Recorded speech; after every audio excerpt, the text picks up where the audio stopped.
Like, share, subscribe, hit the super chat on the way in. What's going on, y'all? Oh, we're back. We're back. And Trell, you ahead of me. You ahead of me, Trell. You ahead of me. And Trell says, this yitch just said it's all Jermaine's fault because Negroes haven't built Wakanda. And Lion says, but after hearing this, I know Z feels vindicated because she actually said it out loud. Black men didn't build a system for black women. LOL. Look, so we already knew this what it was. This is why Mr. Z says let them talk. You let the ladies talk long enough, and they'll eventually tell you what it is. You let anyone speak long enough, and they'll tell you what their real issue is, right? And so what you got here, um, and we're going to be reviewing these two videos. One is from Chrissy speaking about the election results. The other one is can't recall which channel that is, but covering all these women that keep on saying, you know, they're fine. Oh yeah, um, one of the white channels, but all the women that keep on saying they're fine, and then um, on the next clip it'll be a woman crying because she's single. But let's speak about Chrissy first. Fine. Um, you know, for the longest, for ages, millennia, there's this trope, and it's kind of sexist if we're going to be honest. We're going to get to the accuracy in a minute.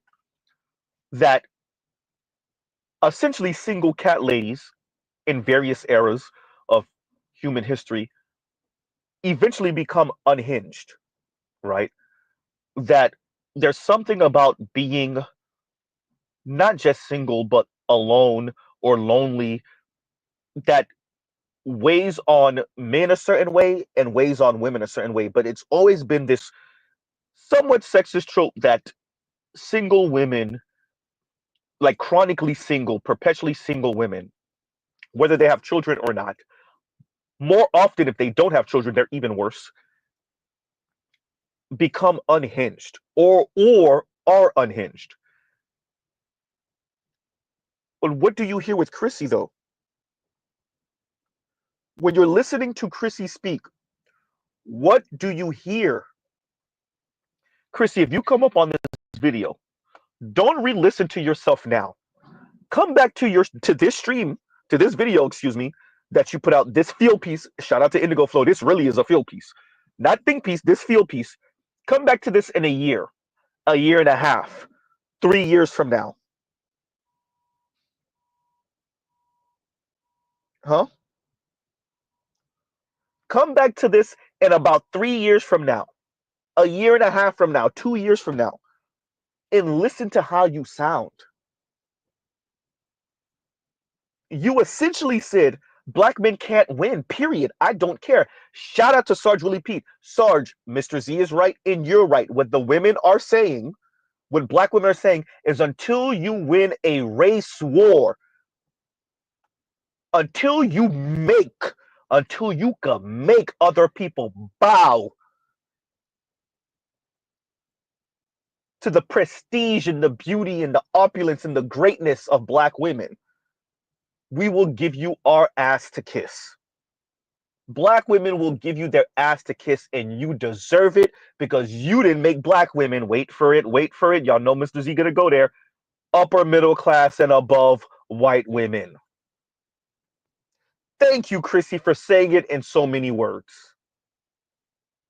We always knew that's what it was, but finally you're here now, right? We knew that's what it was, right? And y'all gives you a second, y'all talk amongst yourselves.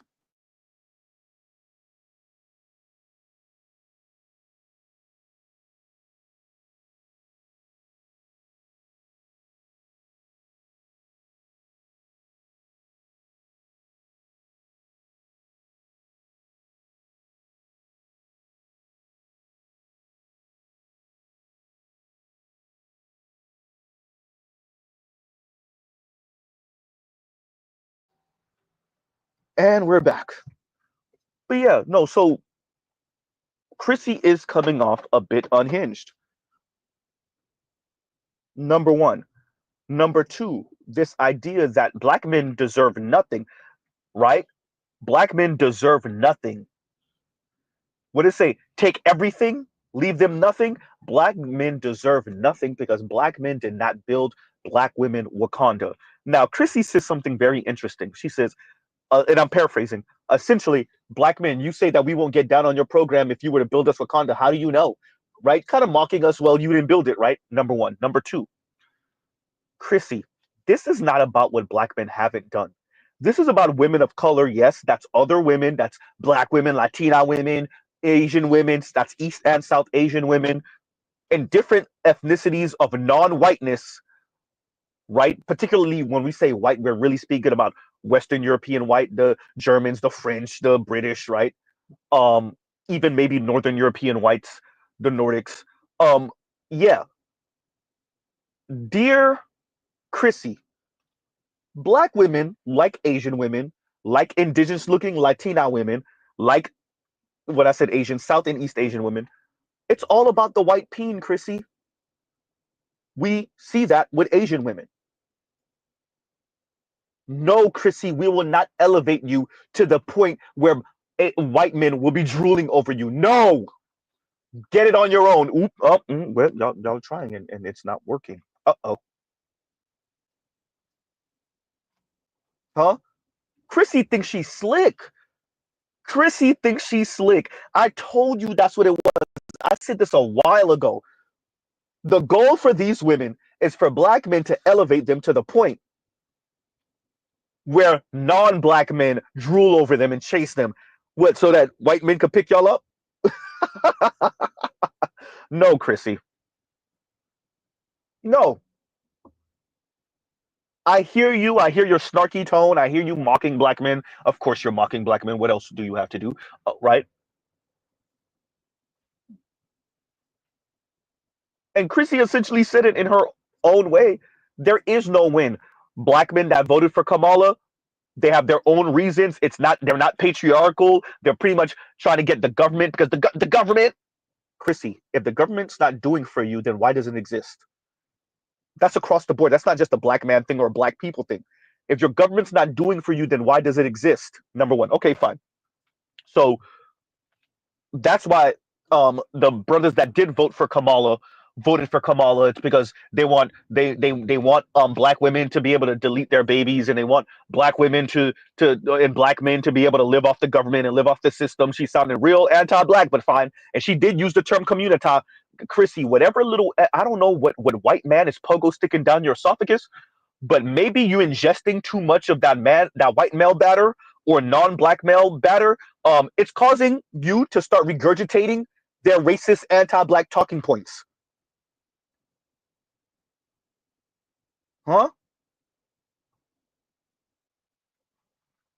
Lady, you sound unhinged, ma'am. Come back and listen to yourself. Don't ask your subscribers, but they're on the same thing you're on. Come back and listen to yourself in 2 years, in a year and a half, in 3 years, and hear how you sound. Huh? Hear how you sound. So the brothers that voted for Kamala, that's because you're not patriarchal. The brothers that voted for Trump, you also aren't on code. Let's get to that. We're gonna get to that in a minute. You're not on code with black women either. And you want to be traditional, but then you're colorist, and then but you're ending up with non-black women, and then you want to be passport bros. Chrissy, let me say this. Let me say this as hard hitting as it needs to be, as overt as it needs to be, as loud and abrasive and rough as it needs to be. Dear Chrissy, it's not black man's job to get on black women's program. It's not black men's job to be on code with black women. Say the rest, Z. It's black women's job. And look at black women who aren't on code with black men. What does it say again? Single and childless black women have the least amount of wealth in America. Uh-oh. Chrissy, there's a number for the black women that are not on code with black men. Single and childless black women have the least amount of wealth in America. Mr. Z's not just talking.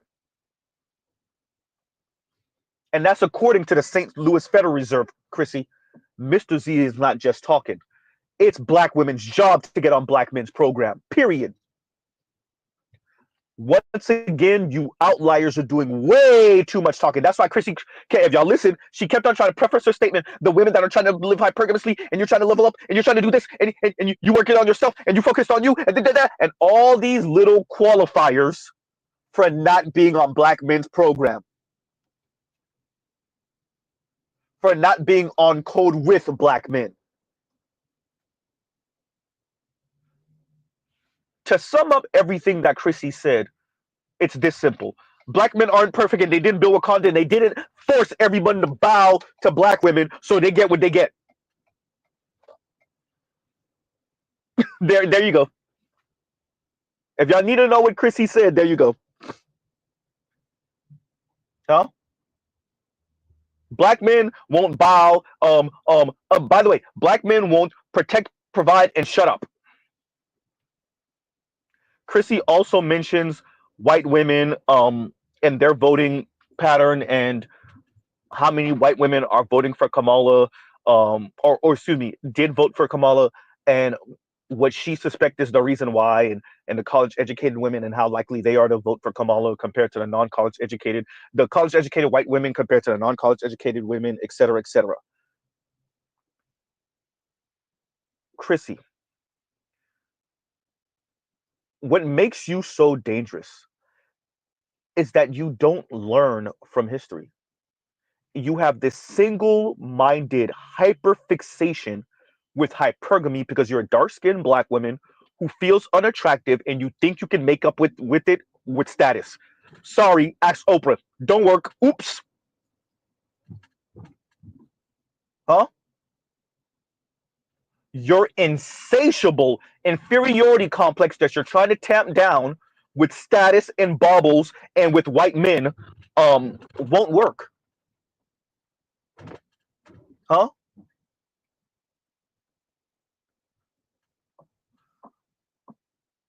This hyper individuality is not gonna work, Chrissy. It's not working. Right?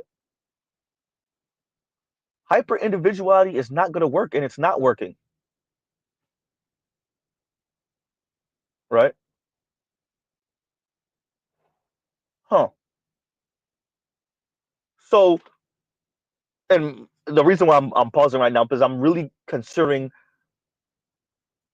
Chrissy speaking the way she does and how many subscribers she has and how influential she is to the people that listen to her. And if you read through the comments, you're seeing black women say, yeah, we gotta focus on us, and I like that this exposed, how essentially black women don't have any allies. Listen, that hyper individuality is much of how black women got to where they are now. Talking community, but not about it. Chrissy, your average black woman is going to be average, no matter how hypergamous they attempt to be. This hyperfixation with hypergamy and this insane um idea of just upward mobility, infinite upward mobility that so many of you aspire for because you're mad at the world that you're not upper middle class and above white women.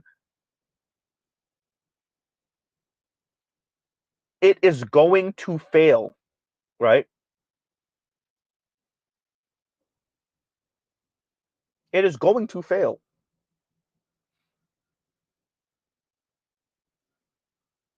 And we're watching black women struggle.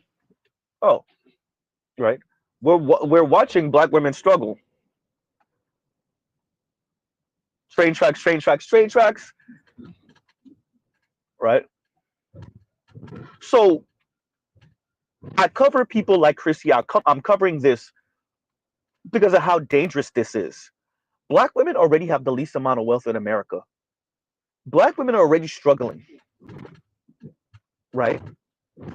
We already know about black women and antidepressant pills. Right.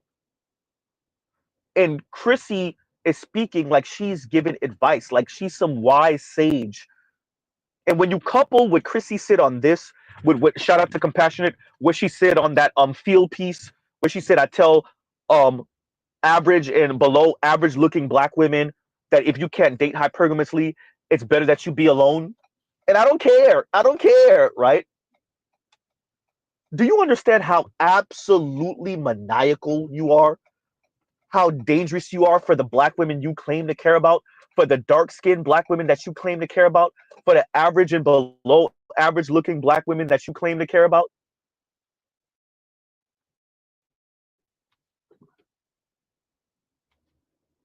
Black women can't afford this. Even your own subscribers, they sound insane, Chrissy. Black women need to focus on ourselves. We don't have any allies. Actually, you should be allies to black men, but that's neither here nor there. You don't have any allies outside of black men, that's for sure, right? And we'll pause right here. Y'all speak amongst yourselves.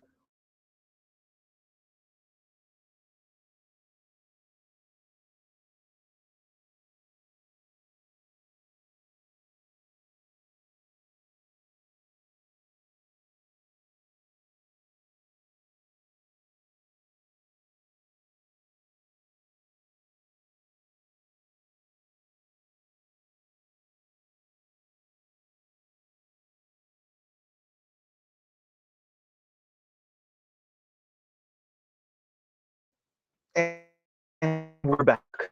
You know, I don't know what type of business environments or entrepreneurial environments, white environments that Chrissy is in or around, but this like self-optimization language, right? Um, Coupling that with relationships and intimacy and sex and man-woman dynamics is a recipe for disaster. This, work on you and level up and make sure you're in the right spaces and that. Black women have been trying that for decades, Chrissy. It hasn't really increased their interracial marriage rate one iota. Why? Because white men said we're white.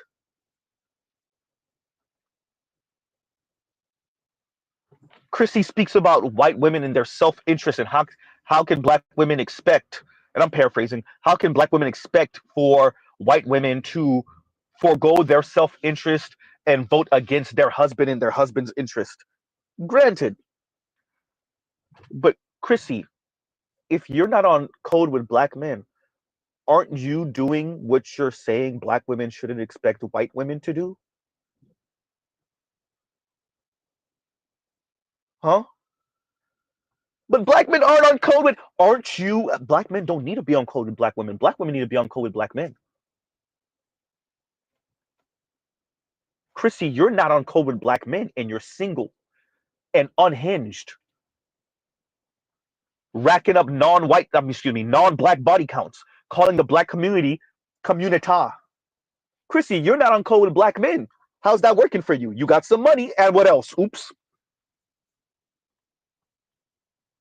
Huh? Fine. Chrissy got a little bit of status in her real life. She got some money, right? She's strong and independent, and she sounds unhinged.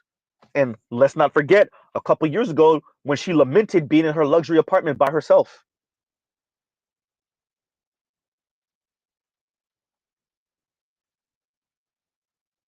Huh.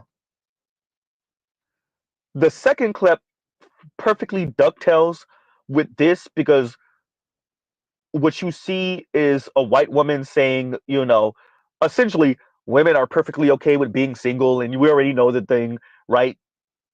And then what you would see, and it's funny how he did this, which is every other clip was that woman saying that, right? Women are perfectly okay with being single. And in between her saying that would be clips of women, once again, um, crying in their car, being tearless, shout out to Trell, crying in their cars, complaining about being single, crying in their living rooms, complaining about being single, crying in their kitchens, complaining about being single, and the loneliness that comes from that.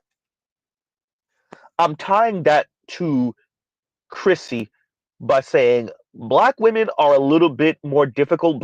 White women will put on the crocodile tears, and that's essentially them begging some um, white man riding on his white steed to come and rescue them. That's not how black women move. Black women do what Chrissy does. Black women do what Kim Foster did when she was single. Black women do what Lonnie Love did when she was single. That's what black women do. They get mad and irate and talk crap about black men. Yeah. They don't cry because they at least they don't cry on camera because of the loneliness kicking them in the ass. That's not what they do. They bark and become even more aggressive than they already are. Oops.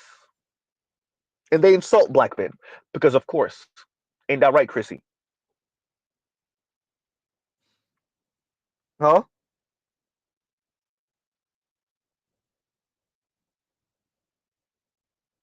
Hysterical. From Africa I came says neoliberal brainwashing right down to the mitochondrial DNA. And when you listen to Chrissy speak, isn't that what you hear?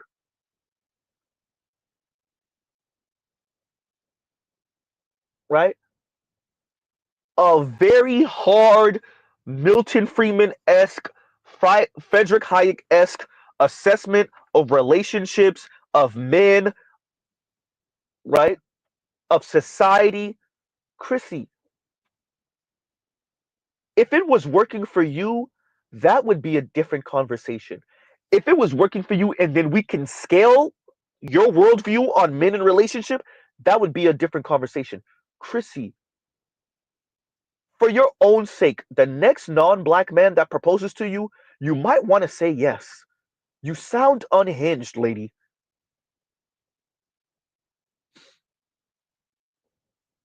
Huh? If this very cold, transactional, right?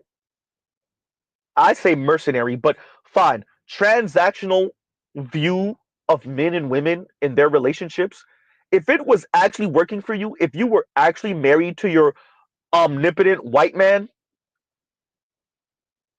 right? Then maybe you would have a leg to stand on.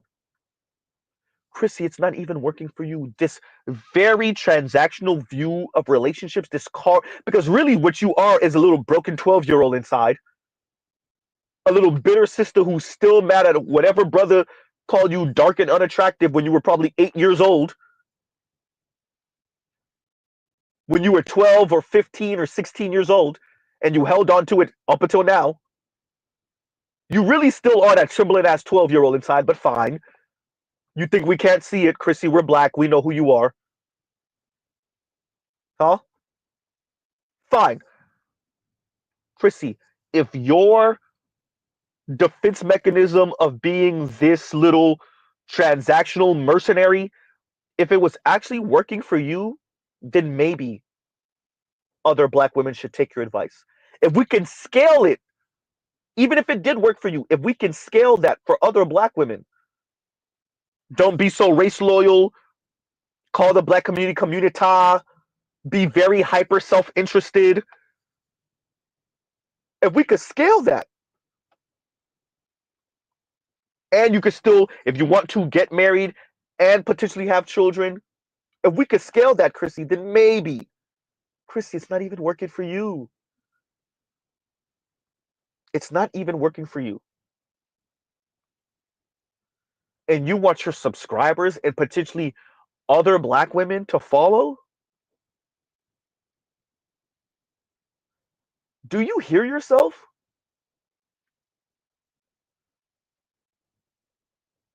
You low key were mocking black women who aren't misandrist. Do you hear yourself?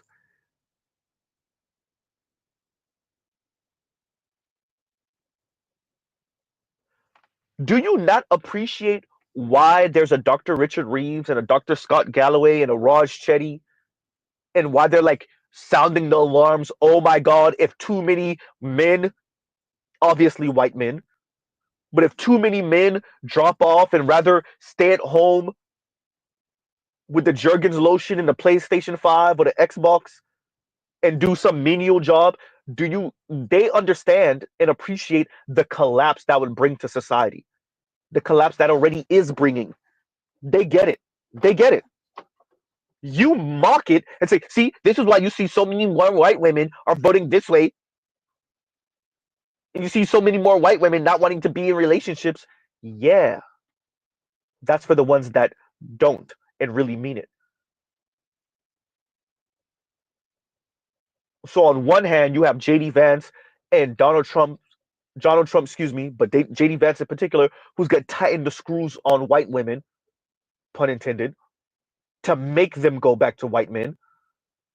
And on the other hand, you have maybe left of center men, Scott Galloway and Dr. Richard Reeves, who on the other end are saying, sound the alarm. If we don't get men back online and on board, ain't no society for a Chrissy to mock black men in.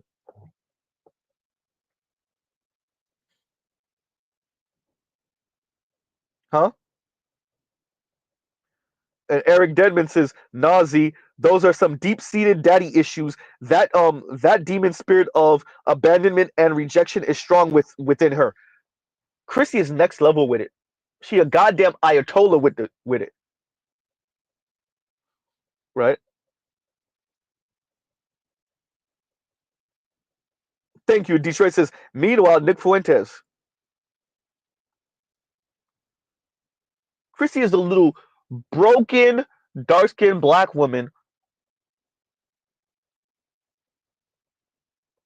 who has taken negative liberty and stretched it as far as it could go. There's a pun in there somewhere.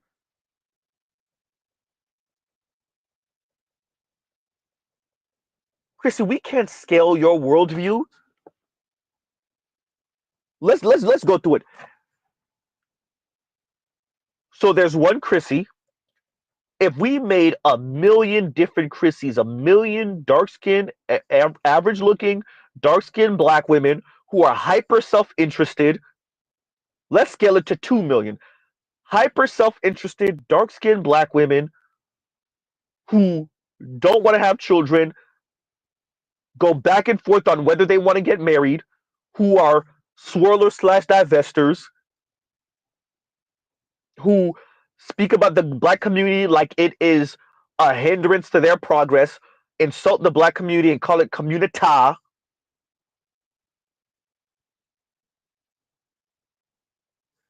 Where would those black women be, Chrissy? What, have a couple of nice things and brag about what? Going to spend some quote unquote quality time with non black men, no children, not married, lament being in that luxury apartment by themselves, sell fantasy to other black women,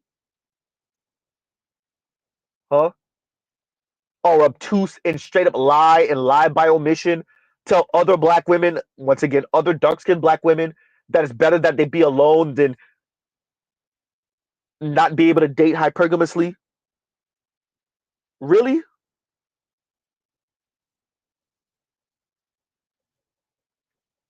Huh? How do we scale what you're speaking about?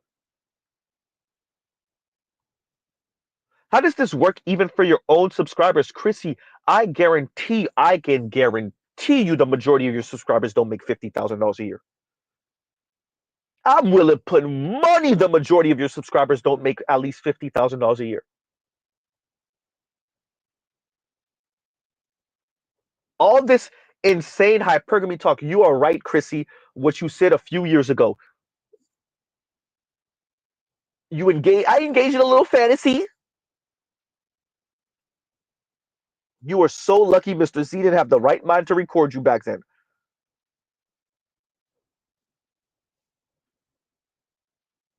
So,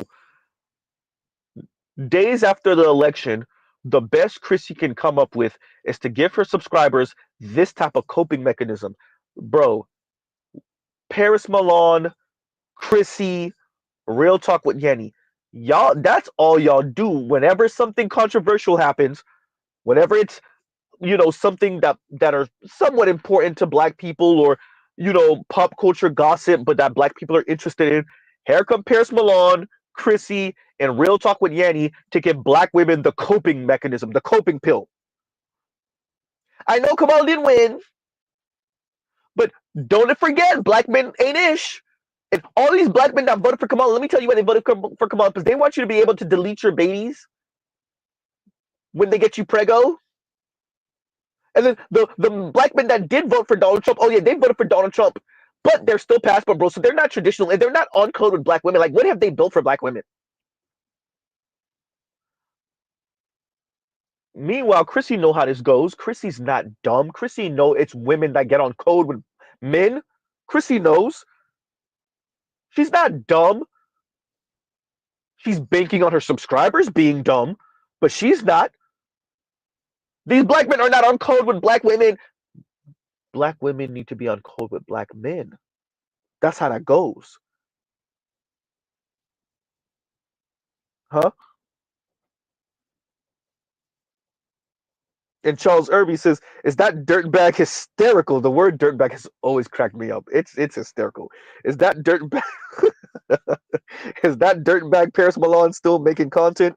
No, I think I don't know if she turned off her page or whatever. I think she was having a back and forth with somebody, and yeah, I haven't seen anything from her in a little while, but maybe I haven't looked. So, yeah, right.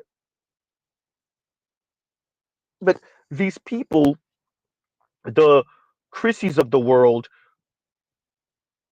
they come up and they just give coping mechanism. I said it before, and you're gonna see this with Kim Foster eventually too. Watch these people, Chrissy. What you are, you're the worst because you walk your subscribers to the edge of the cliff. Your subscribers are gonna become more unhinged too, listening to you.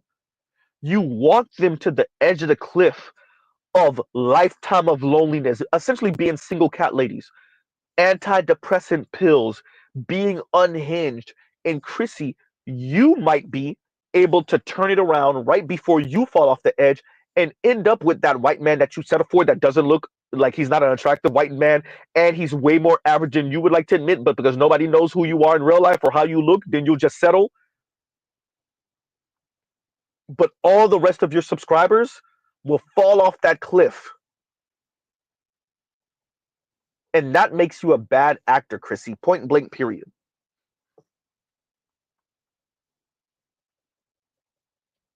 That's what makes you a bad actor.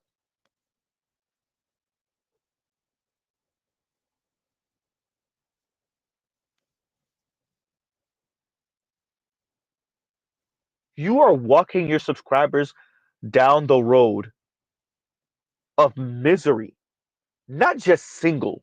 I want to be very clear because we know that not everyone that is single and is lonely and whatever. No, single, miserable, and lonely. Chrissy, you are walking your subscribers to single, miserable, and lonely with a thin veneer of empowerment. Huh? And if you weren't waging a jihad, shihad, shout out to Trail, against black men, you might actually have some shame about it.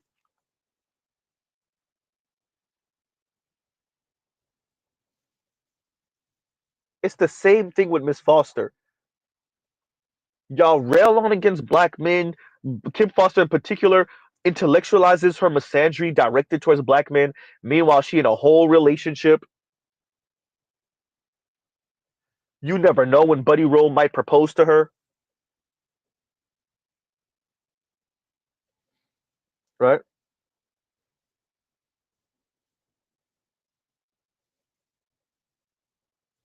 Thank you, Lion. And Lion says, "Build Wakanda and I'll follow." That's her mindset. Meanwhile, most white men don't build ish either. But look, man, the idea that you have to be a six-figure man plus, 6 feet tall plus, or captain of industry before a woman gets on your program, dear ladies, you can do that.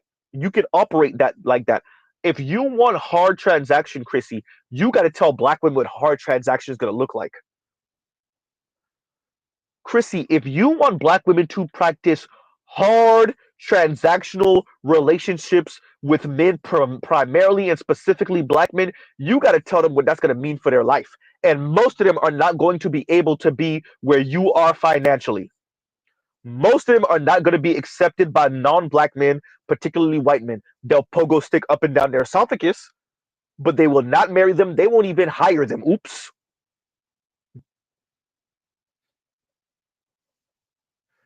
Chrissy, if you want to go down that road, you have to be honest with black women. What being hard, cold, calculating, what that's going to mean for them in their life, primarily their intimate life.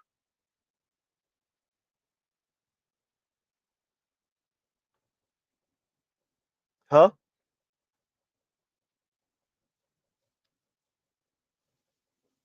That's what makes you so dangerous, is that you're pushing this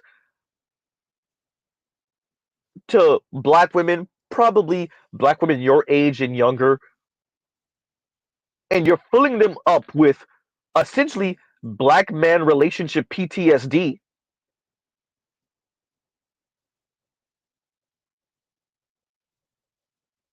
And those black women are supposed to do what?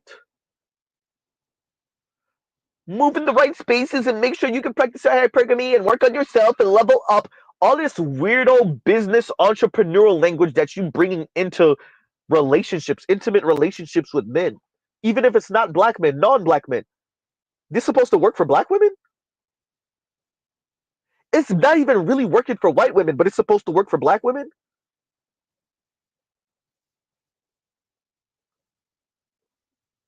Huh? And I want to make sure we emphasize this. I touched on it earlier. Let's make sure we emphasize this. Christy, this is about white men and white male worship. This is about white men and white male worship. You just don't have the ovaries to say it. You want to be accepted by white men, and clearly they haven't done enough for you. You're not accepted by white men on any real level. I don't even care if you have a white dude that's doing something strange with you. Clearly you haven't been accepted, especially not by the white men that you would probably prefer. That segment of your field piece where you were saying, well, how would black men know if we weren't good on that program because they didn't build? Once again, Chrissy, we have examples from different women across the planet. It's about white men. And that's okay, Chrissy. Grow your ovaries and just say it.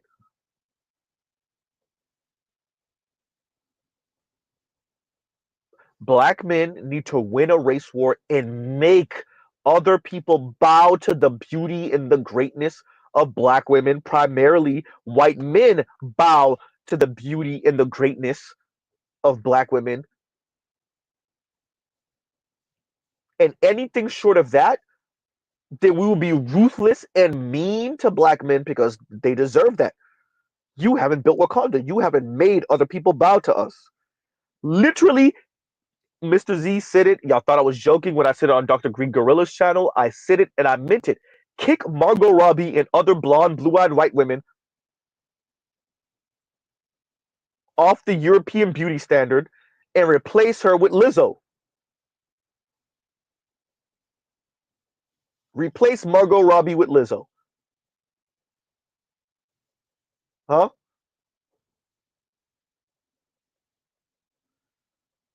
And black women will never truly feel great, and that black men did anything, by the way. If you did it, they still wouldn't give you your props. But anyway, until black men kick Margot Robbie off the European beauty standard and replace her with Lizzo. Anything short of that, what are you doing?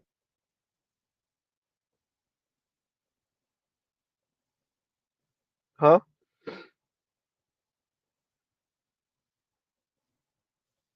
And Detroit says, and thank you for the super chat. We'll pause right here. And Detroit says, black women are Shao Kahn and Samsung Negroes. They are the Mortal Kombat characters, that's for sure. Your soul is mine, right? So yeah, no, it's cartoonish. You wonder if she's being serious sometimes. She is, by the way. You wonder how this is supposed to work for black women. You see her railing on against black men and like finding ways, interesting ways, and it's the same thing. Um, it's the same thing that Kim Foster engaged in, which is this like, okay, black men didn't vote for Trump in the numbers that we thought, so we're still going to turn around and find ways to kind of like jab at them, which is, Kim Foster engaged in this a little bit, but Chrissy definitely engaged in it. Which is like, whoa, whoa, whoa, whoa, whoa, we ain't gonna give them their props now. No, no. What we're not gonna do is say, okay, black men may not be the monsters that we kept on telling everyone they were. We ain't gonna give them their props. No, we ain't gonna do that. Right? So Kim Foster engaged in that, and now Chrissy came back around and added gasoline to that fire. Right? Man,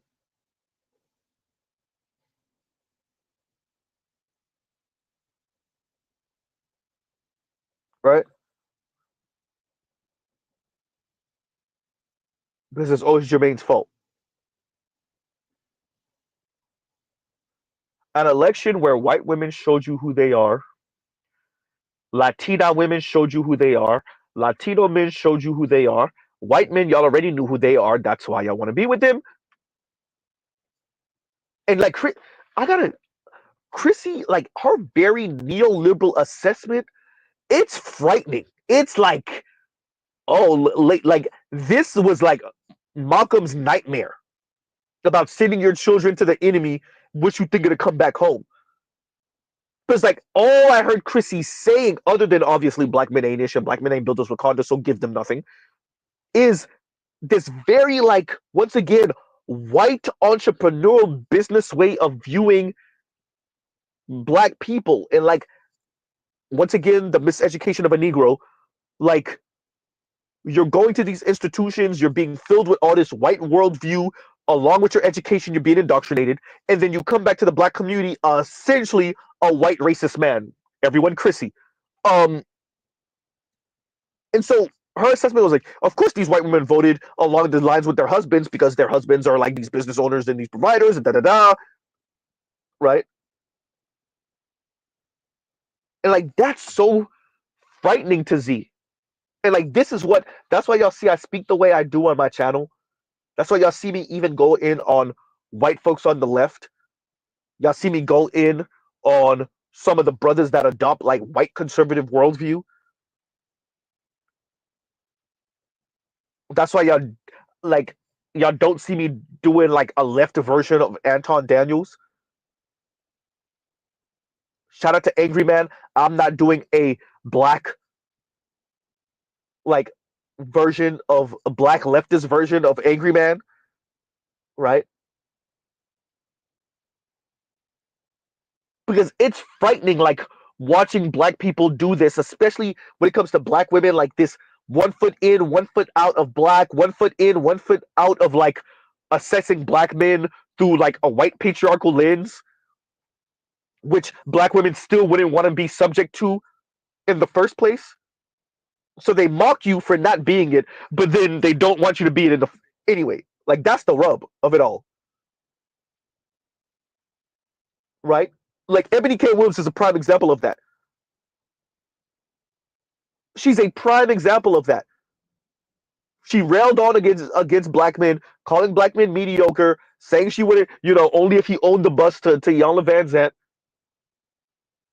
But then she admitted on the Breakfast Club she had a chance to go to France on vacation, but no, I got to do this and I got to do that. And the rub is, even if you were this guy, Christy wouldn't get down with your program, huh? That's the rub. So when y'all hear Z say protect, provide, and shut up, I mean it.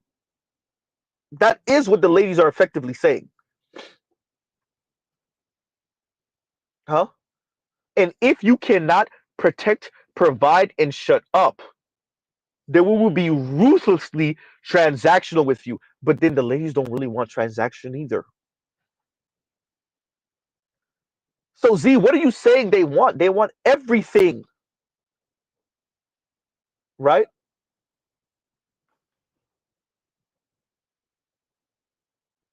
The ladies want everything, everyone.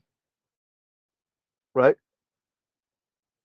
For all of my folks that watch The Witcher, Yennefer. I've mentioned this before. Anyone who watched The Witcher on Netflix, the series The Witcher, every time they ask Yennefer, what does she want? What did she say? Didn't she say everything?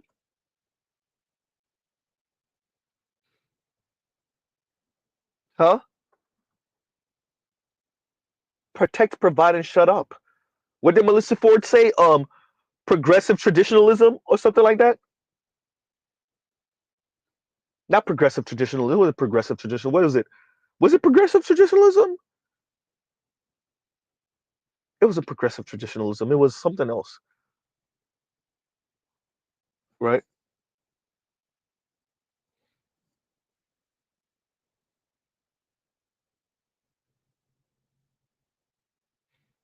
Thank you, Saint Cyr. Thank you, Charles Irby. Yep, she said everything. Yep, she was wanting everything, even at the expense of others and herself. Huh? So the idea that culture is downstream from politics or politics is downstream from culture. The Chrissies of the world, the Kim Fosters of the world, make this far more difficult than it needs to be. The Chrissies of the world can't reconcile that if you want to go hard transactional, the men heard you and they will go hard transactional. I said this before, Chrissy. Black men and black women are attached by the hip. If you want to go hard transactional with black men, if you're telling black men to hell with you and everything you have to say until you build Wakanda and until you force non-black people to bow to me, you have to appreciate when black men, especially young black men, hear that, what that's going to mean for you and other black women. Chrissy, you will not be able, you and other black women, let me make sure I say this. I want it in the record books. You and other black women will not be able to make up for the black men that marry out and date out exclusively. There's not enough same sex loving women, that's black women or non black women. There's not enough not racist non black men in America. There's not enough black women that are going to do passport girls and then bring in a man that earns less than them from a developing country because, quite frankly, that's what y'all limited to. Dear Chrissy, if we scale your worldview any significant number, it don't got to be all black women, don't even got to be most black women in America. There's somewhat 20, let's say 22, 21 million black women in America. If we scale your worldview to 5 million, y'all be suffering. Let alone 6, 7, 8 million. Y'all be suffering, Chrissy.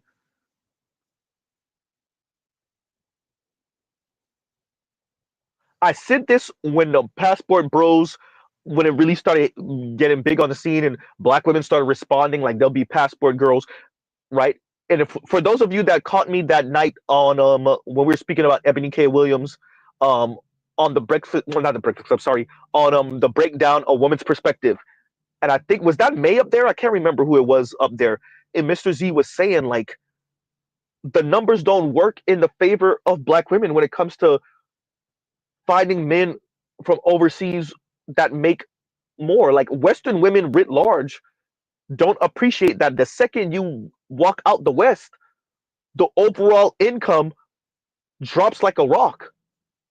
All throughout the West, our incomes in the adjusted in US dollars, 30,000, 40. Well, I think the US is at the most, well, not the most. I think that's some of the Nordic countries and whatnot. But yeah, some 40 some odd thousand, 30 some odd thousand average income type thing, right? Once you get out the West in like Japan and whatnot, all of that dropped to like $8,000, $9,000 a year. $8,000, $9,000, $10,000 a year.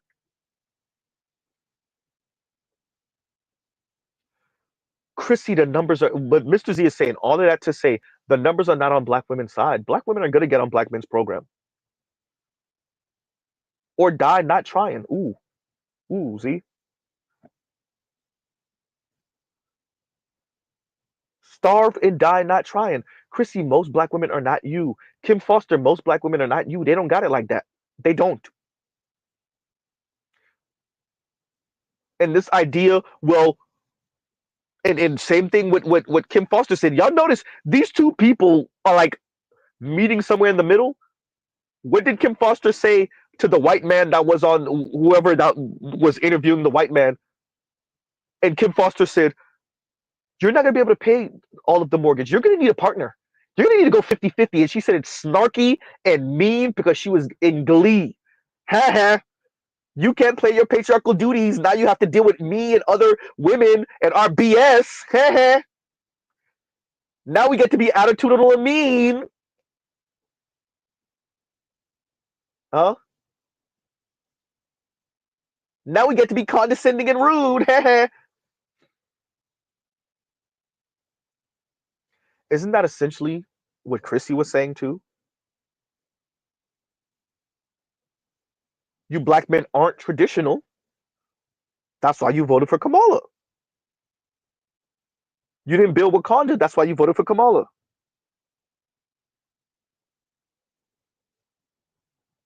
Huh? You didn't vote for Kamala for the benefit of black women. You voted for Kamala because of your own self-interest and because you didn't build Wakanda. Nixon told you back in what, the early 70s, there will be no colony within a nation. Nixon told you that 50 plus years ago. Chrissy, Nixon told you 50 plus years ago, we're not going to let black people have their little enclaves, successful enclaves in particular. We know there's black neighborhoods. We know. But we're not going to let black people pull another Tulsa, Oklahoma.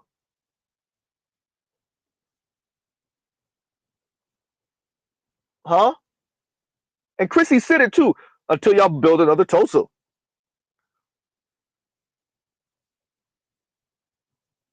Nixon told y'all that back in the what, early 70s, late 60s, early 70s. A colony within a nation.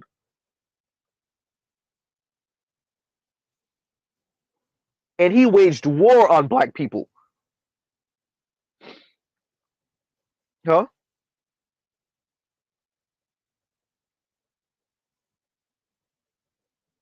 And Trell says, traditionally, women and men both worked hard to sustain life.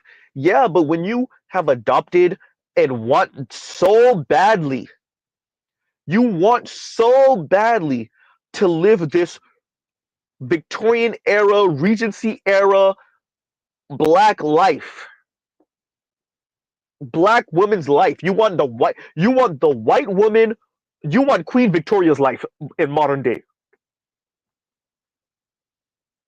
It is the height of insult to these women to tell them they're going to have to work with a man to build the life that they want. It's insulting to them.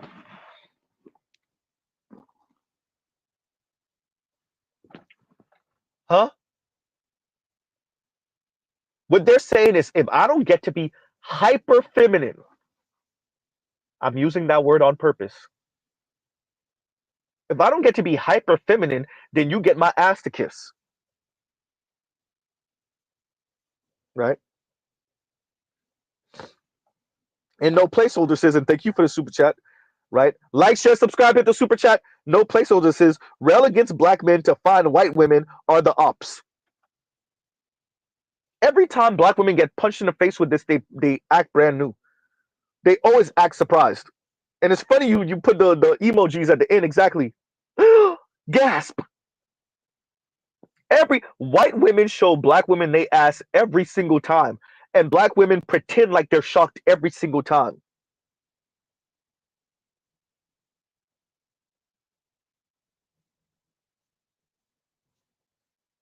Now, Chrissy wasn't necessarily surprised. She was actually kind of cold about it. and said, these white women, they're not going to vote against their interest, not to align, not for the most part, and not to align with black women. And black women should know better. And of course, she's going to bring it right back around to insulting black men. Essentially, black men, if black men would build Wakanda, then we would have a program to be on, and we would be, voting our self-interest also. But that's not necessarily true now, is it? The black community is a gynocracy, a matriarchy, if you want to be kind. Chrissy, you're not giving that up. By your own life. The example is you yourself, Chrissy. You're not giving that up, Chrissy. And that's okay. So black women need to eat the consequences of their worldview, their actions. Right?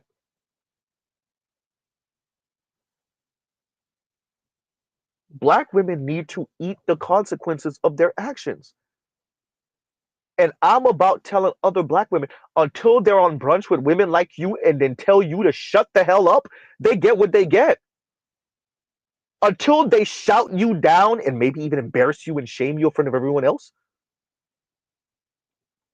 they get what they get.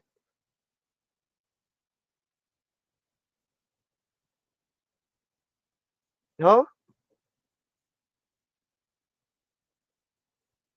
Until the wish I was with the elite white man while I'm acting like an elite white man, chocolate female dipped. Oops. Until people like you shut the hell up forever. Oh no. Black women get what they get. And you want to speak about traditional while saying the brothers are being passport bros. They're being passport bros because they're in a community with women in a community full of women like you. Call a thing, Chrissy. These black men are in a community full of women like you.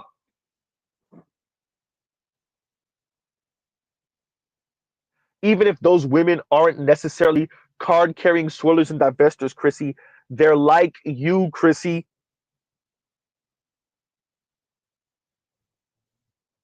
Huh?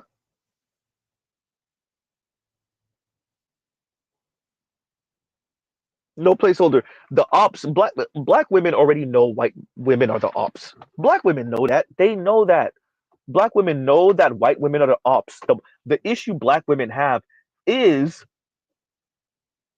that every once in a while, white women will come through and offer them this deal, and black women will go because black women see the white woman as madam.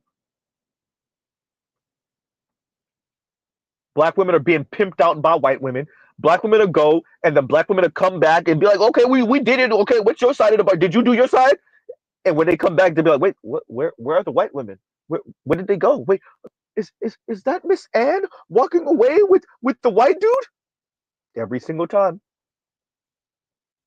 I thought she told us if we did this one thing, if we threw black men under the bus one more time, every single time. Huh?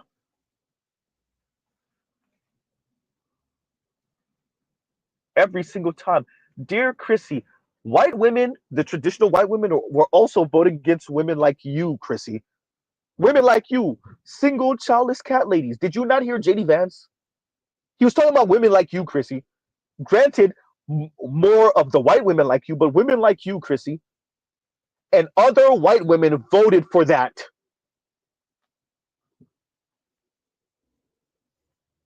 Huh? Other white women voted for that, Chrissy, to all women in America, not just black women. Dear all of you, there's about 10-ish, really like 5, but 10-ish percent, maybe 15 if you're super lucky, of these upland ass men of varying races and backgrounds that y'all gonna be able to live off of, and if you don't want to work, you don't have to. For the most part, outside of that, all of you women who it's really about finding a man that will protect, provide, and shut up, have fun with that. Whether you're white, whether you're East Asian, whether you're South Asian, Whether you're black, whether you're any type of Latino, have fun with that, or Latina, better yet, because that's the goal here.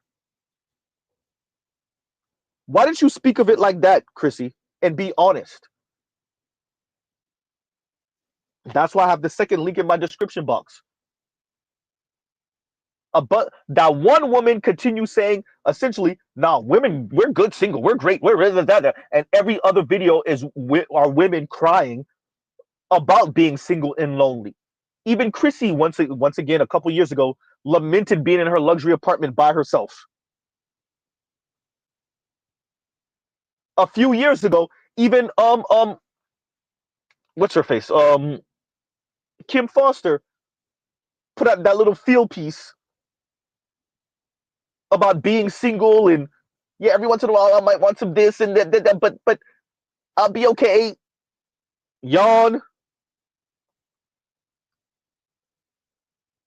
Young men are not signing up to be your community eunuchs and in your fall back plan. In Chrissy's case, your fall black plan. Young men are not signing up for that. They're not going to vote to be that. They're not signing up for that. They're not signing up for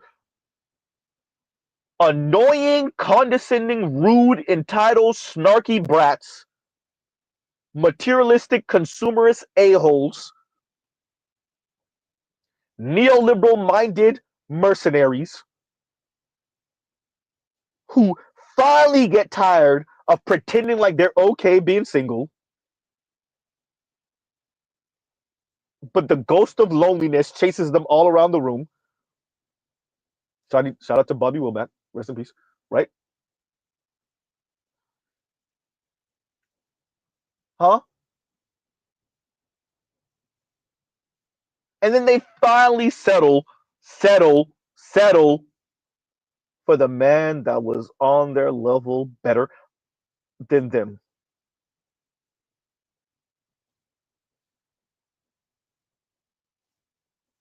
Huh? And no placeholder also says the fact that black women don't attack white women show they scared. Oh, how are you gonna attack the madam? No placeholder. How are you going to attack the madam? You want to be her, right? You want her life.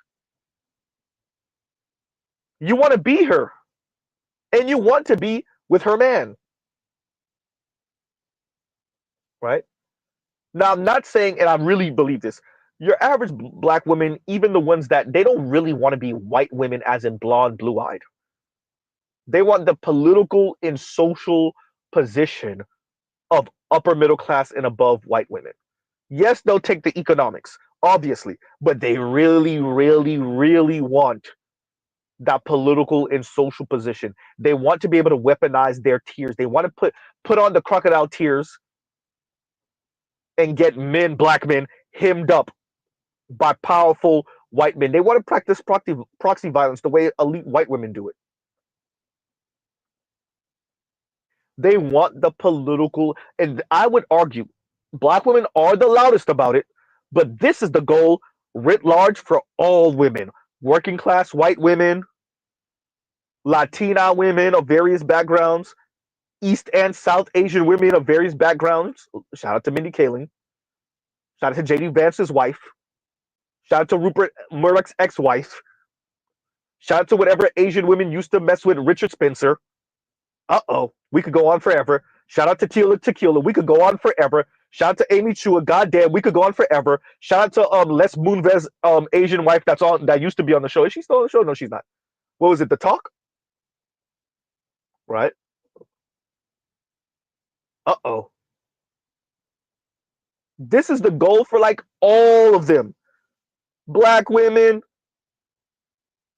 South Asian women, East Asian women, Latina women of various backgrounds, indigenous women, all of these women, working class white women, they all want to be upper class, upper middle class, and elite white women. That's the goal. So they seldomly attack elite white women. They seldomly attack them because they all want to be her, and she know they all want to be her. That's why she locked the door behind her son and her husband and her brothers and her fathers. Elite white women, they locked the door. If you don't believe me, go ask Anna Nicole. Where is she? Oops. Uh-oh. Where's her son? Yikes. Uh-oh. Whoopsie. Huh? Thank you, Trell. Julie Chin Moonves. Right?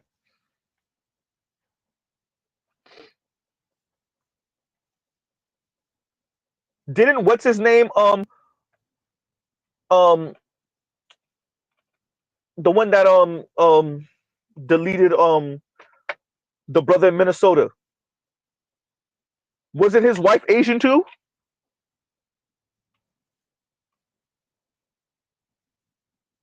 Huh?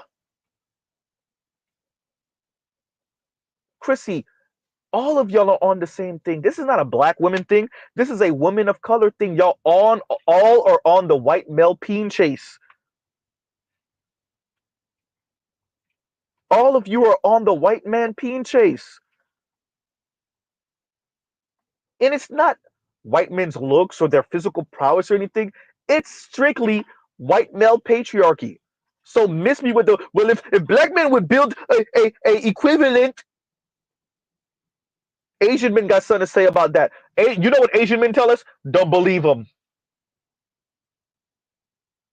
Uh-oh.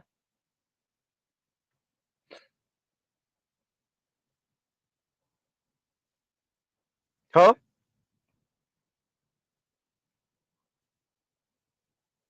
That's what they tell us.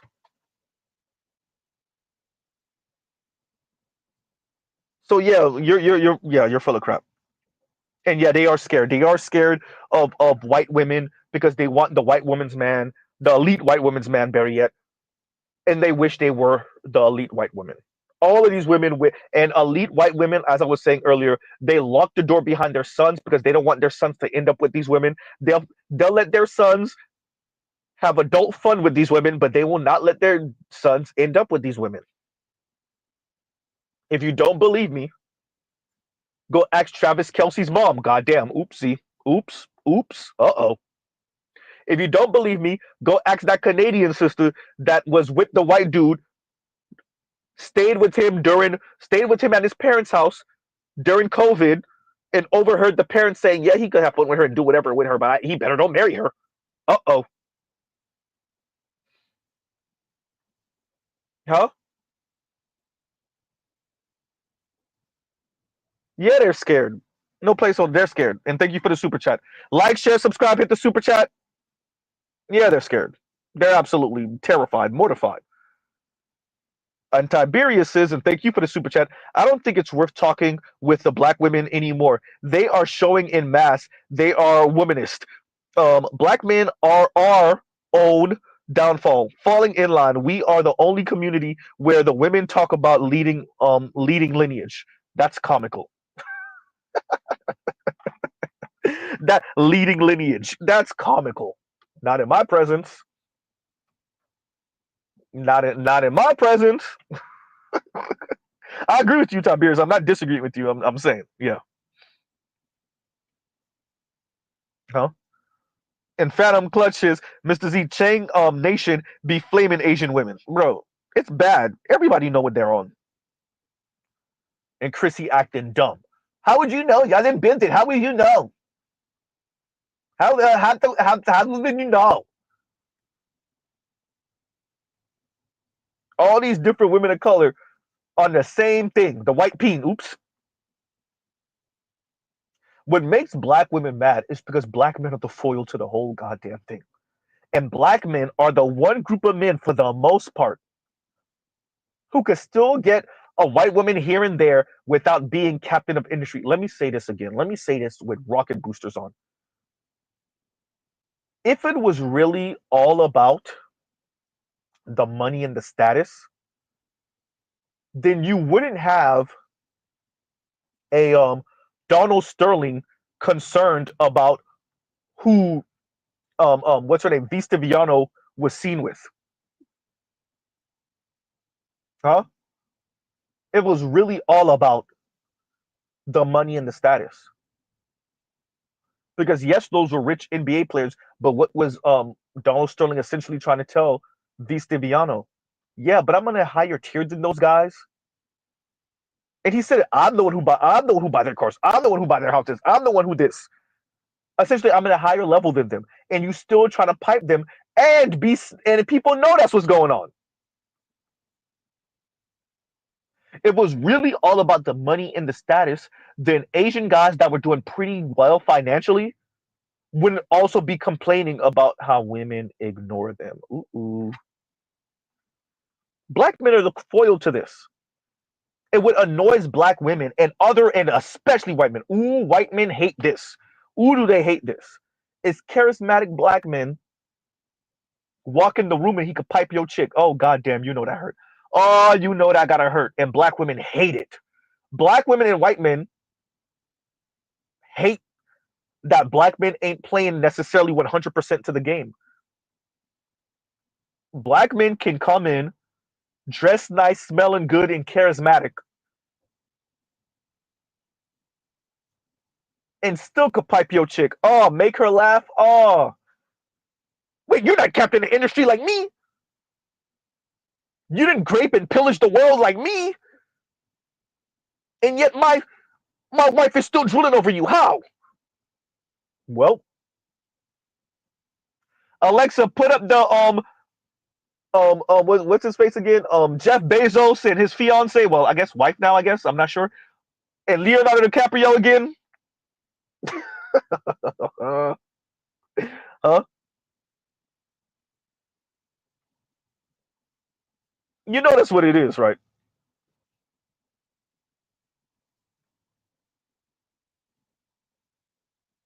They hate that. And so, Tiberius, when you say black men are our own downfall, falling in line, that's the one thing we don't fall in line with, and everyone hates it. Latinos hate it when we come around. East Asians, South Asians hate it when we come around because for them, if a white man comes around, then yeah, good, yeah. We'll sell our daughter to the elite white man. Yeah, we'll sell our daughter. But what? Who's this black guy? He don't have the money and the status. Why is my daughter attracted to him? Huh? First of all, because of that pogo stick. Secondly, all that mocking and making fun of the brothers with the swag. Uh-oh. Huh? Third, the charisma swag.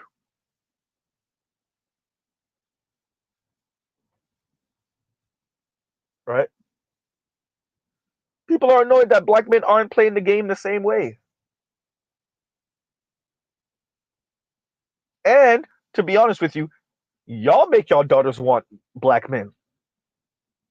Because everyone tells their daughters to stay away from black men, which makes their daughters interested even more. Huh?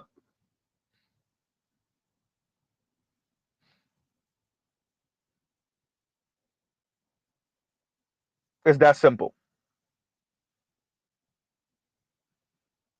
Right? And yeah, that leading lineage thing, Tiberius, I don't know what type of weirdo stuff. What? Yeah, but black women talking. Right. And once again, thank you for the super chat and thank you for the super chat, Tiberius. And no placeholder says, and thank you for the super chat. Black women requires white supremacy to be able to exert pressure on black men. Absolute. The fact that white women voted Trump shows white women can't exert similar pressure on white men like how black women can on black men. Negroes in the wilderness. Um, Black women want that. They just want you to also overproduce for them. I agree with you, by the way. I'm agreeing with you. Who was I listening to? And I've said this too before. That I want to. Oh man, I'm gonna have to paraphrase it. Essentially, And I want to say they were speaking about, maybe were they speaking about relationships? But it was going along the lines of like, people don't fully appreciate their political philosophy. It might have been Khadijah. It might have been Khadijah Imbo. I wanted, it might have been. Was it? Or was it the professor, um, the professor that was on Black Girls Texting podcast? Oh, I can't remember. I can't remember. But essentially, they were saying people don't really follow their political ideology all the way and appreciate what comes with being politically on the left or politically on the right. Right? And what that means for your view of relationships and intimacy, et cetera, et cetera. And y'all have heard me say what I think is one of the major problems is that's true, by the way. I agree with that. But I'm also saying the people that are poli sci majors or poli sci minors, or they have a good understanding of left right paradigm, right? Even if you're a centrist, but like you understand these kind of different dynamics, you appreciate what goes in what box. And I would argue the majority of people around the planet, but definitely the majority of Americans, they do not subscribe to I'm on the right, therefore I have adopted all of this conservative right wing thinking and what the right wing espouses, right? And on the left, I'm a leftist. I vote this way. This is where my political philosophy is, and so I subscribe to just about all, if not all, of what the left espouses. That's not how your average American works, right? So when you say the fact that white women voted Trump shows white women can't exert similar pressure on white men like how black women can on black men. That's why I say, once again, and like Melissa Ford said, progressive traditionalism, if I'm not mistaken, I think that's what she said, right? Or no, was it? Something like that, something like that, right? Protect, provide, and shut up. That's why we say those type of things. Because it's one foot in traditionalism while having one foot in, and that's why I say patriarchy by feminist excuse me, patriarchy by feminist specifications. One foot in traditionalism, one foot in a more progressive leftist view. Because you want to be able to hopscotch in between each. Black women don't actually want all of what white women have to be with elite white men. They don't want that, right? They don't want to be with these type of men. Janet Jackson, anyone with the Arab dude? Mariah Carey, Rihanna. We could keep on going. Naomi Campbell with whatever Eastern European guys she used to mess with, or she stay messing with, right? We could keep on going. Ebony K. Williams. These are, notice I just mentioned a bunch of black women with non-black men who had it like that, and they couldn't stay with those dudes. Didn't Rihanna say Buddy Rowe was boring?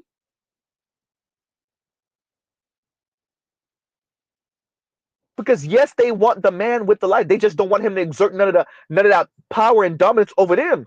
Just have the lifestyle, so have the money and the lifestyle, so I can enjoy that and live that. But that doesn't mean you get to tell me what to do, and that's not how men operate. Period. If you're under my umbrella, you're under my rules. Period. I'm using these celebrities, and I'm using these celebrities on this high ass level to emphasize the point, right?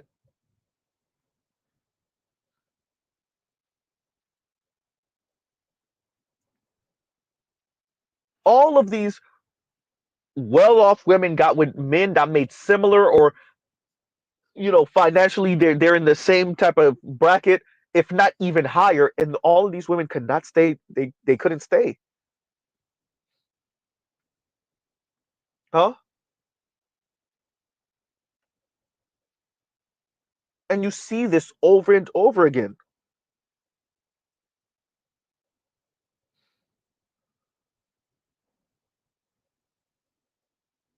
And L's active says, Ed said it best. Most black women don't want to deal with that balloon payment. They don't. They don't.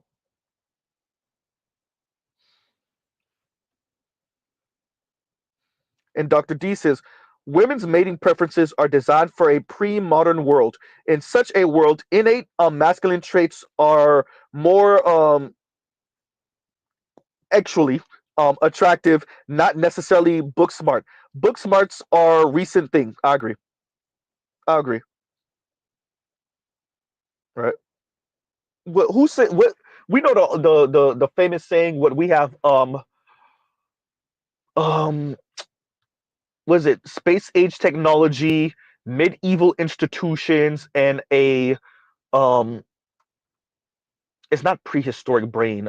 It's a I can't remember what that last one is for the way we think, like human beings and the way we think. But yeah, let's say um prehistoric brain, medieval institutions, and space age technology, and like it's clashing right now. It's clashing right now, and we're developing technology, and technology is running away from us, and it's causing all type of issues. And who was I watching recently too, over the past few days maybe, and they were saying like, "Yo, our brains are not built for like this. We're not built to deal with." And I've said that, right? Like, we're not built to deal with like the psycho crack. Shout out to the Rudge Report, right?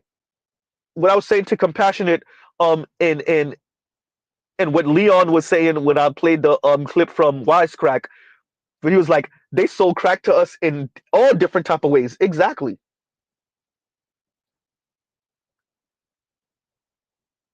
Lifestyle, consumerism, right? In all different type of ways. Z, how's this tying into what you're saying about Chrissy and about other women? That's what it's about for them. You think they really have this obsession with white men? It's not about the white man. It's about the lifestyle they feel like he can afford. It's about having him as a status symbol. It's all about status, and human beings are very status conscious. Period. Human beings are very status conscious. Conscious. Excuse me. Particularly the women. Oh boy.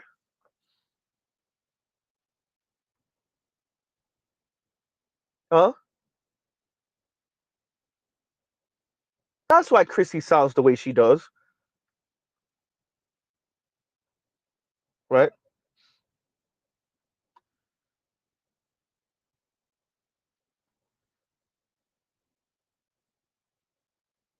And L says, was it Army Z? He was talking about that we're not ready for this market. Yeah, yeah, and he's been saying that. So I wonder sometimes if Army listens to me and then he smooths out my edges. I'm not gonna lie. I don't expect all these people I mentioned. I don't ever expect them to admit it. But especially over the past couple months, I'm like, right. I'm not. By the way, I'm not trying to blow smoke up my own rear end. Y'all see how Mr. Z is like, but like I'll say something and I'll be like, Army just said what I said, and he just like because you're working through the concept, right? And like obviously, I'm not on nowhere level on Army when it comes to like because Army's I think he's in his PhD program in philosophy, so obviously he can articulate it in a way that is just way more succinct than me literally trying to work through it. And Army has read like a zillion books, so he knows what philosopher or how to put the words together to so every once in a while I'm like, I swear I said the same thing a few months ago. I swear I said the same thing a few weeks ago, maybe even a few days ago. and Army's covering this, but it just sounds so much better coming from him, right? So yeah, um, but I really, yeah, no, Army speaking about the market, I 100% agree. I 100% agree. The market forces, market ideology. We are not, and if y'all remember, Nameless has been saying this also for a while, right? But I think Army, where Army and Nameless may disagree, or maybe I'm reading it wrong, and maybe Nameless would agree with Army will say Frimpong, the funky academic, everyone, for if you don't know who I'm speaking about. Um Army will say Frimpong, the funky academic, same person. Is Nameless was speaking about the difference between reacting and responding, and how the family, um how family and upbringing puts you in the position to respond and not react, right?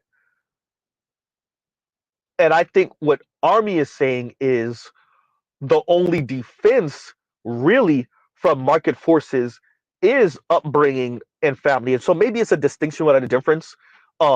And they're really saying the same thing, just obviously two different people. Um, but and I don't think Nameless wasn't necessarily speaking about the market when we were speaking about that. Army is, and yeah, no, market forces are going to and I like when Army speaks, but he doesn't give like this at the end. There's all hope, and I'm gonna get to the word hope, and I'm gonna tie that to Ole and what I covered a couple of days ago, or was that yesterday? That was yesterday. Goddamn Z. Army is just straight up about it, which I enjoy and I respect. The only way for you to defend your children and your spouse, but really your children, from market ideology, from market forces, is the way you raise them. So they just don't succumb to every whim of the market, right? And they don't look towards the market for answers per se, right?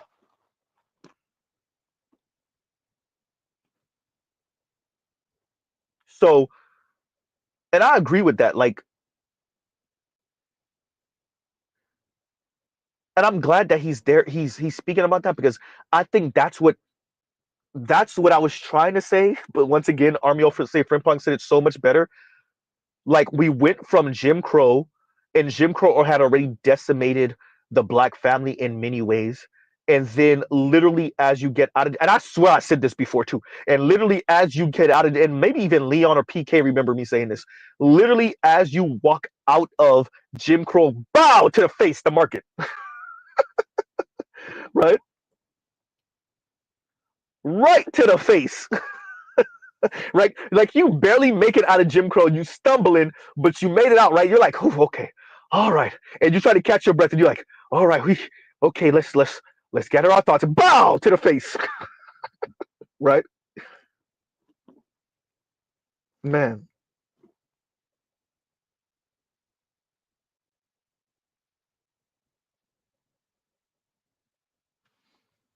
And Leon says, Z, he does listen to us. Even Indigo Flow, no, he listened to us.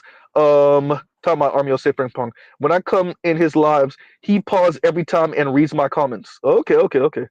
Yeah, he read one of my comments once, right?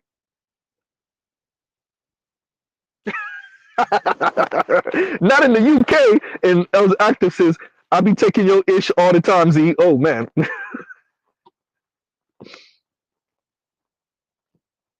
Leon says, even BGS knows he listens. He has come around a few times. Wow, I'm humbled. I'm humbled. Well, he may not listen to me in specific, but I'm humbled. And I really am humbled. Like, even when I found out Chrissy listens, I'm like, oh, so you not learning nothing? It's like, okay, you listen. No, you were hearing me, but you're not listening clearly. You sound unhinged now. Right? When I found out FD listens, when FD pop up on the stream the first time, I was like, brother, are you listening to what we saying? Right. So yeah, no, I mean, I'm humbled. I'm humbled. Right. I was humbled when Sarge Willie Pete shouted me out. He didn't know who Mr. Z was by name, but yeah, right.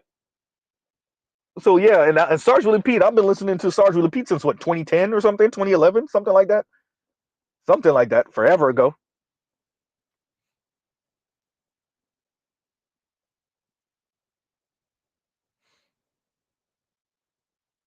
So yeah, and I'm about to put the link in a minute, you guys, but I want to really emphasize that we see Chrissy here. She's sounding more unhinged. And I'm not just saying that to say that. It's not, I'm not trying to go down the sexist trope of single woman unhinged. No. Like, really, and for those of you that actually had it in you to listen, sit down with how she sounds, yo. Like she's all over the place. And that it's not like a tangent and then I come back to the conversation, right? Or a tangent, but I come back to the topic. No, she's trying to like check off all her bases to essentially say black men ain't ish. I don't care what, whether they voted for Trump or not, whether they voted for Kamala or not, right? They're losers. They didn't make us rich white women, so they're losers, right? Like to sum up, Chrissy's think piece was a field piece was what 20 minutes long, give or take. To sum it all up, they're losers. And if you could end up with a non-black man run, unfortunately for you, Chrissy, and for the rest of your subscribers, the numbers ain't looking too good. The numbers ain't looking too good, Chrissy. Right.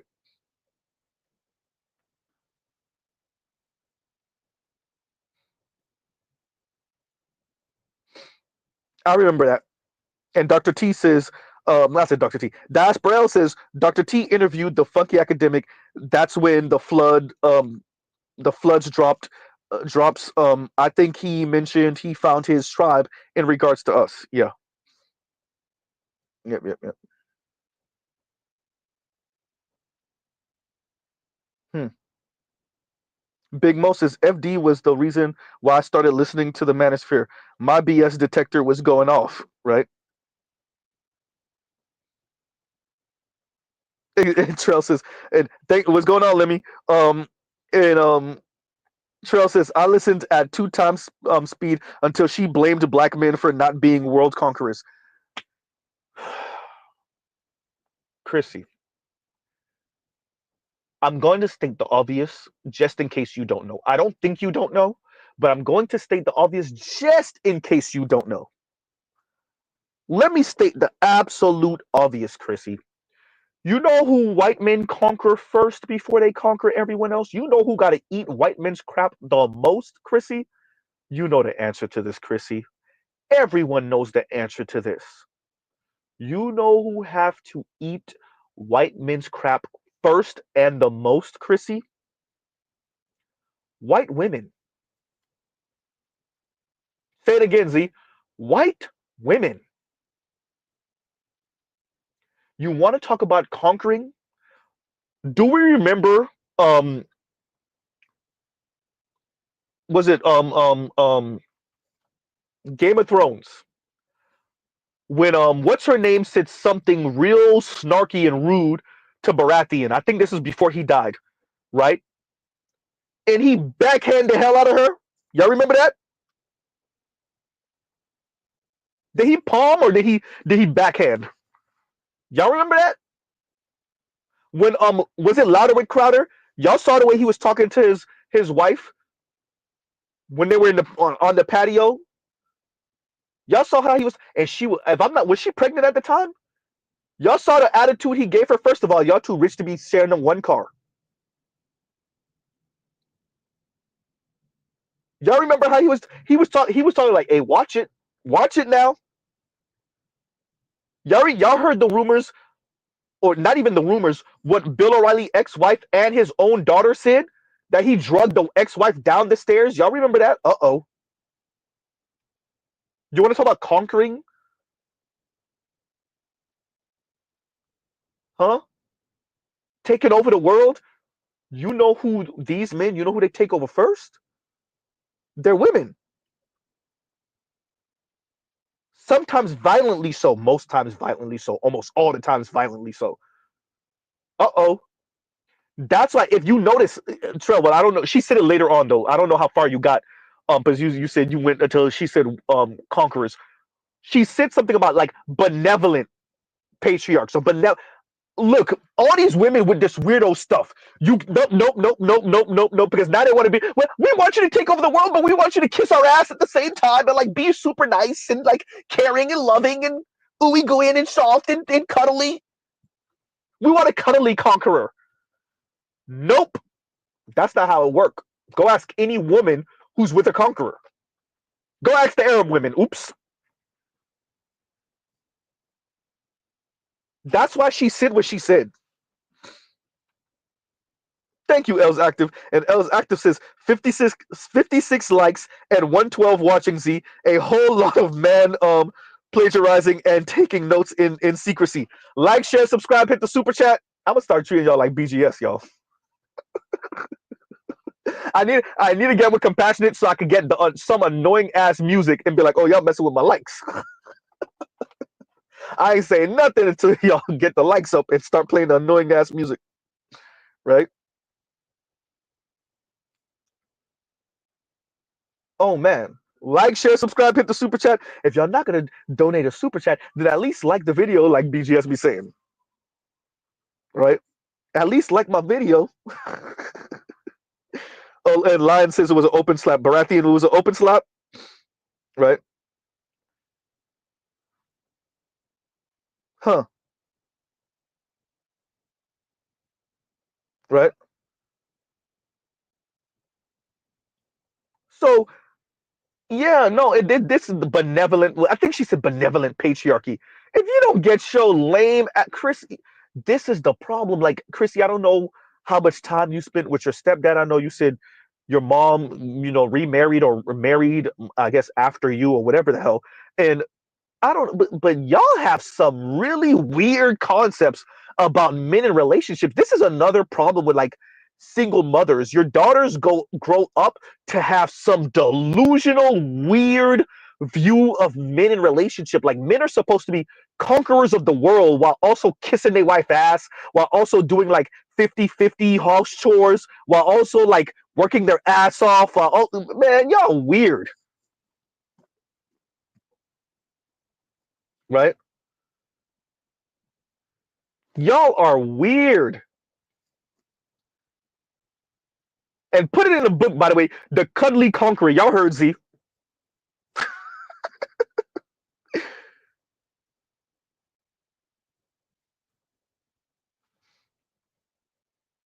And Demetrius says, I have a suspicion that bell hooks would hate the black women empowerment space with Chrissy and them. Demetrius, but it's a natural outgrowth of black feminism. Like bell hooks herself said, women adopt the status of their men. Chrissy agrees with that. So there's number one. Number two, there was never going to be a world where the masses of women wanted to work as hard as men for their stuff. Like women, I want to be very clear what I'm saying. And I'm going to put that clip. Whose channel is it? Is it on your channel, Compassionate? Whose channel is that clip where the white woman said, essentially, she works so much and she low key resents having to work so much. She low key resents having to go to college and work so much to provide for herself, right?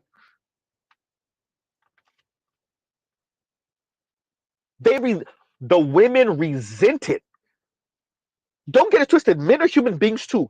Men don't want to have to work those 60 plus hours, but we appreciate more that that's what comes with the job. If we're trying to accomplish something, if we're trying to do something, we don't have that same resentment for the most part. I would argue, for the most part, the women resent it and they take it off. Excuse me, on the men. I ain't gonna say your full government. I'll just say, Mr. Larry, thank you for the cash app. Thank you for the cash app. Right?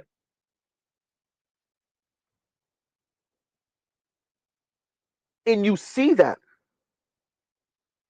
And so they give men their ass to kiss. These women give men their ass to kiss.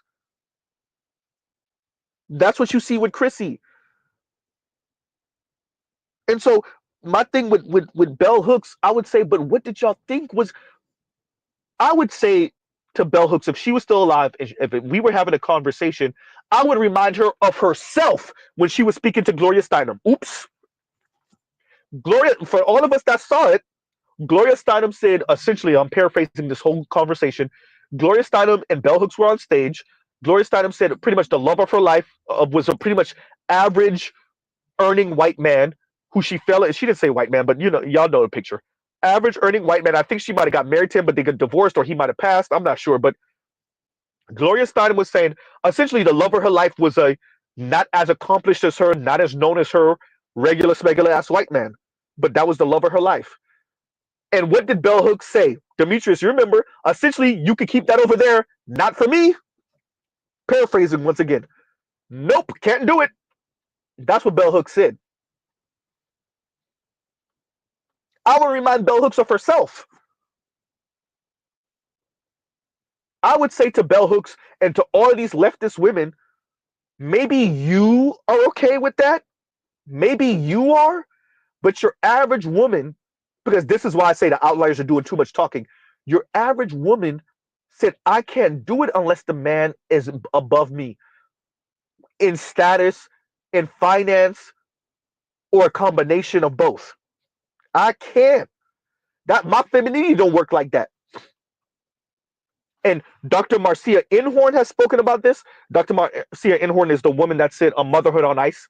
That wrote that book. I covered it last week or so, maybe the week before. And the PhD sister that was on Black Women Texting podcast spoke on that also. And I think she's a professor also. My apologies. Right?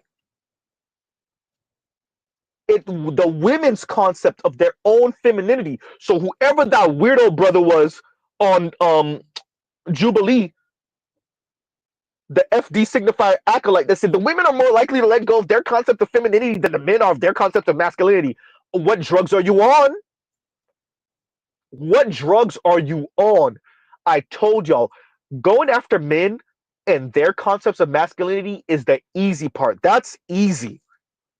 Insulting men, mocking men, shout out to Foreign Man in a Foreign Land, calling men nigcells, that's the easy part.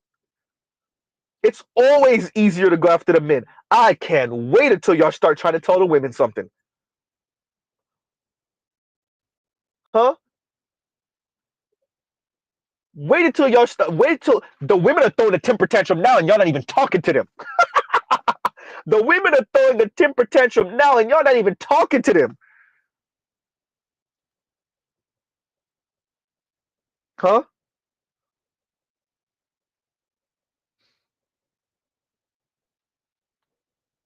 The women are mad now because they're coming out here. They're like, wait a minute, I got a college degree and a bunch of these men don't.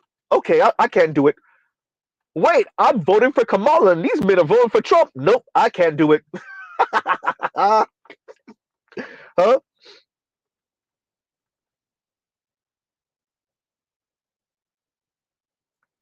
You're not even talking to the women and the women are throwing a fit.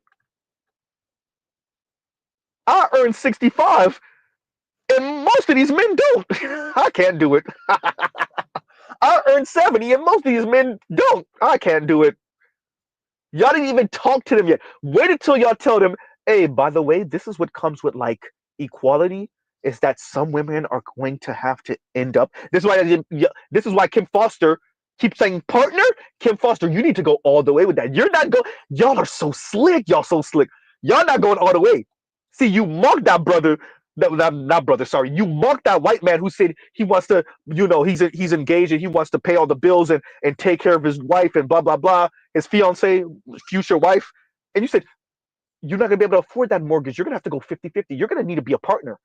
You didn't say it all the way. You didn't say there might be a day when a lot of you women earn more than your male counterparts, and you're still gonna have to end up with those guys because you won't be able to do it by yourself. And not all the men that are above you financially are going to want to be with you. Many of you women are going to have to be with men that earn less than you. You ain't say that part, Kim Foster. A lot of y'all get right up to the line and y'all won't cross it and tell the women the truth. Because you already, let me make sure I say this. Y'all already know. Y'all been condescending and being mean to, but talking to the men about this for a while now. It ain't the men. Y'all are cowards. Y'all ain't telling the women everything. The entire conservative all the way to liberal or progressive, y'all not talking to the women. No one's telling the women, by the way, what comes with equality, yeah, we saying 50-50, but it ain't going to be all 50-50. It might be a third of you women that earn more, maybe even significantly more than your male spouse. Y'all want to do that partnership talk, fine. Then your partner? Huh?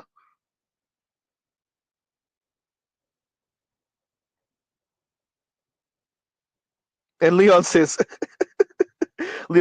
Z, stop it. You're going to make FD signifier and foreign man in a foreign land lose 50K, 50,000 followers, black women and white people. And you know they are scared. Yeah, they can't tell the truth. No one can tell the truth. And so then what's the point?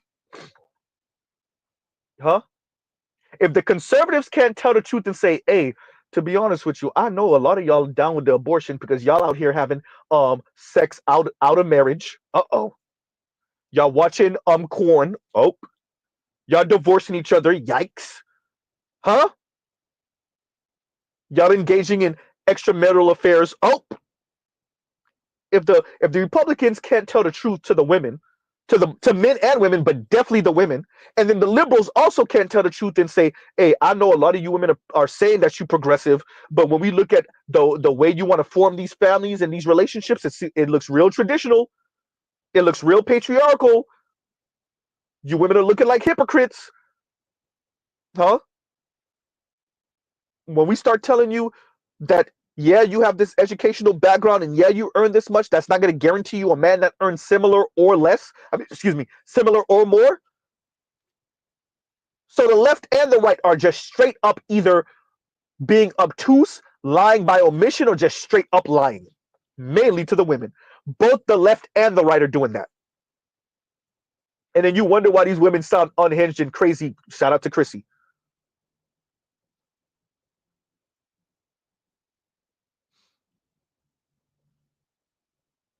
And Mr. Donnie Mack says, per the Pew Research Center, 1/4 of black wives are primary breadwinners. I think no, I agree with those numbers, by the way, Mr. Donnie Mack. The thing with data that it doesn't capture are the people that don't participate. Let me say what I'm saying to that, Mr. Donnie Mack. I would argue the reason why it's only 1/4 is because the women that are surveying the landscape and see that would be their outcome, they don't get married. The reason why it's only 1/4 of black women is because black women are surveying the landscape and said, "Oh damn, I would rather be single to be the primary breadwinner." Now we already know that black men still out earn black women and black men still have more wealth than black women by and large. We know that. But what I'm saying is that I would argue that number would be closer to a third if more black women would be married and be okay with being the financial breadwinner. I think that it's only a quarter because the other women said, "Yeah, I would rather be single, or I would rather do the quote unquote partnership thing off the books or off paper. We live together, we have these kids, we raise them until we break up with each other, right? And now we baby daddy, baby mama crap.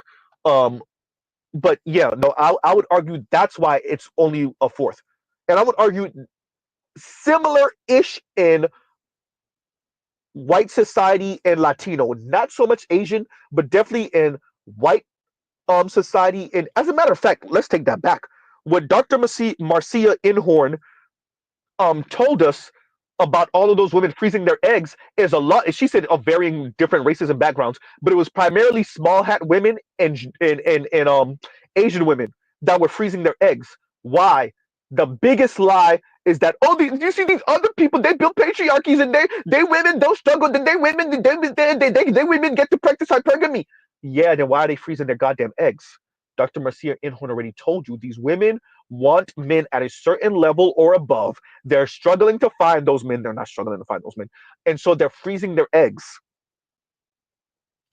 The same women that everyone keeps on comparing black men to the men of their demographic, those are the women that are freezing their eggs disproportionately. Small hat women and Asian women. Wow, will you look at that? Uh-oh. Huh?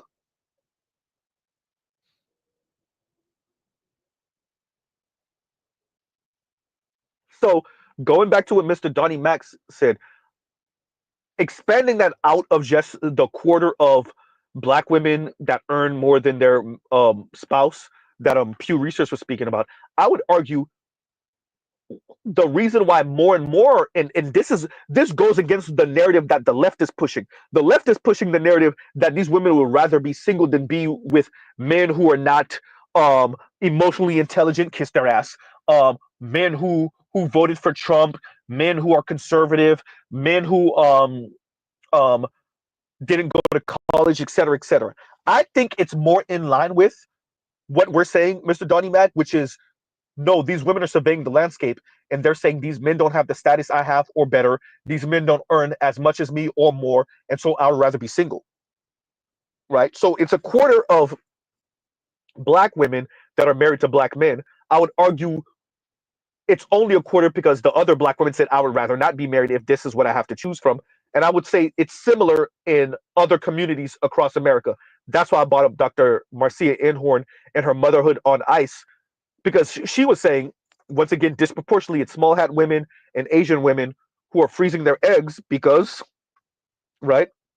And Mr. Donnie Mac put the link up. Thank you very much. Right? Exactly.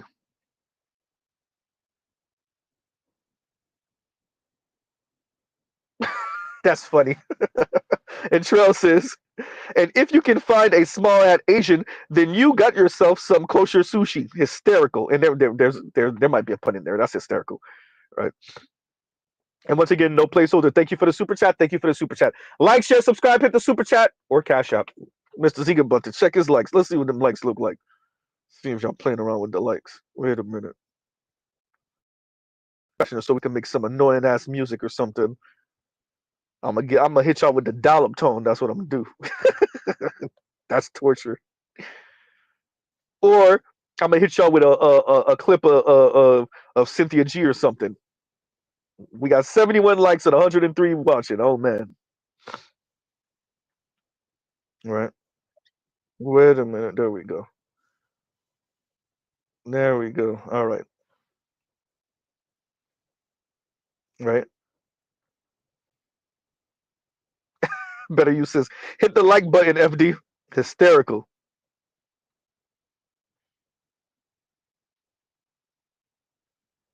Thank you. And Leon says, Lion, white women are in active protest to have their blue pill patriarchal fantasy. That's all. I agree. Toya says, Q, Alexa, play What We Do by Freeway, please. Shout out to Philly. Right. So yeah, no, to sum up everything, I put these two clips in because I wanted to respond to Chrissy by showing all of these single white women, number one, um, and to emphasize once again, politics is downstream from culture. Culture is downstream from politics. Chrissy took the least generous view of this she could possibly take. And of course she did. And she used it as a moment to be antagonistic to black men because of course she did. Insulting to black men because of course she did. Right? Of course she did. Right? God damn, Leon. I looked down at the comment and it made me laugh because I don't have a problem with it. And Leon says, and thank you for the super chat. Like, share, subscribe, hit the super chat. And Leon said, play some Sailor Moon K-pop music. I don't know. We live in a different era, Leon. So I think brothers would be bopping to it and they would low key not admit it. To be honest with you, right?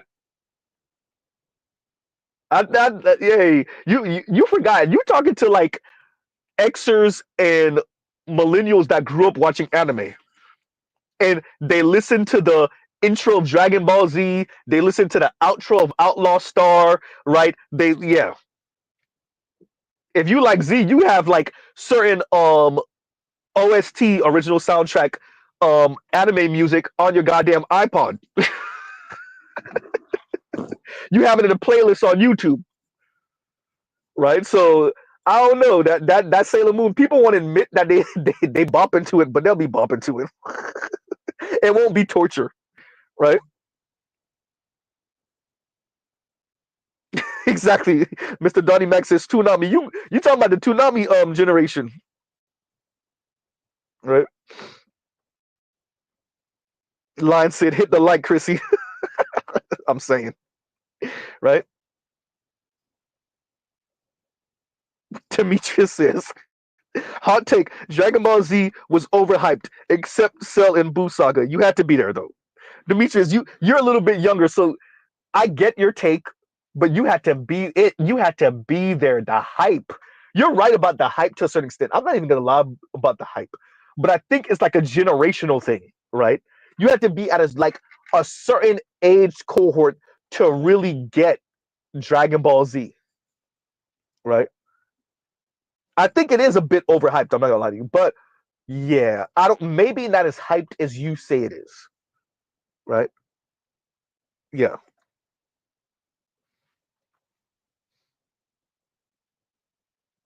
So yeah.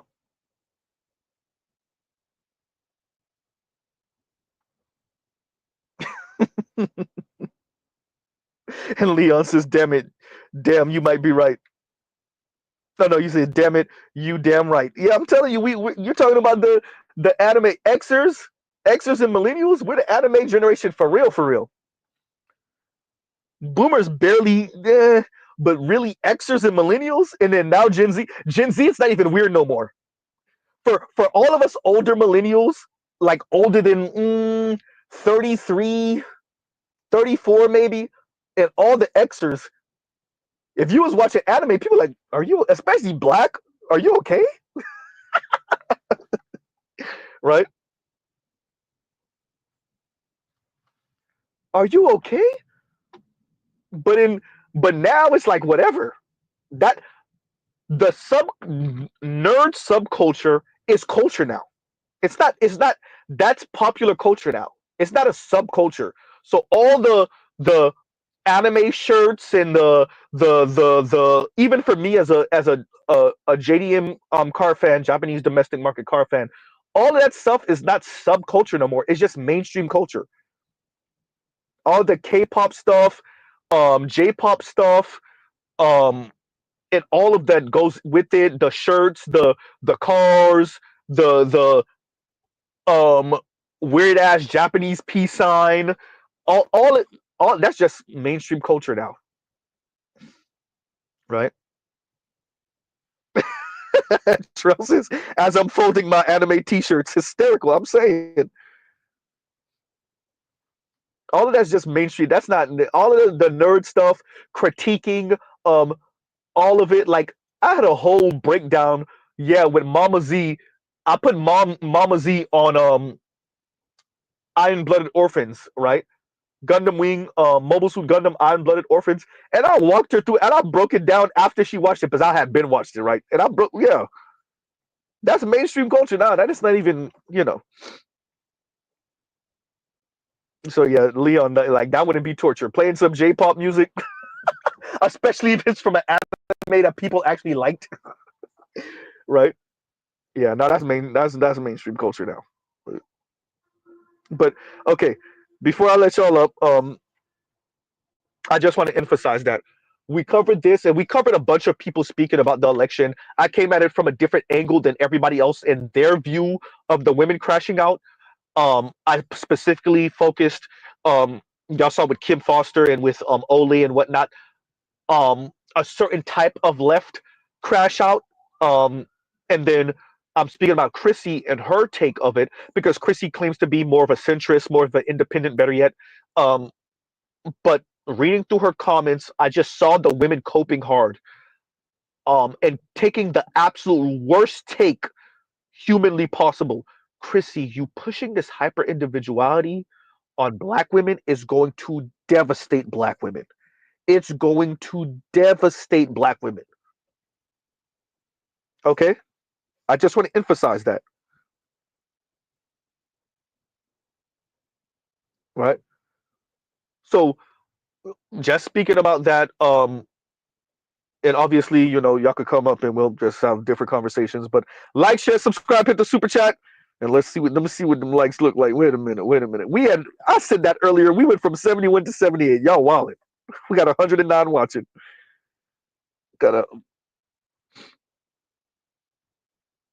And Better You says I couldn't get into Iron Blooded Orphans. It starts off. It's sobering. It might be one of the most sobering Mobile Suit Gundams of all of them. It's yeah, it really emphasizes the child soldier element of it all. Like, it really emphasizes it. Uh Kinsey and Red, are you telling Z to cut his own self off? And Kinsey and Red said, sending super chat just to cut you off. Got him. Hysterical. All right, I'm about to put the link anyway. I'm gonna get quiet in a minute anyway. Kinsey and Red. Right, and there y'all go. There go the link. Y'all come up. Right, but yeah, man, like, I just want to cover this for that, and y'all come up. We could talk about the election. I'm still waiting to see by county election result numbers. Once I get those are going in my community post. What else we're looking for? What else am I looking for? And there was something else I want to post. I want to post the other demographics in ethnicities and races, and what their voting numbers look like. So yeah, we'll get to it. We'll get to it. Y'all stay. Indigo, thank you for the Cash App. Thank you for the Cash App. Right. Yeah. And so we'll get to it. We'll get to it. And give me a second.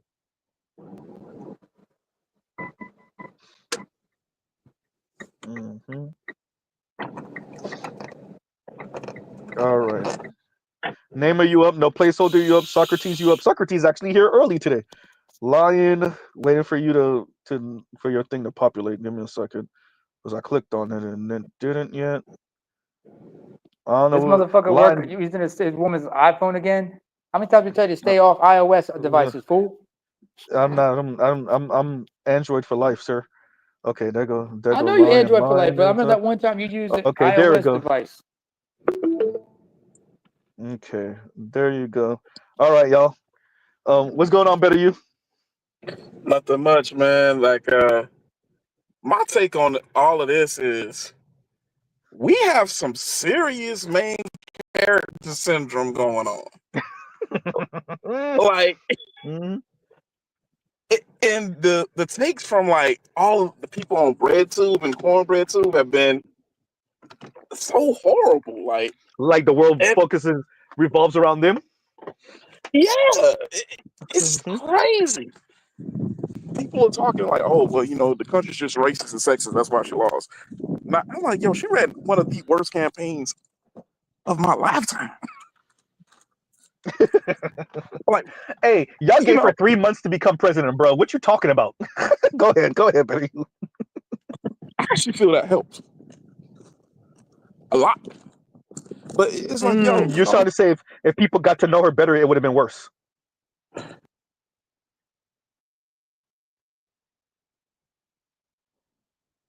Yellow, is that me? No, everybody just most of us are muted up. Oh yeah, Better You went out and I don't know what happened. He'll be right back. I think he's got something to do. Yeah. I hope the baby behaving himself. Yeah. You right? But okay, all right. When Better You, when you get back, no, Nemo, we going in line. And Toya got lady privileges, so y'all already know lady. Okay, now we can hear you. Go ahead, Better You. And then after that, we'll get no placeholder. Gotcha. So you went out for a good 30 seconds. Go ahead. Oh damn! I was saying, like, with her record, like the prosecutorial record and everything, if people got a chance to really know her, like, you saw that media blitz and how it was like coming out the DNC, she was riding high, and then the more she talked, the lower it went. And Yeah. I just, her alienating so many of the voter blocks, like with the Arab Americans and everything. And the one thing that people, I know most people probably didn't see it, Savvy Sav's interview Butch Ware and Jill Stein, they said like a month and a half ago, she ain't got no path to victory. Our polling is showing that. Yep. So they knew that was coming. And it played out just like he said. It you know, the thing, I get it. They ran Kamala. I want to say this though. I gotta give it to this one person who said it early. I gotta give it to them, even though they're a goddamn egotistical maniac. But I gotta give it to them. I gotta give it to them. Jason Black called it too, but Jason Black was very. It's not that just that he called it. He said something very specific. They might run Kamala, knowing she's gonna lose, just to say, "Look, we gave you a chance. Now get out of here," right? Like, because they couldn't skip her. They couldn't jump over her, knowing that. So we're going to give you the resource because we saw the numbers too. We know you're going to lose. So just to get you and Biden out of here in one fell swoop, we'll have you move him out the way. We'll put you up, knowing you're going to lose, and then you can get out the way. And 2028, then we'll run somebody that we actually think is a viable candidate. But for us to do that, we would have to have gotten you and Biden out the way first. You know. So yeah. I do agree. I think it was Clifford, and I say this, and then I'll move out the way. The biggest thing that people are failing to realize, in addition to her alienating a lot of elements of the base, she had no consistency in her messaging and wasn't able to effectively message. And that, more than anything, surrounding immigration, the economy, and just the Democrat Party really just being an anti-man and alienating men in general. That's why she lost. It's not this misogyny and sexism and racism and all this other shit. It's like, no, she's a dog shit candidate. You know, let me say this. Hopefully, you guys can hear me. I know I might be in a dead zone area. We can hear you. Okay, so have we considered Kamala sounded the way she did because she's schizophrenic? I don't mean like really schizophrenic. I mean she's a neoliberal politician, so she has no true core beliefs. Or maybe worse yet, her true core beliefs are so out there that she couldn't really show it. Like she might be a bit more conservative than the left would like. Prosecutor, I'm just saying. Yeah. Right. Yeah. So like I would say maybe I think Kamala is more Bill Clinton-esque than we would like to admit. I think that's why Kim Foster is going to eventually go in on the Democrats and Kamala in specific. And I'm waiting to see that. I'll call that one a think piece, right? Because Kamala might. I don't think Kamala had true views, like a political philosophy, is what I'm saying. I think she got into politics because she just got into politics, going through Willie Brown, giggity, and then like that's the lane that she just continued on. And so she looked schizophrenic on interviews, and she had one foot here and then one foot there, and then she's okay with Liz Cheney because I don't know if she really stood for anything. She did. Right? I tried to tell people, man. And after this, we'll have no placeholder. Go ahead. Go ahead. Baby. Yeah, I tried to tell people, man. In my real life, I watched her interviews. I tried to give her a chance, but she couldn't answer a question. And being dead ass, she could not answer a question. And I saw it. She came off as fake, and on top of the fact you sent Obama out to try to insult me, and you're mad because I didn't vote for her. I don't even know if I can go to church tomorrow, man, because the stupid way people are acting, I'm not that dude, man, and I don't want to hurt anybody. I'm not the one to play with, but you know, I just you got to leave some of these people to themselves, man. I would say, don't be surprised about the insanity you're gonna hear when you go to church. I don't know what people thought was gonna happen. I don't have contempt for the electorate. I kid you not. I I still see preachers around here talking about. I'm waiting for it to say it's a hoax. I saw that yesterday. I'm like, are you serious? Look, bro, I don't even take this stuff seriously. Yeah. These people like that, I don't even take them seriously. But no, I don't have contempt for the electorate the way I think a lot of people do. I think people vote their interest, and Yeah. I think what people don't factor into people's interest is their psychological and mental interest, Hmm. right? Oh boy, y'all. Okay, I'm gonna pause for a second. Y'all go ahead. Or their No placeholder, go up. psychological capacity. Go ahead, no Oh, say placeholder. that. No, no. Go ahead, Toya, and then we'll get no placeholder. It's her. Hey y'all, you, I just wanted to slide that in there because it's more about their capacity than it is about anything else. Because if I can't even fathom where it is that you're going with your line of thought, then there's no way I can align with it. But shout out to no Hmm. placeholder. Go ahead. What's going on, Toya? Well, yeah, I appreciate you letting me jump in. I agree with your assessment regarding capacity. She lacks it in more ways than one, and so my main concern with this is obviously I saw what other races of people did, which is logical and it made sense, and being that I'm kind of on the side of being what they call Obama black, so. But from the outside looking in, I'm a little disconcerted that 80% of black men voted for this one. So Actually, and if you Mrs. Z just mentioned what was that again? actually Go ahead. actually if you go state by state, that's the overall number. If you go state by state, like in Texas, what if Phil said it was like 35% of black men went for Trump. If you go state by state, the numbers are actually higher than that. Yeah, it's 26. It was 35% Texas, 26, 23% in PA. Yeah, yeah. I haven't Okay, checked so those are Indiana, but okay. I'm sure it was a high But number. I really want no placeholder to finish up with what he was gonna Oh, say go to that go before ahead. yeah, go ahead, go into what you were gonna say earlier. No placeholder, and then we'll get Yeah, the rest of yeah, it. yeah, yeah. So I'm a little disconcerted because it kind of shows an underlying issue that I guess I mean you mentioning that there are pockets of higher percentage actually brings me some comfort because it does indicate that we're making some headway here in terms of because yeah it, it, it, it it's difficult for me to understand from the point of view because well in a way I do understand, but black men have this philosophy because I see my father do it where it's we're helping the girls out by supporting them, and in almost a way that it's we're not going to question it and we're not going to actually make sure they're doing things that are actually productive to the overall team. You're saying so that's what I mean about 80% of it, or whatever the overall is because these black women are getting told what to do by white women and white women are getting told what to do by white men. So it is not prudent for us to just blindly support black women because I'm saying it's like we're right back where we started. We're being told what to do by white men because that's how the power structure goes. The white women tell the white man tells the white woman, and these black women take orders from these white women. I have a wife that basically perfectly depicts this. She's very high up in the corporate structure, and I'm saying, and you can never get her to challenge any white person. I'm saying so. So anyhow, the point I'm just saying that it's not prudent for us. I had to convince my wife to get in the side of republicanism for multiple reasons, but she's now on it.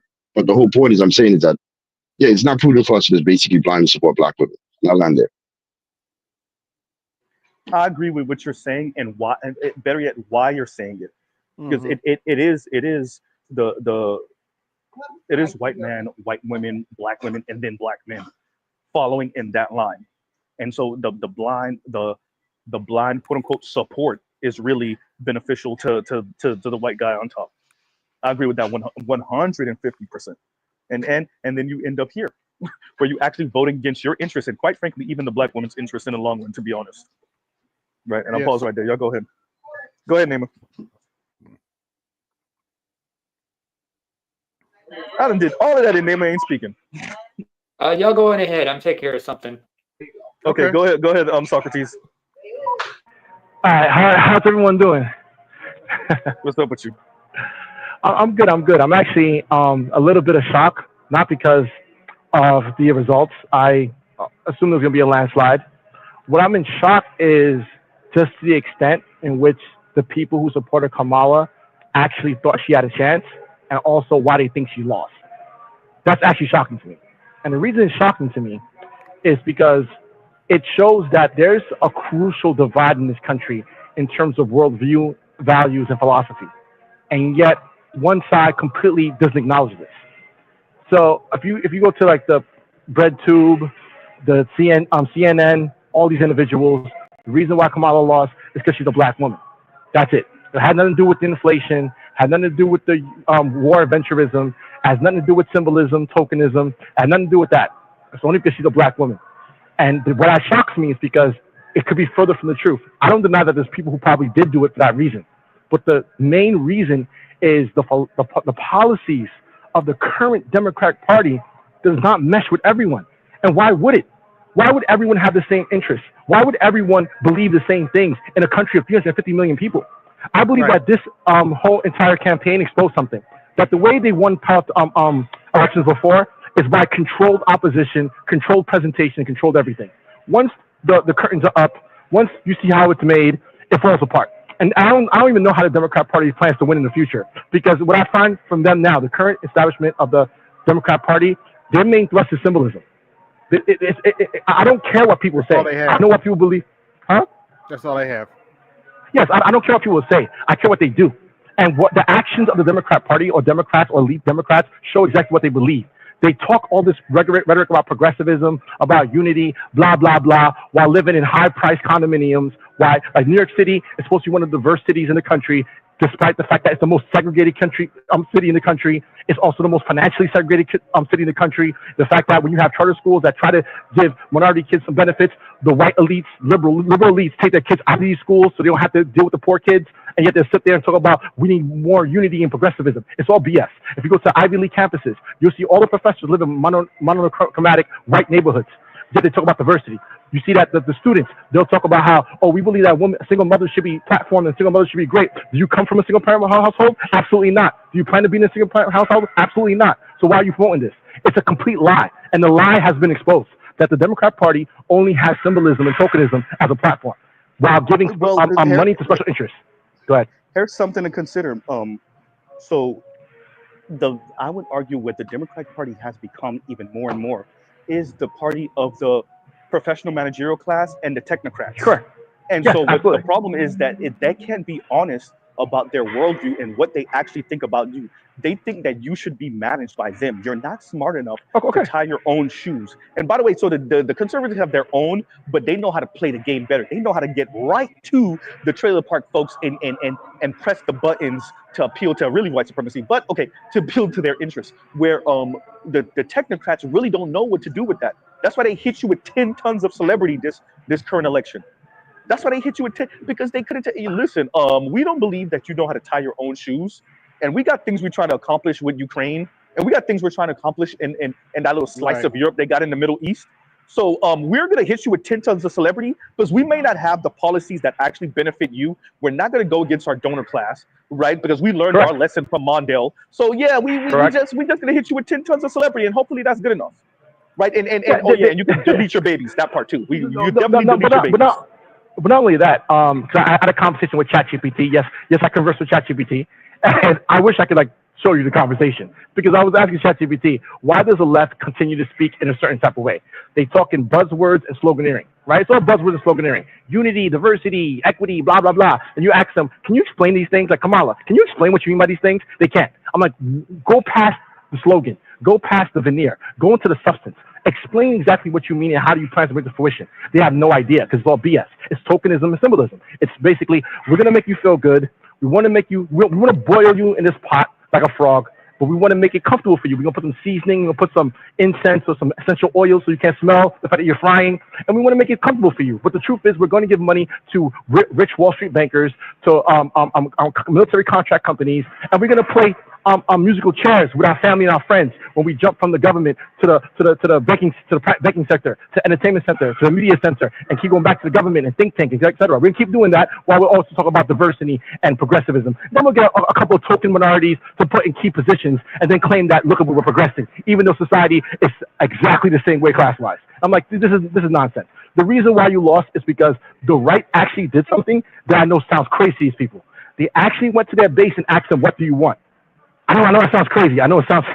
Even when I say it out of my mouth, I sound stupid thinking about it. They actually asked, "What do you want?" Instead of telling their base what they want. The left just tells you what you want. You want this, right? Let me say that a little different, Socrates, because I got to say it like this.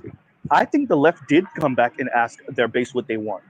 Here's the problem: they had already primed the base to say certain things in the first place. I could ask you what you want after I already told you what you want, and now you believe it. Now I could ask you what you want. No. Okay, fine. I had a friend of mine. He was asking me a couple of months out, what do you think happened to this election? I said, landslide unless the Democrats cheat. That was a landslide. And he said, why? I said, because the game is not for your base. Your base is already going to vote for you. It's for the moderates. It's for the people in the middle. It's for the normies. Most people aren't poli-sci majors.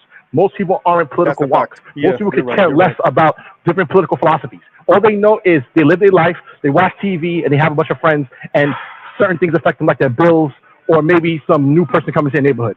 I know it sounds crazy that people actually care who's in their communities. It's so funny that they think that's crazy, but if I go to Park Avenue into a co-op that I don't belong to, they're calling the police on me. So they understand keeping their community safe, but when people have the same reaction, they're racist. It blows my mind. Like, the Democrat Party needs to stop, and I want the Democrat Party to stop, because we need a actual liberal party. We can't just have different shades of right wing. We need an actual liberal party that actually considers the working class, that actually considers real policies that actually affect those, Socrates. I would argue you already have different shades of conservatives. The Democratic Party in America is not left. It's the most left that you have. No, I agree with you. Okay, I agree. We can't have different shades of right wing. We always have different. What kind of right wing do you want? The Democratic Party is the Republican light party that allows for you to end up with the dude if that's what you want to do. That's what they are. And if you want to baby delete, they're the Republicans that let you baby delete and pipe dudes if that's what you want to do and sex change. That's the difference. That's the difference. They're not really leftists. Go ahead. Let's just 1 second. Go ahead, and then after that we'll have Demetrius. Go ahead. The Democrats and Republicans. This is the best way to think of it. Republicans are Republicans. Democrats are log cabin Republicans. I agree. Yeah, I agree. That's pretty accurate. Yeah. And go ahead, Demetrius. Go ahead. And Black Uru and Toya, you could jump in whenever you want. But go ahead. Okay, here's the thing, right? So this is coming from a dude who did vote Kamala. Okay, the thing about it is, after reading some of the policies on Trump's website, I just can't get down with it. I can't get down with the American Academy. I can't. I literally can't, because some of the things proposed in it, it's so vague. Hang on, y'all. All right. Well, while we're waiting for you, who's next up? I think AB or Toya. If you had anything else you want to say, and then AB or AB, you could go if Toya. I'm actually going to say something and then leave, because I want to leave space for anybody else who wants to join you guys. I'm doing a live stream later tonight. Passport OG asked me to do a reaction to KNF, and I recorded it, but I'd like to run it panel style. So if y'all can make it later, I'm up. I'll be there. Okay, great. I would love to have you. And so it's already up on my page, and I hope to see you guys there, because I do want to talk about this based on what Mr. Z has already presented us this morning, but also about what Bowser was saying too. So I'm gonna leave with the sentiment that if people were marrying folks that they knew their political alignment with beforehand, this wouldn't even be an issue, but we're far past that. Mm-hmm. Hey, Toya, before you go, Toya, the funniest thing is when I was watching, and I'm not gonna lie, her sister was honest about this. She was covering, it was Kim, and Kim Foster was covering the white lady that said, her husband was in France at the time, which it speaks to the money part of it all. Yeah. And then she just now finding out that, and when she was like, oh God, Hillary lost, and her husband was like, yeah, she should have. Right. She was like, wait, what? And she was like, uh-oh. First of all, when you said, uh-oh, that speaks to the power of that white man. Oops. Okay. Him being in France speaks to the money of the white man. And I agree with Kim Foster. How you just now finding out that this nigga's conservative? Because the lifestyle it was affording her all the way up until this point was fine. Thank you. Wait, hold on. Can I ask you that real quick? Because she's a conservative too. because she's conservative No, she too? wasn't. How about that one? Well, Oh, no. and, What, no, I what get what you're makes her saying. No, I not get what you're conservative? saying. Yeah, I What get makes what her you're not conservative, right? It's just like because she like voted religion, right? Hillary. You're Exactly. right. It's like religion. It's like religion, right? You go talk to people. I went to Bible college at one time, right? So I've been around religious people for a long time. So you talk to religious people, and you'll find that their religion is compartmentalized, right? It's for Sunday, it's for Easter, it's for Christmas, it's for when religious topics come up. But their regular life is completely secular. So you won't even know what they actually believe until it comes up. And that's a lot of time with politics. You don't know what people actually believe until it comes up. And they don't really believe it. It's symbolism. I want to see a white woman or a woman as president, or I want to see a black person as president. That is the extent of it. The actual policy, talk to a regular person about actual policy. They have no idea. So talk to them about any president that they voted for, what they did. They don't know. We need to really get past this idea that the normies I agree with Socrates on this. are informed like that. They're superficial. They're so superficial that I like his hair. I'm voting for him. Like, really, yeah, his hair is cool. I think he's like Gavin Newsom. I like Gavin Newsom's hair. He smiles well. I'm voting for him. He seems like a nice guy. Like, really, that's it? Yeah. Any policies? Literally. What policy? What are you talking about? What are you talking about? What policy? And I'm like, that's the average person. The average person is like that. The average person doesn't read like that, Black Socrates. Absolutely not. Absolutely not. And if you want to go, Toya, if you want to finish up, and then we'll get Demetrius. Go ahead. Thanks for having me, Z. I'll be listening. All right, and then thank you for coming up, Toya. And go ahead, Wait, Demetrius, and finish up. Okay. Do people do know that 50% of the population read at below a 6th grade level, right? 50% Well, of the it's really, population yeah, it's 8th grade and below. Yeah. Let me say this before you go, Demetrius. Grade and below, right? Let me say this before Demetrius go, and before you, Demetrius. So somebody sent this to me, but I felt like I read something or saw something about this earlier this year, maybe, and then somebody sent this to me again, and I watched the clip of like Ivy League students not reading more than 6 books their senior year or ever, maybe. And I was like, wait. Y'all in Ivy League and y'all never read. Well, with the rise of AI, you can get the AI to summarize it for you. That's crazy. Look, man, let me tell y'all this. I read what Harry Potter book I read between my junior year and senior year of high school. I read that book in like, what, 4 or 5 days? I read it in like 4 or 5 days. Right? So like, it's crazy that these motherfuckers may not have read 6 books in their lifetime. Oh, wait, insane. Wait, so Mr. Z, do you know any Ivy Leaguers?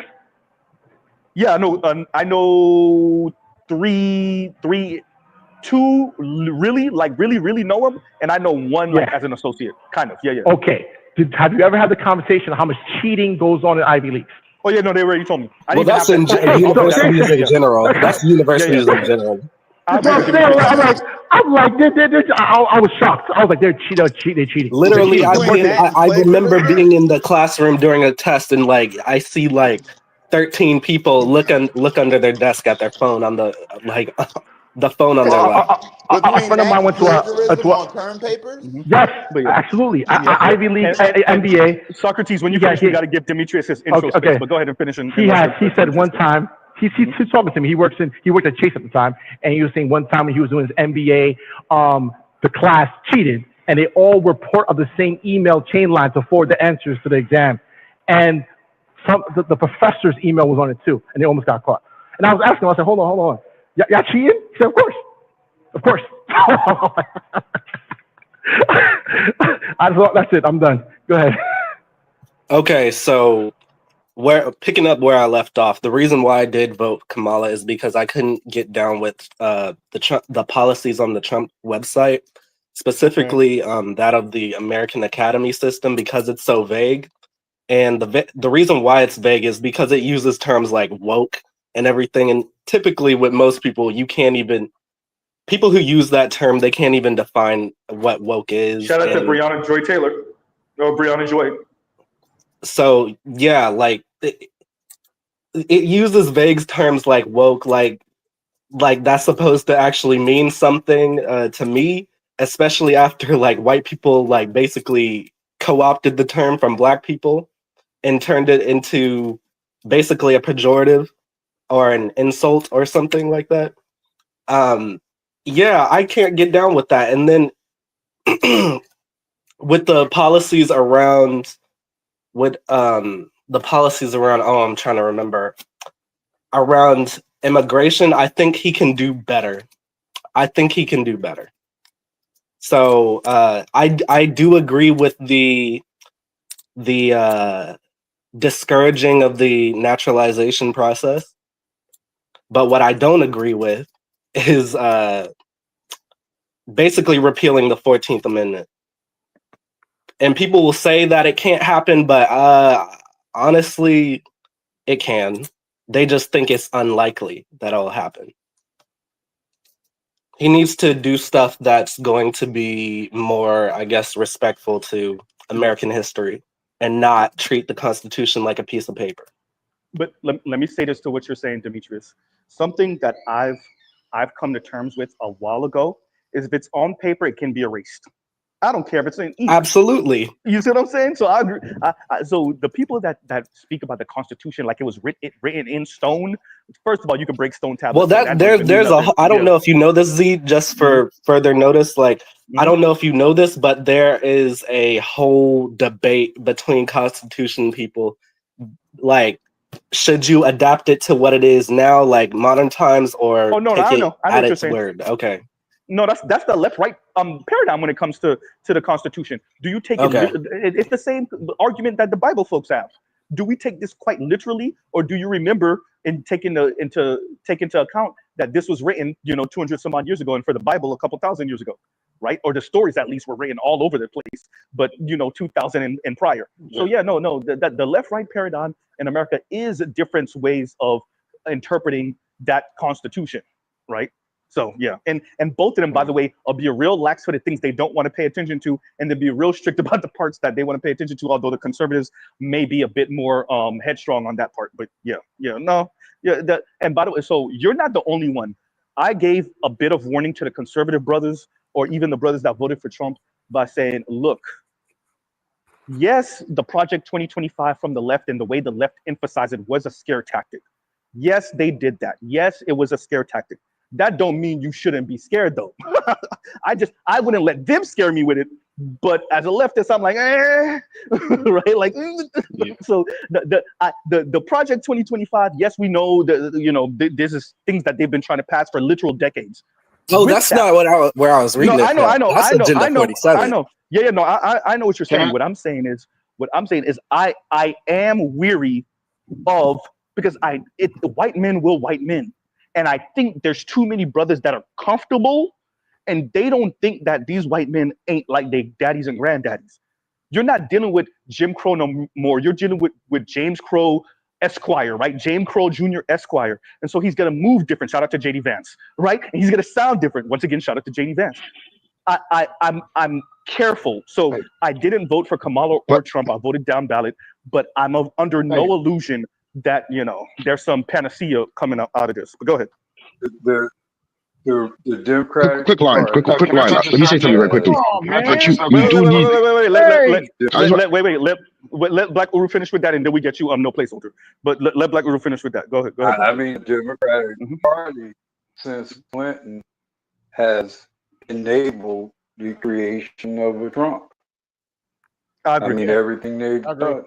And, it's especially, all this adapting to the neo-colonialism, actually one-upping the Republicans with being neocons. The greatest neocons we've had were the Clinton administration, were Bill and Hillary.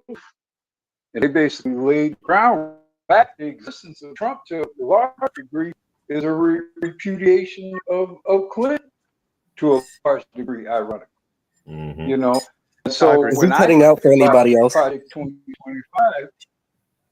When I think about Project 2025, which I'm not as frightened by, in fact, I think some of the stuff that's in there does need to be done. In part because I think because it would lead to a reformatting of a perspective of being, responsible men and women. Particularly responsible women, but also, when I look at Trump in particular being elected, he ran on being, for example, against the Iraq War. Well, who's been more pro-war the last 12 or 16 years? It's been the Democratic Party, because they ran the White House. for most of that time, except for his, the last 16 years, it's been mostly run by Democrats. So as afraid as I might be of what Trump is or will do, and I'm not really as much, I have to look at how this happened. And it's happened because of the anger, hubris, and the greed of the powers within the Democratic Party, which culminated in the fiasco called the Kamala Harris presidential campaign. I agree. Agreed. Black Uru, Yeah, let yeah, me ask you this to add to question, and then go ahead, and then I'll ask the question. Go ahead. yeah, quickly to add to Uru's point, and to add to your point about white men being white men, Mr. T, I agree with that, and no one is here is under the impression that we as black men are not going to ever believe that. But I feel as though, well, I think white men being white men in 2024 going forward is trying to reestablish their patriarchy, and in doing so, they will become helpful in us getting the resources that are available to black women that allow them to establish their matriarchy. They're going to undermine that via directly or indirectly. And we need to get these black women kind of out of our way in more ways than one for us to excel. No, And I I think agree they're with going that. to help in I doing say that. Yeah, That's I agree. basically what.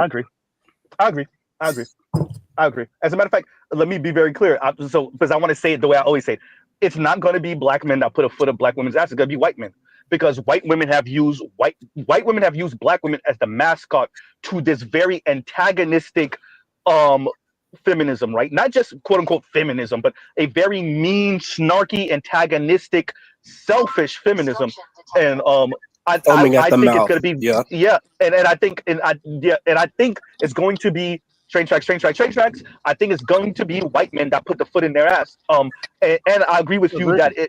that to move to get white women back in line, they're gonna move black women out the way. So I don't think it's going to be on purpose. I do think it's going to be incidental. I don't think it's because they're trying to look out for black men per se. Well, And if they are, great on that. But no, I think it's just like, this is something we got to do, and if it benefits black men, so be it. But it's not because we're necessarily being intentional about it. Go ahead. wouldn't the results of this election already prove that just happened? Yeah. Like you just got that. White men putting foot in black women's asses, you just got that. Moving them out the Literally. way. That just happened. And It just happened. so and another thing to say something to what Black Uru was saying. So the reason why I'm a bit more frightened than maybe others on the panel or in the chat is because I don't see Trump in Vance in a vacuum. Like the name of the dude I kept on referring to, his first name is Curtis Yarvin. Curtis Yarvin is one of JD Vance's road dogs, his kind of like philosopher homie and mentor, coupled with Peter Thiel. And like when you look at the trifecta of Thiel, Vance, and Curtis Yarvin, and Curtis Yarvin is about borderline monarchical rule of white men essentially, and reestablishing the hierarchy. So, and I like any student of history knows what white men mean when they say that, right? So are there going to be black men that benefit from that? Absolutely. But for the ones that don't, and for the things that they're going to do or implement or turn a blind eye to bring about their reestablishment of their power. Ask yourself this question. Ask yourself this question, because a lot of what happened in the past were a product of things that just logistically do not exist.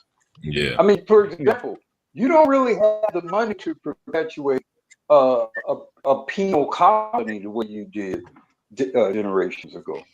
You don't have the geopolitical economic advantages or geopolitical political advantages that you have where you could do that. Yeah. You got some serious where you can waste some money.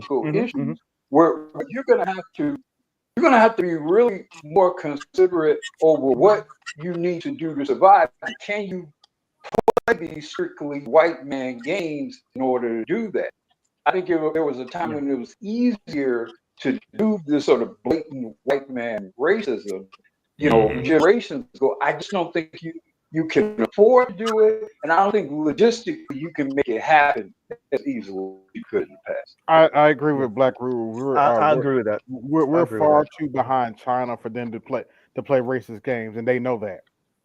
Yeah, it's a With, different with, with, environment. with Yeah, RT. call me the Yes, scaredy yeah, okay, leftist, Z, I get it. but There's some there are some that are still gonna try, no, that's but not what I was. That's not where I was gonna go with it. AB, I'm more on the like, cut your nose to spite your face, and so the logical side of me, I'm gonna be honest. So I'm of two minds of this. Well, I'm of one mind and of one feeling, one heart of this. The mind is saying, Fuck your feelings, yeah, nigga. Let's go Blackaroo's what you right. think. The feeling is saying, but it's still white men, and white men gonna white men, and they might cut their nose to spite their face and say, yeah, but the Negroes though. So No, yeah, no, and no, I'm no, not no, trying to no, do no, that no, to no, no. scare tactics, but Well, wait, Yeah, real quick, because I cut AB off. We got to get AB, and then we sneak it through. So we get AB, we get line, and then we'll get somebody just dropped off. But yeah, Black Uru, your mic is clipping in and out a little bit when you were speaking. So I don't know if it's your mic or if you're borging or whatnot. But go ahead, AB. Okay, I'll probably switch to vice versa. Okay. but yeah, they can't. Are some of them gonna try to play the game? Yeah, of course, especially in the South. No, nothing surprises me out of the South. Some of the crazy stuff they do, but we have to roll with the punches. It's not like the Democrats gonna do any better, and when they do get in, sometimes they get worse. As far as I racism agree. wise, so roll with the punches. And do I think they'll try to implement some of Project 2025? Yeah. Good luck. One of the things in there, they talking about getting rid of overtime play. I'm gonna ask you a simple question. Do you really think them rural white boys are gonna let them do that shit? Get rid of overtime pay or get Yeah. No, I thought they said they're going to get rid of get rid taxing of the overtime pay. taxing. Yeah, that's what I. So They're that's going what to I heard. stop Get rid of taxing the That's overtime what pay. Lion Not is get saying is rid what of I it. heard. Yeah. No, in Product I've heard both. 2025, Yeah. Product 2025, they were talking about getting rid of overtime pay. Period. You wouldn't get Yeah, no, That's paid for never going to overtime. I happen. AB's was right. like, So, dang. let me They're say this like, to AB in line. them white boys are not going for that. So I was like, that's Real, fine. Go ahead. real quick, AB, let me say it because both you and Line are right. So both of them are true. What AB is saying in Project 2025, they did say that, right? Getting rid of overtime pay. But Line is right too. What the Trump administration and what Trump is saying is that he wants to take away the taxes on overtime pay. So we'll see whether either one of these gets implemented or whether they push either one of these. Either one Sure. of these could happen or neither, Yeah. right? Well, So either way, let's go we'll with that. find out. Yeah, we'll find out in a little bit. But go ahead, AB, Either and we'll finish up. find out. We'll find out in 2 years. Give it 2 years. We'll find out. True. Go ahead, AB. We'll find out in 2 years. But yeah, if they're going to implement Project 25, they're going to implement Project 2025. My response to the Democrats is, it's not my fault you didn't run a better candidate. Why is that my problem? That's your And have responsibility. your own version of, I guess now it would be Project 2028. Have Yeah. your No, it's own not version that. of that. Yeah, go It's ahead. two things. It's you gave us this bullshit ass candidate, and then you talked as if you were entitled to my vote. That's Hold the on, real. hold on. That's the real bitch of the whole thing. Yeah, let me Is double. Yeah, real quick. Yeah. Then you go to somebody else. See, let me Mhm. double down on that. You originally wanted to give us a dementia patient. Then you turn Yeah. around and gave us an incompetent woman who you know is not qualified to run the country. But you want to go ask Wait a Kamala Harris. minute, AB. I wouldn't say Wait she's. a minute. I wouldn't say all that. She's an Yeah. empty suit. She's an empty suit. No, the reason why I said that to AB was about you sounded like a goddamn sexy, you goddamn black manosphere. No, I'm playing with you. Oh, But no, okay. I mean but you so I wouldn't For call that Kamala job, she's incompetent. incompetent. I'm not saying I, she's stupid, but for that job, she's not fit. so that I agree with. I will say I don't think Kamala really stands for much. No, And I she doesn't think at that all. Well, go ahead. hold. Okay, so I've been keeping my eye on like FD and Olay, Mhm. given what happened with the election and everything, and the Oh thing yeah, Ole leading had up a to complete Tuesday meltdown. and I all that. watched it. Yeah, I watched it. Yeah, me too. Let me say this. FD was a bit more honest about it, but Ole was seething, bro. Yeah, she was. Ole was seething. She was like, I let y'all bait me into believing that she could win. And I'm like, listen, y'all were way too generous with her. Because I think it was like people on Ole's panel who were saying like, because y'all are saying she's inconsistent, but the people on Ole's panel were saying like, oh, we're seeing her grow in real time. Like she changed her stances. And I'm like, no, she's scrambling. Right. And I was trying to tell this to my homegirl who already was gonna vote Kamala anyway. And I'm like, listen, listen, she's cutting it real close. Honestly, like Joe Biden dropping out and everything, she was already cutting it real close before she even really opened her mouth about anything. And now she's scrambling. She's paying for it. Yeah, she waited till the last minute to unveil her plan with black men with weed and loans, and then the very last minute, like a couple weeks before, right? Wait. Well, I gotta state the obvious. I'm sorry, Captain Obvious over here, because she ain't have no goddamn plan. We know, Yeah. but she did the same thing with Latino men. And to those in the chat, let me say this. To those in the chat, let me say this. This is coming from a guy who did vote Kamala. But I didn't do it because I like Kamala. I did it because I didn't like Trump's policies. Okay? And I think they're anti-Constitution. I think they're anti-American. That's why. And they're damn near isolationist. Let me say this. So to what Demetrius is saying, understand, brother, you are one of the few that can actually say that. I don't hate Kamala. I felt indifferent. Yeah.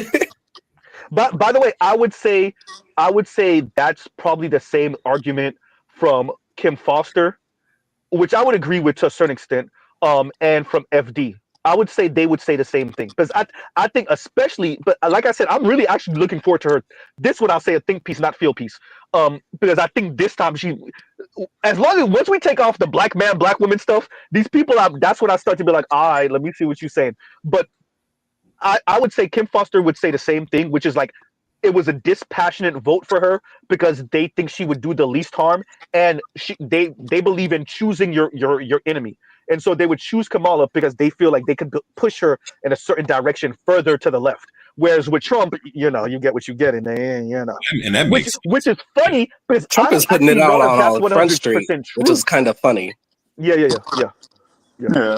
But as far as Chrissy's video is concerned, I mean, I agree with her for the first few minutes until she got to blaming black men. And then the first thing that thought in my mind is, like, when you go back in public school, when somebody does something like that, they know who the problem is, but they go directly to somebody else. You're a pussy. Hey, I can't bully lions, so let me see. Where's the 5-year-old that I could push over? Yeah, only a pussy does that. Only a pussy does that. Yep. Like, and like, you mad because you got out. And here's the thing, you talk as if like there was no possible way you could be outvoted. Yeah. Like, that's the whole point. Like, just like you have a right to vote your interest for whoever you want, other people have the right to do that too. A lot of the left thought that because more white women aren't getting married to white men, which makes them a bit less conservative or have the pressure of their husband pulling them to the right, even if they're left, going to what No Placeholder was saying earlier, even if they're in some of what AB was saying, even if they're like free spirit liberal women, or progressive women, because of where their husband sits, that husband be like, hey, we voting Trump and you voting Trump, right? And so what the left was over indexing on those women being single and not being married. But that's the part that Christy did get right, though. That's the part that Christy get right about the white patriarchy. Yeah, white women still want white patriarchy. Are you surprised? Also, some white women like being grabbed by the pussy. Oops. I mean, like, literally, when that whole story broke, there was a bunch of white women walking around with shirts that said "Grab me" by the vagina. Yeah, no. So what you're saying? No way. Yeah, they had it on their shirts. Yeah. Wait, hold on. It's supposed to be surprising that white women sided with their men. Right. That's really shocking. Wait, real quick. Go into what Lion is saying. No, what Chrissy was saying is that she's not surprised, but she was cynical about it. She found a way to still bring it back around to, well, if black men would build Wakanda, then maybe we would be in line with them too. So that's what she was doing. So she was saying, she was mocking her followers and subscribers that thought that white women wouldn't vote with white men, but what she was doing was starting there to bring it back around to, well, and if black men would build Wakanda, and it's very interesting how she phrased it. Essentially, a benevolent patriarchy, and black men would build a benevolent patriarchy. In other words, protect, provide, and shut up. Then we would align with them too. Oxymoron. Wait. I'm confused because black men already earn more than black women.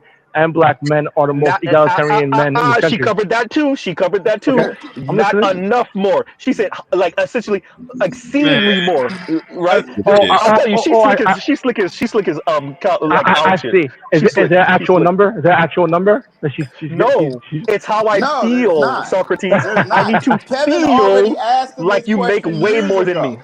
Yeah. Kevin asked him this question directly years ago. What is the price of your femininity? Not one of them could answer. Well, that's what I say. I think it's hard to take assessments, like even geopolitical. Like if you misperceiving the social, like even at the gender level with the so-called gender war, if you like Chrissy and the divestors and shit, if they have the wrong assessment of the social landscape, they can't have the right assessment at the geopolitical or even at the like that. Yeah. That's why I say I can't take theirs. If you going like you just asked them what's the statistic she used to believe to come to the conclusion about the social landscape between men and women, and she doesn't care about the statistic. She's saying, well, it's not enough. That's clearly telling me you're disingenuous, and you can't have a real you can't have a genuine opinion about geopolitics. To me, she puts women, particularly black women, in the most unenviable position ever.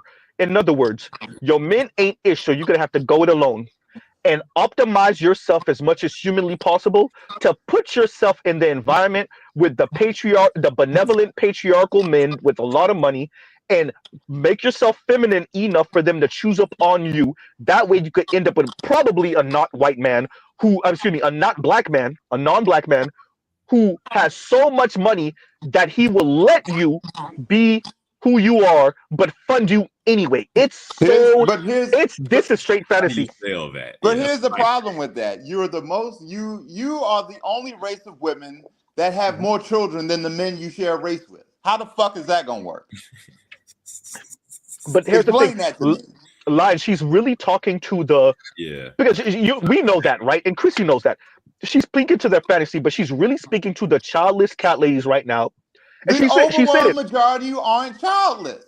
True. Remember what I said a couple years ago? She admitted that she engages in fantasy. Why does this matter for this conversation? We're speaking about the supposed independent women because Chrissy claimed independent. But my this is who problem they with are. that thinking is even if black men aren't your ideal, we're still men, and we know how other men think. You don't think those white men are thinking the same thing?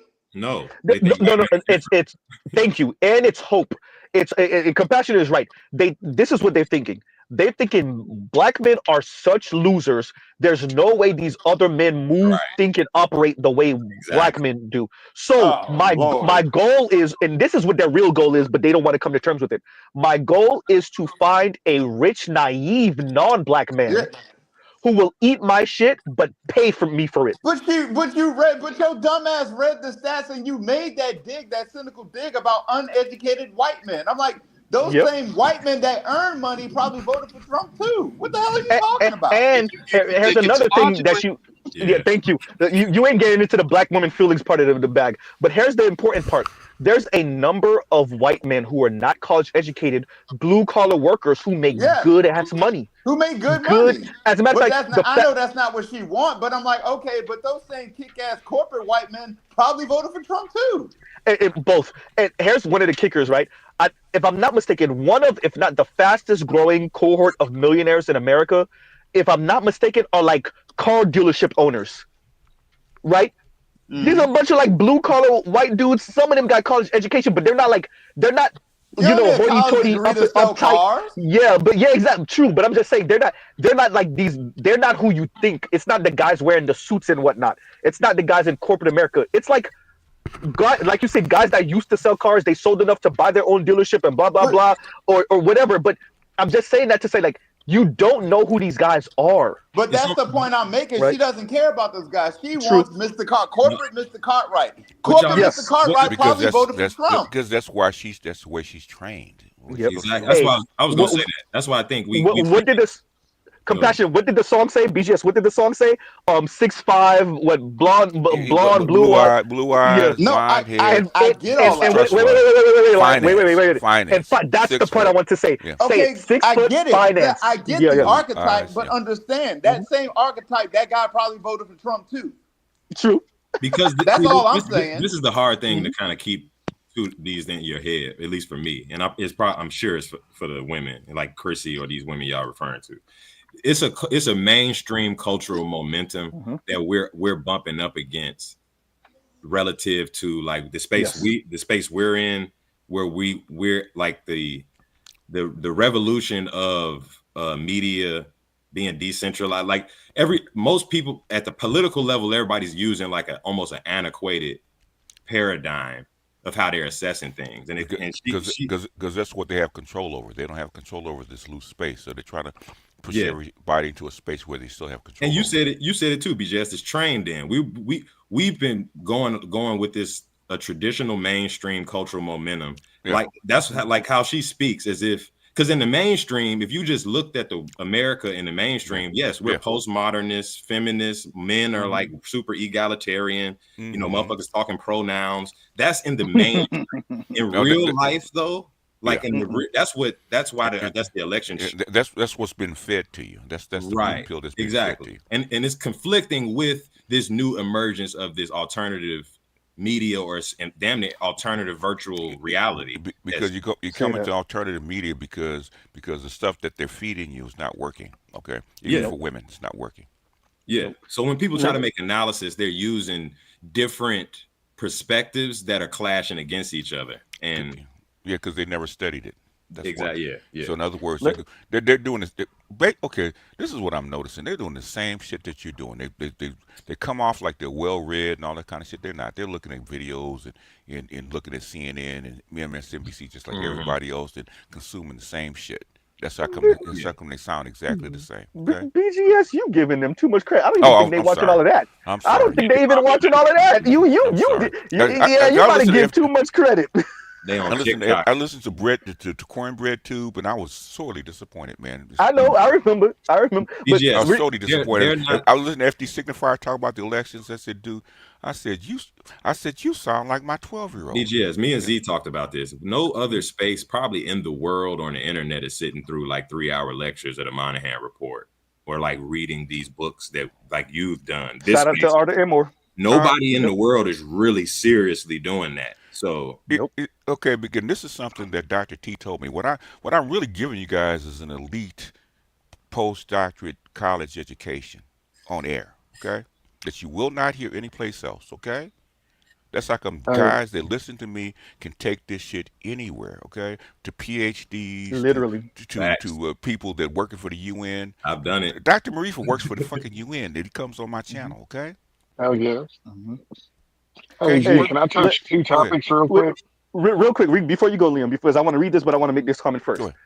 Better You, Masters, Black Uru, CPA. I think, Leon, don't you got a master's too?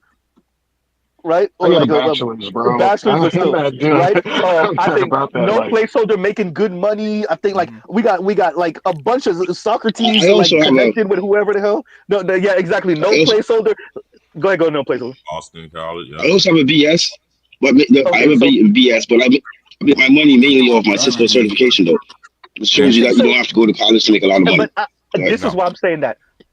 Just and Trail, like a bunch of brothers in here, well into the 6 figures, successful, raising their families.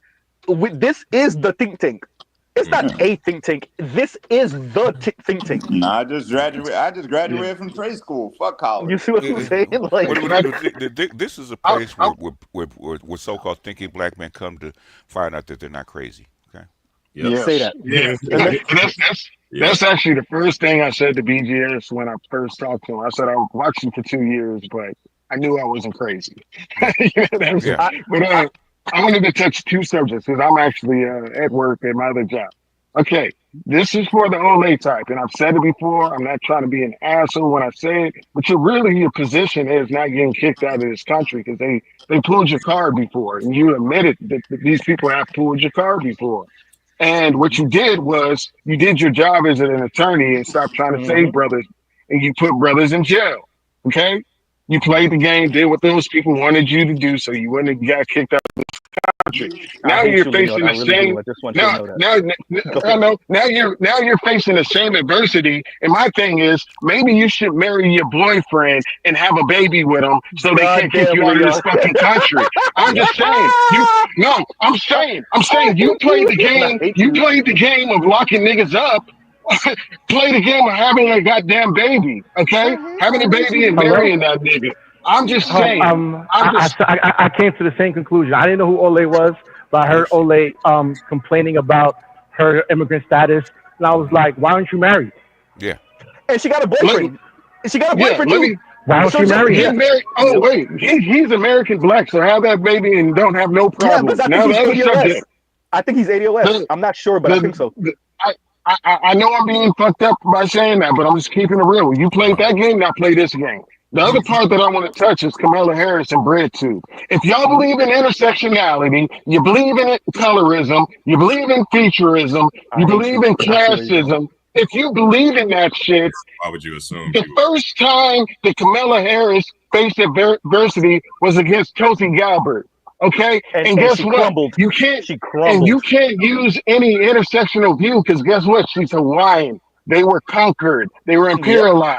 They were Yep. taken over. Literally. Guess what? Literally. And guess what she did? She did exactly what fucking black men did and joined the military to try to get her honor and Yep. value of her fucking people. So you Yep. couldn't use shit against her. And guess what? The second time Kamala Harris truly faced adversity that people actually tangibly know about was when she ran for president. Other than that, And she y'all didn't have even make no it out the fucking primary. argument.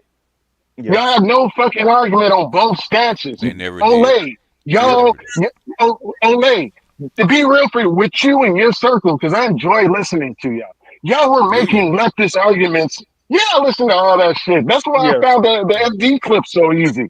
He Yeah. said that shit. I sent it to you and Mr. Z. I said that nigga's Yep. Yep. lying. Yep. The same day.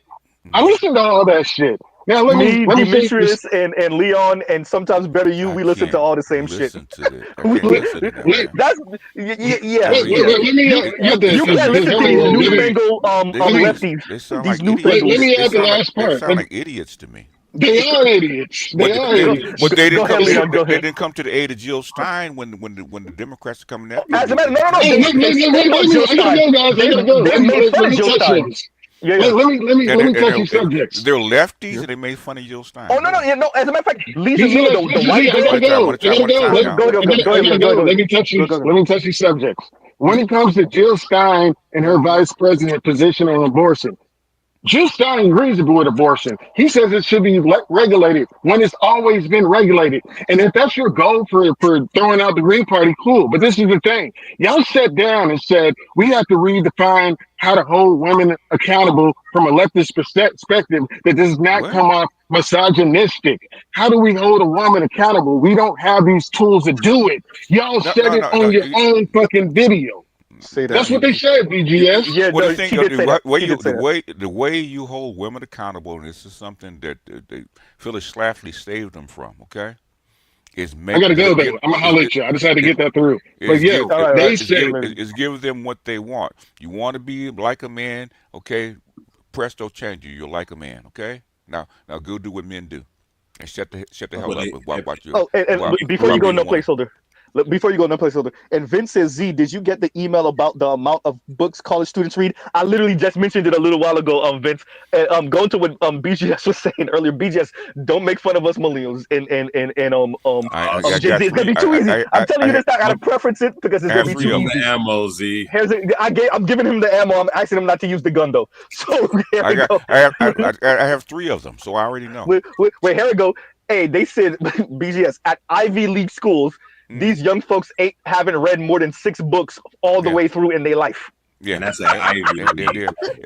At Ivy Leagues. When my children were little, I had to force them to read. So my kids do read because I forced them to read from the time they were small. Mama Okay. Z had to force Z to read, but Hmm. I read way more than 6 books throughout I know. by the time I was I 20 in college. Way I read more. more than 6 books by the time I was 8 years old. Okay. Come on, man, this is I've crazy. read more than 6 books this year alone. When I was 7, I read the entire Wizard of Oz series. Who Okay? needs reading when you got Neuralink, man? Y'all gotta catch.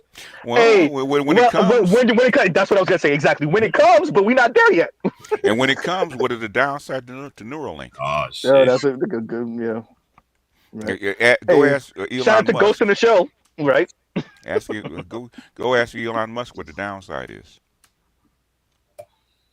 and he's the one that's helping create it. Vince says, Z, I'm at HBC. I'm at HBCU, and I have 200 books on my shelf right now. You see what I'm saying? Yeah. So yeah, and let me read this super chat finally from Els Active, and he says, sending Megan to twerk in front of black men after she lied on a black man and sent him to jail after she went a jealous rampage because a white girl was getting some play is blasphemous behavior. Not Bro, but wait. Here's something very important to what you're saying, Els. Megan lying on Tory Lanez. Is that not American as American Pie? That is black. I mean, she only supported Black American Pie. Thank you. She only supported a black woman for lying, and he's not even American. Lying on a black Canadian. Z, he's still black. The lie didn't even have to make sense. That's how it didn't make sense. And as a matter of fact, talking about that, Megan then this lady, I swear she'd be self snitching. This is why you put a camera in front of them. They get a self snitch eventually. Yeah. Megan says when she told Gayle King that her and Tory never piped, she recorded herself saying, I don't know why she asked me that. Of course we piped. Well, maybe 2 times. Well, I was drunk all the time. She said, yo, this lady, she stays self snitching. And released it in a documentary. Say that. Like, just tone. It's got that bad. We didn't, the chains, they've been so off the chain, they can't even recognize incriminating themselves. And then let's tie that right back to Kamala. That coming out, would that change anything? You think, first of all, let's assume, let's say Kamala and her people did know. That was going to stop them from putting Megan on the stage? No. Thank you. That's all I wanted to say. Y'all go ahead. I'll read the next one after. Go ahead, y'all. Yeah, I think, I mean, I think it's hard to do, especially being in this space as much as I am in this space. The reality in this space, aside from the outside world, is just 2 totally different assessments. So when I hear like BGS called civilians speaking, I know they're operating off an antiquated, paradigm. Wait, what's the word that you used when he called civilians what? There's 2 types of pedestrians and civilians. Civilians operating off the propaganda that they've been fed. Yeah. Okay. And everybody's operating off the propaganda. And that's as simple as you can put it. And we, like you said, Z, we honestly got the pleasure to be in a think tank and be around like cutting edge. We've broken down some of these premises they're operating off of that like as already. Shout out to Dr. Richard Reeves. Oops. Yeah. Donald Trump's a racist. Yeah, but your president actually wrote the crime bill to put it with 3 million black men in jail. Exactly. Yeah. Okay. Exactly. But he's not a racist. Okay. If we gonna let's say BGS, fine. Donald Trump wrote the editorial against the Central Park 5. Okay, fine. But Biden wrote the 94 crime bill up, and Kamala enforced a bunch of that in Cali. I'm just saying, if we gotta talk about how horrible they are. And guess who gave the funeral at the Klan rally? And Biden gave what's his name? God, it's right there. Eulogy. The eulogy from what's his name? Strom Thurmond. And Kamala, let me tell y'all how bad. Like, people underplayed this. Kamala fought for the inmates to fight fires. Everybody says that. Nobody mentions that a couple of inmates died fighting those fires because they got encircled by the fire. That's the part nobody want to bring up. And they were supposed to be asked to parole 9 months before they died. Okay. You see what I'm saying? The crazy part was when I heard that story, I was the only person in the room. Like, hold on, wait, they got prisoners. Called by a racist during 2019 campaign. Kamala herself called Biden a racist. You're racist, yeah. And she's right, by the way. But that don't mean that you're not. Sometimes. Hold on, kind of. Didn't Obama get the eulogy to Robert Byrd? Did he? I don't think so. I hope not. Oh, I don't know. He gave, I mean, either way, I'm you don't pretty sure vote he for spoke me. at Robert Byrd's No, funeral. I don't think so. Wait, let Black Roo finish with that. What were you saying, Black Roo? I know I think he eulogized McCain, didn't he?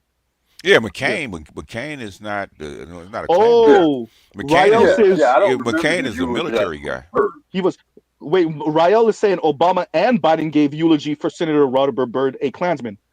So maybe, maybe he did. No, you're right, Yeah, better I you. remember Maybe. that shit. Yep. Well, I mean, I wouldn't be surprised. I mean, At all. I mean, But Strom Thurmond was Biden's mentor. true. And I bring this up occasionally. I think BGS might have heard me say it before. Let's not forget who Obama was raised by. Remember when he tried to vindicate Reverend Wright just a smidge, just a teeny tiny bit. He really didn't. He threw him under the bus. But he had to with Reverend Wright's I know, permission. but I'm mentioning his grandmother when he was speaking about every once in a while. Occasionally, his grandma would say certain racially insensitive things. Y'all remember that speech? Yeah. And I was like, bro, I was like, what, 21, 22? And I was remember like, wait a minute. If you're saying your grandma occasionally said racist stuff, that means she said really racist stuff. And if your grandma occasionally said racist stuff, really racist stuff, then what was your granddad on? If your grandma was occasionally racist, really racist, then what the hell was your granddad on? Stop it. These are white people from from Kansas. Yeah, and that's why Obama's a when conflicted character. People criticize Obama. There are a lot of churches Obama could have attended in Chicago. The fact that he and Michelle made a point of attending Reverend Wright, and it's a big church, one of the biggest churches in Chicago. Yeah. The fact that he was up in there, and Reverend Wright was never secretive about his views about race and issues and that. In fact, that's what draws many people to that particular church. Yeah. Obama said it. He was playing in white faces. He was playing in white people's faces on that Reverend Wright thing. I think that there's definitely some elements of him and or Michelle that rock with that particular disposition. Well, you have to really understand who Reverend Wright is. Reverend Wright is the insider of the University of Chicago. Reverend Wright is a high level Mason. He was actually sent there by his mentor to Chicago to that church. Okay. Strategic. It was all the plan. So, and Reverend Wright knew for Obama to be president, he had to throw Reverend Wright under the bus. Yeah. He knew it. I think so. Yeah, you got to remember, Michelle and Barack Obama was sent there. Michelle was actually picked for him to be married to because he didn't date nothing but mixed Jewish women before. Okay, that's a fact. And then basically, and then he was sent to. Then she was sent to Reverend Wright. That's how come they're so good at what they do. You can see the product that he produced, okay, out of that mentorship under Reverend Wright. He would never been that way when for Reverend Wright. Reverend Wright is actually a rhetorical master.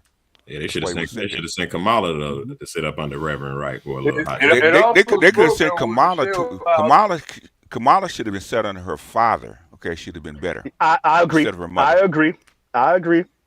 Yeah, because if y'all ever heard her dad, I think they were afraid. They were afraid of one word being associated with her. It begins with an M.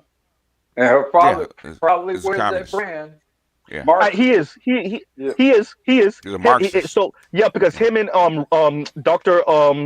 Richard Wolff roll together. Dr. Richard Wolff is really close with him. So you're right about that, Black Guru. You're right about that. Because Richard Wolff went to school at what? Stanford. Yeah. Yep. At the same time. Yep. Stanford and Harvard. So they were afraid of that. You're right about that, Black Guru. And that she ain't president, and there you go. And plus, gotta remember, once that Marxist tag is on you in politics, once that Marxist tag is on you in politics, man, that shit's like HIV. Her real role model. If you listen to her real role model was not her mother. Her real role model was her godmother, who's an AKA. That's why she went to Howard. Yeah. Okay. If you go back and listen to Shannon Sharp's interview with her, she reveals a lot of stuff about her personal life. A lot of stuff makes sense once you listen to that interview. So her godmother is her mother's best friend or something. Yeah. Candace Owens did a breakdown of her. Yeah. Okay. So that's where she got her black archetype from. Basically, for the first 12 years. In fact, I think that there was a lady that ran a daycare. You got to remember, her mother was a professor. Yes. Yeah, at Berkeley. So basically, that's where she got her bona fides from. Oh, Yeah. an overworked man left Her it with a Black sister's American a woman. successful attorney too. So like, yeah, yeah, yeah. Yeah. Her husband's a successful entertainment attorney that'd probably be a billionaire when that lithium mine gets built. Probably so. Which one? Any connections? Yeah, they're working on. There's a lithium mine that's going to be built in Charlotte. It's worth $90 million. The lithium is only like 2%. It's only produced like at 2% of part of the entire world. Building a lithium mine here in America. I mean, that'll probably be the first one we own outright. You got lithium in Charlotte. Yeah, because there's not enough lithium in the United There's not States. enough lithium, and you need lithium to for all the battery stuff. And you need lithium. You need lithium to power electric vehicles. Yeah. Yeah, we still don't have enough, but yeah. So is it? Still don't have enough, but to build a lithium mine would be a huge help. Well, for their cause. Yeah, and you got to have regulatory because lithium is toxic. Okay. Yeah, we found that out in Australia. That's the thing. Yeah, lithium is toxic. Yeah. I've seen those. People work go crazy. Yeah. Yep. Oh, lithium poison does that to you? Yeah, it does. Yeah, lithium poison. Oh, wait a minute. I remember. It was 2008. What's his name? Dick Gregory. He mentioned something about a little town in Australia that was heavily affected by lithium. By lithium because of manganese. He mentioned manganese. Yeah, but also, I believe in bipolar. They use lithium as a means of actually treating bipolarism. Which, they do.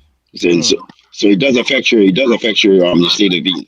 Yeah. Y'all are playing me on game. I never knew that. I never knew that. Yeah, you didn't know that about her husband? Yeah, no. I didn't never knew that. Yeah.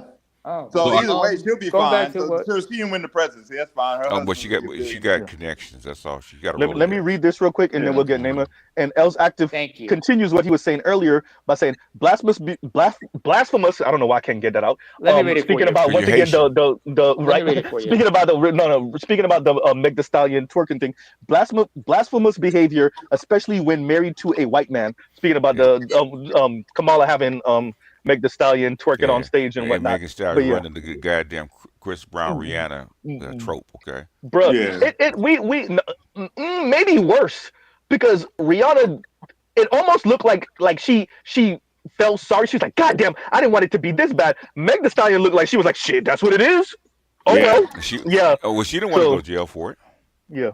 Yeah. She didn't want to. Tory, but I said from the beginning, Tory should have took the stand. Absolutely.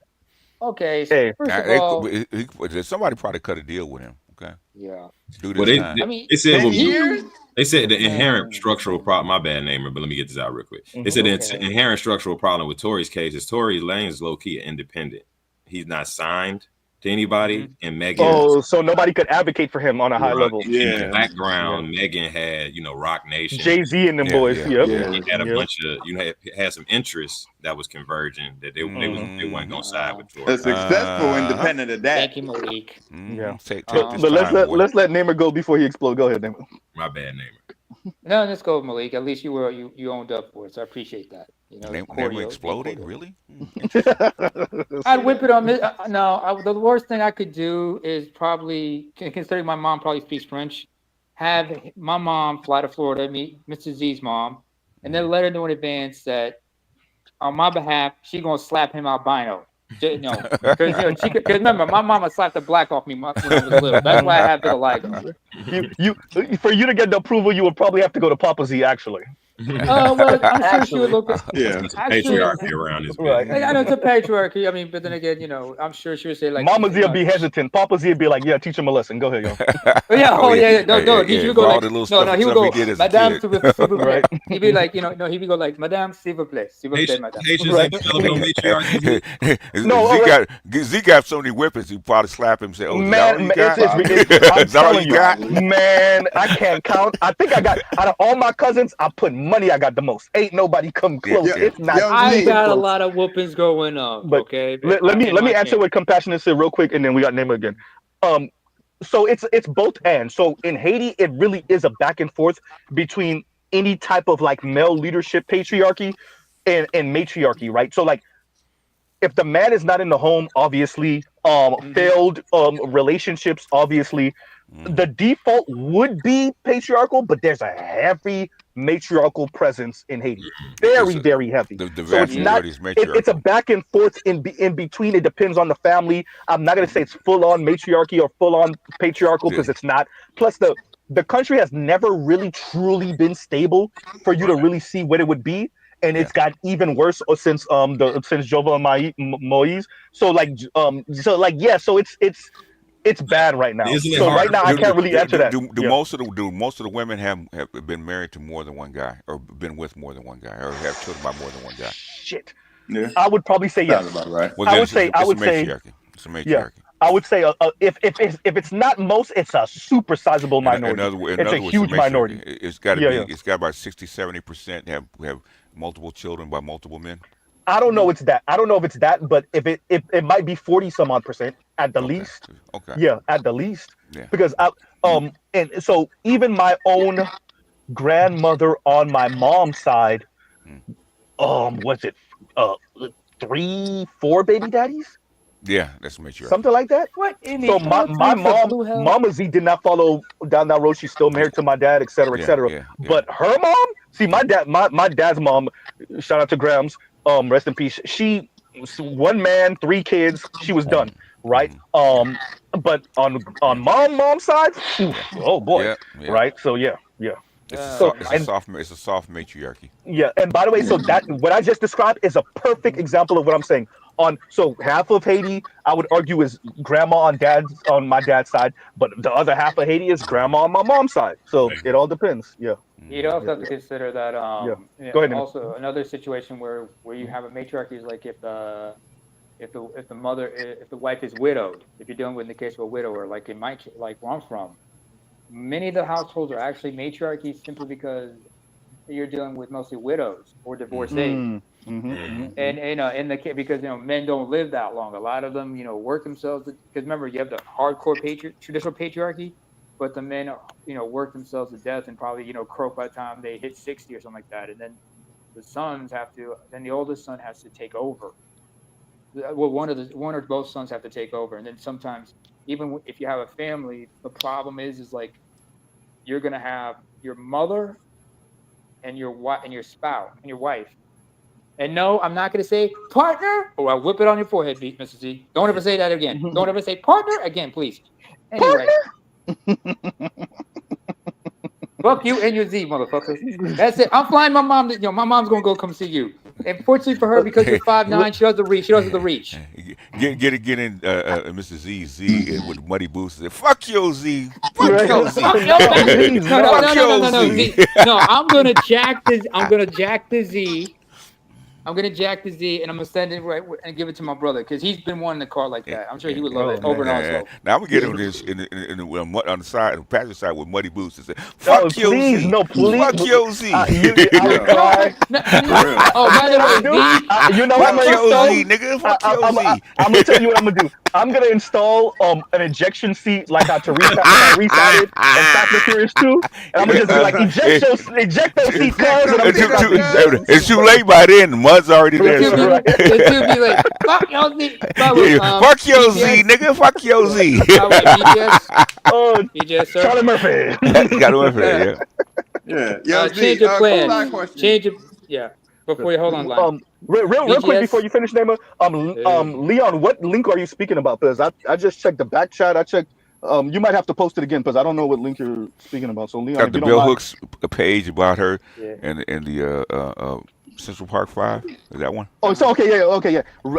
See, read my link and let it sink in. Bell Hooks Central Park 5. What link? Yeah, the page. I think it was page 63 of her book.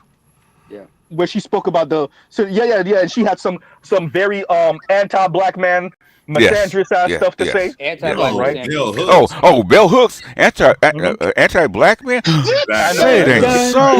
Wow. Clutches invisible pearls. Sorry, oh my God. Snowman's not here, so dun dun dun. Wait.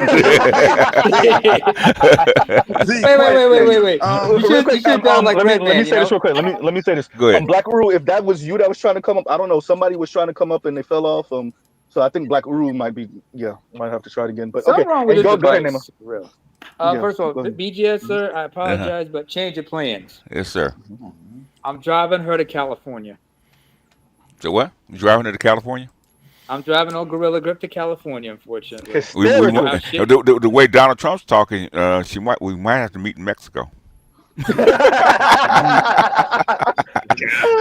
you got to escape the long arm of the law. Okay. Hey, you know what? Bro. Maybe Cuba would be better. Because at least you could do salsa better. She got too big of a mouth for Cuba. Asada is still alive, right? Yeah.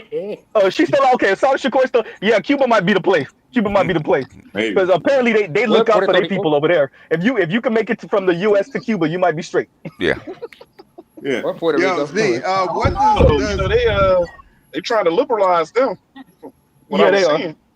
Yeah, they are. Z, what does Chrissy? Does Chrissy have an Instagram? I just want to see what this broad looks like. Not that I know of. Not with a picture. But not with her picture. Yeah, no. It is okay. I don't care to know what Chrissy looks like. I've seen some emails. Some brothers have sent me stuff of pictures of what they think she look like or whatever. Yeah. I don't know whether it's real or not. I don't honestly care to know what. She had Obsidian take it down, so it must be pretty close to the truth. Okay, so I don't really care to know what Chrissy looks like. He posted it like 8 years ago. Yeah. I think I got sent that. I got sent a bunch of different pictures of maybe what she looked like. For me, it's the ideas, and we have a good idea that Chrissy is a formerly heavy-set, darker-skinned black woman who is heavy on colorism. Yeah. And what that really says to me is Chrissy at the best is an average-looking, dark-skinned black woman who's mad that she don't get to move and flex like an elite white woman. And that's her entire channel is dedicated to upper middle class or rich white girl treatment. Yeah, and that's just not going to be a thing for the masses of black women. She dated drug dealers in college up until the time. Did she? Yeah. Yes. Yeah, and she dated a Filipino dude. She's been up and down with white guys recently, and apparently none of that's working. So, that's after the flip because she says in college she was dating drug dealers. She really did say that. She used to be smoking and everything. And then the coup de grace basically she was the third chick to her baller drug dealer, and he wouldn't marry her, so she split. Yeah. And that's you said she dated a Filipino? She has dated a Filipino, white guy, Filipino, Latino, you name it. She's dated trying to get away from black men. So let's call what that is.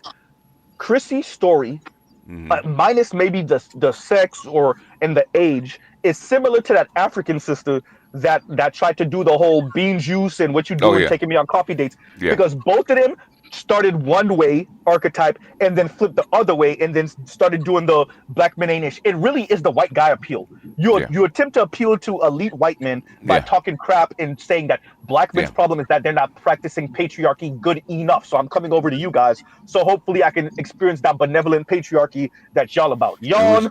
Which has been around since Paulie Murray in the 40s. Okay, saying the same shit. It hasn't changed. Bell hooks. All those intersectional females say the same shit. But then you come over here and you're mad because you can't optimize your hypergamy because you got to pay a tax for that. Let's make it even better than what you're saying, Line. Not only that, you couldn't optimize it on a street level or on a more corporate square level, because if you could, you would have been married. Not my fault. You're not cute enough. They can be cute, but they're not white. Wait. Yeah. God damn it, BJ. That's what I was saying.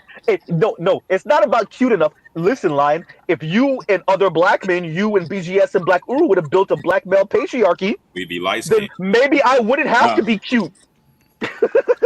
You're not getting over. You're not getting over men's sexual strategy. Men who earn want good looking women. You're not a good looking woman. Black men would have just dated light skin as they were supposed to. None of these dark skinned girls would exist. So it wouldn't matter. Even light skinned women go through the same shit. So even worse. You trust and believe. Because the bad part is when light skinned women get older. Ooh. That's true. But the thing is, they can get it be as light as they want. They'll never be white unless they get to the point where they try to pass. Yeah.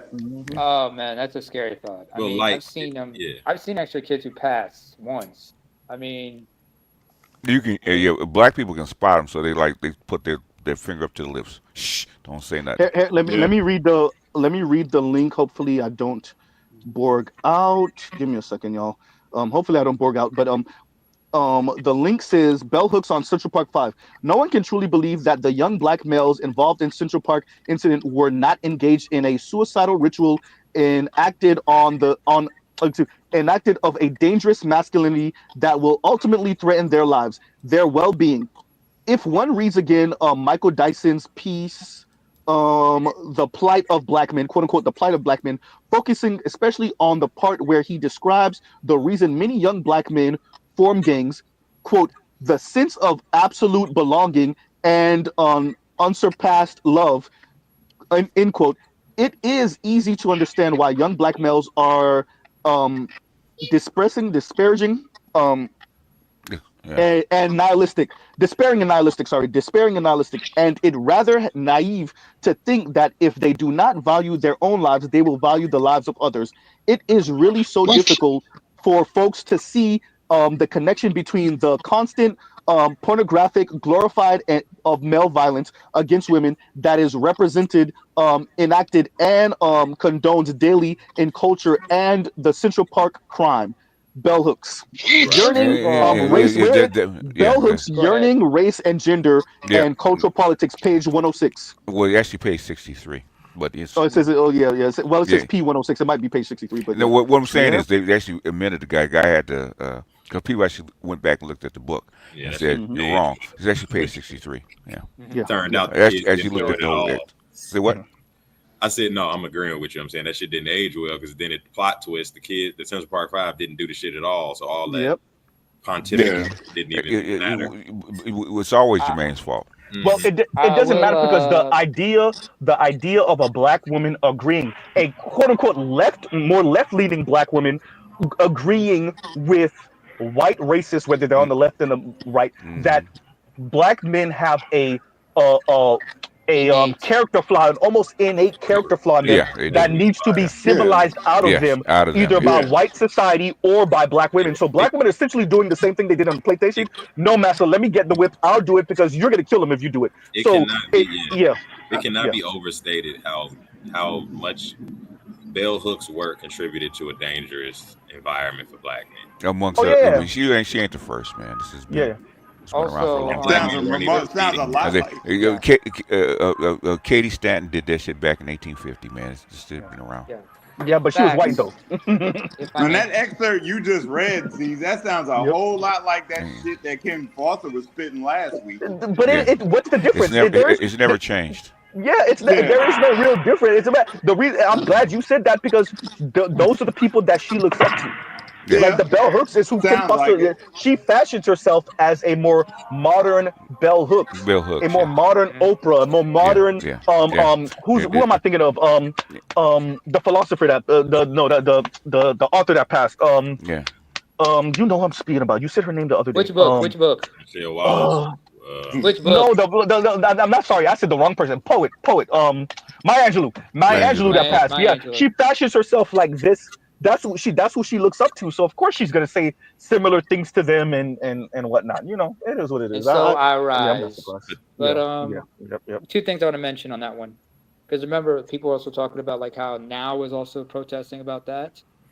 And I'm gonna mention one name regarding the Central Park 5. A lot of people forget about. Matias Reyes. Does anybody know who that is? Mm-mm. Do you know how the five finally got their names cleared? Was that the guy who came forward? It was the actual perp who came forward and admitted. Yeah. And the good thing, and the thing about it was when he came out and did it, it was 12 years after the fact, so they couldn't prosecute him for it. You know, statute of limitations already passed by the time he came forward with it. So he cleared them. He admitted. That's some bullshit. Yep. Also, very common. Yeah. Also, at the time when you think about it, they were like 14, 15 years of age, except for one. Or he was 16, and he was tried as an adult and got sent to Rikers first. Everybody went to juvie first.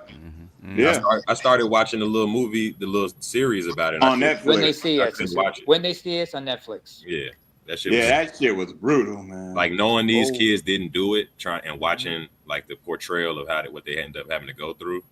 Was, that shit Hell, even before they went to jail, like when they were interrogated, I'm like, they're not minors. What the fuck these are you are doing? children, little boys. They're not minors. Do you remember the mother of Yusuf Salam when she went there and she confronted Felicity Hoffman, who portrayed Linda Fairstein? She said, "How could you?" Because remember, Dr. T. Hassan. If you guys go back to Dr. T's channel, he reviewed the series as well.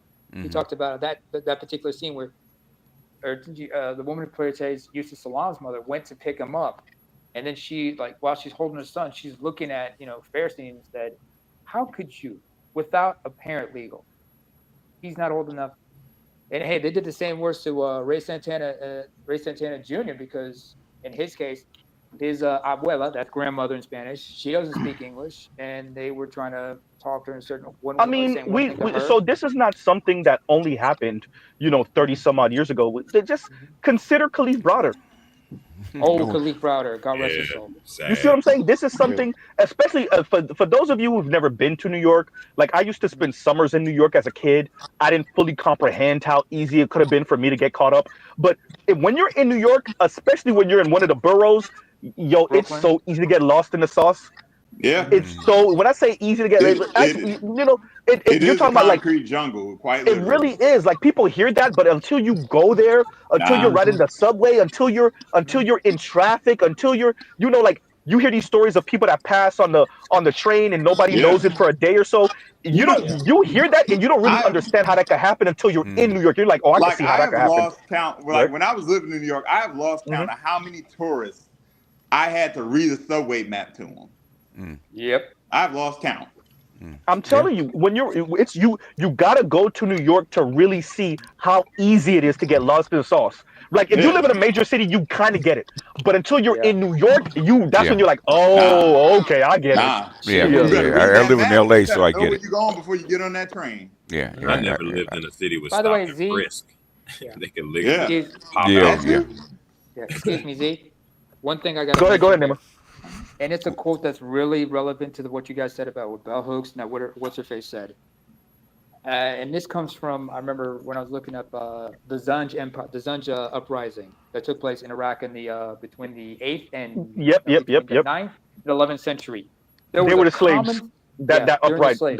In Iraq, there's I forgot how it is in Arabic, but in English, there was a common notion they had it towards male slaves here. They said, a starving slave will steal, a satiated slave will violate. And that's the justification they would use to have some of the black males castrated. Yeah. Wow. The castration is keep them from reproducing. Yeah. Because they needed because usually the castrated ones were used to protect the harems and whatnot, especially in the Ottoman Empire. And I remember, if you guys remember the movie Hidalgo, I forgot the name of the actor, but he was a slave that belonged to Omar Sharif's character, and his job was to protect his daughter.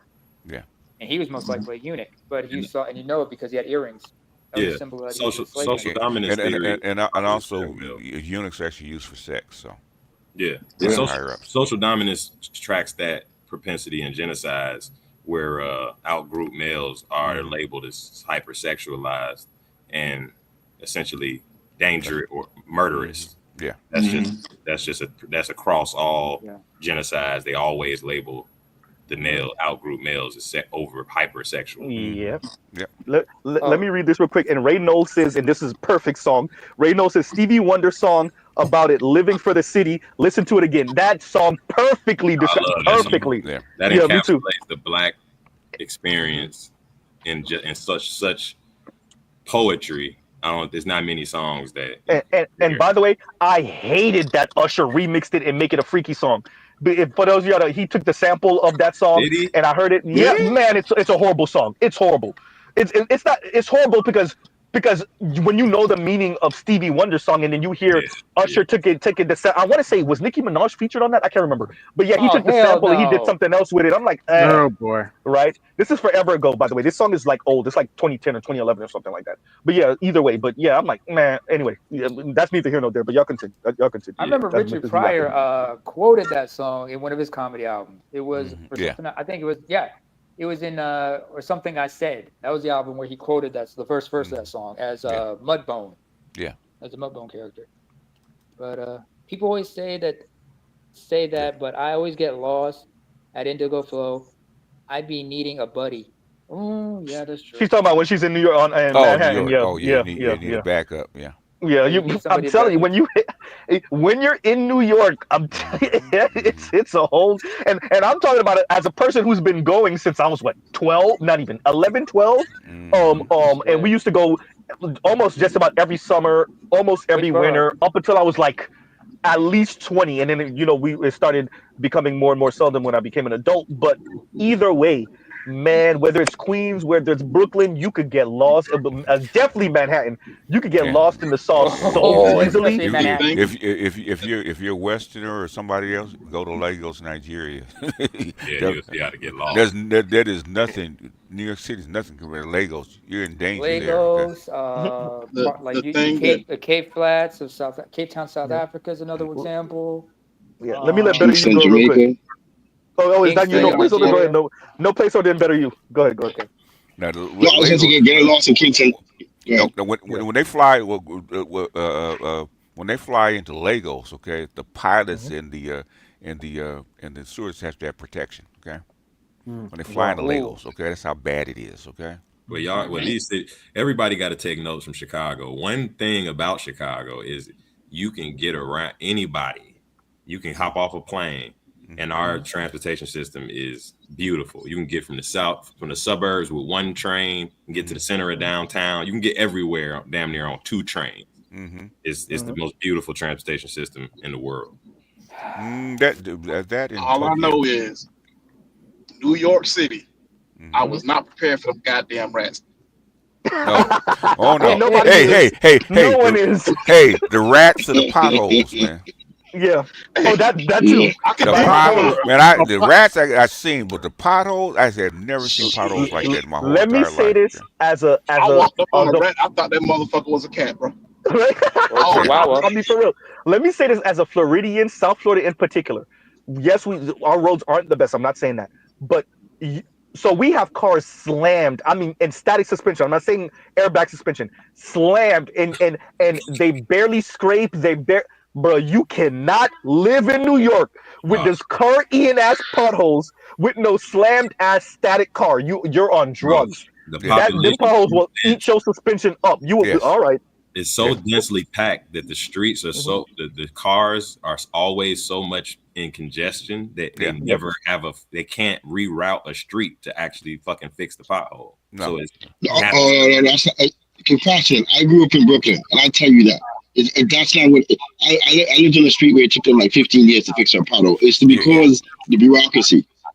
They just put barricades around the potholes.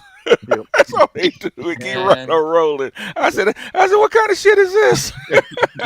Toya said, you best be ready, real quick. Toya says, you best be ready to square up on the rats. You better be ready to square up on the rats. Don't forget about the roaches. Don't forget about the roaches. The roaches is roaching, but it's the rats. The rats. Remember when it flooded in New York a few years ago? Because remember when it flooded a few years ago in New York, and I remember watching a clip on news, and I promise you I saw the rat damn near backstroking in the subway that was flooded. It was the funniest thing in the world, swimming in the water, enjoying itself because ain't nobody around, right? And it's just enjoying itself in the water. It was the craziest thing. And but they can swim.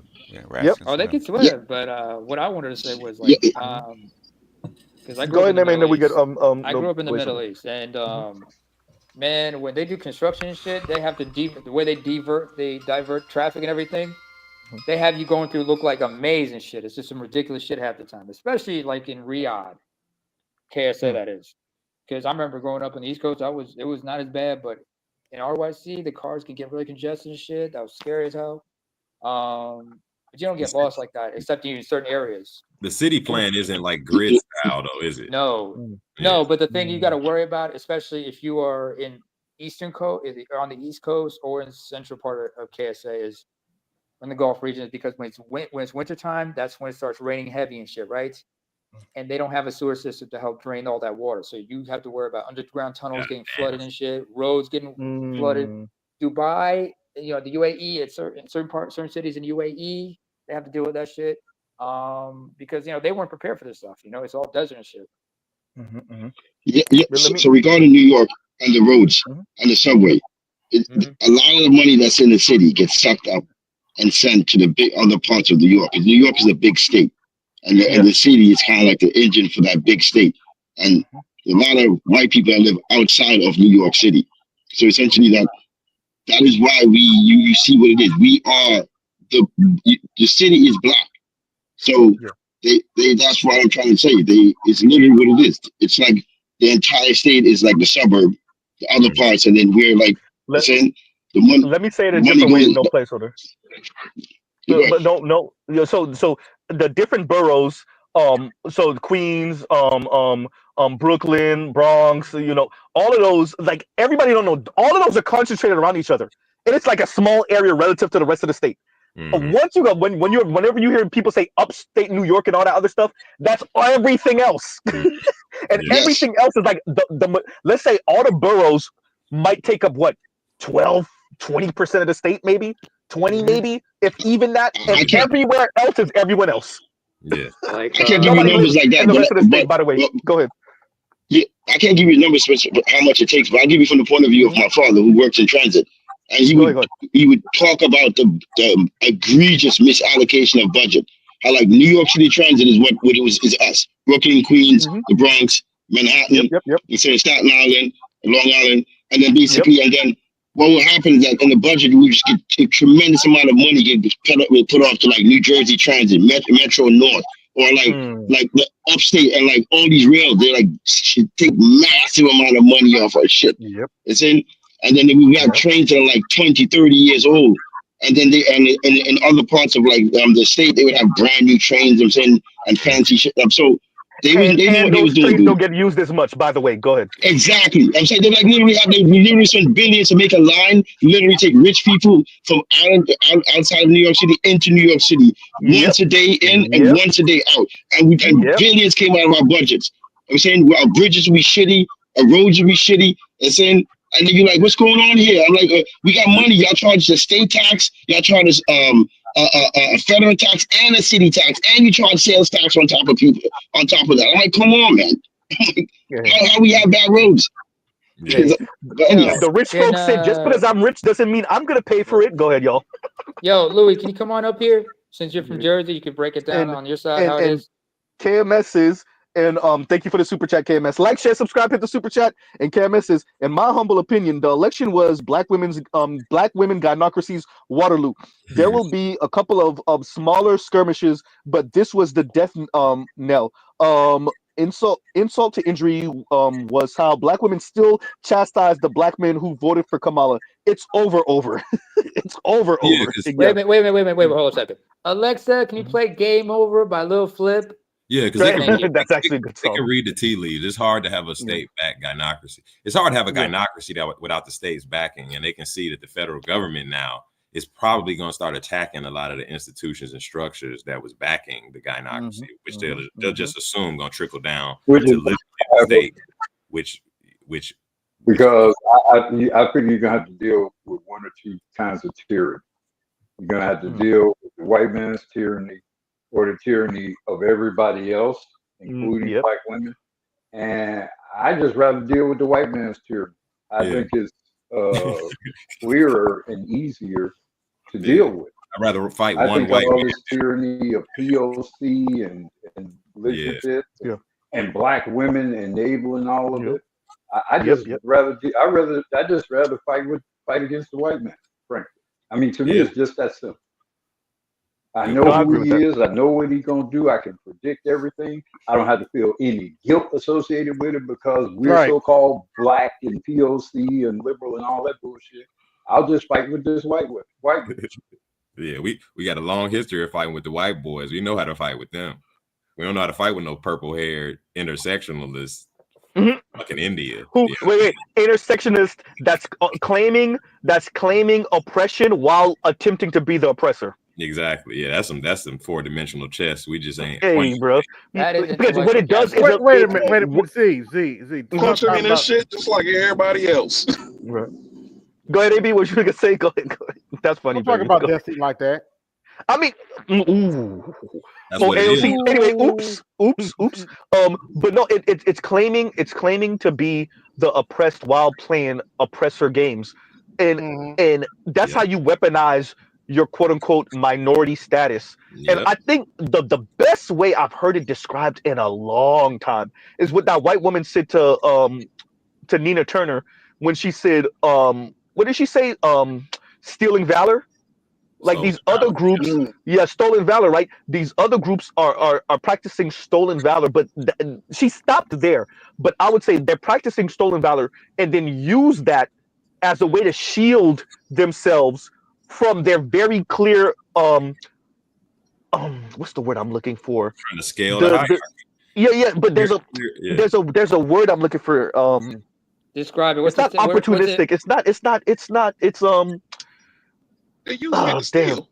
Yeah, they're using it to, but yeah, essentially they're using that to just climb up the hierarchy, just like compassionate said. But I wanted to hit it with a more visual word than that. But yeah, that's essentially what it comes down to.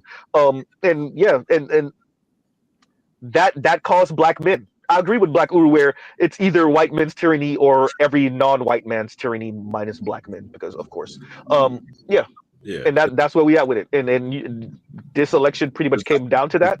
Dr. Yeah. Thunder described it as what multiculturalism is. America is essentially what he say. Multiculturalism is uniculturalism and multicultural array.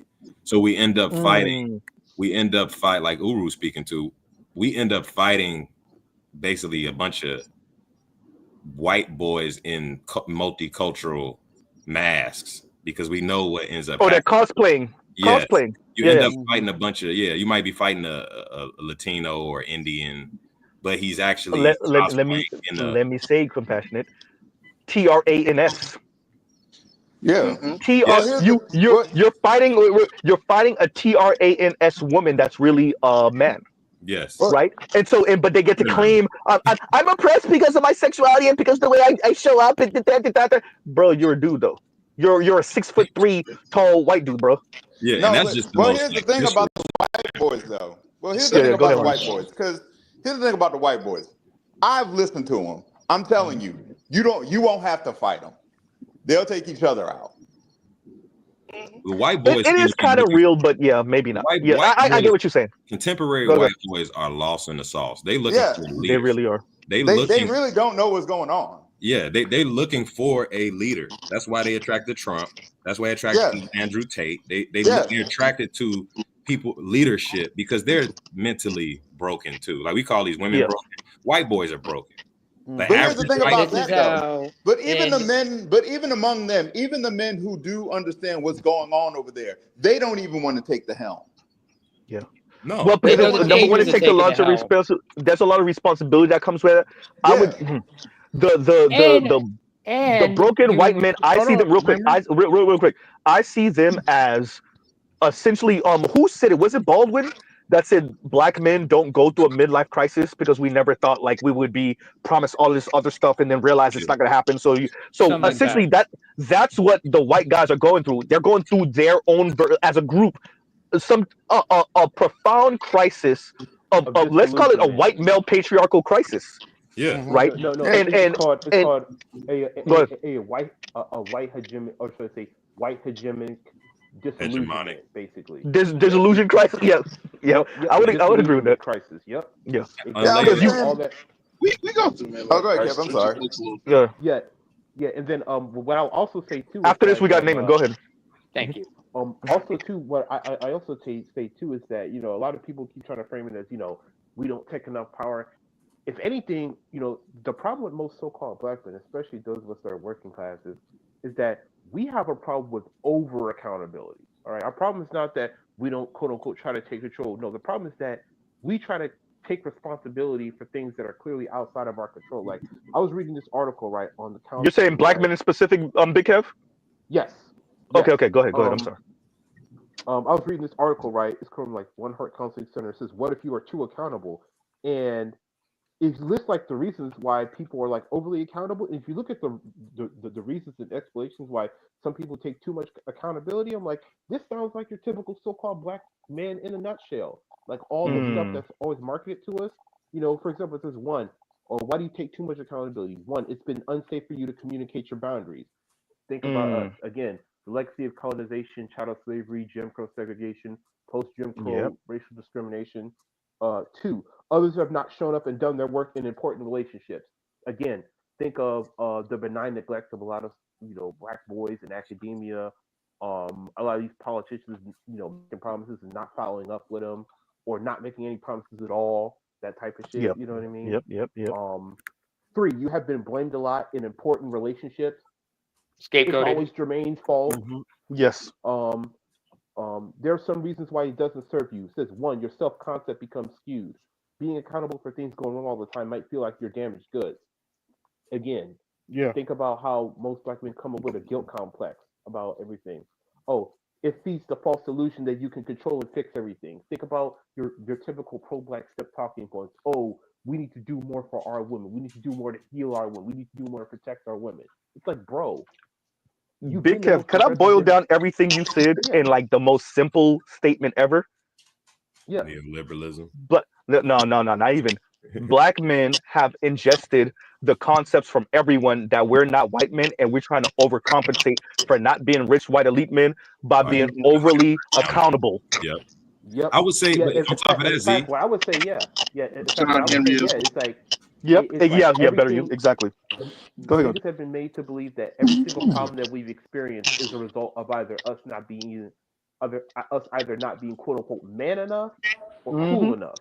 Basically. Yeah. Yep. I agree. Well, I wash my I agree. hands of that bullshit when it comes to the white And man after because this, we at the got end of the Namer day, and then Compassionate. Go ahead. Go ahead. like the only reason why the white men are the most desirable is because they're the bigger simps, and women get more tangibles out I of agree with those. that. I I agree agree. Like with that. women get more tangibles out of the simps than the men they would die for. Yeah. That's why And, they're the most if you desirable. if you ever listen to They're the bigger the simps. if you listen to the women fantasize, and I'm not notice I didn't just say black women. Y'all notice that, right?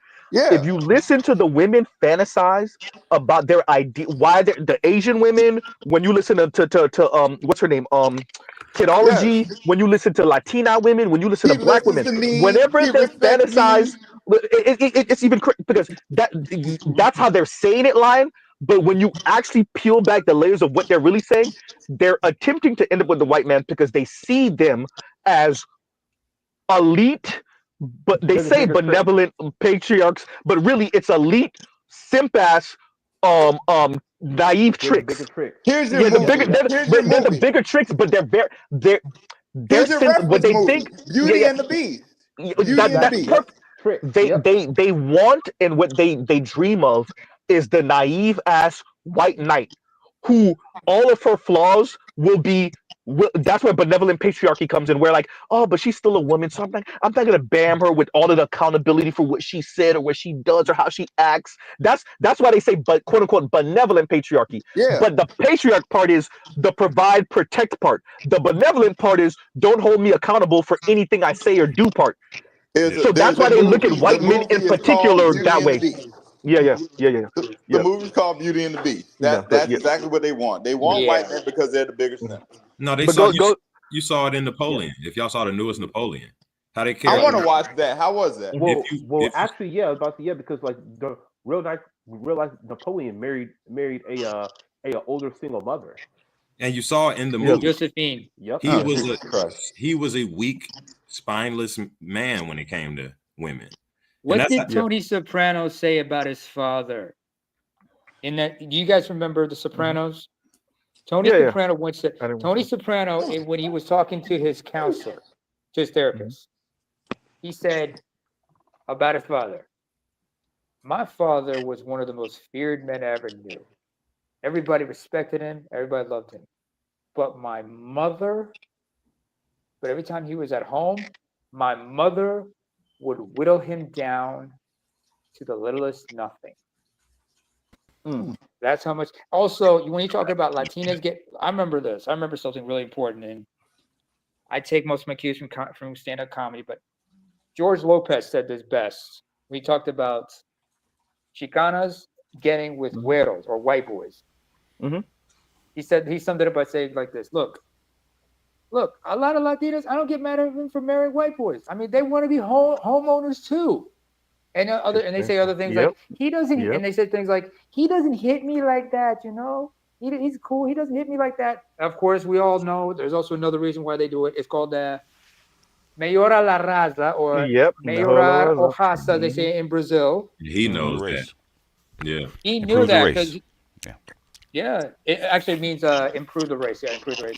And let me read this real quick. And Leon says, and thank you for the super chat. Like, share, subscribe to the super chat. And he said it's called multipolar culturalism. To what we were saying earlier about the white dude that pretty much gets to play that, or any of the quote unquote oppressor class folks that get to play this kind of I'm not part of this elite class. I'm one of you. Yeah. I'm one of you, but please. like, that's the thing. Like that's why the whole aura of the white dude like while you guys went to school with these guys, I served with these guys in the military. Trust me, they're not what the fuck they portray. They're really not.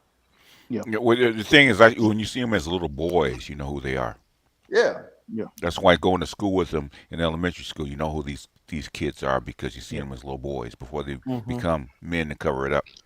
Yeah. And, you know, going to but that I think that's what it is. Now I agree with Lion on the idea that when you're actually around your typical white dude, we're not talking about average smojo white guys. Yeah. When all of this, everybody putting way too much on white dudes. Too much. Way too much. They are. It's not who they are; it's what they represent. I agree with you. I agree with you. I agree with you. That's not. It's called status. No, I'm agreeing with that. I'm not even going there. I'm not even going there. What I'm saying is, because you know a lot of black people, they're not around white folks like that. When you're around, because I've had really close friends. I've been around friends and their families. I've been around associates. You know, when you're around them, especially happy hour, and you get to start hearing stories. You get to start hearing their craziness in families. Even if this person and their siblings got it together, they got cousins that's way out there. You know, all different type of craziness. You realize most of what white men are on right now is on the structure built by their ancestors a few hundred years ago. It has nothing to do with what they're doing now. Right now, they're just trying to hold on for dear life and maintain. Maintain what they have. Like the broke, it's one thing, like you said, Z, you said you were hanging around the elite white boys. I was around the broke white boys. No, not so much elite. I was around middle class and upper middle class. It's elite to them. It's elite to them. But I want to go back to that. Y'all was talking about hyper accountability. Kev came in talking about hyper accountability, and while he was talking, I was thinking, and even kind of to the angst the white boys are feeling, like their suicide rates and shit is completely out of this world. Because I think post-structuralism, which we're in a post-structural world, necessitates a hyper accountability because you're now socialized to not perceive yourself as a byproduct of structures of environment and structure. Yep. Yeah, you are an individual who your outcomes are based on pulling yourselves up by your bootstraps and what you simply can. You. Yeah, strictly. So, and that leaves people, including white boys, in a wasteland of despair because they don't understand why they're not the white man they were told they were raised to be. They don't even know they don't even blame it on structure anymore. They just blame it on I need to start the right company. I'm a white guy that's supposed to fit into this machine. I'm a cog that doesn't fit. So what happens to a cog that doesn't fit? You get discarded. You get discarded. Okay, it's called self-deletion. Normally you sit there and rust. No, you get discarded. You might rust it outside. In fact, the fact that I was reading Lucifer Principle, they actually talked about this, right? Especially in males, right? If males can't find their place in the structure, they delete themselves, okay? Yeah, that's what happens. Zeroed out. Yeah, they zeroed out. Yeah, they zeroed out. I don't fit. I don't fit in the society. Either one or two things. Are you going to leave the society and become loner, an outcast, or you're going to delete yourself. Most people choose deletion, right? Okay, just like the Matrix, right? Okay, programs that what do you say about programs that no longer are functional in the Matrix? Where they face self deletion, right? Space population. And Yeah. so Yeah. in BGS, like what, and like you saying that in the context of existing structure that, like you said, a male find himself not fitting into. Mm-hmm. What happens when you take the concept of structure from the male itself, and he doesn't even know what he's supposed to fit in, when society, only family and society no longer exists. So you have to. There's two places for you to go, right? Either you banish yourself from the Matrix, or what? Or you go back to the source. Or you either banish yourself from the Matrix, or you face self deletion. Okay. Self-deletion. Yeah. Well, it's like what Oracle described Smith. Where Smith was in the result of equation trying to balance. She was describing the architect. He doesn't understand them. He can't. He is always trying to equation, trying to balance but once Neo destroyed Smith, right? Okay. He had two choices because he couldn't fulfill his role as the program. Okay. What did he say? You know what he was supposed to do? He was supposed to delete himself, right? But I couldn't. But he couldn't because Neo gave him what? Self-will. Gave him purpose. He gave him a will. Okay. He gave him a choice. He infused choice into Smith. Yeah. That was with the part. No, I mean, the word. Well, when he was in I the know rain, what you're saying. The word Smith used was purpose. No, he didn't have a purpose anymore. The thing is, he was supposed, since he didn't have a purpose, didn't have a function. Okay, he knew what he was supposed to do, but he couldn't do it. Right? He took another choice. Okay. Yeah. Right. Are you talking about like the scene when he first introduced himself back in the second movie? No. Yes. Yeah. In the second movie, he actually asked him. Yeah. He like said, before the fight. Mr. Anderson. Yeah, he did. He before asked the him. Fight. Yeah, I remember that scene. The word he used was purpose. But he used the word. He didn't use the word purpose. The thing is that I'm talking about the metaphysical underlying philosophy of it, right? Okay. I got you. Basically, I went over this. When Neo destroyed him, right? He created his opposites. In other words, he created the one, but a one always creates its opposite. So when Neo became the one, okay, he created the opposite. It was the antithesis in Smith. Okay. Yeah. Smith, because Smith didn't have free will before. No, he didn't. Yeah. Okay, but after Neo, guess what he had? Free will to actually oppose the whole Matrix. Okay. But then y'all are missing the final scene where Smith actually dies in the rain. I remember that when Neo gets in them and he basically blows them out. He broke his identity there because he didn't understand. Remember in the rain, and Mr. Smith asked him. He was confused by basically the fact that he kept fighting, even though it's unlikely that it would work. And and Neo broke his drove him insane at that point because he didn't understand. When he told him, he said, "I have a choice." He brought up the choice in the rain, which is what infuriated Smith, and he charged at him, and then he charged at him, and basically remember remember what the Matrix was, what the Oracle says. Okay, every beginning has an end, right? Every beginning has an end, yes. Yeah. But and what the end was, him fulfilling his purpose by absorbing Neo and becoming one again, right? Okay. Right. Yeah. They become one entity. I remember that scene, but that's what Oracle described him as. Before the fight even happened, he described Smith as your opposite, your negative. His opposite, yeah.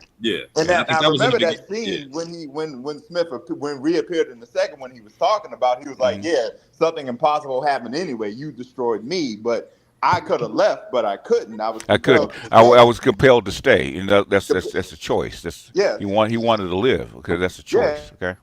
And that's then free by will. the third act of the third movie, in the rain, he was asking him, "Why, Mr. Anderson? Why do you persist?" Yeah, because I choose to. Because I choose to. Free will. Yeah. Hey, that would drive somebody crazy for real. The metaphor there is white boys are Mr. Smith and black men are Neo. It's kind of. Sort of, kind of. We're gonna make it that BGS. Okay, you can make it that. Okay. Come on now.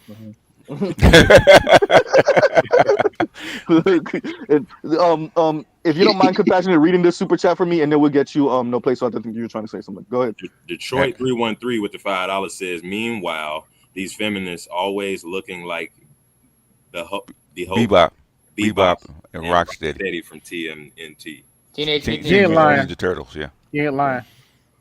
So these are the unwanted chicks that have nothing to lean on as far as identity except feminism. So Beefing with black men. Beefing with black men. Beefing with everybody. I saw a post today. They were saying they were trying to rally the troops. They were saying, "All right, ladies, what we going?" And I saw a chart they put up. The first step is they're going to return to the 4B movement strategy of disavowing relationships with cis men and so that's going to last 2 days. And I think it culminated in they was going to do a protest where they stopped buying female products. Okay. Z. Who's that hurt? Wait, before you go, AB, because I want to throw up real quick. Go ahead, AB. Go ahead. I'll throw it back. You're being nice. It's going to be 2 hours. It's not going to be a day. Right. They can't let go of the being for 2 hours. I said they can't do it fast enough. If you see how it works in Korea. Look, man, it first of all, this not purchasing female products. What we mean, all of the hygiene products. Yeah. So y'all just gonna be walking around here. Then nobody wants you anyway. Yeah, they won't want you anyway.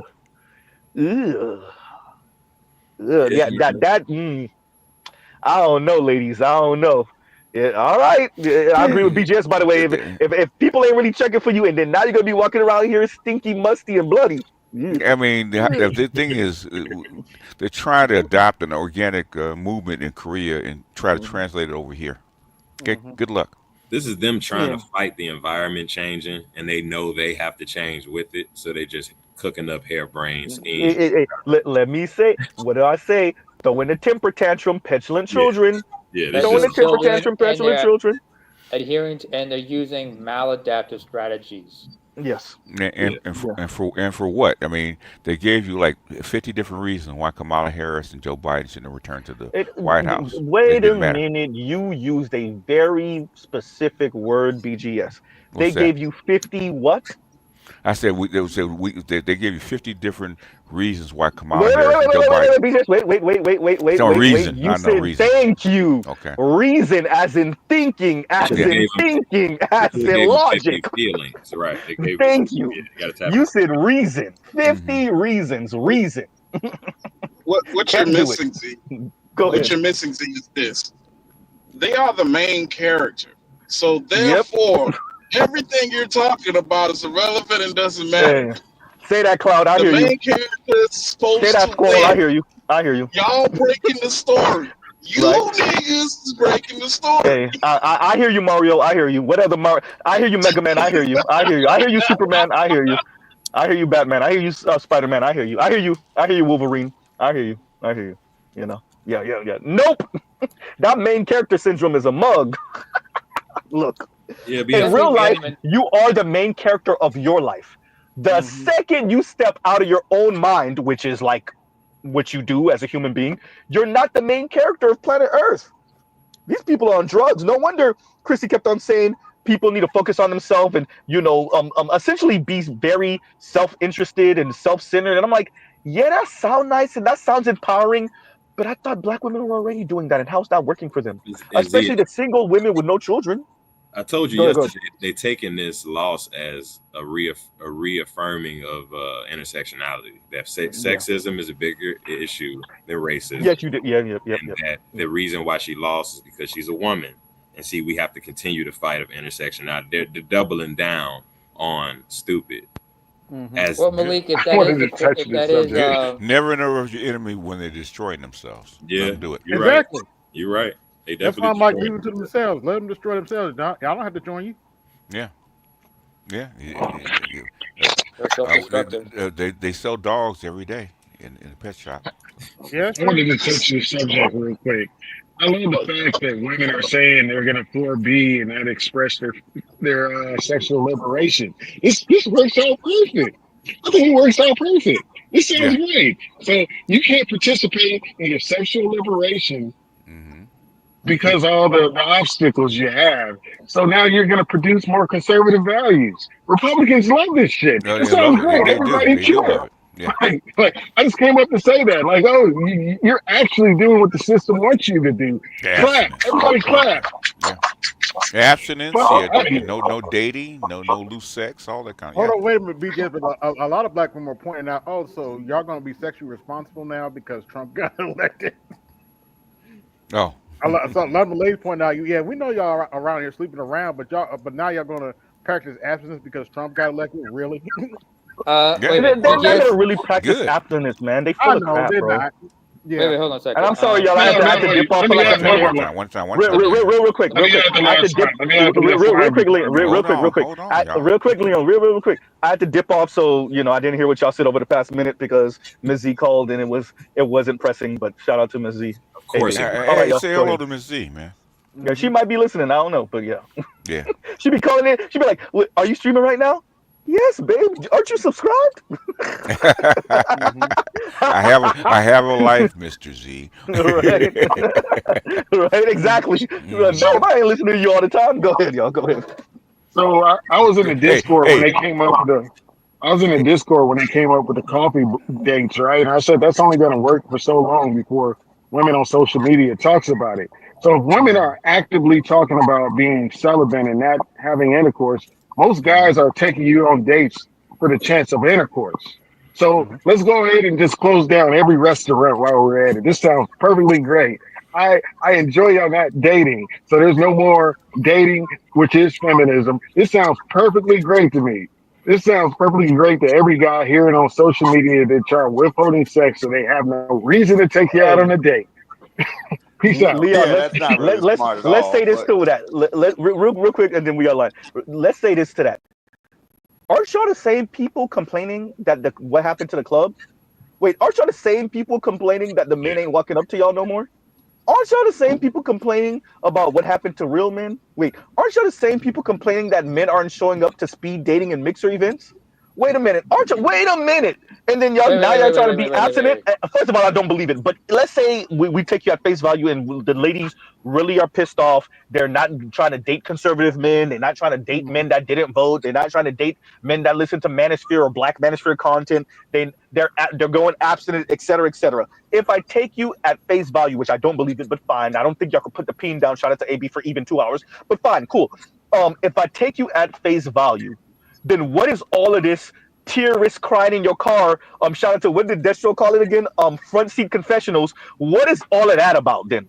Because then I just explained it to you, Z. It's the mainstream branding of womanhood and how women are supposed to be coming in the mainstream, and then there's the reality that So the social media. mainstream is, I don't need no man. I'm strong. Right, I'm making my own money. I'm making good money. But the intersection. reality is,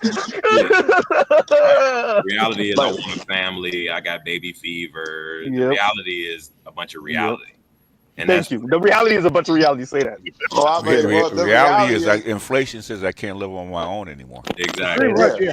yeah. The reality Punch it. says, but the question I asked last week: what's more dangerous, the broken pillar or the leak? Obviously, it's a Wait, broken pillar. We said that. Yep. Say that. wait, hold on a second. Alexa, can you play All By Myself by Celine Dion? Thank you. Anyway, continue. And, wait. And Toya says also the same women who want you to pipe secretly. She said quietly, of course. Hey, I want to say this. I want to continue to emphasize this. And shout out to who said it. One of these women said it. About the 4B movement. I was listening to something. I don't know what type of weirdo men, I don't know what type of half pipe y'all giving women, but over here in Z world and in Black Manosphere world, and all the women that's attached to black men, that includes non-black women. Wait, Z, don't make everybody throw up. I'm about to say it. Y'all know Mrs. Z about to say it with rocket boosters on. And all the dudes, right? Over here, people try to get piped. Women are trying to get piped. That's what I'm saying. And Don't talk about all of this Esther fire like that. idea ooh, I'm not even gonna do it. Well, all All the of this women. idea of real quick line, and then we get to, all of this idea of like women going Forget me. abstinent and foregoing a good piping session. I don't know what y'all talking about, but all the women over here, they might talk it. They not really that. Going to what Toya saying, they not really that. They not about that No, life for real. not about that No, life. They're well, really I not. mean, here's the Go worst, ahead, and the Lon. women who are talking that 4B shit, they're not that attractive anyway. Like, go ahead. Like, you go ahead, eat carpet, Yeah, don't all I care. have a Like, better ain't example nobody of that. fighting Like, for you. Ain't no one fighting for you. Go ahead. Like, we could care Have less. at it. I mean, it's just like BJ, like Patrice O'Neal would tell him, go get him, Tiger. Like, Go get him. most of those chicks talking that shit is at 2 a.m. Like, no. Like, Oh, nobody you mean a wants to They be night out want to there. be fighter? piped too. Look, man. Let's call a thing a thing. Go ahead, better. You go ahead. God damn, that shit was funny. No, they want to be piped. Look, the 2 a.m.s, like Lion was saying, the 2 a.m. Shani, that's why she says yes. The 2 a.m. says yes, and she know you're not trying to be seen in public with her. She say yes because she trying to be piped too. Exactly, but I'm like, The, they're like, miss me with that 4B. Like, most of y'all look, ain't there. Most of the ones talking that shit let's ain't call that a damn thing a thing. attractive. The Cougars are trying to be piped. Yes. The young sisters is trying to be piped. The young white and Latina and Asian women. All of y'all is trying. Very few of y'all. And shout out to Compassion. I don't know why you played that clip. Homegirl was fine as hell. But the clip off of Rodri Port's channel where that Compassionate posted a couple days ago where she was like, "Listen, I haven't been piped in a year and a half. Okay, I'm a grown ass woman. Goddamn, her voice is sexy." So when she said that, I was like, exactly. These women ain't trying to be celibate for no year and a No. half. I can't tell. no. I can't honestly. I can't tell with all these damn singles mixers. All these women at these singles mixers. I can't And, tell. and, and they look at, hey, thank you. Line, say it again. All these women at single mixers, they not All trying to these get women piped. at these singles mixers out here, reality tells me different when I go outside. I'm just saying. I can't I'm tell. saying. Oh, by the way, Abstinence my ass. mhm. By the way, BGS. Yes, sir. And name it when you finish. Read this, but go ahead. Oh, how about if I read it right now? First of all, Okay, go thank you, ahead. Indigo Flow, for the $5 holla. He says, my thoughts on American women and the 4B movement. I wonder if she meant it. I doubt it. Oh, wait a second. I wonder if she meant it. I doubt it. / the way it be in her mouth. She can't live without it. Without it. MF Doom, RIP. All But as right. I was about to say to BGS, That's good. That was so good one, Indigo. yeah. Rest in peace, MF Doom. Yeah. By the way, Mr. Master Teacher, but you might want to think about investing in Durex and Trojan. Stocks are about to go up. Or Nah, skins for hey, that matter. wait. Here's another thing. OZ, you about to say that. The great scholar, former Wu-Tang member, said what? Oh, baby, I like it raw. Like it raw. Them women like Shimmy, it shimmy, raw, y'all. okay? They Yeah, like it what, raw. motherfucker. That's the real What reason the why. fuck? Wait. Hold on, y'all. One at a time. Wait. Name it in line. Name it in line. Go ahead. I gotta push back on that one. First of all, Go ahead. ODB, on the 13th of this month is going to be the 20th anniversary of his passing, by the way. So I'm going to be in shimmy, y'all, shimmy, yeah. That frame of mind. But by the way, Alexa, can you play shimmy, y'all for a minute? Thank you. But I understand what you're trying to say, but then again, there is a condom called Skin. They do sensoprene, neoprenes. You have the non-latex shit that a lot of women, because there are people there with latex allergies. And when you're wearing that glove, it makes you feel like you're hitting it raw. So But they don't like it. They don't like Nobody it. likes it. Nobody likes it. I know. But then again, in my situation, because I am an outlier, as BGS would say, coming from where I came from, that you don't want to get that. You don't want to get that red ribbon, because that's an automatic death sentence. But I'd wrap it up and just protect myself. Thank you. I'm glad you used the word outlier, because so y'all have heard me keep saying this, and shout out to Compassionate for reminding me. I say this all the time. The outliers are doing way too much talking, and so I think the people that are like almost hard transaction, having these conversations with their spouse, and like you got to schedule sex, and it got to be like these people, they're doing way too much talking, because once you come just a little bit further down and you have conversations with average women, white, black, Latina, obviously black and Latina, it's a whole different conversation about sex and intimacy and relationships. It's a whole different conversation about man-woman relations. Yeah, but right? I mean, Or but let's these get the people are brass tacks fronting, why but they they're not like really that. Go ahead. let's just keep it simple as to what the real reason why they want abortion. It has nothing to do with women's health. It's got nothing to do with them being scared of pregnancy. Say it. It's because they don't like condoms. Say that. Yeah. That's Which the is real why, reason. yeah, I know. Which is why I said what I said a while back on Charles's Hangout when I said, I think any man who uses a condom is pro-choice because he's making the choice to be responsible with his dick. I did his choice to take the responsibility of contraceptives or an oops baby out of the woman's hands and him being responsible for himself as well as for the other woman. But then again, I do recall. Wait, is Black Guru still there? Yeah, Black I'm here. Guru, sir. Yeah.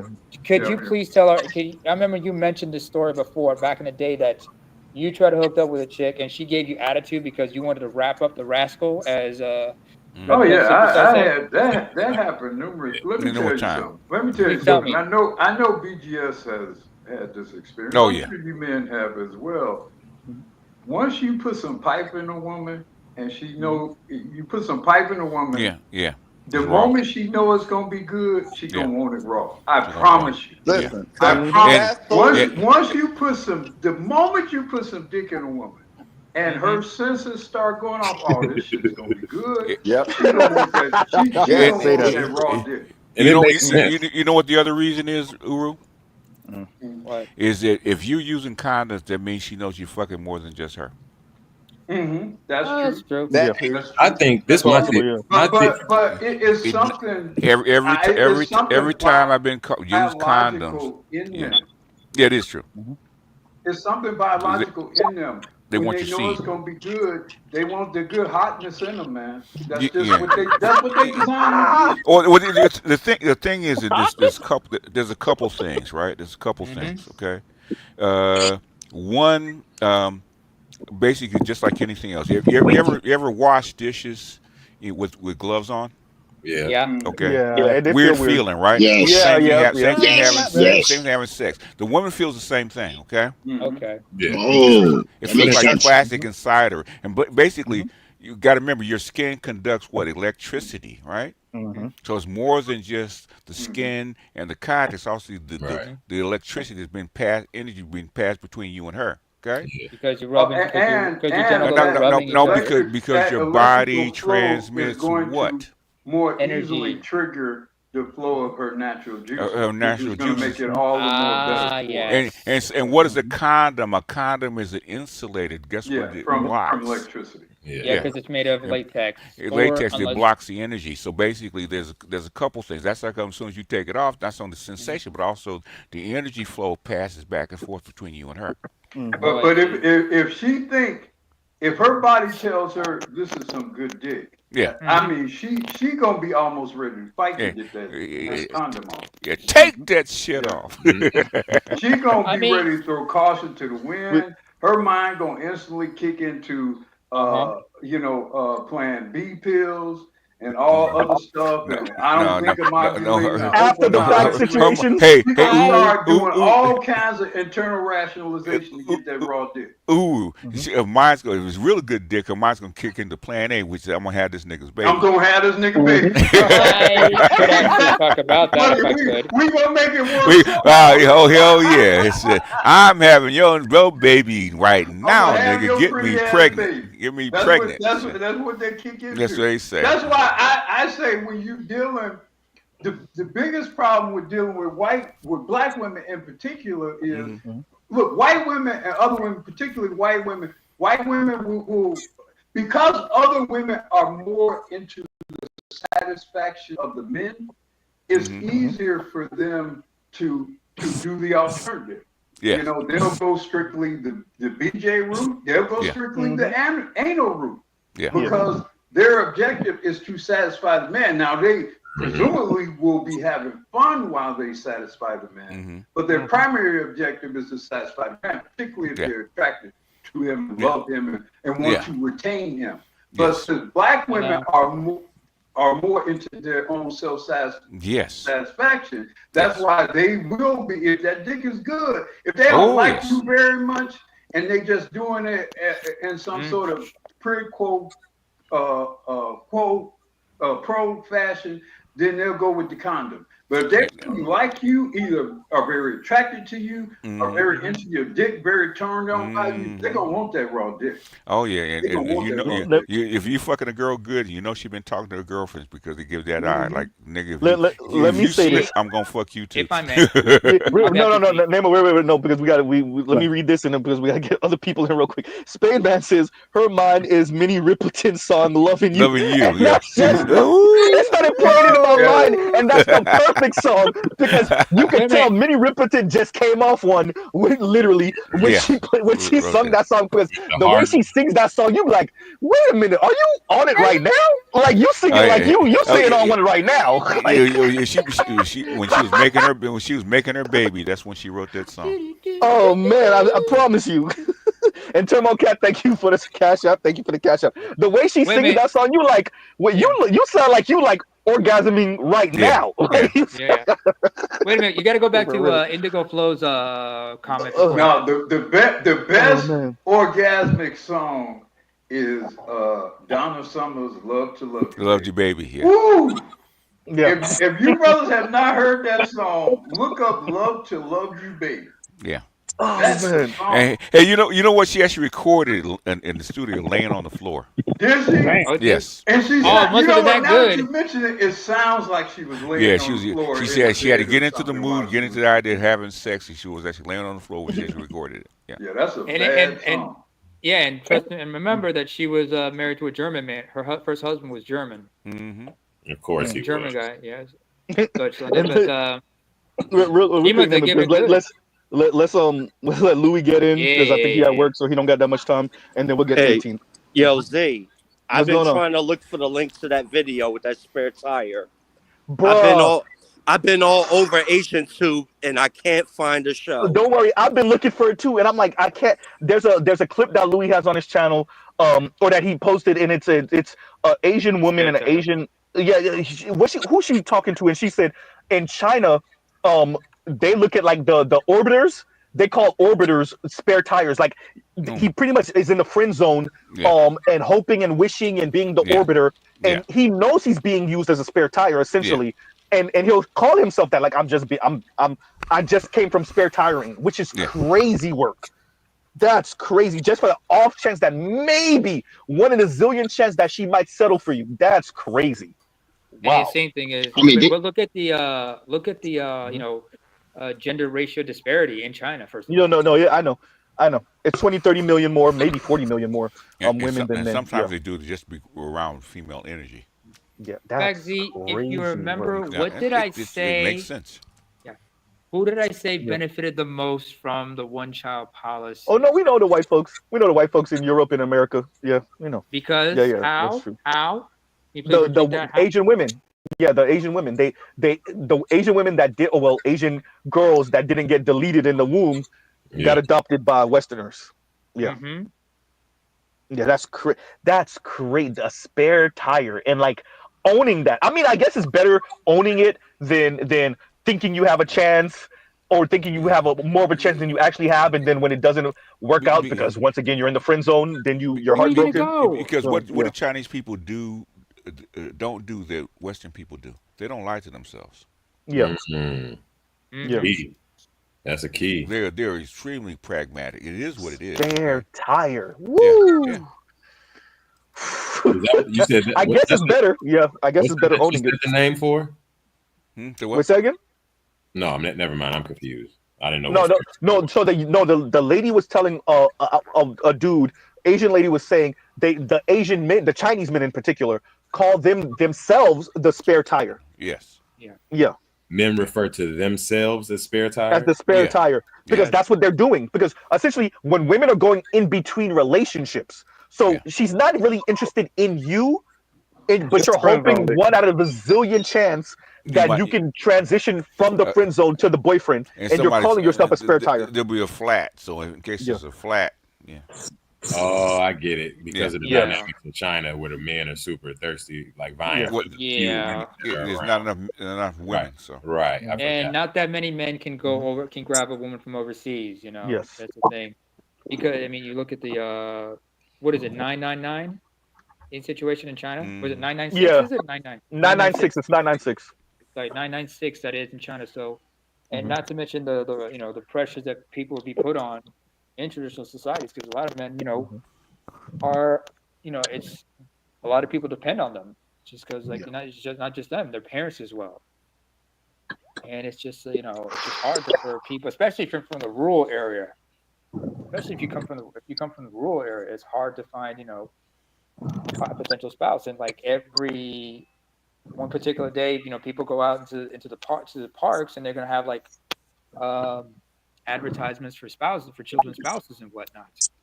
Parents put out ads for Let their me read children. this real quick. Neymar and Bad Black Gamer says, which is true. He said, "We all have been a spare tire to someone." True.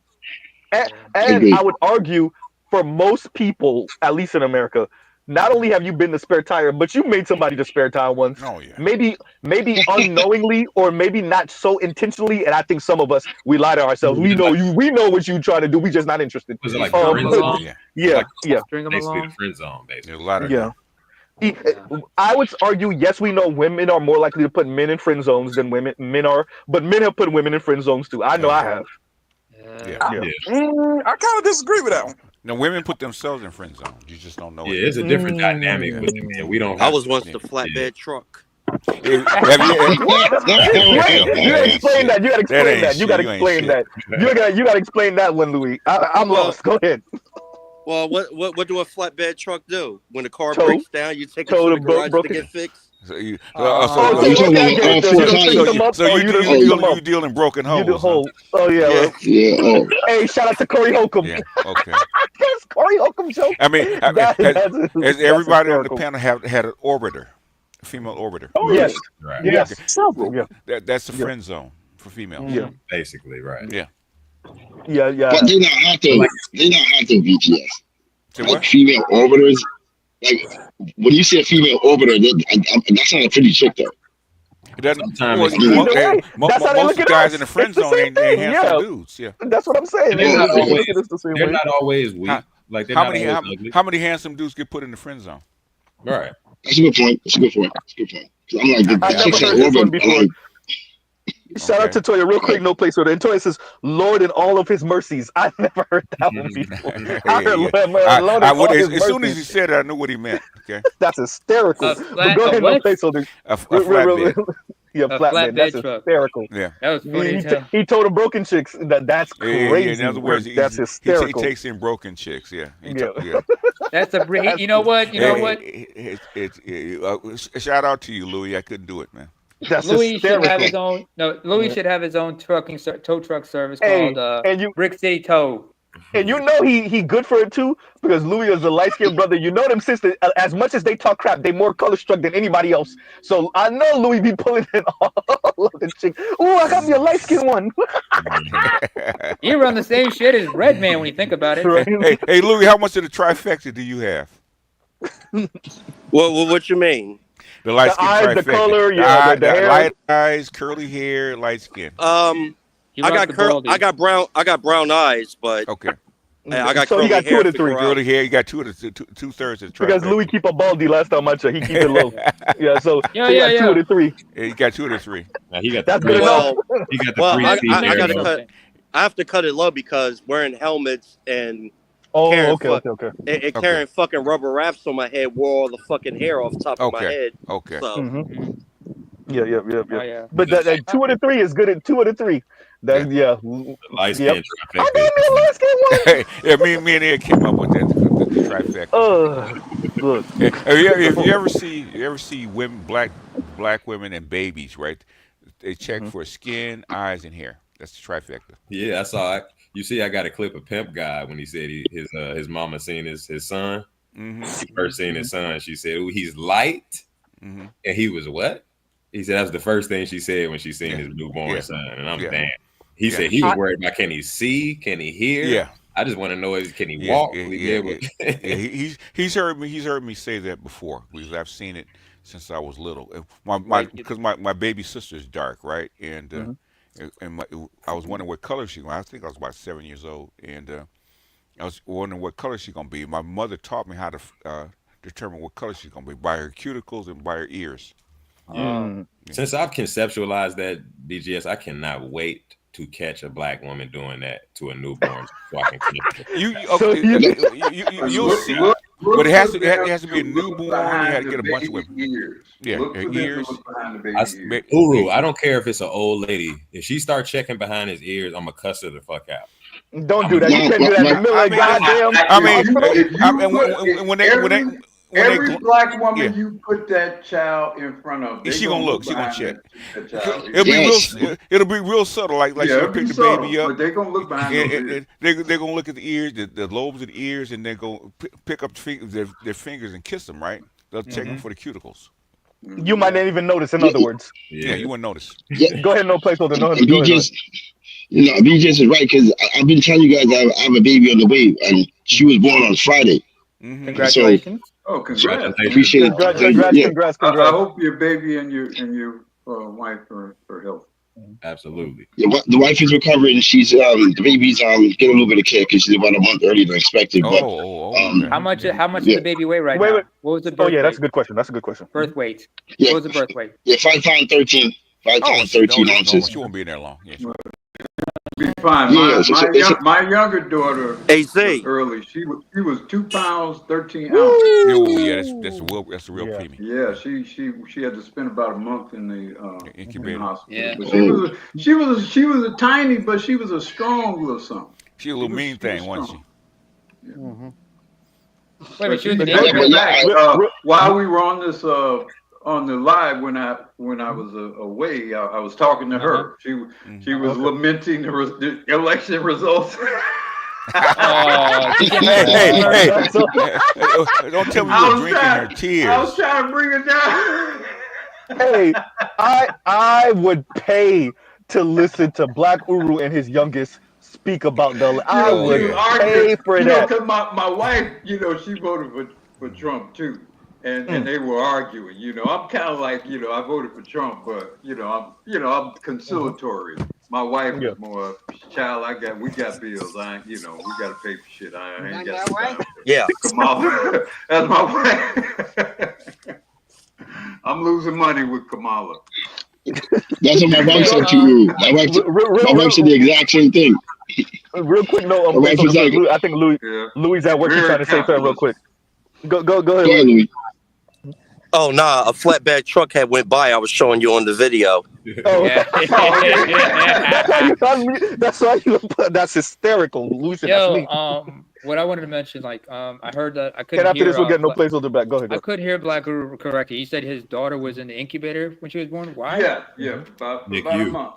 In a NICU. I spent a lot of time in the hospital. Was she premature? I slept overnight. 2 pounds. Yeah, she's premature. Oh, okay. Because 2 pounds 13 ounces. Right. If there's a number I will never forget, is 2 pounds 13 ounces. Yeah. Okay. Yeah.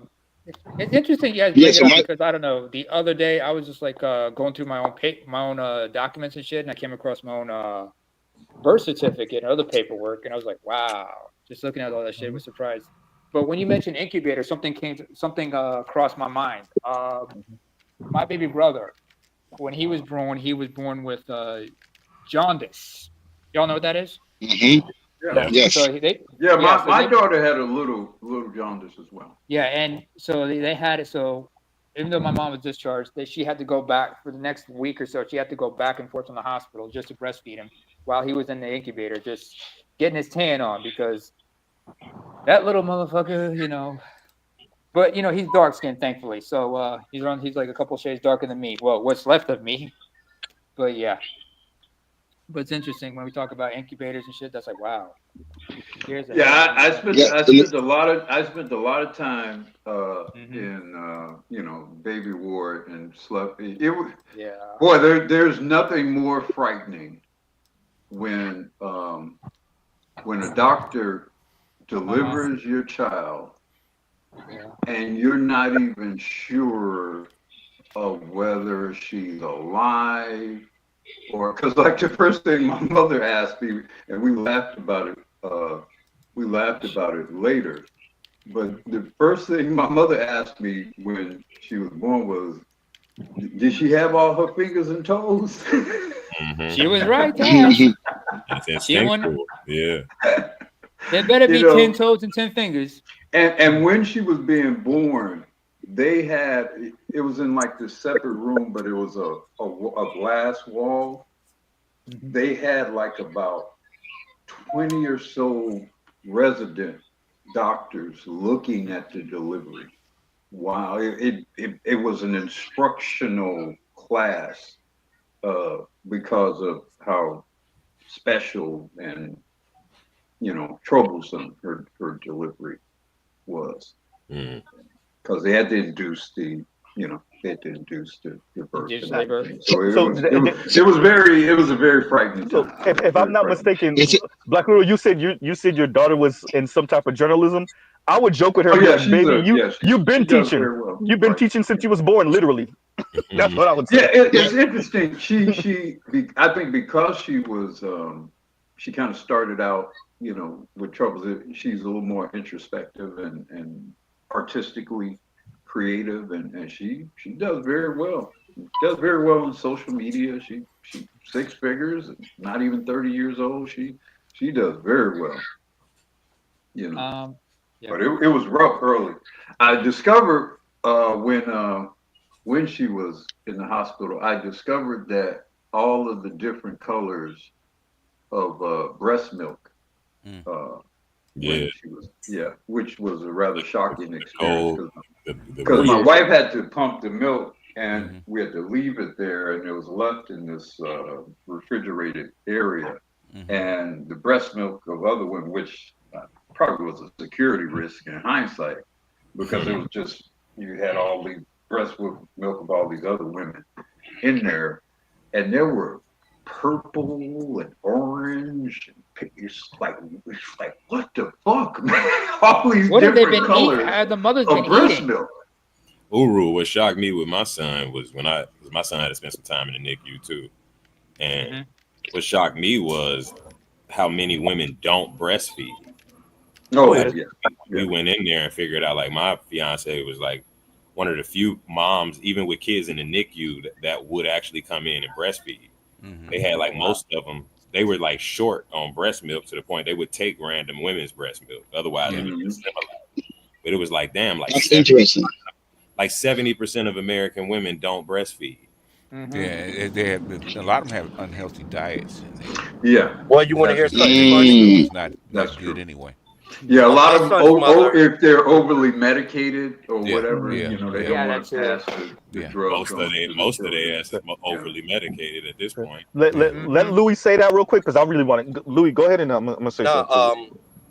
Well, my son's mother breastfed, and the wildest thing was, while my son's mother was breastfeeding in a public area, a white lady came up to his mother and thanked her for breastfeeding. It was the weirdest thing I ever seen. Bro, I found right on her. It was the weirdest. My girls breastfed my son for 2 years, and that's normal. Like, she was exceptional. That's normal.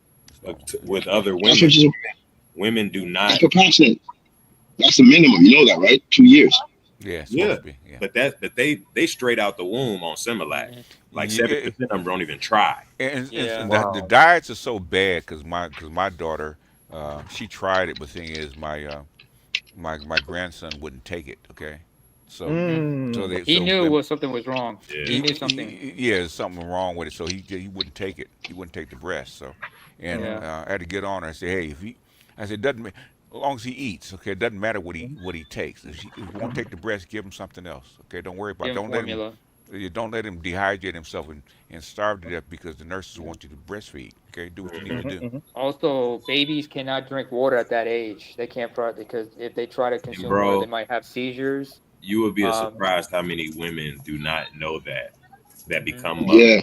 One giving their fucking babies bottles of water. What happens is that they get filled up on water and they will actually become malnourished. Okay, so you only give them so much. They can take water, but not in those quantities. Okay, not in those quantities. Yeah, because the breast milk is watery anyway.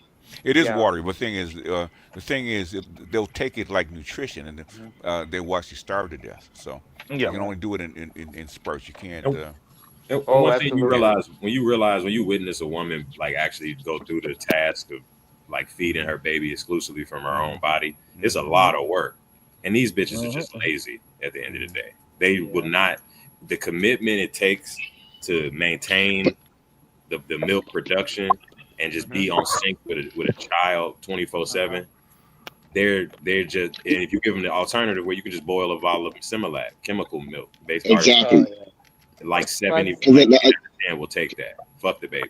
I have a question for the Because in the case of a female, one second, Neymar. In the case of a female, being that you are the product itself, that is what actually is a problem for a lot of these modern women.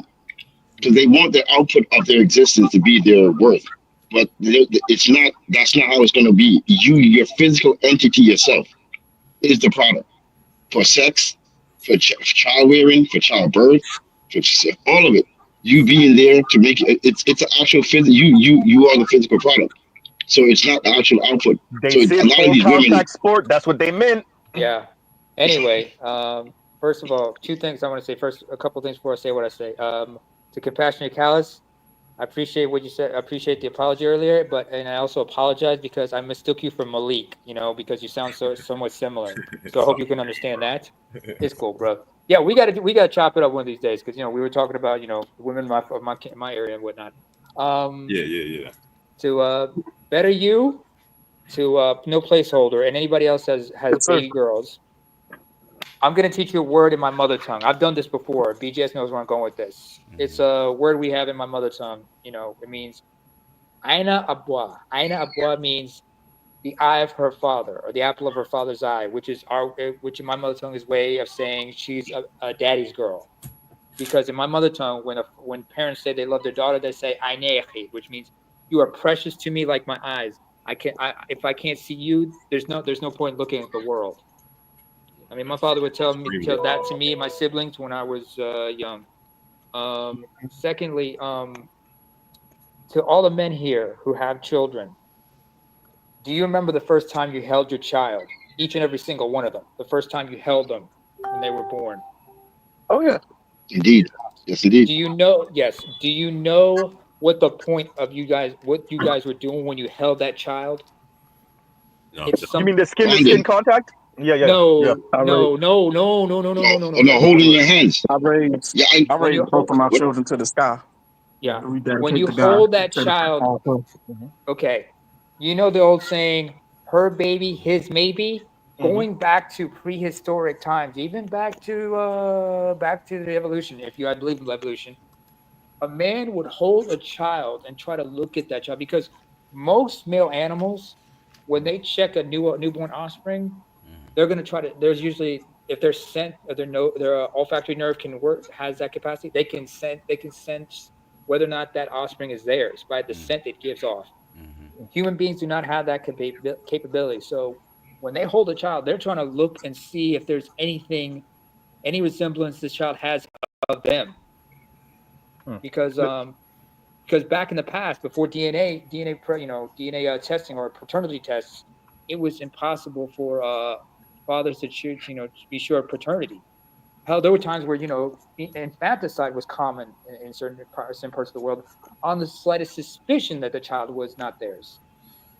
And when actually Nemo would read the super chat for me, please. Oh, by all means. We going back to the music because this is hysterical, and I'm gonna have to have somebody read Black Uda. I might actually ask Black Uda to read his own comment because I think that's a great song too. Go ahead. And I'm also gonna mention something I want to mention about where we're going back to this topic. Okay. Thank you, Mr. Beach, for the $9.99. Why are we always a penny short from a full zero here?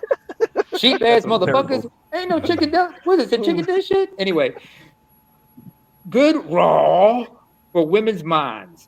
During the session, Minnie Riperton, Loving You, after Donna Summers, Love to Love You, and then next day, SOS bands, Just Be Good to Me. I will say this about just that song. Real quick, before you say that, read this comment, or if Black Group, if you don't, either one of you, you have to read this. Oh, I love this song, Mr. Meach, Black Group, Mr. Meach.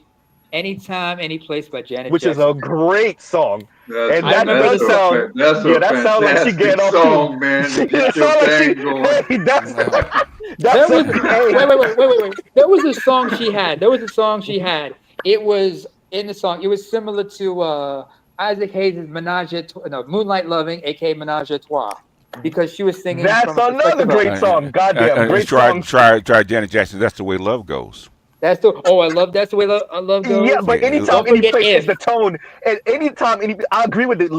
That's the way love goes. Yes, but anytime, any place, that she's saying something different on that song. it's something else animating her with that. Janet said her mother scolded her about that song. Yeah, because you can hear it in the tone. It's the tone. It's like, hey, bro, what you doing when you singing this, bro? She said her mother scolded her about this song. Hang on a second. Yeah, because that She said song my says baby everything. ain't got no business singing a song. Pretty much. Because hey, she said anytime, any place, and you don't even know anything else. She just gotta say that, and that says everything. You know what, Z? I'm gonna take it. We gotta take it back to '98 with Go Deep. You remember that song, Go Deep? The Janet? Yeah. That was a good song, yeah. But it was wild. But because anytime, any place, she talk about fucking in public while people are watching. Hey, I'm saying, is that I just thought about H-Town. Knocking the boots. Yeah. No, not knocking the boots. Not knocking the boots. The other joint. Not knocking the boots. Like It's Slow. Right? Like It's Slow. Right, Like It's Slow. Oh, remember? Hey, you remember the guy drooled in the video a little bit? Best part of any music video to me is Redman once again with the bike scene and homegirl running the car into the bike into the car. Well, I'll be that. That is hysterical. Another funny part of that, because he was flipping channels in that music video. It's just him flipping channels at the end. But if you remember, they used that clip in the next song called what's it called? It was the one with the Busta Rhymes. But anyway, what I was gonna say was like that song by SOS Band, Just Be Good to Me. If you listen to, I'll read this. I'll read this one. I'll read this one. I used to use Prince's song, Another Lover Like You Need a Hole in Your Head. That was one of my favorites. Holding the head. Yeah, I remember. Wait, you know what? Prince got some crazy ass songs. Some great songs of his. Erotic City. Erotic City. Oh yeah. International Lover. International Lover was another great one too. Who remembers the song Head? Who remembers the song Head by Prince? Oh yeah. But here's another song I'll give you. All the young girls used to sing Head. Till you had enough, make you till you're dead. But anyway, there's another song I remember that it didn't make the final cut from the Purple Rain album, but it was in the deluxe version. It's with Sheila E. It's called you know what? Wonderful Ass. I gotta give Toya this. Toya, you're right. Yeah. You're right. And Toya says, and thank you for the super chat. Like, share, subscribe, hit the super chat. Toya says, how y'all skipping Janet's Would You Mind though? Yeah. But it's not anytime, any place though. But Would You Mind? Yes. You're right. We did that did get forgotten. That did get forgotten. But Janet was fine as hell in that anytime, any place video too. That did not help. Janet created because a lot of guys grew up wanting to smash Janet. Say that. Kind of created a whole kind of musical masturbatory thing in the 80s and 90s. Does anybody remember? She kind of played off of that whole generation of men who grew up, wanting her kind of thing. And Janet to me mastered the time. she mastered the girl to woman transition of being the little girl to the sexy woman. She mastered, and she gave the formula to everybody else. But she that went from child star. But she also mastered something that most women are not today: the art of seduction. Oh, I agree. Ooh, that's good. I agree. I agree. It's not just the act of it. But she mastered it. Very sexy, but you didn't think of her as being a hoe. You never thought of her as being a hoe. Yep. No, you didn't. Like you didn't, and that's the crazy part about it. Like that's the thing that infuriates me about today's woman. I'm like, y'all are not seductive for shit. Nah. Talking about that, no, I want Lion to read this one, neighbor. Lion, if you mind, read the super chat for me, please, from Leon. So all my brothers, especially Z, I hate y'all. Always having conversations I should be a part of. I cooked veg and cleaned her pump parts. I bet you did, Leon. Oh yeah, no, we had to do all that. We had to do all that, brother. I did the pumping and the the storing of the milk and all that good stuff. All that good stuff. Yeah, but like y'all were talking about, like when she get mad with you when you bring out the condom. Fast forward 30 years later, that shit happened to me. Hey, real quick. And Toya says, #musical masturbatory. I like that, Black Guru. That's what put it in the book. She created a masturbatory repertoire in her music, and she played off of what she represented to a lot of young men, especially young Black men of a certain era. How many of you? How many? Yeah. How many? I gotta of you, read this one because this is my boy. Real quick. I gotta read this. Oliver the Gray. Oliver the Gray, because I can hear it in his voice, right? And Oliver the Gray says, Janet was breathing on that track. Lord, to this day. Yeah. You know damn well. For real. Back in 1993, while Janet was breathing on that track, you had some brothers in their bed with some. You know it. The way love you know it. goes. You know it. Honestly, like when I think back in their mind. But when I think back to the video, I couldn't even do nothing because she was so damn fine in that video. So the lyrics, and on top of like whoever shot that video and the outfit she was wearing were like perfect. And that's the way you know love what she goes? did? The joint with Busta. When What's she it gonna that be song, by Busta Rhymes? yeah, the what it's gonna be, it was more of like a poppy bop, but the lyrics were still like, wait a minute, what you saying? What you talking about? Exactly. You know what? You know Even what? songs like "It's All for You." Yeah, that was. Yo, hold up a second. That's good. That was a good one. That was a good one. Lion. As a New Yorker. Oh, by the way, first of all, shouts out to 18th Letter. Welcome to the chat, man. But I know we will give you the floor after me. If you want to know the story behind the what's it gonna be joint with between Busta and Janet, check out Drinks Champs when they interview Busta Rhymes when he was releasing his last album. He breaks it down how that came about and everything. Give us a tidbit. He talked about how he was driving his car. He was listening to Janet on the radio talking about, and she was being asked, "Who would you work with and whatnot?" And immediately when she mentioned she dropped his name, and for some reason he had to pull up wherever he was. He called his manager at the time, Mona Scott, said, "Yo, get to contact Miss Jackson. I got the perfect song for her." And then they met, and then he tells the story of how they had to meet at a certain studio session where they were a studio where where she was comfortable at this, that, and the third. But you're gonna get all the details from when he explains how that shit went down, the song, the music video, and everything, and how much it was what it was. But you couldn't just get with Janet Jackson like that. Oh, I'm sorry, I mean Ms. Jackson, because I am nasty. Right. But I Janet still to this day give you that vibe whenever you see her interviews. She's still like, I'm like, are you trying to seduce us right now? Yeah, is this like what you do? What do you she do? Still do that? Yeah. I mean, do y'all? First of all, one of my favorite joints from Janet was "If," by the way. But how many of y'all remember the Rolling Stone magazine cover, which was like the cover for her album? Yeah, with the breast, Janet, with her breasts out. and it was her then husband standing behind her, cupping them while she had her hands on her head.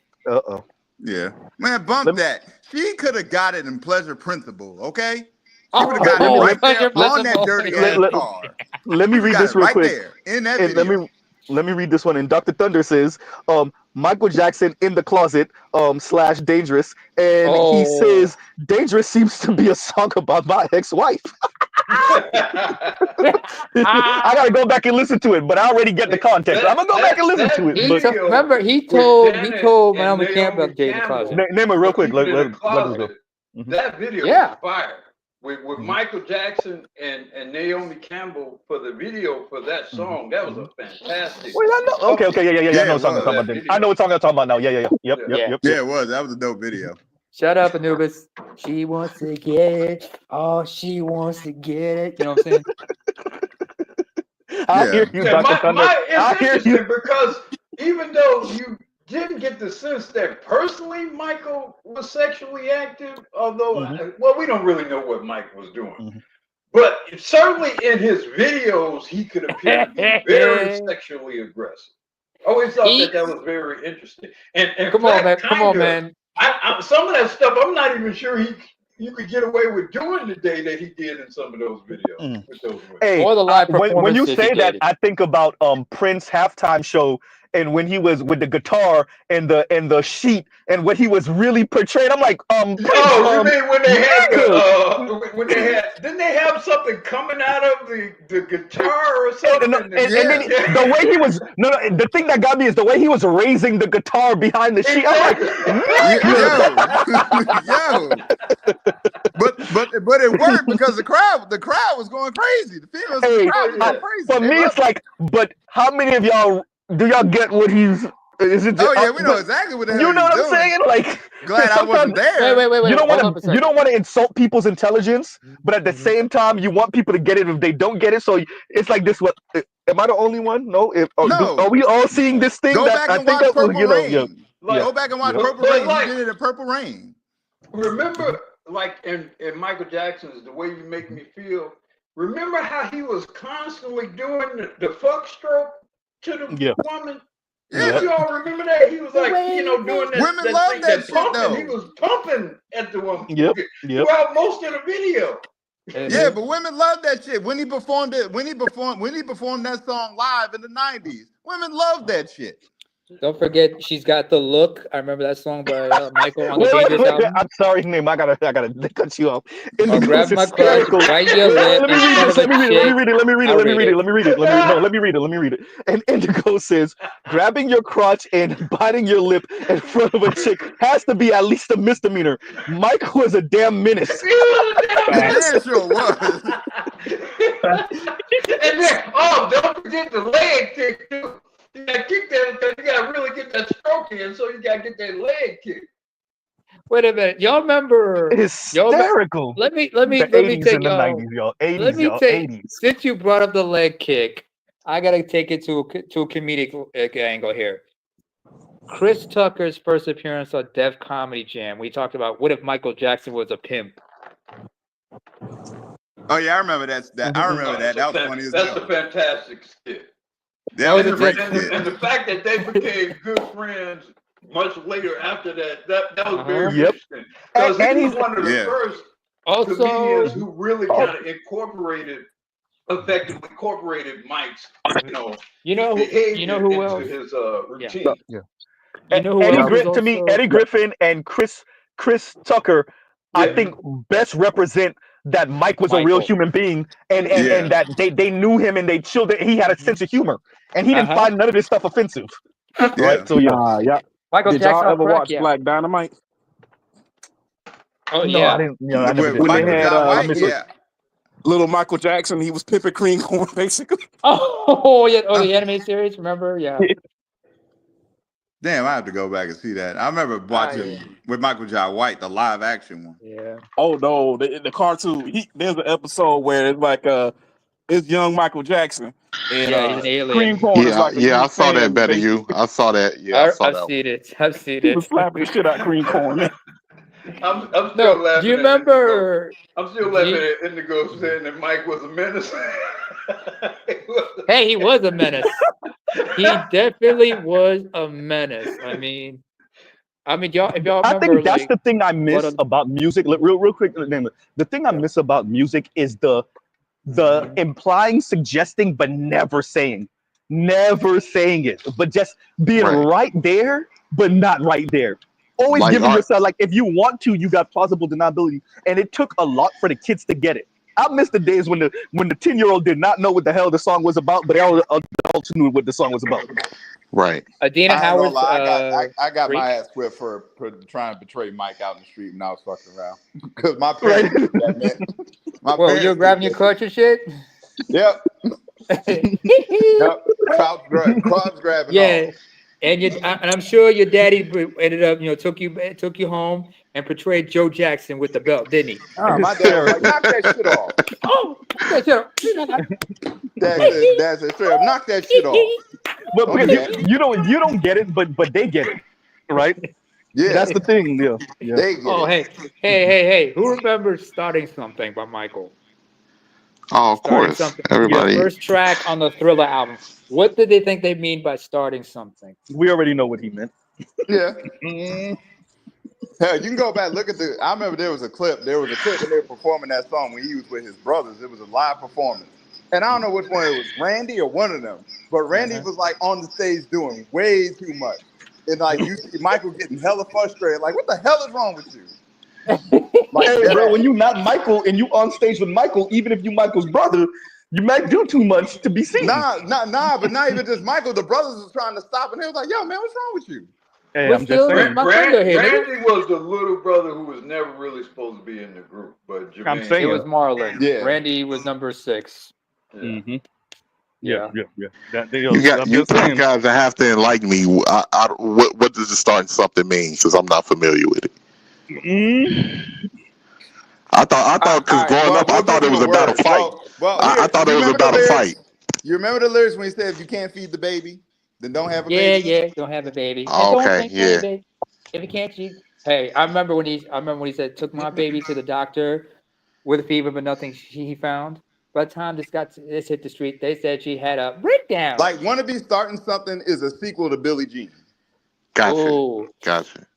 Even though that was at the beginning, Or a different story. Like Billie Yeah. Jean is the story of one guy who the chick trying to baby put the with baby on him, and "Wanna Be Starting Something" is when the guy who is actually the father.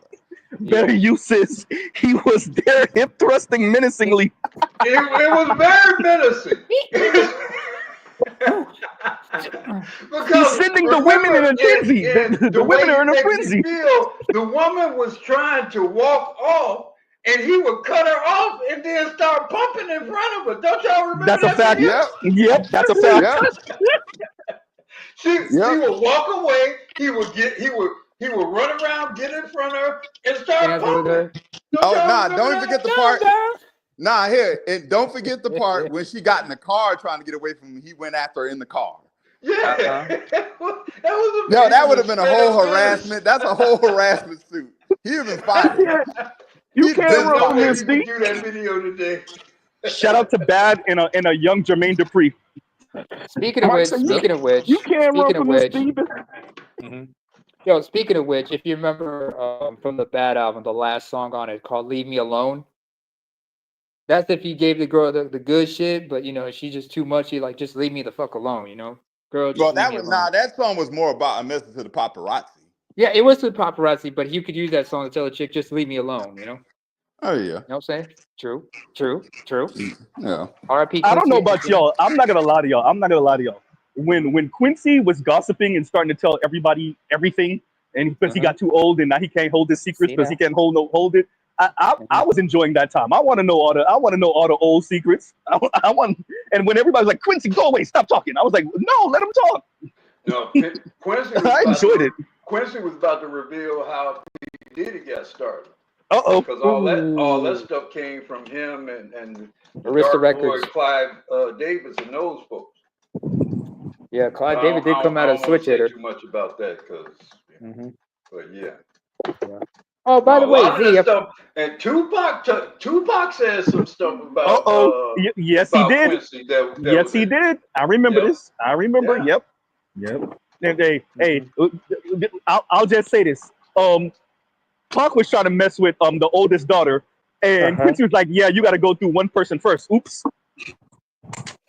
Okay. Well, Tupac took her from LL, didn't he? Oh, I didn't know that. She was with LL. Oh, I didn't know that. Yeah.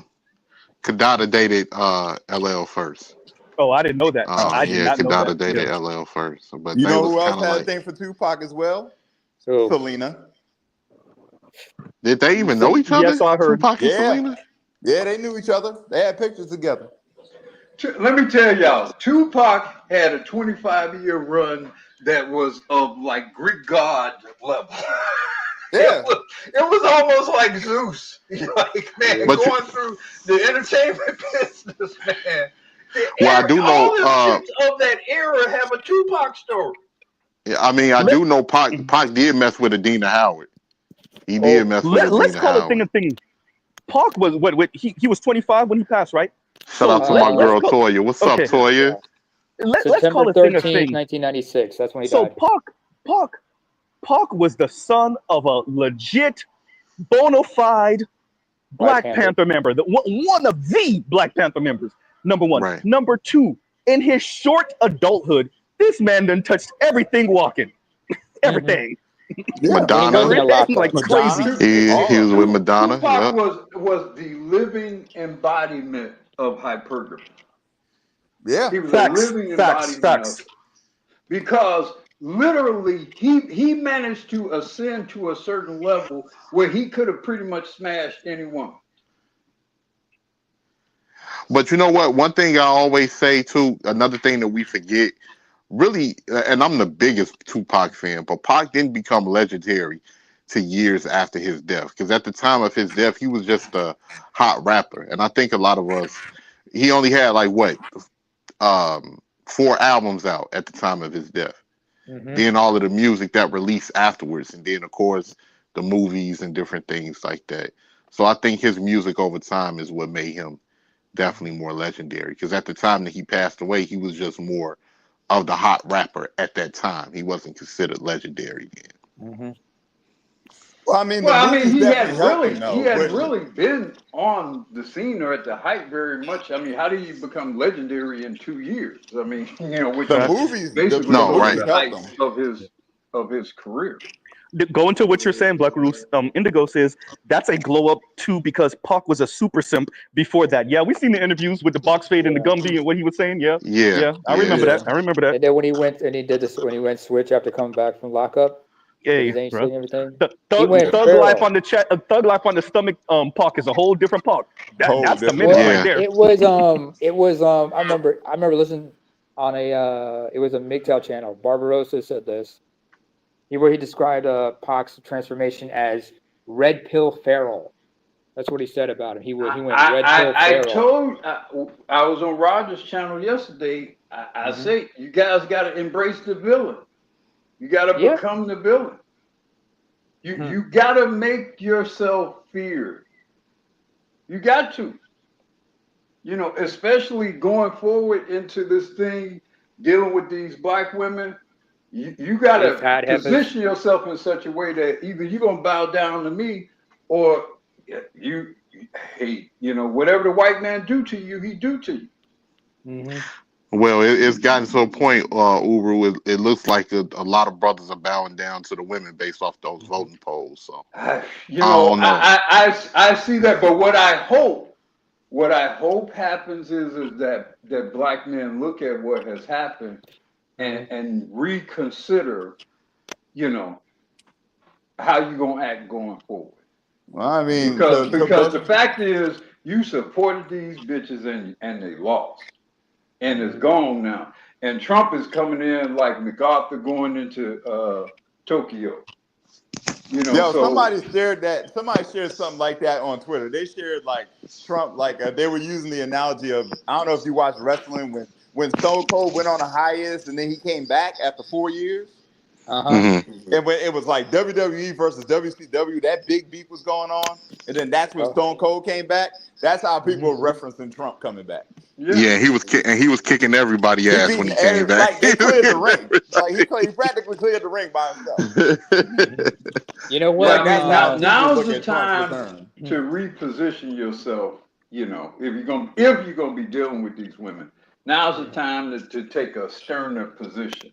Nah, let the Black Summer niggas deal with them. Let them go. Let them deal. They want to be crash dummies. Let them go. What did I say? I said if you're gonna deal with them, I preface my statement by saying, if you're going to deal with it, I'm not suggesting Oh, fair that enough. you do. Fair enough. That's But fair. I do know that most black men will continue to deal with it. Yeah, We know that. most of those niggas were at the black club without the So moist all pants. I'm saying is if you got to still be connected to them, deal with them from a position of strength. And part of the way you gain strength is you got to be a little meaner. You got to be willing to raise up a pimp hand, even if you don't use it. You got to be willing to raise it up. I mean, as Ed says, I'm not going to jail for these hoes. Mm-hmm. So I'm on abandonment. I'm already in the car. I'll say this, that like I do think one of the issues we have is that black men will take the wrong assessment or use the wrong assessment to speak about how black women are responding to them. Exhibit A is what I covered, that conversation with Susan Malveaux and Dr. Jared Ball. And y'all remember that and I watched the conversation with Dr. Jared Ball and Diallo Kenyatta and Geechee y'all after the fact. And they just refused to say it, like, yo, this is how black women with some power and some authority and quote unquote education, this is how they speak to black men, regardless of our education. Like this is the way they speak to us, right? And it is informed by, I guess, an educated gynocratic, class of black women. I think black men writ large, the reasoning is always on some woe is me, black women are right, we're not doing right by them. You saw this with the conversation with all the brothers on that panel with DL Hughley. It's this, we gotta protect them even from themselves, from us, from white supremacy, and like I once all again that, I call all that martyrdom shit. yeah. You gotta come up with that martyrdom stuff. It comes back to the idea of black men, whether they voice it or not, feeling like, yo, we let them down slavery, we let them down Jim Crow, our black celebrity class are marrying out too much, and so we will martyr ourselves, as Black Uru said, to black women because we didn't make them rich white women, and whatever they say and do to us, it's our own fault. We deserve it. So practically what you're saying, practically what you're saying, Z, is that most men are going along and agreeing with the mindset of Creasy that you covered earlier. Low key, practically, Yes, they are. Yeah. Low key, and Creasy knows that. The sad part is, if you play that video for those men over there at the Black Summit, they would agree with us. Yeah. Man, and what go ahead, Better, y'all go after. I'm gonna say this. Like, coldest piece of advice I ever got came from my dad. And I'll be damned if this shit don't fucking work. Any chick get to coming at you out the side of their neck crazy as fuck, you leave them right the fuck alone, right where they're standing, and you let them feel how they get it. Like, Okay, real the shit. only thing I would add to that is, before I leave her, I would tell her, if it was legal for me to do it, I would slap the shit out of you. I think you have to put a bit of fear in them. I hear you. Too much capitulation in the tone. Yeah. Because leaving them is fine. I'm not saying do anything to compromise yourself. Legally. I'm saying the problem is we've made it too comfortable even with the tone of dealing with them. Yeah, no, I agree. And I would remind them that I'm a man. And say, look, I understand. You dance around in this little white man's world because if certain things go down, you can call them policemen. But see, that's the thing. Mistake. You're a woman, I'm a man. All things straight up, I'll knock you straight down on your ass. No, but see, that's the thing, Uru. You might deal with a chick. You'll be like, if it was legal, I'd slap the shit out you. She'll be like, but it ain't, Negro. Now you tried. Mm-hmm. You tried. That's fine. That's fine. You can say that, and I'm gonna walk away. But I'm gonna remind you of this. If I could get away with it, I might do it. Yeah. But, between you and me, no white man included, right? Between you and me, I will bust you down on your ass. Yeah. And let me say this once again. Thank you for the super sticker, Anubis. Thank you for the super chat, Toya. Oliver the Grave, I will also and Dr. remind Thunder. them of this: Trump is president. You may not even be able to call him. By the way, excuse me, folks. Just a moment, Z. First and foremost, First and foremost, I just want to say to our brother who just arrived in here, Assalamu alaikum, ahlan bika habibi. Kayf al-hal? How you been, Sandog? What's going on, Sandog? For real. Yo, what's going on, y'all? Yo, said Sandog still listening. Go ahead. What's going on? Oh, baby, Yeah, baby. Right. I had to do it. Good. I think, because I'll say this and I won't hold you guys, but I think what's quintessential in terms of now that you're seeing the evolution of black men and black men developing their own politics, you have to remember the majority of us are raised in the gynocratic system. And so one of the things that will help you in the future is you have to start to leave the world of the woman, right? And so when you're talking about the world of men, so I come from the military. I'm not saying that women can't participate, but I come from the military. I come from the shipping industry and all these things, right? So now what happens is in the world of men, you become concerned about completely different things. So if you were to put me in front of some of Mr. Z's favorites like FD Signifier or Kim Foster, right? And for me, I deal in international trade, military, and everything else. And I'm like, nothing that came out of your mouth has anything to do with the way the world works. Yeah.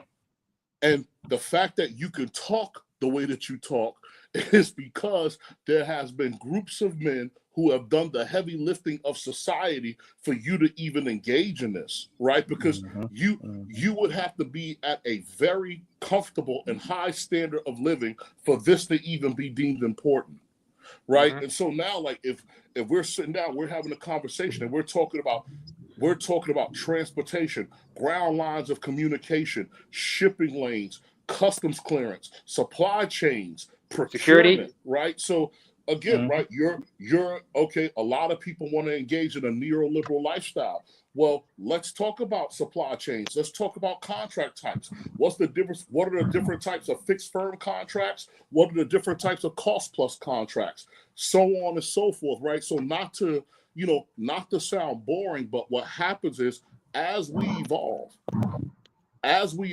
and as we engage the world, especially dealing and managing the infrastructure or how the world works or how the world turns, you're going to find yourself leaving that world, and it's going to be trivial. So remember back in the day, right, when you had this kind of difference between men and women where, okay, the man went, he worked at the factory, he worked at the docks, he was building the railroads, and, the wife was at home with the kids and everything else. Those were two different worlds.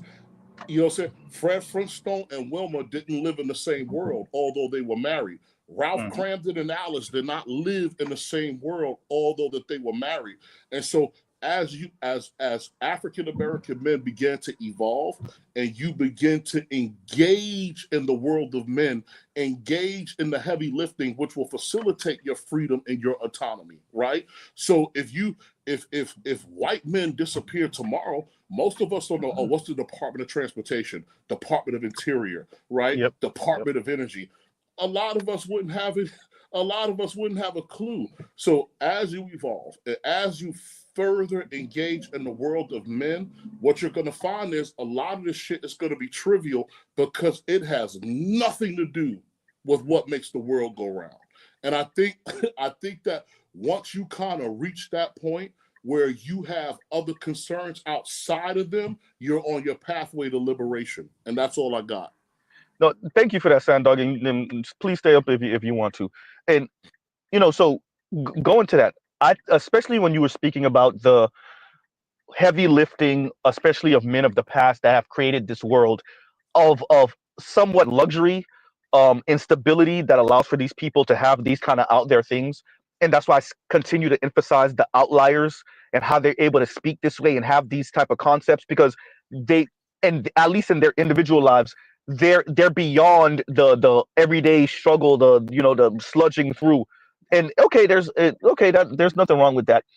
But I would argue the people that we're speaking about, they appreciate that, they know that, right? So if you check on my community post, maybe 3 or 4 posts down, I have essentially a more financial version of Maslow's hierarchy of needs, And I emphasize, and I'm the one, by the way, for those of you that put the index finger pointed at the different classes, right? And I have the people at the top doing way too much talking about intimate relationships, but they're at the top and they're trying to dictate down to those most people at the bottom on how their relationship should go.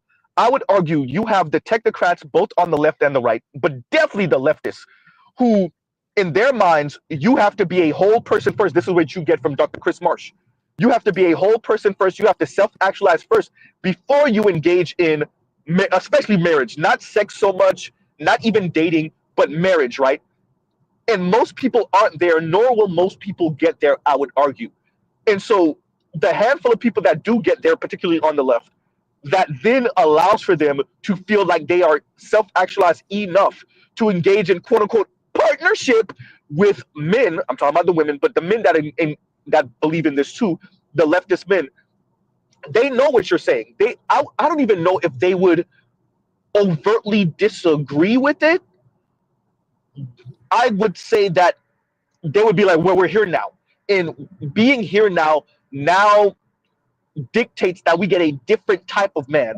We don't need the hard, rough and tumble, tough as nails man anymore. Now we need the cuddly conqueror, right? Shout out to Trell. We need the cuddly conqueror now, right? You don't And I'll pause like right there. that dude Yeah. either. I agree, by the way. You're right. You're right, Lion, but I would argue that's why they're talking about benevolent patriarchy now. There's no such thing. That's an oxymoron. Oxymoron like a mug. Yeah, you're right. You're right. There's no such But thing as a that would be benevolent. my only. No. That would be my only putback to Sand Dog. Because it's funny when they say about patriarchy that you've never heard. Have you ever heard them say benevolent matriarchy? I don't even know what that is. Exactly. Yeah. So why would the patriarch have to be benevolent? Yeah, but that's because the patriarchy is by its nature benevolent. It's protective. It's resourceful. It provides. It maintains order and amity amongst opposing interests and powers. The patriarchy is by its existence benevolent. It isn't, however, necessarily nice and cuddly to the liking of females. But what does that quote unquote benevolent patriarchy do? What is required of the women to be in order to receive that? Oh, well, but there's nothing. See, again, it's like how a teenager approaches life, right? So when I was a kid, my father, I would have to go to bed after Night Rider, right? So that's 8:30, right? My father will be up all night, right? And I'm like, man, Dad gets to stay up at night, and here I am, I have to go to bed, but not understanding that my father was sitting down thinking about, okay, I got to pay the rent. He wants this for Christmas, or my daughter wants this, my wife wants that. We need to do this. And so my father was up at night, unbeknownst to me, not working overtime, right? Working 16-hour days and then trying to figure out how he was going to pay rent, fund college, and do God knows whatever else. And so what happens is that in this particular dynamic, I believe it infantilizes women, because what it does is it puts you in a childlike or teenage-like state where, okay, I'm going to be an adult when it's advantageous, and then I'm going to be protected when I messed up, right? And so this is something that kind of prepubescent or teenagers do. This is the activities in which they engage in, right? And so remember, in the past, you had shame, and shame is what protected you from consequence. So let's say, for example, when you say my body, my choice, if America had the stance of, okay, you can make this choice, but the consequences of it is not a burden society is going to bear, right? Then you would change people's behavior overnight. So when they talk about freedom, they're talking about autonomy to do stupid shit or to make bad. They're talking about negative liberty. Well, the thing about that, though, is negative liberty. It's not freedom. It's not freedom. But here's the thing about that. But here's the thing Yeah. about that autonomy. That's the thing about that. That's the thing about the quote unquote autonomy. They're allowing them the option to do that, to delete babies. But at the same time, you know who's not deleting babies? Republicans and migrants. Well, So you Yes kill and your no. own. And So to they be kill their own argument by doing that. And I'm like, how are you gonna? So you want to do this? You want to walk and talk about truth and this and that, but you're killing your own argument because if you want more Democrats and you want more men, how are you gonna make more men by deleting them? they're not doing that math. This is the issue. So the projection that women are engaging in right now, the projection is to project onto men that men want what women want. What do women want? I would Bullshit. argue every single woman that's not a rich white elite woman in America. I know y'all getting tired of Z saying this. I'm gonna say it every goddamn time because it really I is what know it she is. want to be a white They woman. all want to be rich white elite women who man plays like he's entertaining her ideas and her concepts, right? He No, gives her special projects to go to quote unquote civilize the masses, but in actuality, he protects her with the system. All of these women want daddy daycare BS going on in their life, Did you which is watch they the get to show do what they want to Lovecraft do, Country? mess up. No, I never did. I never did. There's an episode. There's an episode in that show What where show is it? this black woman was dealing with this white dude, and he gave and it's witchcraft. So he gave her this potion, and she gets to pose as a white woman. He left I her heard this. I money. heard what happened. Yep. He was like, "You I make heard a it. choice." He's like, "What do you want?" He was like, then he asked her, "What do you want?" She was like, "I already have everything I want." She didn't even want the money. Yep. She chose the potion to become a white woman. Yep. Periodically, so, Yeah, but because based on the show. there's this false notion that white women don't work when they are a significant portion of the workforce. There's this, Yes. there's this, and again, it. I don't know if it has to do with television or social media or whatever, but it's not reality, man. Like, a lot of white women have to go out there and bust their ass and get it just like everyone else. So I don't know if there's. It's the here's the thing, No, but here's the Sandog. And I'm thing. They sorry, think those real white quick, like, women are there by choice. I'm after yeah, lying. real quick, Nema. I'm sorry, real quick. I said after The lying. thing, the thing about this is they want the social and political position of elite white women. Now, if you talk to your average women of color, whatever, first of all, they're never gonna admit that. So they won't even admit they want to be white women. But even if they were to, they're gonna say white women, but it's a very specific type. This all circles back around, by the way, to the lack of accountability. Right, the lack of accountability is because they view elite white women as being able to have sex and then have the child deleted, be able to mess up marriages and still move on, because they're looking at celebrity white women, they're looking at other elite white women that are able to bounce from rich white elite guy to rich white elite guy. Maybe she racked up 1 million bodies on herself. It doesn't matter because another rich white elite guy is around the corner. All of this is an extreme envy of that. So when we speak about the lack of accountability and how infantilized the society infantilizes them, and they're like, "Yeah, Sandog, you're right. That's the point. Yeah, and they That's the also point. and That's what it's supposed to happen." Yeah, Right. and the So other go thing ahead. about that though is about them wanting like black women watching white women do it. They resent us for not being rich and black, so they can do the same thing to us. Yes. Exactly. And go ahead, Nemo. Couple things I got to mention. First of all, Alexa, can you play "Glamorous" by Fergie? Secondly, good song for good this. song. Yeah. Hey, give me my motherfucking props, man. You know I'm when I'm hitting it. Right. I'm Go making ahead, some Nemo. points here. But what Sandog said about this whole infantilized thing, there's a concept, there's a term for it, and this is something I suffer from time to time as a defense mechanism because of my mental health issue. It's called age regression. Age regression is something that some of these people will engage in as a defense mechanism sometimes. And to what extent what age and what extent they will engage in that varies from person to person. But I hear what you mean about this. And plus, not to mention, people are just projecting their misconceptions. But like we said, it's just women of a certain white women of a certain status and position in society that they look up to. They're not looking at the average white woman, because most white women are what? 87 octanes? They're 87 octanes with BGS for a second. Yeah. Some are 90, some are 89. There are some 92. 87, 89. No, you're right. 87, 89. No, you're right. That's the majority. Most of them. Yep. I mean, I can tell you from my own experience growing up in KSA, Most of it's probably a very high black white women in America that are 85. Yes. I mean, especially in these yeah. rural areas, these country Facts. areas, these old mining towns. There's a deep underbelly. Go to some of these western Pennsylvanias and Kentuckys and whatever. Those are Hey, 85. watch this, Black Guru. And you know who knows that the most right now? Y'all know who I'm about to say. The vice JD president. Vance. Yeah, Yes, because he JD grew up Vance. among He them. sure do. He grew up among them.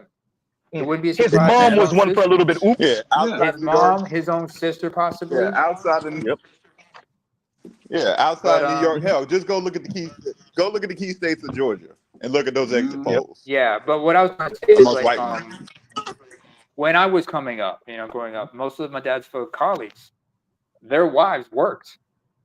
Yep. And this is in the Middle East, but they weren't work, but they had to work like in the military bases and whatnot when they were working. So it was what it was. So it's not uncommon. I mean, a lot of people were working hard. I mean, we remember watching TV shows in which the white women were working, and they were mostly middle class and whatnot. Hell, and like you said before, Z, a lot of the women mirrored. They weren't. It wasn't like certain shows. It was more like Roseanne or Malcolm in the Middle or any of that. No. Yeah, or yeah. Love and Married with Children. Yeah, well, because the danger of the feminist movement is this. Remember, when the feminist movement was always about the elite of women, which is why you get intersectionalism in the early 90s, right? So they they didn't even care for the common white woman.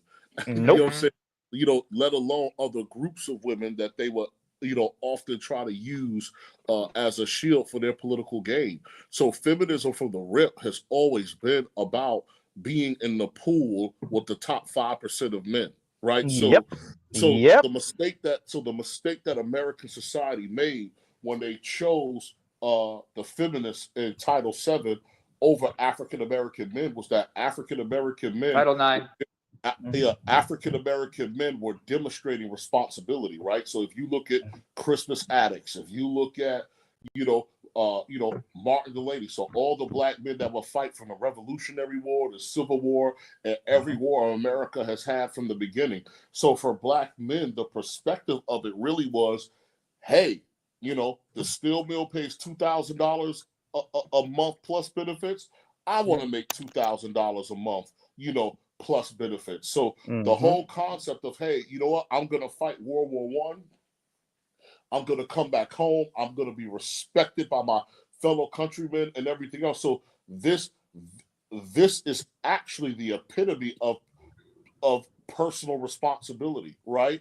Whereas when you look at, let's say, the feminist movement, okay, I want to be in the midst of the top 5% just because, right? So what are you demonstrating that puts you there? What blood are you spilling that puts you there? I got the answer for you. Because I want to be in the top 5%, you can use me as a colonizing tool against my own men. So whether that's working class white women who climb up through college and education, whether that's black women, whether that's Latinas, whether that's Asians, they're all acting as buffer classes for elite rich white men. Somebody tell me I'm lying. And all, by the way, real quick, Lampers, I gotta make sure, just in case any one of these people listen. Kim Foster, tell me I'm lying. I dare you. FD, I dare you to tell me I'm lying. FD, you almost spilled it when you said and y'all remember the second conversation I had with him when you said these people are coming to terms with the college space being a colonizing tool. Yeah, you said it. Yes, it is. It is. But here's the cherry on top. Those women, here's the crazy part is those women think they're doing the right thing. They think what they're doing is okay because it's their own men's fault why they're not elite. Yeah. Hey, you could say what you want to say when you the white man's bottom yitch. You could call it whatever you want to call it to rationalize and go to sleep at night. Yeah, excuse me, just before we continue. And before you go, let me read this. And Detroit says, and thank you for the super chat. You better watch out for Hammer tether looking ass. I ain't gonna say all of that, but yeah, I get what you're saying. I get what you're saying, Detroit. Somebody Like, must have shit in his belly, I Bryce. definitely have to have Z. I think Z. Yeah, I think I got to be the one to talk to Hammer. I don't think it can be Ed or BGS or Black Uru or anybody or Art New Style. I think it'd be me. Shout out to Art New Style. I think Art New Style got the patience too. I ain't gonna lie to you, but because Art New Style teacher, he got the patience of Job. But I think Hammer, he's a African brother and he goes to Senegalese. Howard. Well, he graduated Howard. And he circles around this area, and he's a brother. He's still a virgin, and he has different worldview when it comes to these things. And I really Wait, look what? at He's him as still a being virgin? yeah. Poor But bastard. I don't really focus on that. He's more. I would argue he's more Afro pessimist than I think anybody else I know. But yeah, and he a bit of a doomer, and I think that fits with his age and like his understanding of the world. Afro pessimist slash doomer slash. I really think he's like a really broken blue pill brother, right? Yeah. But I think I would have to be the one to kind of walk him through But the because thing I about get that it. I is, get it.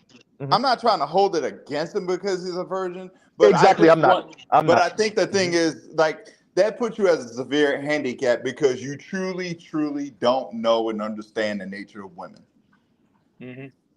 That's the one thing that handicaps you because that is the only way you are going to be able to navigate out here if a family is what you want. You're going to have to understand that. You're going to see the good, the bad, and Well, especially the ugly.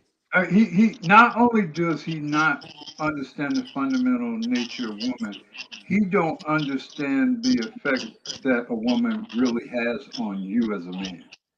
Yeah. Because once you start having once you first start having sex with women and start dealing with all of what comes with that, Yeah. that changes you fundamentally. It refocuses a lot of your attention into things that you were either unaware of or not as concerned about. You become much more aware of certain basic elements of women and how So they real interact. quick, Black Rule. I don't know if that's you, but somebody's I background. think it's Somebody is lying. really. I think Okay. it's lying. Okay. You become more acutely aware of the dynamics of your behavior with them. Is still lying, and their Yeah. No, it's still doing behavior it. Yeah. and their behavior with you. Because I didn't understand, like, I don't know if you just kind of think back to your first sexual experience. It definitely was a game-changing experience. It definitely Facts. changes your view of life. It not only changed your view of the woman you had sex with, it changed your view of all the other women around you. It just changed everything.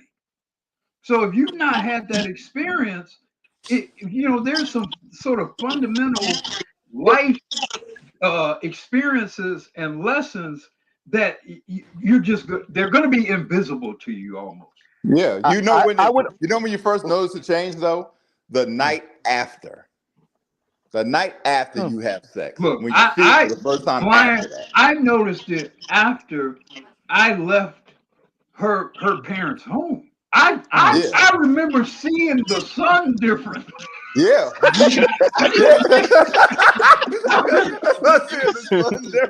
I'm serious. Wait. Wait. Name her. My sister. I'm like, we'll get you after everybody. Like, damn. Wait a minute. Nah, but that's true. Go ahead, though. Name. I know what you're talking about. Real quick, let's go. Name her and then Lion, and then I'll go. Go ahead. Name. I got two versions of the same scene that can sum up what Black Guru and everybody's saying. What Black Guru is saying. Anybody remember the movie Grumpy Old Men? No, I never watched that. You never saw Grumpy Old Men? Jack Lemmon, Walter Matthau as old men. Okay. Oh, you never saw the sequel either because when one of them got laid, they just they start doing some dancing shit. You know how they feel about it. But then again, in Homeboy's case, he might be singing that A Lonely Island song with Akon. I just had sex. Alexa, can you play I Just Had Sex by The Lonely Island? Let me go ahead, Line, and then I'll say it because I'm trying not to forget. Go ahead, Line. But Well, here, I want to add on top of that. You ever notice how while you're changing, for some strange reason, the women start looking at you differently too? Completely different. Mm-hmm. All It's of almost the like hate. they can. Well, It's like they can smell it know on you. you. They know you getting some. Yeah, They it's like know they it can like smell it on on like you. a biological level. Yeah. Mm-hmm. And like they become open and they actually want to talk to you and start talking to you different. It's like they can smell it on you. Mm-hmm. And I'll say this to Hammer also. Right now, it's heavy theory what you're saying. Some things I might even tend to agree with, but it's heavy theory, right? And because not only are you not having sex, you're not engaging with women, including black women, in that way, in that intimate sense. A lot of it is theory, so it's very difficult for us to hear what you're saying, all the sex robot talk, all the hierarchy of white men talk. It's different. The why women of color, black women in specific, marry white men. It's difficult for us to hear you and to listen to you, and definitely more consider what you're saying because it's very theory based. Because you're not practicing it. You're literally not in it. Like literally, you're not in it. So No. that's what I would argue. Because once you start having sex, and once you start, especially if you're good at what you do, you will understand more how a good performance works on women and the way they think and rationalize. Going back to what Black Guru was saying about the condom part, right? Number one, number two, what you'll also understand, especially if especially in the environments I'm thinking you're gonna be in, you'll understand, especially listening to white women talk, how much just the implied sexual prowess of black men works on other women, and how much you can use that, quite frankly, against white men. I'm gonna just say it outright. Well, no, and Yeah. you'll Right? also Because they better view you understand. differently. You'll Yeah. also better understand white men and how intractable Mm-hmm. racism is, particularly between black men and And white why? men, And why because they're so sex racist? really Yep. sex Yep. and economics, but Yep. sex even more so than economics, because you can maybe work something out economically. But the Mm-hmm. ability for another man to come in and dominate your women, that's a primal thing. That's a basic evolutionary threat to you. Yep. Or And You just know. knowing that you could. what's so enraging to them, and this is what we gotta stress this and emphasize this. What's so enraging, and this is why I say no, black men need to be able to experience their entire humanity. You're not gonna boil down black men to some type of tool for the empowerment of black women. What's so enraging to everyone, and shout out to Big Kev, is that black men can use their sexual prowess to subvert the entire thing.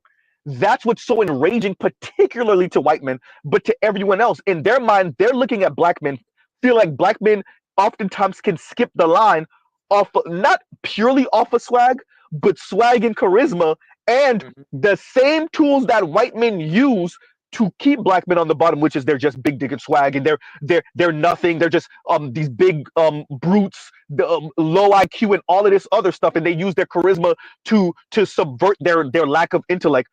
It's the same thing that the women are like, what did you say? Say that again. He's what? He's a brute, and he's just big dick and swag. Oh, okay. And when the white men Z, not looking, black women will and Latina women and Asian women and even their white women will look like, I might actually want to engage in some of that. That you don't get it, Hammer, until you're actually engaging with women. You don't really Trust me, get it. you well, Go don't the ahead. you thing don't get is, it. hold on, line. Well, the thing is, like a lot of people don't understand is like, for first of all, Black Guru might remember this movie. It was because it starred former heavyweight champ Ken Norton Sr. That is, Ken Norton Jr. was the linebacker. It was called Mandingo back in the '60s. It's a slave movie. You remember that movie, Black Guru? Mandingo? Yeah, very famous movie about Yeah, very slavery famous and movie. That was Ken the Norton Great Jr. Black Buck and that whole thing. Yeah, there's where the notion of the buck bed is, or sorry, bed buck, as somebody mentioned. I think that was no, it was Indigo Flow who I think who mentioned the bed buck. Just like you got the bed wench, you got the bed buck apparently. And when you think about it, Z, mostly what race, if you ever look at the XXX, whatchamacall material, Yeah.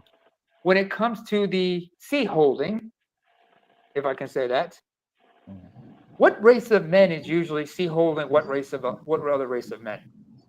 Oh, yeah, no, Black man it's and it's the black dude yeah, and the white dude watching. yep, yep. Or it's just, or there's also certain comic books of that nature where it's a white woman sneaking out behind her. Let me call it a thing name, and let me just say it. When you look at the domination of white women by black men in the corn sphere, and you understand that at least a good 60% of this country, by the way, Cornhub puts out their numbers once a year, and when you see when interracial pops up and you realize, wait a minute, there ain't enough people of color, definitely not enough black men for this to be charting in the top 10. When it does, I think it doesn't anymore too much, but when it was, that means there's a whole lot of white guys watching a whole lot of black men dominate white women in the corn sphere. Not to mention, which, by the way, real quick, which I would argue is one of the reasons why Sarge Willie Pete keeps on telling black people stop antagonizing these white boys. And I'll pause right there. Go ahead, yo. While we're at it, let's not forget a certain actor, black male actor, named Wesley Pipes. Is somebody a lot of people were watching because they were trying to learn how to talk shit while they were getting their free car. Because nobody was funny as hell everybody wanted to be talking shit like, Wesley Pipes. Just nobody wanted to bust a nut like Lexington Steele, though. Unfortunately, a lot of us did, hysterical. Hysterical. I knew you was gonna do it. I knew it. I mean, the issue with the thing about that thing like that dichotomy that you're talking about, like how white women be attracted, to the brute strength of black men. It's the same. The thing that infuriates them is that the attraction that women have to white men about when it comes to amassing power. The thing is, those white men had to work years and years to get that power, as opposed to black men just walking in the room. Yep. Yeah, because they. And I think that's the part that really pisses. That's the silent part that really pisses them off. Yeah, because they created that environment, right? So again, I mean, shout out to SWP. They created that environment where for them, they have to come with the degrees, the houses, and everything. Yeah. Right. Yeah. And so, and what they did was as a result of that, in reducing black men to a concubine class of men, it backfired, right? But guys, hey, Mr. Z, do you is your email address like out in do you have it's literally in the description box right now. It's in every video's description box. Yeah. So I'll reach out to you. I'll reach out to you because there have been things that I wanted to talk to you on the side about, right? In regards to, so in regards to hard power, soft power, neoliberalism, neoconservatism. So there's conversations that I've been wanting to have with you for a while. So I would be honored. Yeah, I would be honored. I'll shoot you. Yeah, man. So I'll do that, and I'll shoot you an email. But fellas, I'll say this before I go.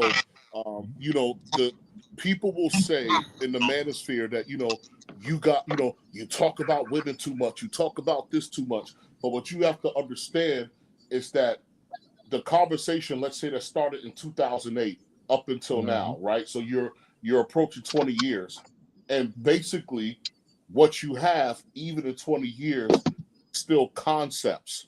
And those concepts are now coming together for a field of study. And then it will take another so many years for it to actually become a field of study and then to have mastery, right? So you're looking at a problem and you're identifying a problem. And the mistake that most of us make, and I'm even guilty of this, in a diaspora is, remember, we integrated into European societies. So a lot of what happened in the Anglo world were things that they suffered under the hands of the Romans. And then we enter into our relationships with them. And then, people pass their culture along. And so for the diaspora, respect the fact that you cannot solve a 2,000-year-old problem in 500 years. It's not going to happen, right? It's not going to happen, and you may not even live to see the solution. It took the other Europeans 800 years to get Rome off their backs, right? Wow. 800 years. So so when you look at us, right? When you look at us, you're not going to fix these problems and everything that comes with them psychologically, spiritually, socially, and economically, right? You're not going to fix these problems with prayers and hard work from 1968 until now.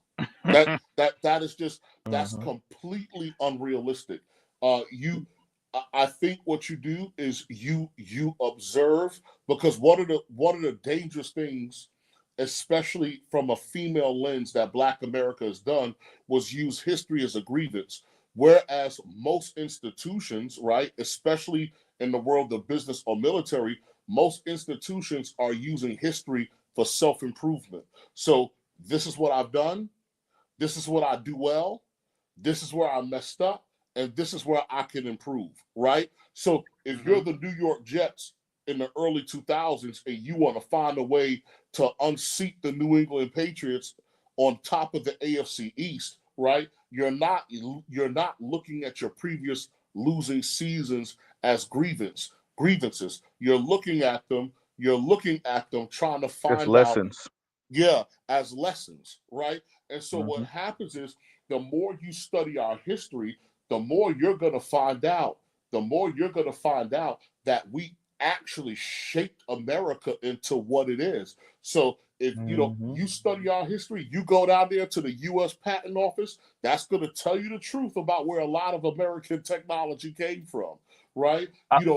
Culture, all of these, all of these different things. And so you have contributed to America, and you have done a lot more than what you realize. And what you have to remember is this: when you, again, looking at things through the lenses of women, when somebody has to cheat in order to beat you at a game, that means that chances are, if the game was played fairly, you will be better at it. And it boils down to a conclusion. I promise you I'm going to shut up. It boils down to a conclusion that Nameless and I came up with, was that within the United States, white was invented to prevent revolution, and black was invented to avoid competition. Yes. Right. Let me say something with something you said earlier, which is, 20. It took 20 years almost 20 years from 2008 to where we are now for this to really start being studied. I would say, because it's closer to 15 years, it's more 16, but 15 years, and you already are deciding elections. Hence all the articles speaking about the quote unquote black manosphere, and how it might have swayed this election. Number one. Number two, we are the think tank, and I'm embracing it more and more. Shout out to everyone who's saying that. We are the think tank, and people are listening to us because we have the ability to sway elections. And the young men are coming here. Let me be very clear. We're not sending for them. They're coming here because the young men are running into the hypocrisy of feminism. The young men are running into, we have, I'm not going to say his name here. Y'all know who I'm speaking about. We have a PhD brother here who teaches young people, college educated folks, and he tells you in his classes, the young men, black men, and the young women, oftentimes black women, are sitting in class next to each other. And even though they're sitting in class next to each other and they're both in student loan debt, the young women are telling the young men they expect for them to pay for everything. And when the young men, and even high schoolers are running into this, when the young men run into that hypocrisy, that's when they come seeking us. So, which, by the way, affects, because I want to be very clear. People hear me critiquing FD, critiquing Kim Foster, critiquing Chrissy. That's because at the base of all of this is family. And what my argument is black folks, particularly these thinkers, feelers, aren't helping to bring about black family because they're giving black women an out and not allowing for black family or giving excuses for why black families aren't forming in these ways that I'm talking about, heterosexual nuclear black families, is causing an issue because what's coming up, and I agree with everyone who says this. What's happening, and shout out to Armio Simfrimpong for saying this, is the market is ripping everything apart. And the one thing that's going to protect black children and black women and black men to a certain extent from the predations of the market is the family and the upbringing. But when you have particular leftists, and some conservatives, although they have ways of like protecting using religion, when you have black families not forming, then the women and the children are out there. That includes black boys are out there getting ripped apart. Right? So I'm tying that to the election and what you said to the, pretty much 20 years for this to be studied. It's closer to 15 years. And now we're here where these people, where you have the thinkers and the technocrats and whatnot saying, and they're writing articles about how black Yeah, men, but you're still not finished. go ahead. What Okay, you go ahead. study, even your revelations and everything, you're still not done. So like it's the same thing. No, I agree. Like if I was to talk to Kim Foster, and I would say, okay, let's lay out Black history, right? So let's lay out Black history. Let's go from the end of slavery, 1863 to 1865, and through the Civil Rights era, and show me history where Black men have done anything where that was exclusive to gender, where Black women could not participate. So you got the Negro Business League and Booker T. Washington, which will become the Chamber of Commerce, and then you have the Women's Business Council that was created with it. So when you talk about feminism, is feminism a need as a result of white adjacency? Because where in your relationship with Black men, from freedom through the Civil Rights era, where this is justified? It's not, but I think you said it perfectly. This is about white womanhood, the myth of white womanhood, and I think that's really go ahead. No, so yeah, at the heart, it's about them, about white womanhood and it's about them trying to be their that enviousness of it. And for some reason, when we and here's the thing, when we bring up all the white women that white women have always worked, from their mindset, they think those white women are there because they want to be, not that they have to be. They think they're actually in luxury and they're just choosing to work because they just choose to, not that they have to. That's their mindset.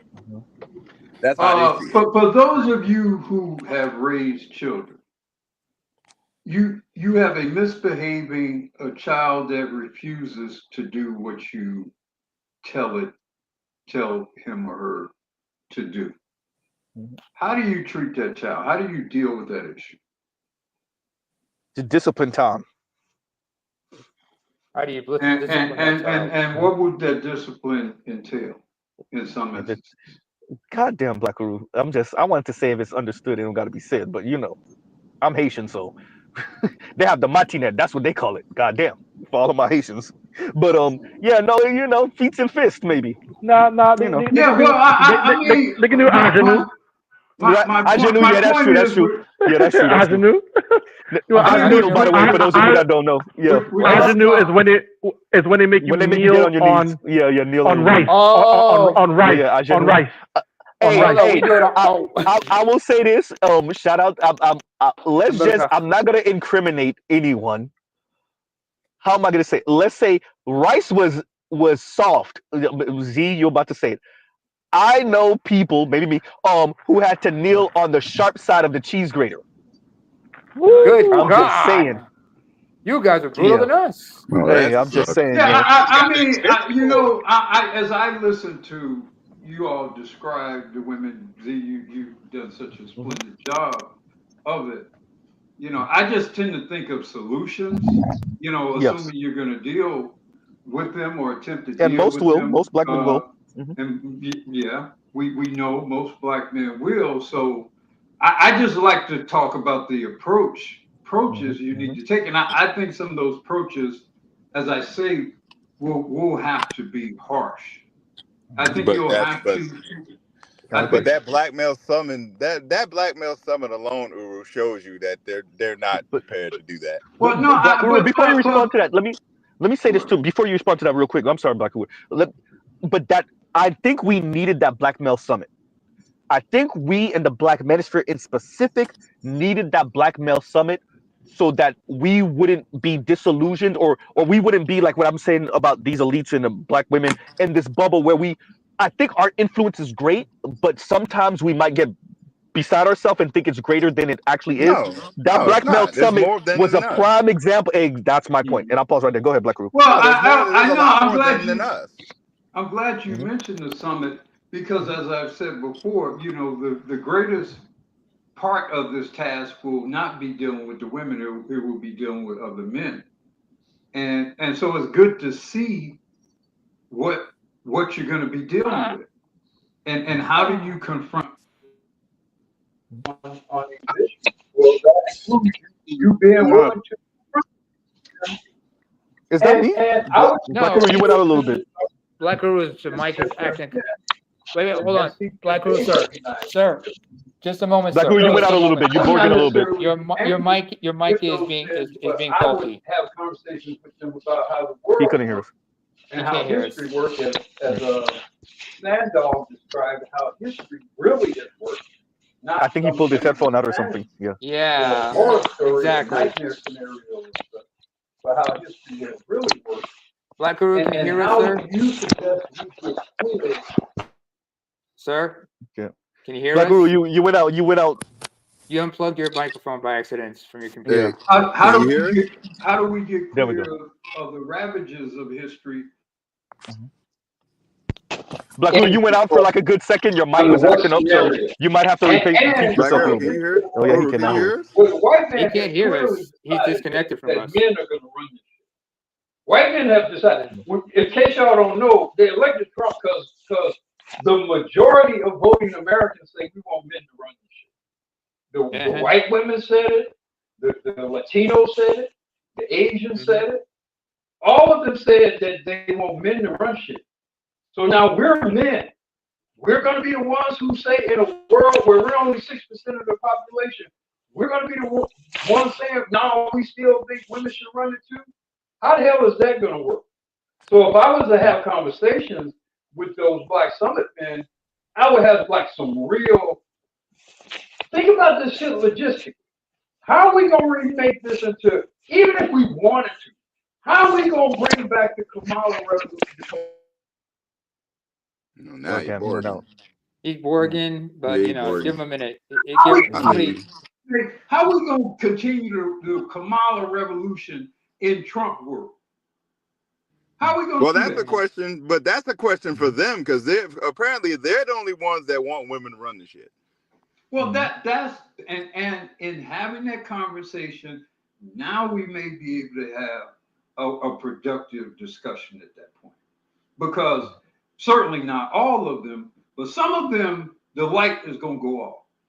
And they're going to realize we can't continue to do this shit. We can't continue to play these feminist games, these black girl magic games anymore. The world itself and the country in particular have decided against that. They're not going to allocate money for it. They're going to take out all of the DIA funding. They're going to get all of the black girl magic. They're going to go after all that shit. They're going to take down all the affirmative action program. They're probably going to change shit in the military so that it's not as easy for women to take positions. They're going to go after all that shit. And you can't do a damn thing to stop them. So then what's going to be your position in this more man-focused world? Look, when dude was at Yale, Vance, he created a whole damn organization talking about resaving or reclaiming the presence of white males. So we know what kind of agenda J.D. Vance coming in. He coming in on a white horse. Yep. So I mean, at a certain point, we can talk all we want to about our mamas and how much we love them and all this shit, but these guys don't give a fuck. They come back to take the country. They took away the ability for these chicks to just randomly have abortions. They ain't playing. And in some of these states, they're saying no abortions, period.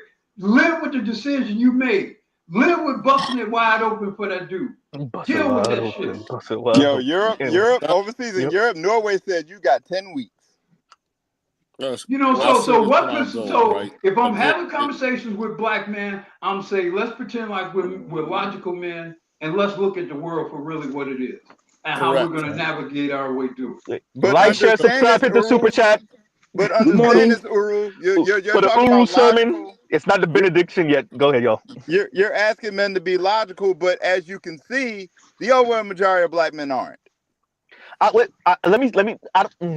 don't know about that line. I don't think it's a lack of logic. I think it's a framing that was given to them by mama them, auntie them, and grandma them. And so in that box, they are being logical. And in that box, black women, in the intersectional box, mind you, black women are put upon because they're not just black. They're black plus women. Not only that, black men have a duty in protecting black women in this way, and it's your payment for slavery and Jim Crow. They're not going to say it, but that's what they mean. And so black men have to literally put their life, their presence, their essence, their political cachet, their manhood on the But line. here's my question. Wait, because I got to keep on going. This is long. They're put all of this on the line for wayward black women, because the only reason that black women are even wayward is because black men ain't win a race war against white men. Number one. Number two, it's black men's job, because don't you want to be protector? So those men in those spaces, they've been informed by that for decades, not years. Remember, we're not talking about children. We're talking about men. All those men up there were at what, in their latest, the youngest was what, in their late 20s, maybe. All of those men have been informed by that by decades. But here's the That's question. why they sound the way they do. Go ahead. But you're right. But the thing that gets me is that they're not even thinking to ask the question, what do you get for all that? You meant to say, what's the incentive? Yeah, but there is one.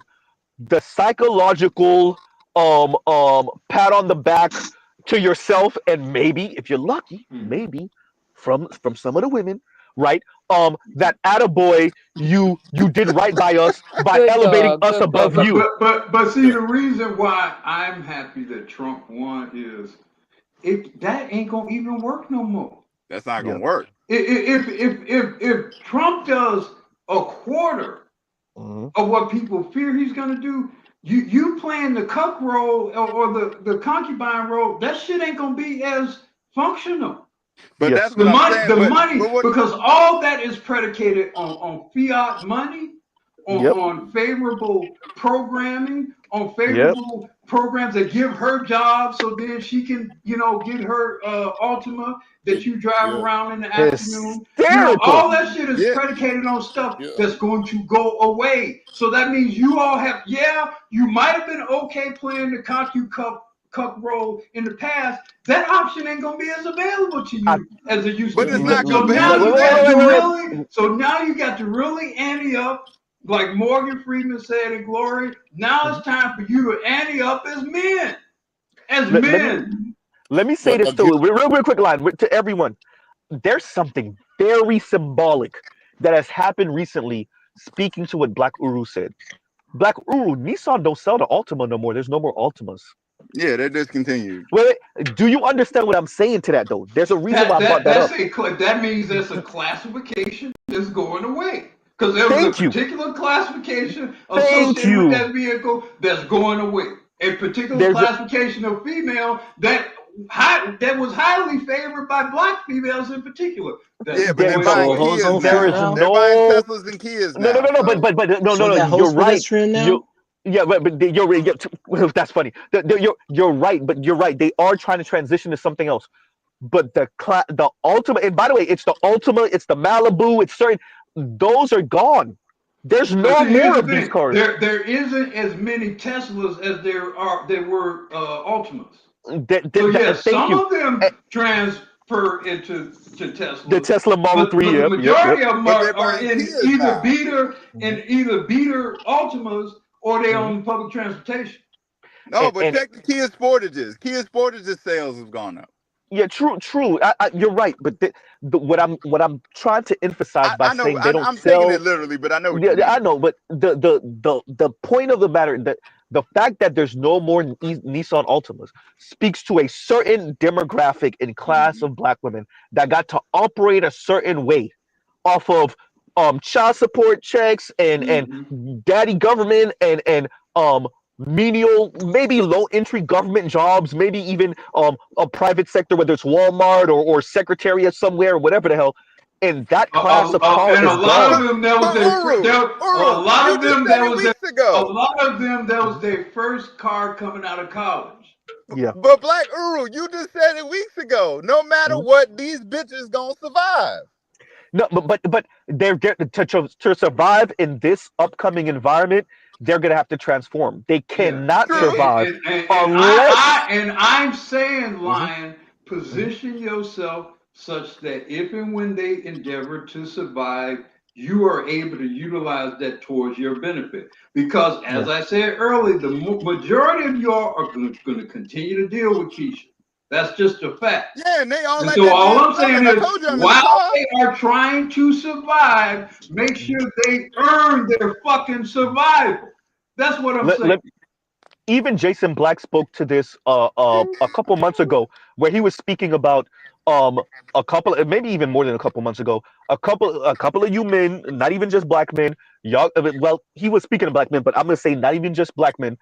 Y'all gonna start, especially for those of us in our late 30s and our early 40s, maybe approaching 50. Hey, big head. And it's not just hey big head from the women from the past that you know, but a certain type of women that wouldn't have looked your way just a decade ago, maybe even 5-6 years ago. She's gonna start checking for you, and that's not necessarily because you're her type or she had an epiphany or whatever. It's strict desperation, and I would say treat those women like they need to be treated when you know it's sheer desperation. Yeah, that's do what you I would need say. to do with them and broom them fast. Hey, bro, that's all I say to that. I would say going forward, treat the good ones bad too. Oh man! I would say this is the era of the black supervillain. This is the era. This is right about that. It's time for you to reformulate. Wait, y'all give Black Room some space. Give Black Room some space. Go ahead. It's time for you all to reformulate the environment, and it's got to include some fear and power. It's got to include her being genuinely concerned about whether or not you're happy and what the implications might be to her when you're not happy. That she's afraid maybe sometimes when you walk in the room and you have a certain look on your face. Yep. You know, that she's afraid about whether you gonna walk out or get with another woman. Hell you know, maybe even a friend of hers. Yeah, you know, but I mean, this is the era of the villain. This is the era of the black villain. Trump has provided the environment for you all to take control and take power. But that's going to have to be established from the beginning. That's not going to work with ex-girlfriends and ex-wives. Yeah. Whoever it does or does not work with, that you can work that shit out. I'm saying take power. Whether you deal with an old girlfriend or a new girlfriend or baby mama or whatever, you need to figure out how in this more pro-male environment you will be able to take power and do so in a fearsome way. And I want to be very clear what Mr. Z is an advocate of. I am an advocate if black women are claiming that they would rather be alone than get on the man's program, I'm about making sure you put them to the test for that. And when I say that, I mean black men. I'm saying to black men. Every bit of it. If she getting her ass beat on the subway, you keep walking. You walk right past. I'm about what I'm saying is if black women will not get on black men's program, I'm about being ruthlessly about. Have you checked? If she trying to talk to you, I'm talking about female coworkers. Go date white men. Yeah. First words. I'm about not helping them jumpstart their battery after work. Oh, hey, Lion, my battery's dead because you nope. Right. I'm about and watching them struggle to put them groceries in the car and not and seeing. I'm talking about women that you know this is what they are and seeing them giving you that look. They don't ask, even if they do ask. I'm about them looking at you with the "Can you help me?" face and you looking away, or even rolling your eyes and sucking your teeth, But Jamaican style on their ass, I because nobody sucks 100% teeth like agree. Jamaicans, I right? Yeah. 100% agree. I agree with all of that. The problem is the overwhelming majority of black men ain't gonna do that. Yeah, but you're saying that. I mean, you got to talk it into existence, brother. Yeah. And I mean, part of the way you start any revolution is you start talking about how you gonna do the revolution. You know, it always got to be And organized. part of the revolution is you change what people hear. You know, you change the diction. You change the Excuse me. language. That's why Wait, Nemo, before you go, that's because I why want I to do some said real quick. earlier, embrace You always wanna being do the something quick. villain. Embrace the dark side of the force. Being the I Sith. don't give a shit You know, about being a villain. I am perfectly fine with that. and sell it to other men. But that's So only wait. going After to happen. wait, yo. Wait. After Uru's finished, Sandog, then we'll get I'm done. okay, Bruce on Wayne. So Sandog, Bruce on Wayne, then Nema. Go ahead, yo. All right. And Nema, when you speak, you can read the super chat for me. So go ahead, All right. Sandog, Bruce on Wayne, then Nema. Go ahead. Hang on, Yeah, just let me put away but something. everything that Uru said will happen as a natural byproduct of us engaging in the world as men, and then the other shit becomes trivial. Again, you know, once you start getting into means of production, supply chain, as those things become to matter more and more to us, as you depart from the gynocratic culture, your desires, your outlook, all of those things are going to change. And my closing remarks are this, is that you are now what the manosphere has done, even in your political debates, right? What the manosphere has done is facilitated the fact that you have options. And if you have Somebody's background, mute up for me, please. So if you have options, you have mobility. If you have mobility, you can create opportunity. And then from opportunity comes sustainability, right? So the thing is that what I'm trying to say is that when you hear people make statements of, well, you know, black women have supported us, you know, they raised us, fam, a boy is not a man, right? Wives will back the business interests of their husbands. Wives will back the political interests of their husbands. Wives will help support Somebody's background, please. Go ahead. It's not me. Yo. Yeah, is that you, Black Guru? Is that who is that? Bruce on Wayne? Who is that? I was Lion, mute. better you? I was mute. Okay. I don't know who is that. Let me see something. Let me hide this comment. Let me see who it might be. No, I can't tell. Anyway, somebody's background. Please mute up. I'm about to mute everybody while Zen Dog is talking. Go ahead, y'all. Yeah. So no, go ahead, finish up Sandog, and then we'll have Bruce on Wayne, and then we'll have Nema. So wives will back their men, right? So your mother looking after you as a boy is not backing the agenda of men. And so sad and most unfortunately, there are segments of our community that's going to hang on to this feminist ideologies, right? What you see in this election is that within the United States, other groups of people are jumping ship from it. And we have a significant amount of us that are going to stay on that ship until it sinks, right? And so, again, that's just my closing remarks. Again, this is evolution. It's going to happen anyway. You're going to see things differently the more you depart from the world of women. And then the second thing is at the end of the day, you're not a boy, right? So when you talk about women supporting you and your mother's raised you, right?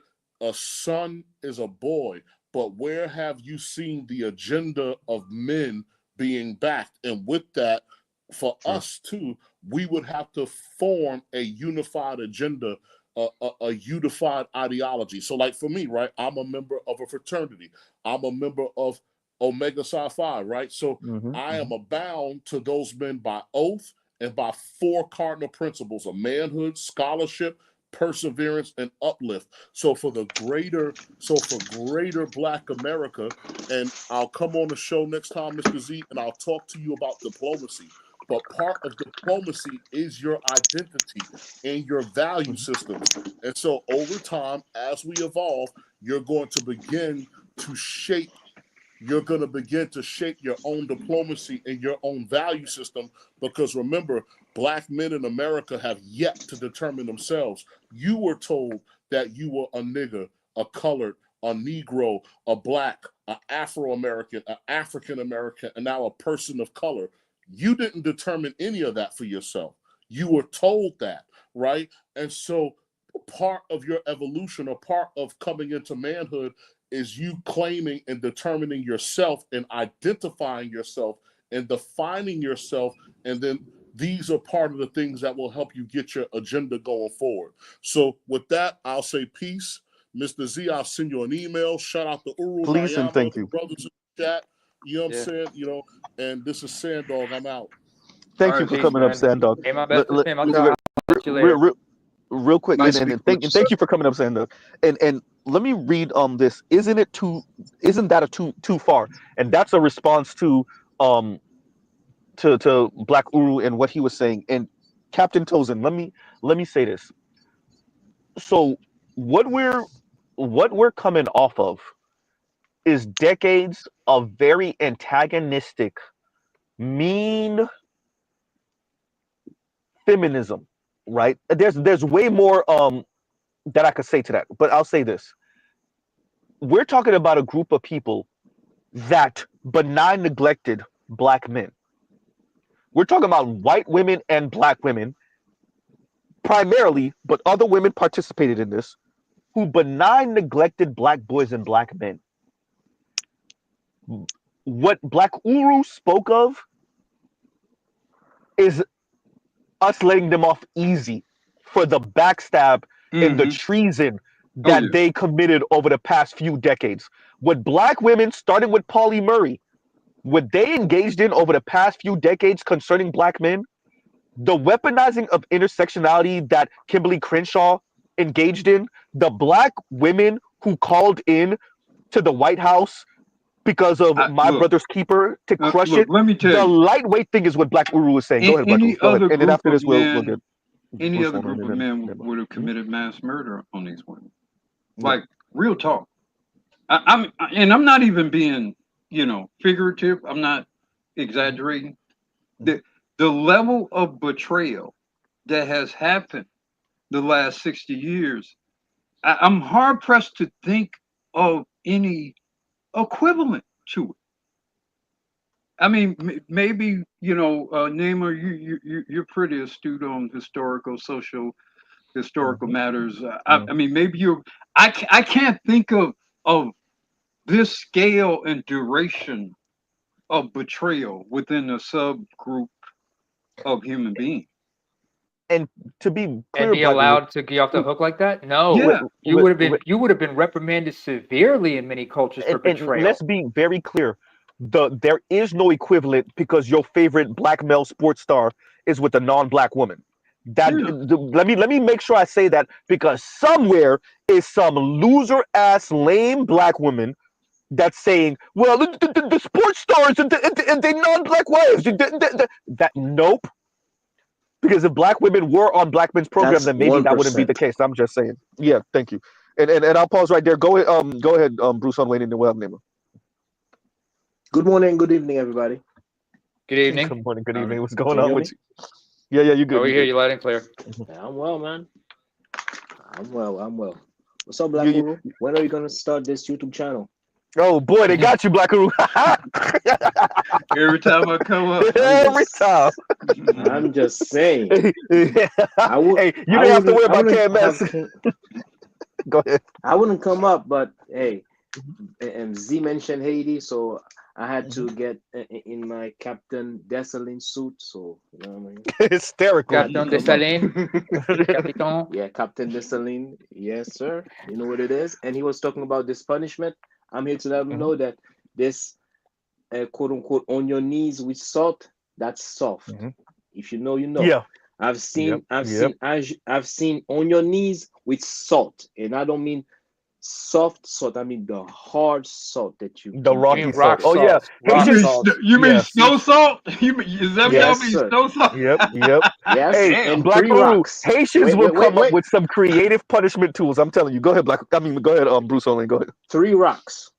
Mm-hmm. You're gonna be holding on 3 rocks. 2 in your hands, like your Jesus on the cross, and 1 in your head, and 1 in your head, Oh. and you better not drop them. Hey, my mom literally did. Anyway, Well, I'm not even gonna do that till Mama's here. I ain't even gonna do that. I ain't even gonna do that. Go ahead. teach good posture and good Good form, good posture, strength. Which You is develop the strength that way. which is crazy because the way I sit when I eat is crazy. You said that, but Just say they messing It's around. funny you mentioned that because if y'all remember, I remember a Jackie Chan movie where it was Legend of the Kung Fu Master. I think it was the first one or the second one. And one of them, as punishment, he had to be in a squatting position while his hands were outreached, and he had these heavy rings on, right? And just to make sure he doesn't fall down, there's a couple of spikes, bamboo spikes, placed right underneath his backside. So if he does try to slow down, boing, and such like that, man. And plus there was some burning incense that would have burned his ass. He had to maintain perfect posture the whole time for several hours. Yes. hey, And when it Haitians comes to come with some these, different type of things. Go ahead. when it comes to these Cheerios and their betrayals and what they should be doing to them, I'm just saying in Haitian culture they got that thing that when they the head and put it on their behind. Just saying. Hey, we're just saying. They ain't messing around with you like that. You buck around, your head is gonna be to staring at your behind. And let's call a thing.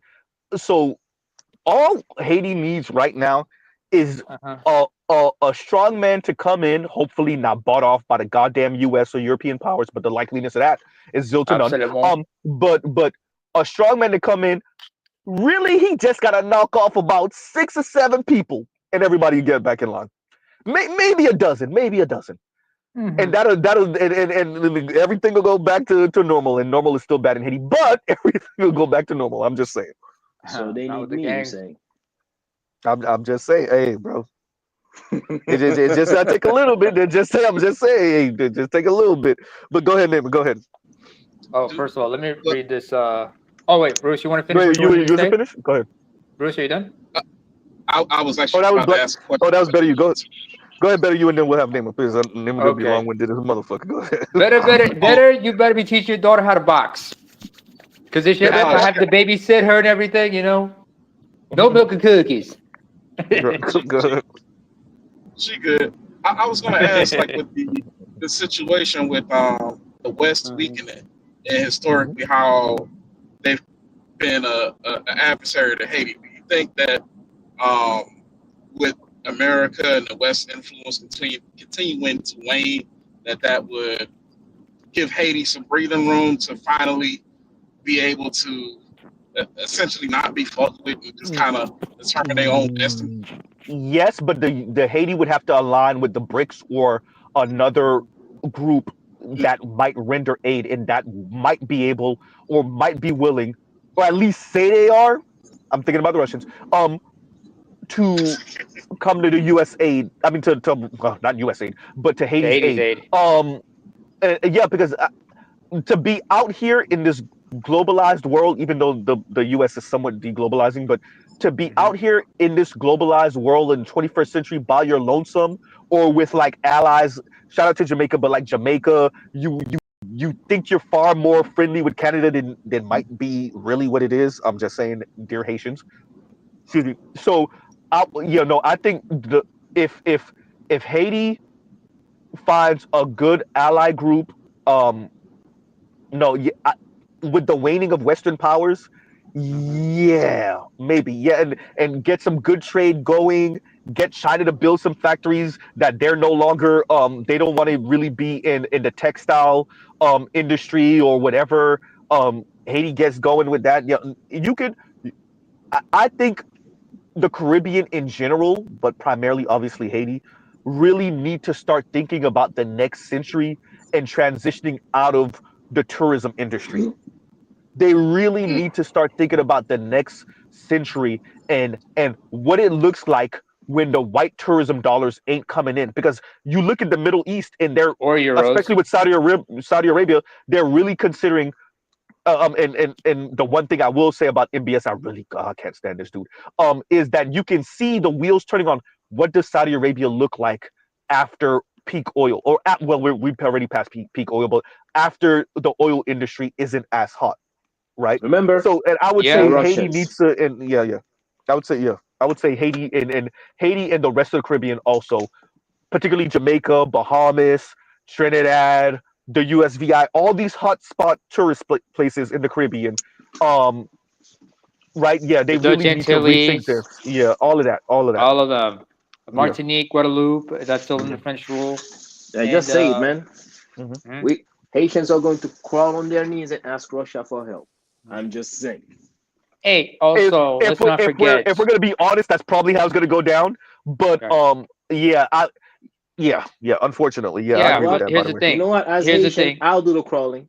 I'll get Okay. on my knees and beg. All right, I'm just saying, hey, Yeah. it ain't gonna be better with the US anyway. So might as well just bow Yeah. down to King Putin. yeah. My thing King is, Putin well, hysterical. no, not King, Tsar Putin, Tsar Putin, Tsar Putin. Tsar. Because you guys even know the meanings where the word Tsar Yeah, comes Caesar. from. We know. Okay. Origins of Well, Caesar. Go ahead, Namus. Go ahead. Go ahead. And Ivan the then Terrible. better. Wait. Better you. Were you done? Oh yeah, I just had that Okay. question. Yeah. Okay. Okay. Go ahead, Namus. I'm sorry. Okay. Tony Misreacts. Thank you for the $5, a full $5 here. All right. It's not, but he says,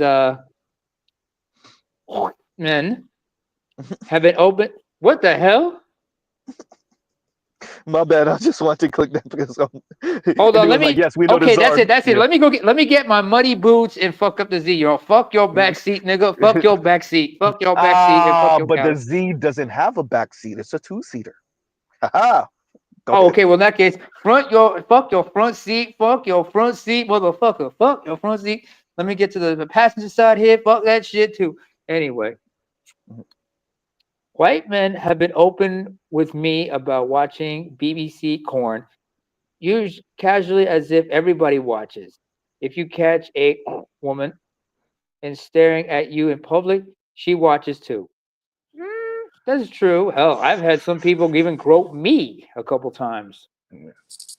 Yeah, that I think it was important to say this. Thank you, Tony. By the way, so that goes to what we're saying. So like, it's all what it's coming off like is like y'all are like purposely making yourselves irritated with black people, black men in particular, and then trying to take that off.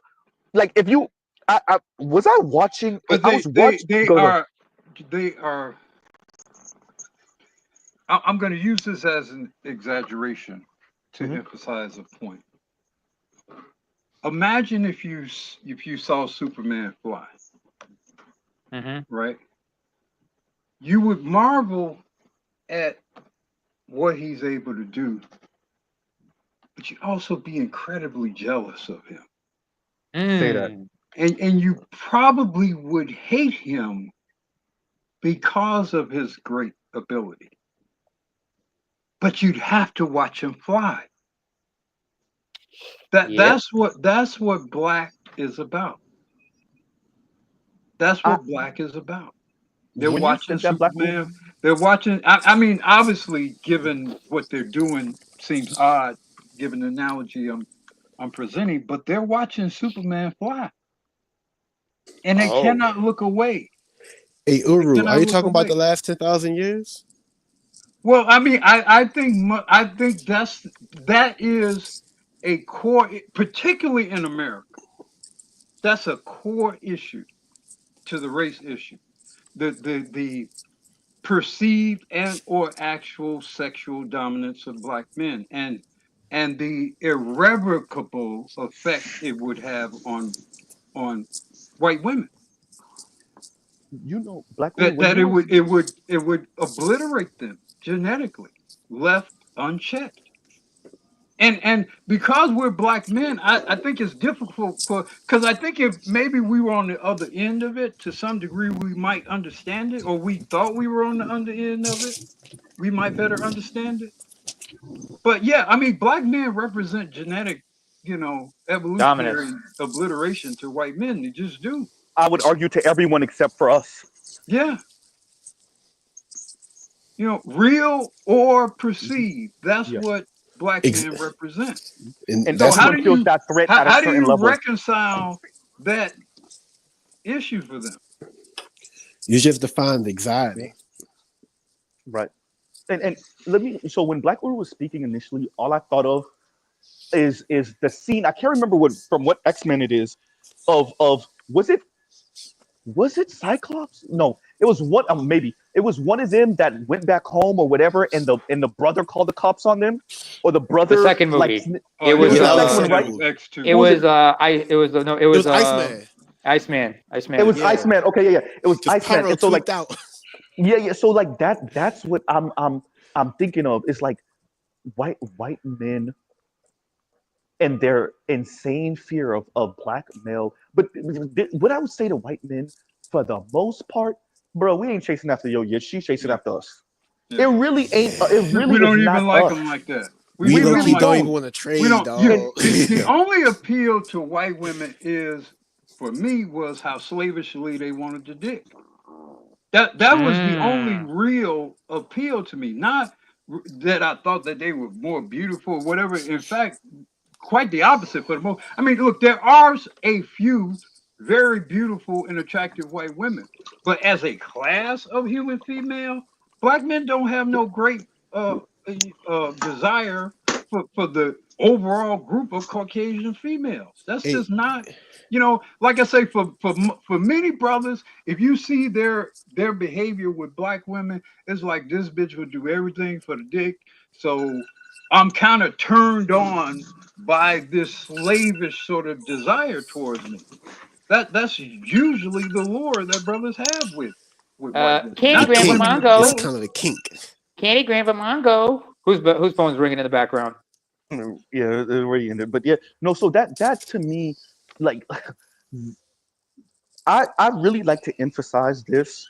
I think there's way too much put on black men feeling like lesser men, and so we chase after these non-black women as a way to make up for our manhood. And I think that is hysterical, coming from a bunch of women who wish they were white women. And I'm not. By the way, I'm not just talking about black women here.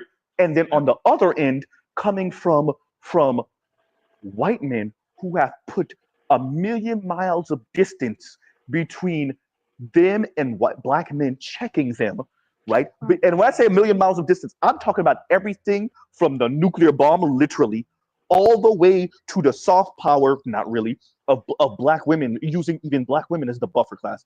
I'm literally saying white men around planet Earth have put a million miles of distance and used every hard power, to soft power they can to put the distance between them and black men checking that power. Because to be honest with you, when I say this, I'm not doing this just to stroke our own ego, I'm really saying no one else has it in them to really go at them. I would argue no one really has it in them to really go at white men. Particularly the women. You can move all women, you can move all of them out the way. With South Asian, East Asian, black women, moving them out the way. Moving them out the way. They're not even part of the conversation. When it comes to the men, though, I would argue these other classes of men, other racist ethnicities of men, are all trying to cope with not being white men in various ways. And I think the only people that got it in them, both from the intellectual level to the numerical level, are black men writ large. So I'm not just speaking about ADOS here, right? Yep. And I think that was their fear. As a matter of fact, who said it about were they speaking about I can't remember who said that one of their biggest fears is black people in the US or ADOS, it wasn't called ADOS back then, and black Africans teaming up. Who said they, and I think they were speaking about Marcus because of Marcus Garvey. I think it was that era. It was was it Hoover? Was it Hoover? I'm thinking that's what I wanted to say. Was it Hoover? I'm gonna find the quote for y'all. I'm gonna post it in Probably my was community Hoover. chat. But yeah. Probably was Was it Hoover. Wilson or was it Hoover? Well, I Wilson think it was was president. Woodrow I don't know if it Wilson. was it Roosevelt Wilson? Yeah, it might have Yeah. maybe.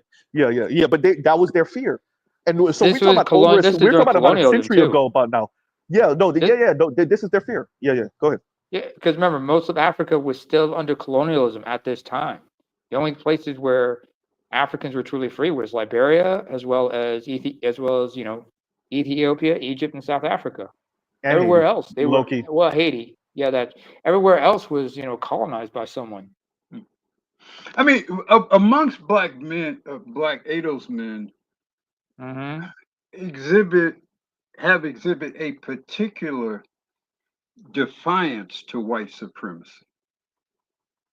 And it's often manifested in rather glorious ways that is unique to, frankly, to us. There is no, other equivalent of Malcolm X or a Muhammad Ali. It's a particular kind of manifestation of resistance that black men have, and that's why you'll have Hoover said the biggest threat to, basically white hegemony has been the black messiah. And that's why they were killing all of us.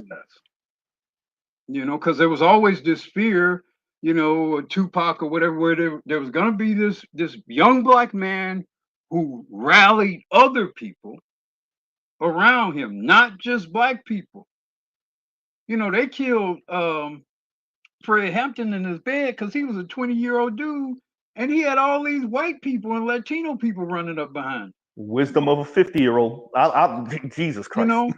Yeah. So I mean that was all. So because of the unique, again, resistance to white supremacy, combined with the perceived and or actual sexual competitiveness and or dominance, it is always going to be an issue between black, especially black American men and other men, not even exclusively white men. I agree. It's always going to be an issue. So could it be that they're getting it in their own way of achieving like peace with like even just like with nature, with other people and stuff like that? Because it just seems so conflicting. Why have peace when I can have dominance, Vince? Well, I agree with you. By the way, I'm being cynical here. Why would I want peace when I can have dominance? Touché. So you could triple up on resources and stuff like that. It's a waste of energy. Here's the thing you fail to realize. Share though. Look, but wait. I don't want to share exactly. Vince, wait. Let me explain it this way. Unfortunately, this thing about mutual benefit is a foreign concept to a lot of people. Right. Most people view the world in a zero-sum game in kind of point of view. They always believe that for you to gain, they have to lose, or whatever you gain, it must be at their expense, even if it has nothing to do with them. They view that like that. That's why, in the society you're in, lower class whites detest blacks being able to elevate themselves because they feel that you are gaining at their expense, even if they had nothing to do with it, even if it had nothing to do with them to begin with. They just feel a certain way. Of course, I get it. I'm speaking, of course, in solution-based thinking, and I think that it's a combination of two things, right? Immature and egotistic thinking, and thinking in terms of scarcity because where they come from as far as being from a place of scarcity. And the second thing is even the concept of thinking about where the concept of survival of the fittest come from, where if you had that kind of concept, you don't really have an understanding about how nature works, in my opinion. And if that's their predominant way of thinking of stuff like that, then their success can only go as their highest level. Let me say it the best way it need to be said, Vince. White folks ain't gonna move, and after this, you got a better you. White folks ain't gonna move until, I would say, black people in particular, black men in particular, until we maneuver them to the point where they have to literally choose the obliteration of everyone, including themselves, or to continue the dominance. And quite frankly, you don't know which way it's going to go. I'm going to be honest with y'all. Right. I'm far more nihilistic about this than most people when it comes to white male power in particular, but white hegemony on planet Earth.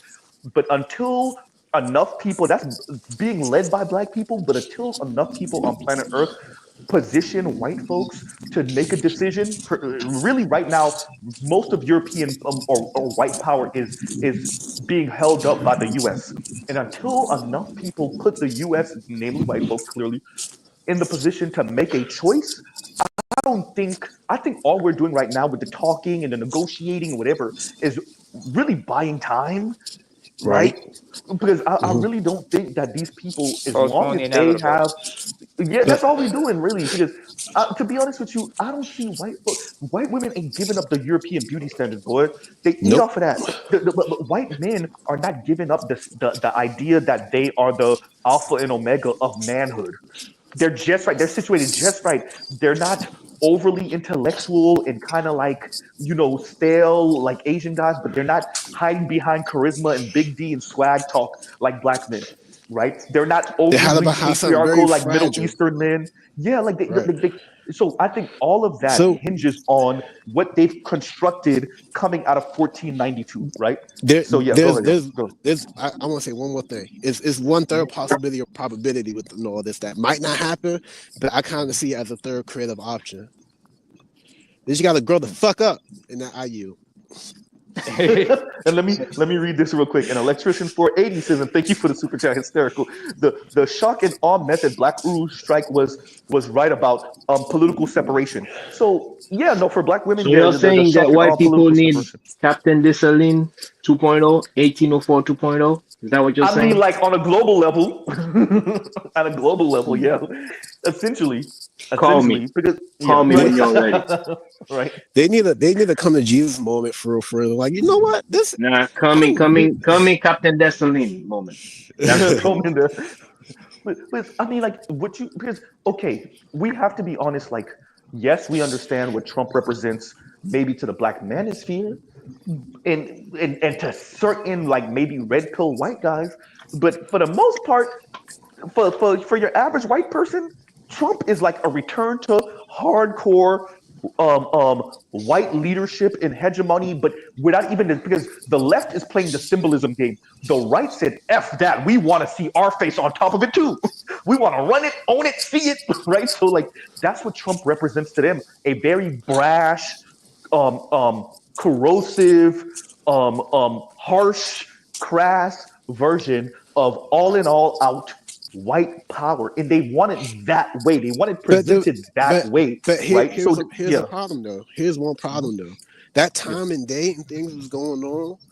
The way that people were, like, I guess, exposed to these, changes or whatever it is, the way that the world was able to learn about these things. You gotta remember how much time and space were between people in continents and how they received information and stuff like that. I don't think the same I don't think the same kind of script will go as planned, if we have like how we have with like the Arab Spring and stuff like that and things going on because of people able to speak and talk about things. I don't know. 10 tons of propaganda though, Vince. 10 tons. Hey, Vince, your Japanese women are practicing double eyelid surgery, Vince. What the fuck is that? They do it. The double eyelid surgery is to open up their almond eyes. Well, you see what I'm saying? You have Middle Easterners doing the rhinoplasty to take the hump out their nose. The women mainly, obviously, right? Iranian women in particular. You see what I'm saying? So like, wait, wait. Anna Kasparian is Armenian. Yeah, but once again, Anna Kasparian, but she did the nose surgery too, but with the rhinoplasty. But I'm saying that to say you have women across the diaspora, quite frankly, across the planet of different backgrounds, bleaching and using line creams from South Asians to literally East Asians, black folks, black women, across African the diaspora. women throughout. But throughout Africa. Yeah, the propaganda though. Go ahead, Vince. I would contend with this, and better you. I ain't trying to take up your space and stuff like that. Right now, I just want to stretch my legs and express myself real quick. So, but look, you got to think about the Z around the world. Even though particularly we're talking about people changing their image and how they see themselves because of European standards and stuff like that. People altering their physical kind of situation, culture and stuff around the world isn't new. Now, the way that it's leaning towards might be a little bit, weird or whatever like that, but that's I think it goes with environment, like what BGS saying, stuff like that. And I think that's going to be something that happens depending on like the trend of what's going on, right? So I agree with BGS on that. Here's my fear and my issue. If you know the story of the Sith, the literal Sith, not what the original Sith on their planet, even though last time we checked, there is not an original actual Sith race person. Right. No. But the Sith, the dark side of the Force, the using it, the philosophy, all of that still exists. My fear is that even though white folks' population is going down, they're never going to go extinct, but even though their population is going down, and even though they may not be at the helm, maybe in a couple centuries the way we see them now, my fear is that like the white hierarchy will still remain. So you'll have a borderline South Africa during apartheid kind of situation. Or no. Better yet, let me say better. The Brazilification, because I used to say this, I need to bring it back. The Brazilification of the planet. And I would argue that's what you're dealing with now, but where white folks may not be the most predominant, they may not have the military prowess that they have now, but they still got some power, and they still dominate the minds of the young folks, namely the women. And so they don't have to necessarily exert hard power no more because their job is done. I got your kids going back for generations. Your daughters still want to end up with my sons, right? And I think that's what J.D. Vance and them are really trying to bring about, the reestablishment. And like Black Lou was saying earlier, I know it's going to be a more racial man leading class, but it's primarily still about white men. And so my fear is that in a couple not even a couple centuries, but in a couple decades, the concept of white supremacy won't be a thing we're talking about anymore. Not because it doesn't exist, but because they have so propagandized us that we just see white male leadership and white male rulership and black, let's say black celebrity men with white women, and definitely black women aspiring to be with white men, and Latinas and Asians and whoever the hell. It just be normal. That's going to be difficult. There won't be go ahead. I don't think it's impossible, but I think it's gonna be difficult to do because you have to keep in mind that means you have to alter the collective consciousness, and that's kind of old. And I don't think it's one of those things where it's like how seasons go. Everything go through its phase, but also reset the default. So even if they do that and try, it's just a matter of time before it's like perming your hair. At some point, them roots gonna come back up. So, you gotta re-perm. Yeah, you gotta re-perm. So I mean, So I mean, that's something to worry about. But when you get a chance to, Vince, read this super chat for me because I think you're gonna find this funny. Go ahead. I'm gonna read it right now. And Leon 008 says, "White pink wormholes don't get wet the same." White pink wormholes don't get. Yeah. So you got to get some extra lube on that. Yeah. Hey, bro, it's not the same thing. Wait. Speak of the devil. Look who's here. Who just popped up. Stop the bullshit. Yeah. So I have a lot of experience. Okay, we done talked about cruise ships and everything. Okay, me lying, all you know what I'm saying? It's just not the same. But I just wanted to touch a subject. Me and Mr. Z talked about this previously. It's the theory and idea of these people. How do you like? Okay, Asia's on top, right? But they're women. Outside of their level of femininity and everything else, they're not attractive. You can't sell nobody on it. But the theory of white womanhood and the theory of white hegemony with this idea of liberalism and freedom, there are cultural things that a professor that was super high up, she got fired from her job and she was making like $500K a year. And she said, "I want the evangelical white people that been in power to remain in power." And she's a high up lady. I sent Mr. Z the video. She's speaking about the culture and the ideas of things. So even though that they might become a minority, the ideas and how energy is going to be separated for other people and everything else. And we actively see education go down for the majority Leon, of let me say it in a different way. it's like, Real quick, Leon, let me say it a different way. The white Jesus is still going to be on your daughter's wall in the future. That's what we saying. Your granddaughter's wall. White Jesus still going to be on the wall in the living room in your great granddaughter's living room. I'm saying, not like literally, but y'all get what Zia's saying. Go ahead, Leon. Yeah, so in And for theory that, and I say, philosophy, these F people will that white remain in Jesus power. and V Papa Ogu. Wait, Bruce Wayne, let Leon finish with that and we got you. Go ahead. So you have to take into account of these polygamous cultures, these cultures that are authoritarian or ultra patriarchal, the lack of freedom, these concepts with liberal freedom that white people Women have. eat that up. Even though Africa has had a liberal position in society for centuries and been left it alone because it Millennia. didn't work. Because it didn't work, and they saw the chaos that it caused in the Kush kingdom and everything. These concepts, it's going to take so long. And then you have to think about when we look at the majority of black men, they do not have the tools.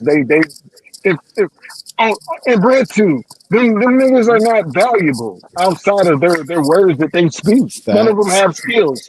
I can speak on Little Bill. Yeah, you don't have skills. You're trying to crowdfund to have people come in and fix shit. Y'all don't have skills.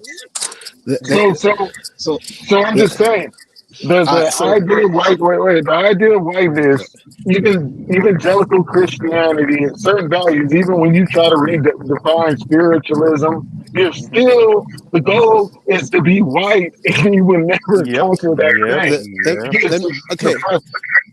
Okay. I got three quick things real quick. We got it. Wait. Let's do it. My apologies. Okay. So I think Bruce on Wayne was trying to say something earlier. Okay. I heard you, better you. So we're gonna do Bruce on Wayne, better you, and then we'll go Vince because you said you have three questions, and I'm pretty sure better you. He'd be short-winded. Go ahead. I'm gonna write it down this time. Okay, please, don't forget it. Don't forget it. But yeah, go ahead on Okay, Bruce can on I go Wayne, now? and then better you, and then go. And to the white Jesus, I say, F your white Jesus, vive Papa Ogu, vive Mama Dambala, vive all the guys who fought 1804, vive all the guys who fought not just 1804 for the voodoo for the voodoo when you celebration that said went earlier, down that was in the first thing that came to 1803. my mind, honestly. Yeah, when you said the names. Yeah. Yep. Vive all of them. Vive Papa Dambala, Mama Ogatwa, and Ezili Danto. Screw your white Jesus. Shove it where the sun doesn't shine. I want to co-sign that with my native language and say, yeah, all that. I would say, to co-sign that, I would say, fuck your white Jesus, because where I'm from, Jesus is black and has an afro. Say that. I will say that again. Say that again. Since the year of our Lord, 328 AD, when my ancestors, the Axumites, became Christians, on every single Tawato Orthodox church to present-day Eritrea and Ethiopia, you look in the frescoes, everybody... Tell them about the Coptic church, though. Tell them about the Coptic church, though. Go ahead. No. The Coptic church is Egypt. In Eritrea and Ethiopia, it's Tawato, or Oneness Church. I hear you, but I'm going back old school. I'm going before the white Jesus. So that's what I'm trying to say. Go ahead. Well, the Coptics were our forebrothers. And our cousins. You know, the only white people we fuck with are Greeks and Armenians anyway, and that's for historical reasons. So, but if you go to any Tawato Orthodox church, everybody in the biblical stories you see on the murals inside those churches is black, and all the men have beards and they got afros. Said Tawatic Christian Tawato Sunday. Let's see what's popping tomorrow in my hood, my Christian hood. Let's let better you go, and then we got you, Vince. Go ahead. Just say Ethiopian or Eritrean Orthodox, fam. Thank you. You're welcome. Go ahead. real quick, better you. Okay, I guess I think he's busy with something. Yeah. Probably on the road. Oh, by the way, regarding what you said earlier, Z, about women checking in for us and everything, all I gotta say is this: 2 songs come to mind. Both of them are by Boyz II Men. One of them is "Good Guy," where you feel, where it comes from the perspective of being the good guy, being abused. The second one, but the first one I would think of came from the song from the album Evolution called "Doing Just Fine." Yeah. Where a guy moves on after being broken. I remember that song. I listen to that song all the time. Oh man, me I'm and my in a whole brother relationship. I listen to that joint. Dude, me, my brother. Because let me tell you something. We were singing in choir. We were singing choir back home, right? I'm just saying, Wanye sounded brokenhearted like a motherfucker. But go ahead. Yeah. Time made me stronger than Go ahead. Go ahead. No. Like you said, see, when you walked away, I thought I was gonna go away. But I knew I was gonna survive this day, because just as sure as my name is Wanye is what he said. I remember. But time made me stronger. You're no longer. I need you not to ruin the song by me thinking about the song and then hearing your voice, please and thank you. Keep going. Hey! I will fuck up any song you keep this up. I'll do it in ODB voice. You keep this up. Low key, one don't time, tempt me. I kind of was a bit like, I said something kind of low key the same to Miss Z one time, but I was way obviously kinder about it because ladies and like she don't really sing around me no more. I was like, babe, I didn't mean it like that. I don't want. I'm not trying to hurt your feelings, but I'm just saying, like, especially with R&B, when people start singing around, you be like, bruh, please, I like this song. I don't want to have to think about this song and think about you singing it. Especially most of us can't sing, so most of us can't sing, and then you sing it around other people, and then you destroying the goddamn song in the presence. I'm just telling you. Hey, I will start doing Cisco's "How Deep." I'll do Drew Hill "How Deep Is Your Love" if you want me to. Please fuck that don't. song. No, I like that song. Please do not do this to me. Do not. So let me get this off. Go ahead, baby. Go ahead. So like this is to Vince's statements earlier where he was talking about coming together and collaborating and whatnot, and why we can't do that, or why that's very unlikely to happen. For the West, a lot of its social foundations go back to Greco-Roman culture. Yeah. And within that culture, I'm just going to give you 3 figures: Kronos, Zeus, and Hyperion. If you don't know who those figures are, Kronos is the father of Zeus. He tried to eat his children to prevent them being his successor. Yep. Zeus, his mother stole him away. He came back, slayed his father. Zeus was supposed to have a son named Hyperion. Hyperion was supposed to do to Zeus what Kronos and him had did to their father. And they do not want to be snuffed out, and that is why. And by the way, Kronos was a titan, not a god. So emphasizing with better you finish up. I'll go after you. Go ahead. Yeah, but that mentality is the impetus of it. If I am not on top, somebody will come and supplant me, and then I will be subjugated. The Titans before them were subjugated by the gods. Atlas is a Titan, not a god. His punishment was to hold the earth. Right. So on and so forth. Dig it. Look, I got a rebuttal. It's just one sentence. I already know. It's like it's rhetorical, right? Like it's 2 things. What can we learn from this story? And the second question is like, why don't this said individual make better decisions? Well, that's what. Talk about white people. Right. Look. I'm just asking the question. Okay, I don't know if we can answer. When the first time I remember hearing about Zeus and Kronos, it spoke to me about how white folks attempt to fight the inevitable and how far they're willing to go. Because to finish the story of what Better You was saying, Kronos ate his children because he had been told, or he had learned that they were going to depose him eventually. They were going to be greater than him. And so, had anxiety. so he pretty much was trying to prevent the inevitable, and it happened anyway. Right? So people know about why did Kronos eat his children? Because Kronos himself overthrew his father Uranus. Yes. Yeah, that's correct. Yes. Yeah. So he And it's interesting, and then it's interesting in this myth that Kronos and Zeus are the youngest of their siblings, of their generation of siblings. Kronos was the youngest Titan. Zeus was the youngest god. Who are the youngest group of people on this planet right now? White Yeah. people. You mean White Mr. people. Blue Eyes that's only like 6,000 years old? Yeah. But anyway.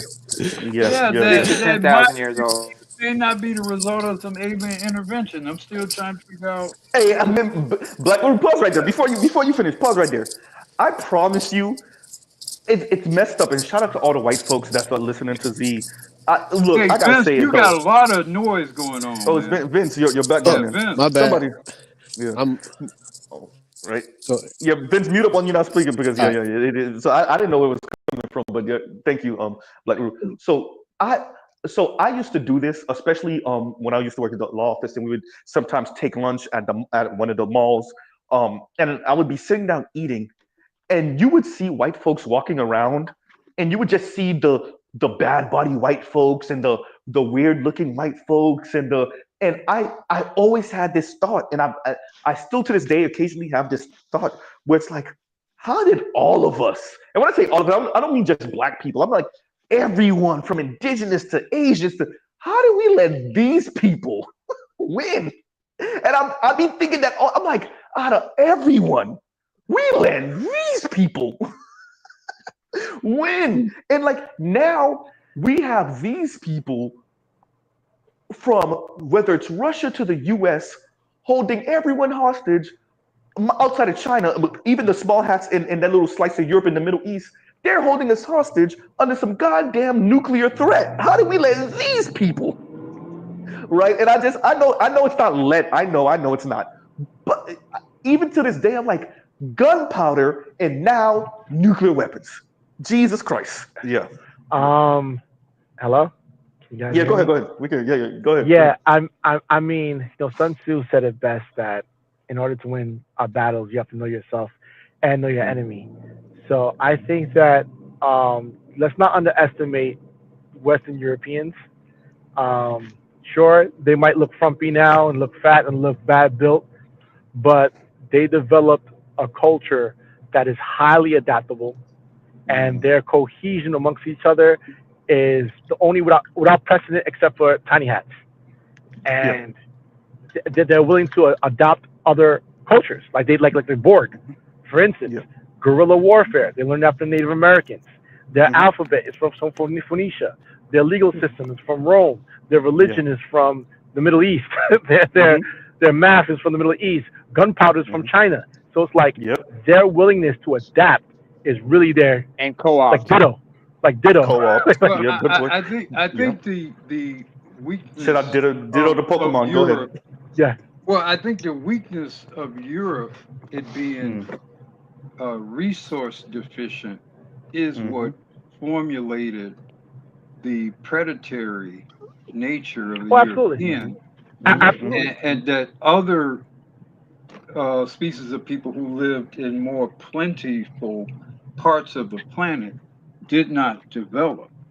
You know, if you're in Norway, where you probably only 3% of the land can be farmed or whatever, at least during that time, especially coming off a damn ice age, you're going to become some predatory people to survive. You're going to build ships. You're going to do all kinds of things to figure out how you're going to survive and thrive. And you're going to create God. You're going to create Thor and Odin because they're Don't war forget gods. Loki. Don't forget You know, Loki. Don't forget Freya. They're war gods.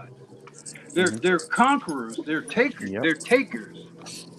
The Ring das Nibelungen. You know, they're you know, Wagner. I mean, it's a whole different mentality that is as BGS aptly described, probably is the most prophetic thing that's ever been said in this environment. Is it all comes from the environment. White people come from the environment.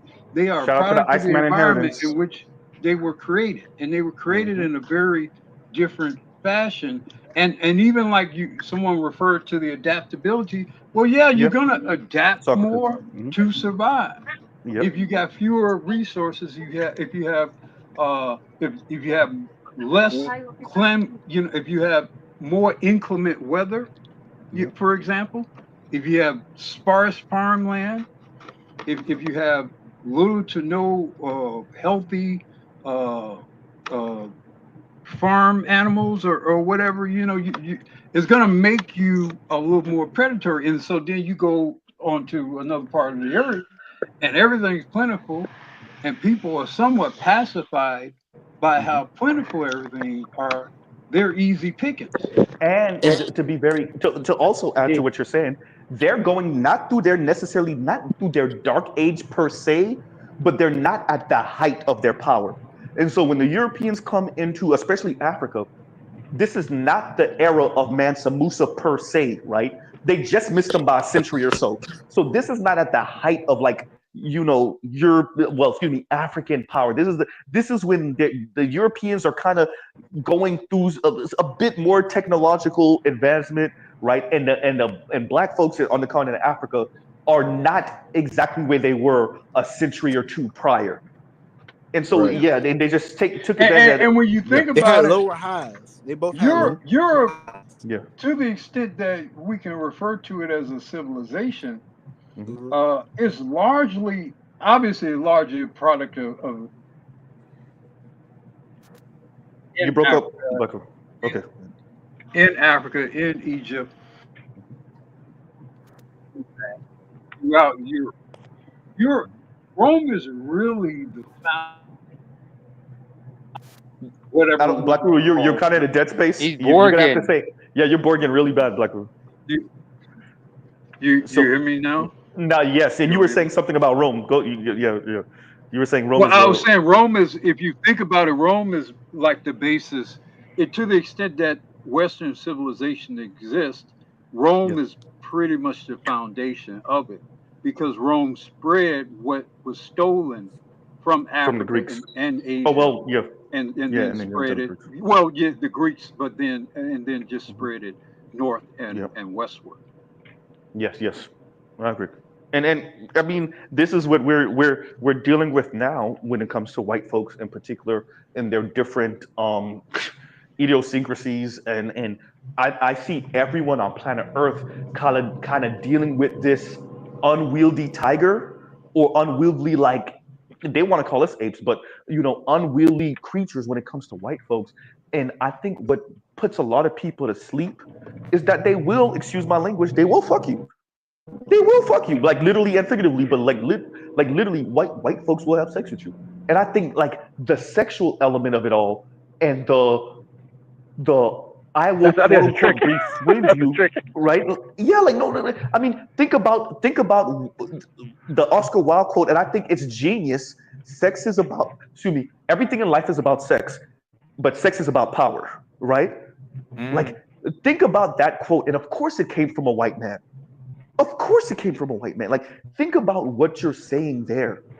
And in saying that should inform their complex view of black male sexuality. Yes. That should inform what they're seeing when they watch black.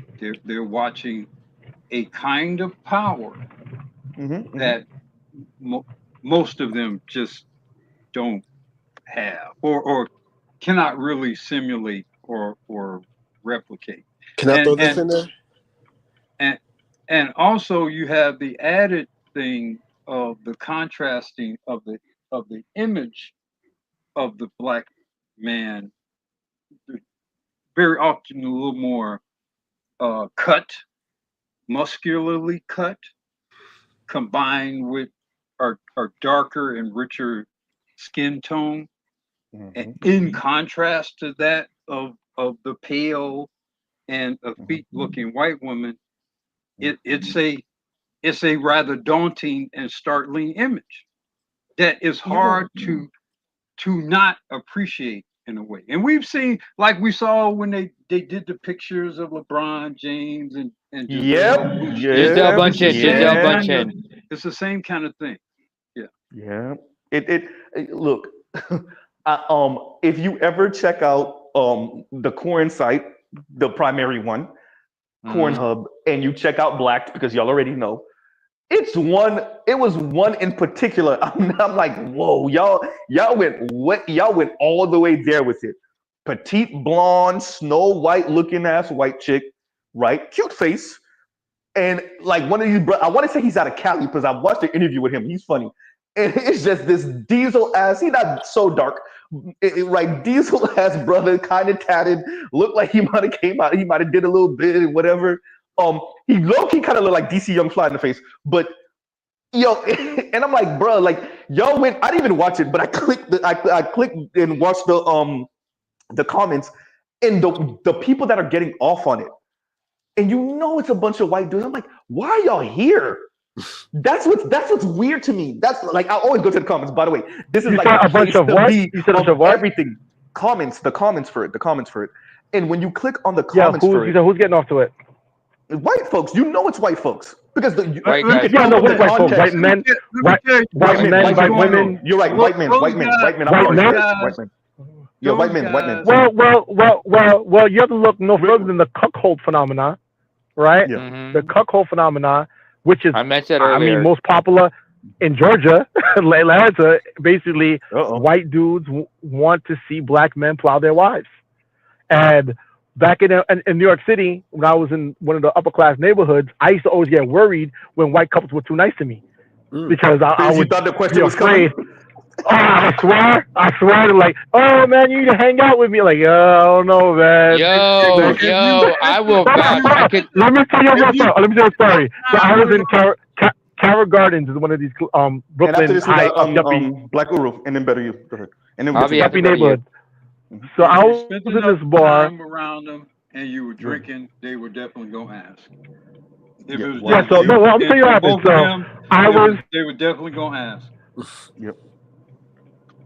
I was like one of the few black people in this entire neighborhood, right? So I was one of the few. I was like that Negro in this neighborhood because I was black. I was in shape. I worked in the gym. I was that Negro. So I'm in this bar with my boy. This woman walks up to me and she says, "That woman over there," pointing to another woman, said, "That's my sister-in-law." I said, "Okay." She said, "She likes you." I said, "Okay." She said she left her husband and 2 kids at home. She's loose from her kids, and she's ready to have fun. And I'm shocked because I'm doing math in my mind. I'm like, hold on. She's your sister-in-law? That's her sister-in-law. Yep. You're trying to get your brother's in-law. I'm like, you're trying to get your brother's wife laid? I'm like, what? I just sat. I was stunned. I couldn't say anything. I was stunned. Yes, good. So what we're saying, their concepts of sex and relationships and all this other stuff is different than ours. Professor Black Truth says this all the time, which is like, these people don't marry for love. It's transactional, and however he says it. But like, I think as black people, especially black men, let me be very clear, especially black men, we actually want to be in love with the person we're with. I'm not just talking about, we want genuine connection and affection. You want genuine connection and affection. To get along. And like, I don't think we really appreciate that different cultures do this sex thing differently, right? Yes. And like, I'll give you this. Let me use this one more example, and then Black Uru, and then Better You, and then you got name it. Okay. A young lady, African sister, called into Yvette Carnell's show years ago. This had to be like 2018, maybe 2017 or something like that. And she called into Yvette Carnell's show, and she was speaking about a experience she had in college where her and a white guy kind of hit it off. They went out on a date, but she wasn't really feeling him or whatever, but he was, pretty well off. And the Latina homegirl that she had that kind of introduced her to the white dude was like, yo, he's connected. He's doing things and whatever. Like, how you turning him down? And so the Latina went out with him and I guess started quote unquote dating him. And the African sister was just saying like, Yvette, I couldn't do it. And I don't remember what Yvette was speaking about, that subject matter, but it kind of spoke to that a little bit. That's why the sister had called in. And she was like, the Latina pretty much told her, I will give up the box to maybe turn this into something that might benefit me in the future. And you over here moralizing it, right? And I think Black people need to really come to terms with other people are moving different. And I can understand Black women in specific jealousy and envy of Kim Kardashian. I can understand it because they're like, yo, why can't we literally like get caught with a sex tape and then become rich and famous off of it? Which is not exactly how it happened. The Kardashians were already kind of known, Robert Kardashian in the case in the OJ case, but that's how these people are moving. That's how these other women are moving, and even their men are moving. They think about sex differently, and I think Black people, we're interacting with these people, and you get shocked sometimes. And one more example, that example that all of those white girls were engaging in when they was crying on the spot. Do y'all remember that? Because that scared the hell out of me. When white women can show you, they can snap a finger, straight face, and then boom, tears. That's what these people are on. So that shows you how they can weaponize their tears. And as a Black man, I can tell you straight up, when I saw it, I was like, oh yeah, yep, that's the type of thing that gets immaterial, and that's the type of thing, and that's it right there. That got Tulsa, Oklahoma burnt to the ground, right? Like that. There you go. And I'll pause right there. Jack Johnson, anybody? Yeah. And go ahead on Black Guru, and then better. Yeah. Well, I think somebody was talking, with white guys, those guys who like they're watching, the white women being dominated by Black men. They're complaining about it and saying all kinds of crazy racist things. Mm-hmm. But at the same time, they're fascinated by it. They're probably and they're watching it. They're probably crying while they're jerking off. It's a very, it's a very kind of confusing thing. If you've ever had a relationship, like think about you had a relationship with a woman or something like that, and you loved her, but she was a great source of frustration, and part of you kind of hated and resented her, and she may have even brought about you some conflicting emotional responses. I think Black men, the image and the presence and the unique power and the unique movement and the unique smell and sound of Black men, it provokes similar sorts of responses from non-Black people, especially white people, because there's such a big contrast in what we are physically and societally versus what they are. We're always going to be, Black men in particular are always going to be a source of great consternation and confusion and fascination. I mean, just think about how white people look at, let's say, a LeBron James or Michael Jordan or a Muhammad Ali, right? You can't replicate that. There's no white equivalent of that. Shout out to Tyson. There's no Mike Tyson. There's no Asian equivalent. There are powerful white men, big white men, but none of them are like LeBron. None of them are like him. None of them affect that particular energy and power and agility and style. None of them. I would like to remind you, Black Guru, the reason why I said Tyson is because when you were saying that, and we actually spoke about this a couple years ago. When you were saying that, I was thinking about Joe Rogan speaking about Tyson and how he was gushing over Tyson. And I bet you his dick was hard banging up against under the table while he was talking about Tyson. That's the thing with them dudes, man. That's the thing with them dudes. He was beside himself, salivating, talking about Tyson. Yeah. And that speaks to that. Yeah. That when you the prowess and I've been around white guys who speak about Michael Jordan that way. I was never a basketball fan like that, so I get it, but I don't get it, right? I get it, but but I've been around white guys who speak about Jordan that way, right? And it's a impact that these people have on the minds of these black folks have on the minds of these non-black folks. And because I highlighted a comment earlier. Let me actually bring that into what I'm saying. Where is it? The brother said it's Take not your just time. white folks. There you go.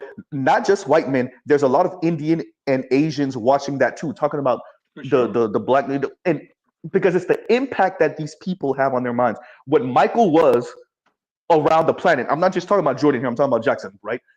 My Jordan Jackson action. Anyway, man.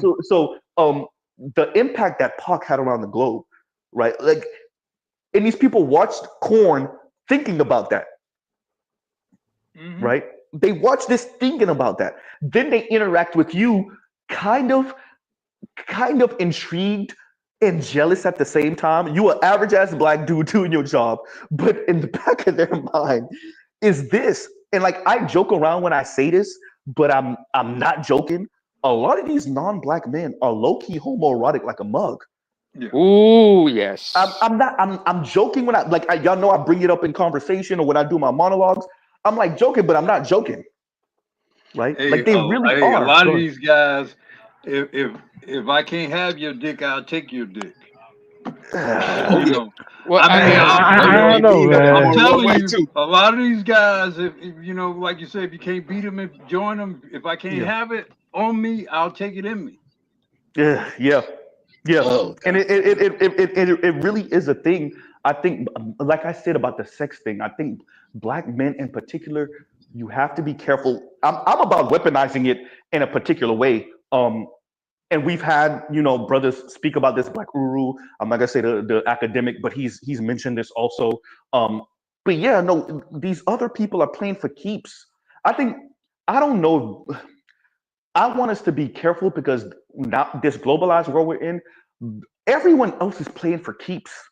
Everyone else is playing for keeps, right? So when we speak about sex and like our influence and our sexual prowess and our pop culture and how we're able to use that as soft power or maybe even soft defense, everybody else is playing for keeps. I mean, you're watching the Koreans right now weaponize K-pop as a type of soft power and influence, right? Their government is dumping money into K-pop using that as soft power and influence. I'm saying we could use our sexual prowess in that way too, to be honest with you. And I'll pause right there. How? I want to understand practically, how does that work? Build equity, like build up, put deposits. Hey, I don't know how much y'all have. I don't want to expose myself too much, but like, hey, people are listening after orgasm, bro. I'll say that. That's crazy. Wait, what? I had an experience. Right? I'm not. I'm just saying. Hey, you notice what I didn't say? What did I say? Everybody, what did I say? People type it in the back chat. I don't get what you're saying. No. I said people. Why did I say people will listen after orgasm? Because not everybody might be sticking a pole in a hole. Well, you see what I'm saying? Well, that was it is a hole, but anyway. Anyway, but no, the people will listen after. So I'm about, and it's kind of going to with the brother when he came up earlier. We were speaking about the cruise ships, right? But we were joking back then. Shout out to KMS. He's saying, Rogish was interrupting the think tank, but no, it is about using all the tools at your disposal. And if everybody's playing prison rules, ooh, there's a pun in there. I don't know if it's that good of a pun, but if everybody's playing by prison rules, I don't understand why black men aren't. Everybody's playing for keeps and everybody's playing prison rules. Look, Asian women are not just marrying white men. They're using that to maneuver white men a particular way, right? Oh, indeed. So if they're doing that, I think this is too high level for my taste. We should play these games. Yeah, I think this is too high level for my taste. I'll give you. It's probably the honey trap, right? Was it the honey pot? Trap? The honey pot. Yeah, the honey pot. Didn't they get a few years ago? Some Chinese women got caught up on some espionage thing and trying to date and end up with high level politicians, white guys, of course, high level folks, and use that to spy on the U.S. and bring that shit back to China. Come on, man. Like that's what there was a movie about that. There was a movie about that actually. Mm-hmm. I'm not to find out where. I have to find that movie. It Yeah, was, I didn't know that. but in that movie, however, it was the honeypot in question was actually an Asian man who was, it was somebody who was an Asian tea in disguise, and they were like manipulating a British That diplomat and is everything. real quick, Indigo. That's hysterical. But that took me a second to be like PNC. What could be? Oh, there we go. Okay, I get it. Right? Indigo says PNC ain't just a bank. Hysterical. All right. Go ahead, Name. Go Wait, ahead. who's the Karen in the background? I'm hearing. Who's got a Karen in the background? I heard. Oh no, that's better you. Oh, that was me. Sorry. Mute up, motherfucker. Yeah. Anyway, what was I gonna say? Oh yeah, what vouching to what Socrates said earlier about he had somebody approach him and shit like that. Oh, it was crazy, man. It was crazy because I was terrified. Yeah, go ahead. Okay, this happened to my younger brother. He was at a sports bar we used to frequent. I was by myself. I was someplace else at this time when it happened, and some dude just came up. And this is before we were still learning Norwegian at the time. Some guy came up to him and approached him, and whether his words were slurred, he was saying some shit, and he couldn't hear him and he couldn't understand him because of the music and everything. And then the bartender looked at him funny because the bartender overheard the conversation. It was right there. It was like. So he looked at the bartender and was like, "What the fuck did you just say?" He said he was wondering if you wanted to come home with him and his wife and shit. And my brother didn't understand, and he was like, "What?" Because the dude was saying it. He was drunk, and he was saying it to him in slurred Norwegian, and my brother couldn't understand half the thing he was saying or hear him right. He's like, "What the hell?" Hey, bro. And he was bugged out about it. I remember. I think that chick was trying to set you up for a three-way. Wait. Yeah, hold on a second. I think a player asked, so while I'm Alexa, play Moonlight Loving by Isaac Hayes. Brother, let me real quick, Nemo. Sorry, sir. I think a player asked, so what you gonna be doing while I'm with your sister-in-law? And then you talking about with the story he was telling about earlier. When she laughs, when you ask her, it's a three-way. Yeah, I'm terrified because remember I'm the black guy, so it's not hard to identify me. No, it would have been a dangerous thing to do. Absolutely.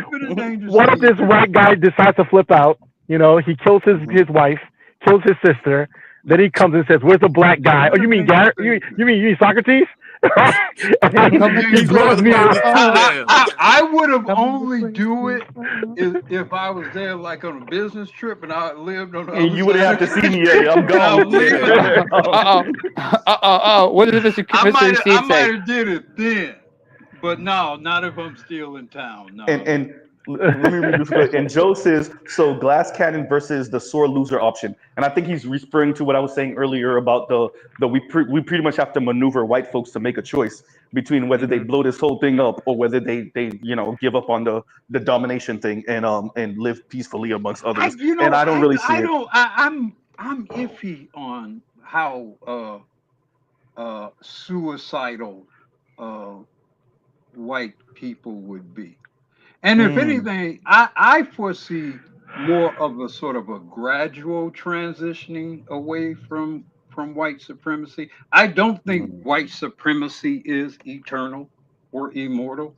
I just see it sort of gradually over time going away where it's not, okay, there's some overturning of white supremacy and therefore they go with the nuclear option kind of thing. I don't quite see it that way. Maybe come to Jesus moment.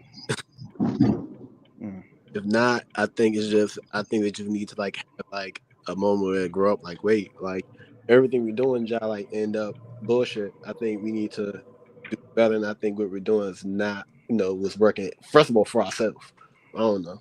I just how I, Let me read this super chat real quick because I'm actually trying to look this up while I'm Louis says, and thank you for the super chat. Red Pill Sleeper Cell says Iran launched an EMP. So I've seen I looked it up, and I'm only seeing kind of like off-brand kind of reports on this. I'm trying to see if I see anything quote unquote more official. But yeah, launched an EMP into space. Yeah, I'm looking to see. Yeah, of if anybody kind of is cooperating that. But I do see a couple of links, and they're like recent within the hour or so. But yeah, I don't. Yeah.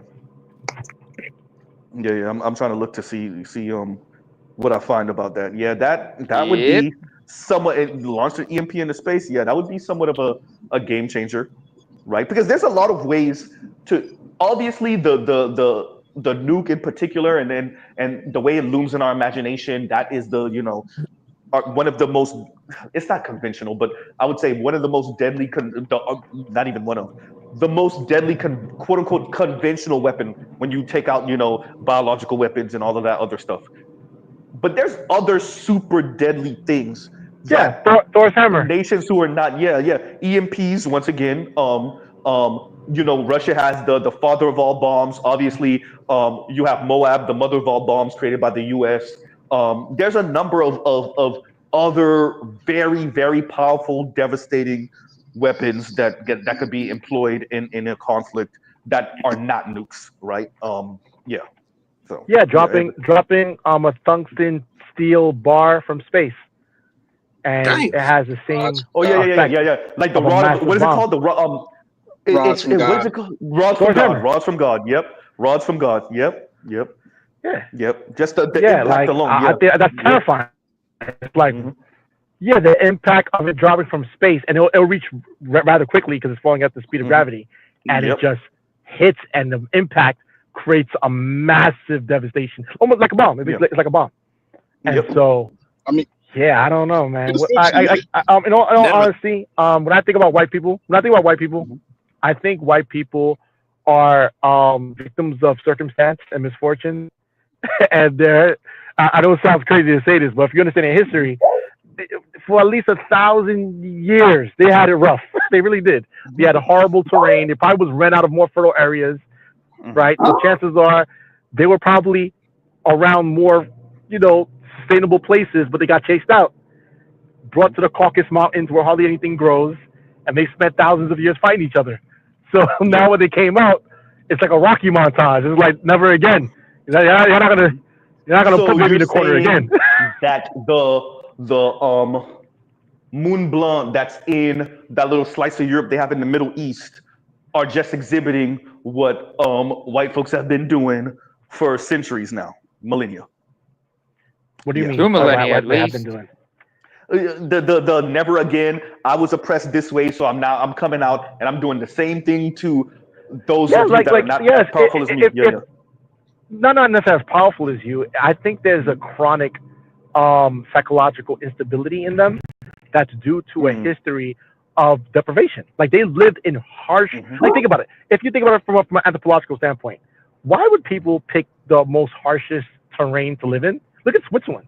Switzerland's just a bunch of mountains. Why would you do that? You probably got forced out of the more fertile areas. So you got forced out of fertile areas. You got placed into these places that are not livable, and you were basically, in a sense, forced to live there in your mind. And you did so through death, destruction, pillaging, killing, and you've honed this down for not just a couple of years, but thousands of years. Like people keep saying that white people are violent. I said, yeah. Look at the violence they have towards each other. They've killed each other on a massive scale, like no one's business. In World War II, you have casualties of upwards of 90 million people. White. You know what I'm saying? White people will kill each other.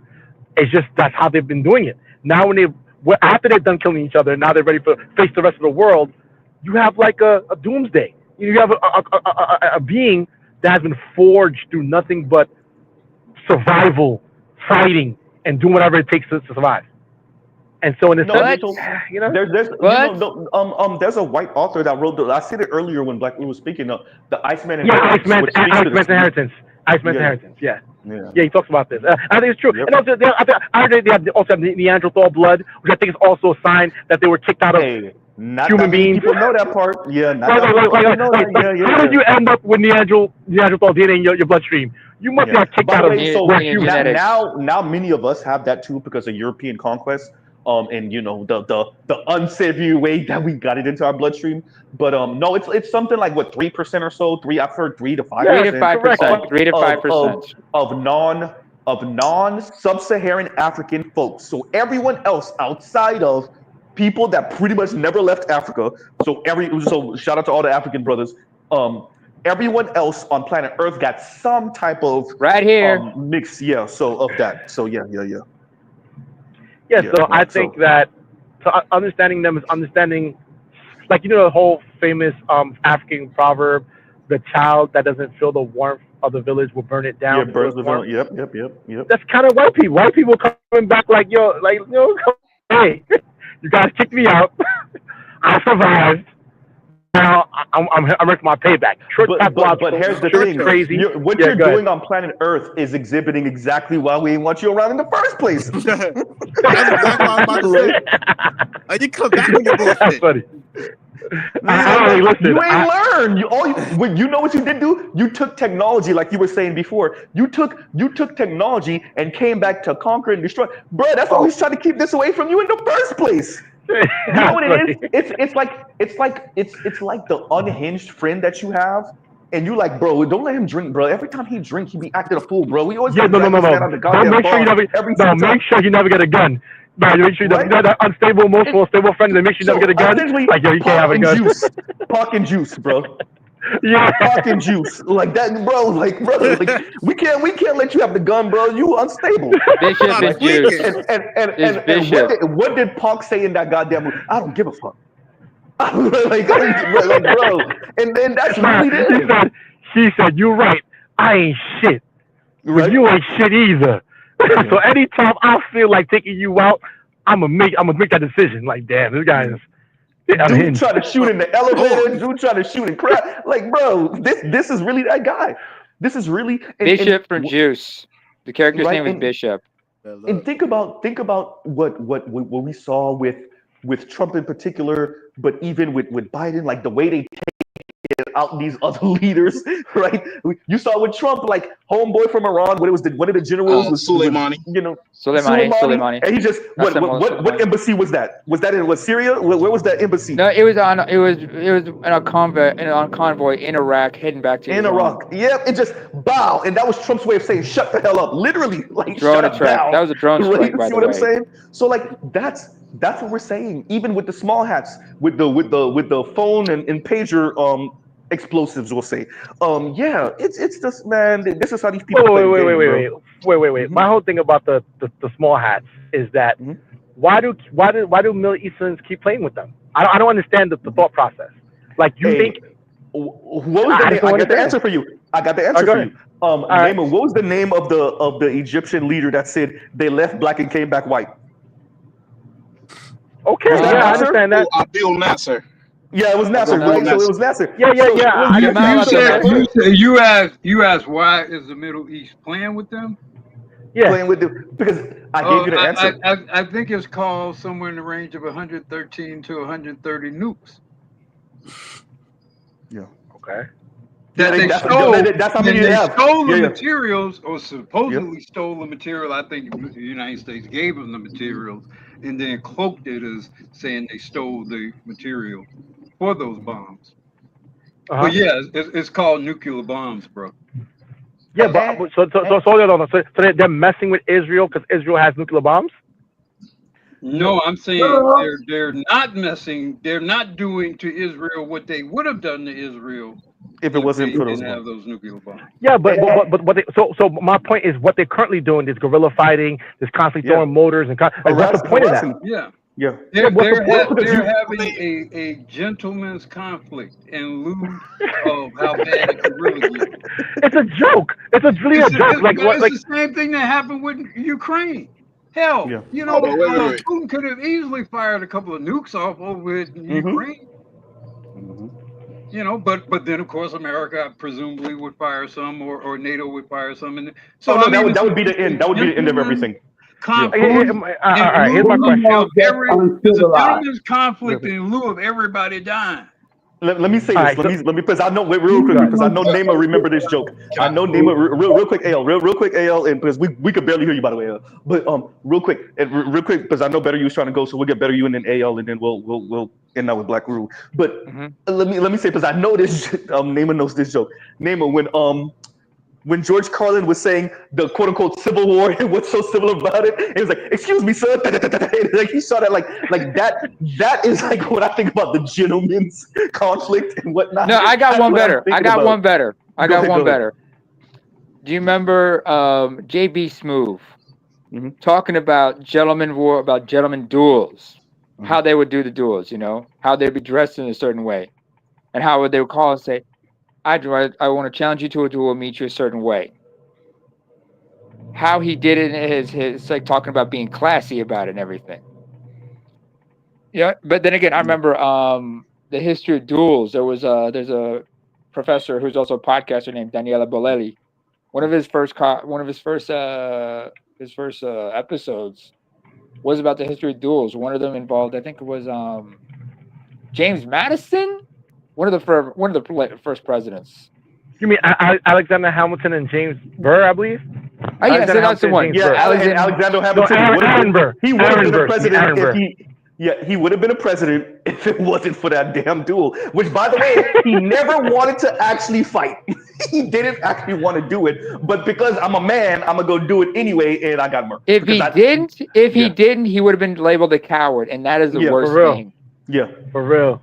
Yeah. Because the thing about duels was like finish up with that name, and then we're gonna better you. And the thing about the duel was you would challenge that person for the duel, but as a gentleman's agreement, that person would determine how the duel would take place. Prime example of that would have been Abe Lincoln. Abe Lincoln, given the fact he was 6'4" and had a superior reach, he was challenged to a duel. So he decided, okay, we shall fight with sabers.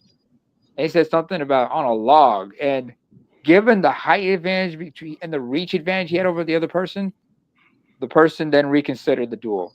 And he gave him, and Lincoln gave him a way out. He gave him an out after that.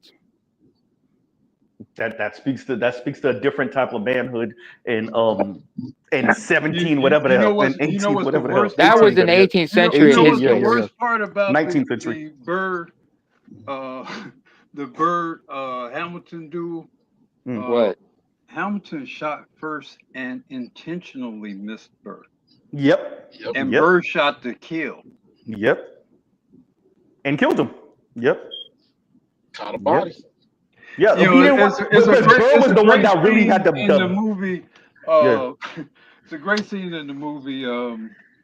Wyatt Earp, the Kevin Costner movie. Oh, Tombstone. No, not that one. Although those movies came out the same year. Tombstone. Wyatt Earp starred Kevin Costner, and there was more. Oh, right. Tombstone was what's his name? Kurt Russell. It was more of a broader view of Wyatt Earp and supposedly a little more historically accurate. Right. And Earp's father was a judge. Was played by the great Gene Hackman. And Hackman's a judge, and and there's a lot of mentoring going on between him and Costner as Costner is younger, and he tells basically Wyatt something that kind of frames, I guess, how Wyatt lives or deals with things. And he tells him, he said, look, I'm a judge. I believe in the law. I believe in, due process or whatever. Maybe it wasn't due process, but essentially going through the process of fairly litigating and judging conflict. He said, but in this world, you will encounter some men who don't believe in rule of law, don't believe in justice. They are cruel and evil men. And when you encounter these men, you shoot first and you shoot to kill. Oh, yeah. It's something that, so from my understanding of history, Alexander Hamilton is not the one who really had the beef. It was Byrd who had the beef, and he really wanted to kill him. Hamilton supposedly insulted him at a party. Yeah, so I heard. Yeah. It was believed that Hamilton insulted him. Yeah. And Burr is the vice president, and and then there was this rivalry between, because I think both were both on Washington's staff, or maybe it was Jefferson's staff. I forget who was the president at the time. So they were kind of vying for power. Burr was the vice president. Hamilton was Treasury, the first Treasury secretary. Yeah. And he was in line to be president, and he was more talented from my understanding. Well, yeah, I mean, Hamilton basically created the initial monetary system in the country. He was a brilliant man. He's also reputed to perhaps have been some portion of black, but has something to do with supposedly his mother or grandmother was from the West Indies or something like that. But anyway, so they were political rivals. A black guy having a gun battle makes sense. They were political rivals, and they were part of the same presidential staff. And apparently Hamilton insulted him in the party amongst other men, and the reason why it got ginned up, because apparently this insult was witnessed by other esteemed men, and so then Burr, of course, I must have my justice, Oh, so it's a nigga. Yeah. It was a white nigga moment. It's a white nigga moment. There's a wigger moment. Wigger. And Hamilton foolishly spared Burr, and Burr did not return the favor. Yeah. How ungentlemanly. Why would you? That's a duel. And when you walk into a duel, you know exactly what the rules are. You know how you're supposed to conduct yourself, and there is a high level of threat amongst two men. But no, there was a president that had like 22 bullets. Few duels resulted in death because the purpose of exactly. There was a wait, J Moore, bro. Let Black finish. You and your mic's loud, J Moore. Was not necessarily to kill each other. The purpose of it was to maintain a certain level of manly disposition. And so it was like we're gonna settle this as men. So usually, very often, they would sort of intentionally miss each other, or maybe some minor injury, but mutually assured destruction before nukes. Attempt to kill each other. It was just to sort of convey to each other and to particularly the observers, because a lot of it was about maintaining your standing with other men. That's what it was largely about. That's why the duel occurred, because this insult had been witnessed by other people. And the way to think of it is the 1800s version of when you're about to get into a fight and somebody's like, "Hey, hold me back." Hold me back. Yeah, kind of like that. Yeah, kind of like that. And you try to you almost get loose, but not quite get loose, and he almost get loose and not quite get loose. Don't hold me loose. Don't hold me back. Don't hold me back, yo. Don't hold me back. And don't forget there was a president. Break it up, and then everybody go home. Don't forget there was a president. J Moore, you skipping the line. Wait, J Moore. Wait.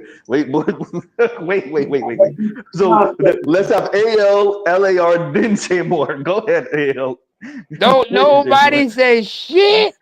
All right. No, I just been sitting here listening and paying attention and trying really hard to comprehend.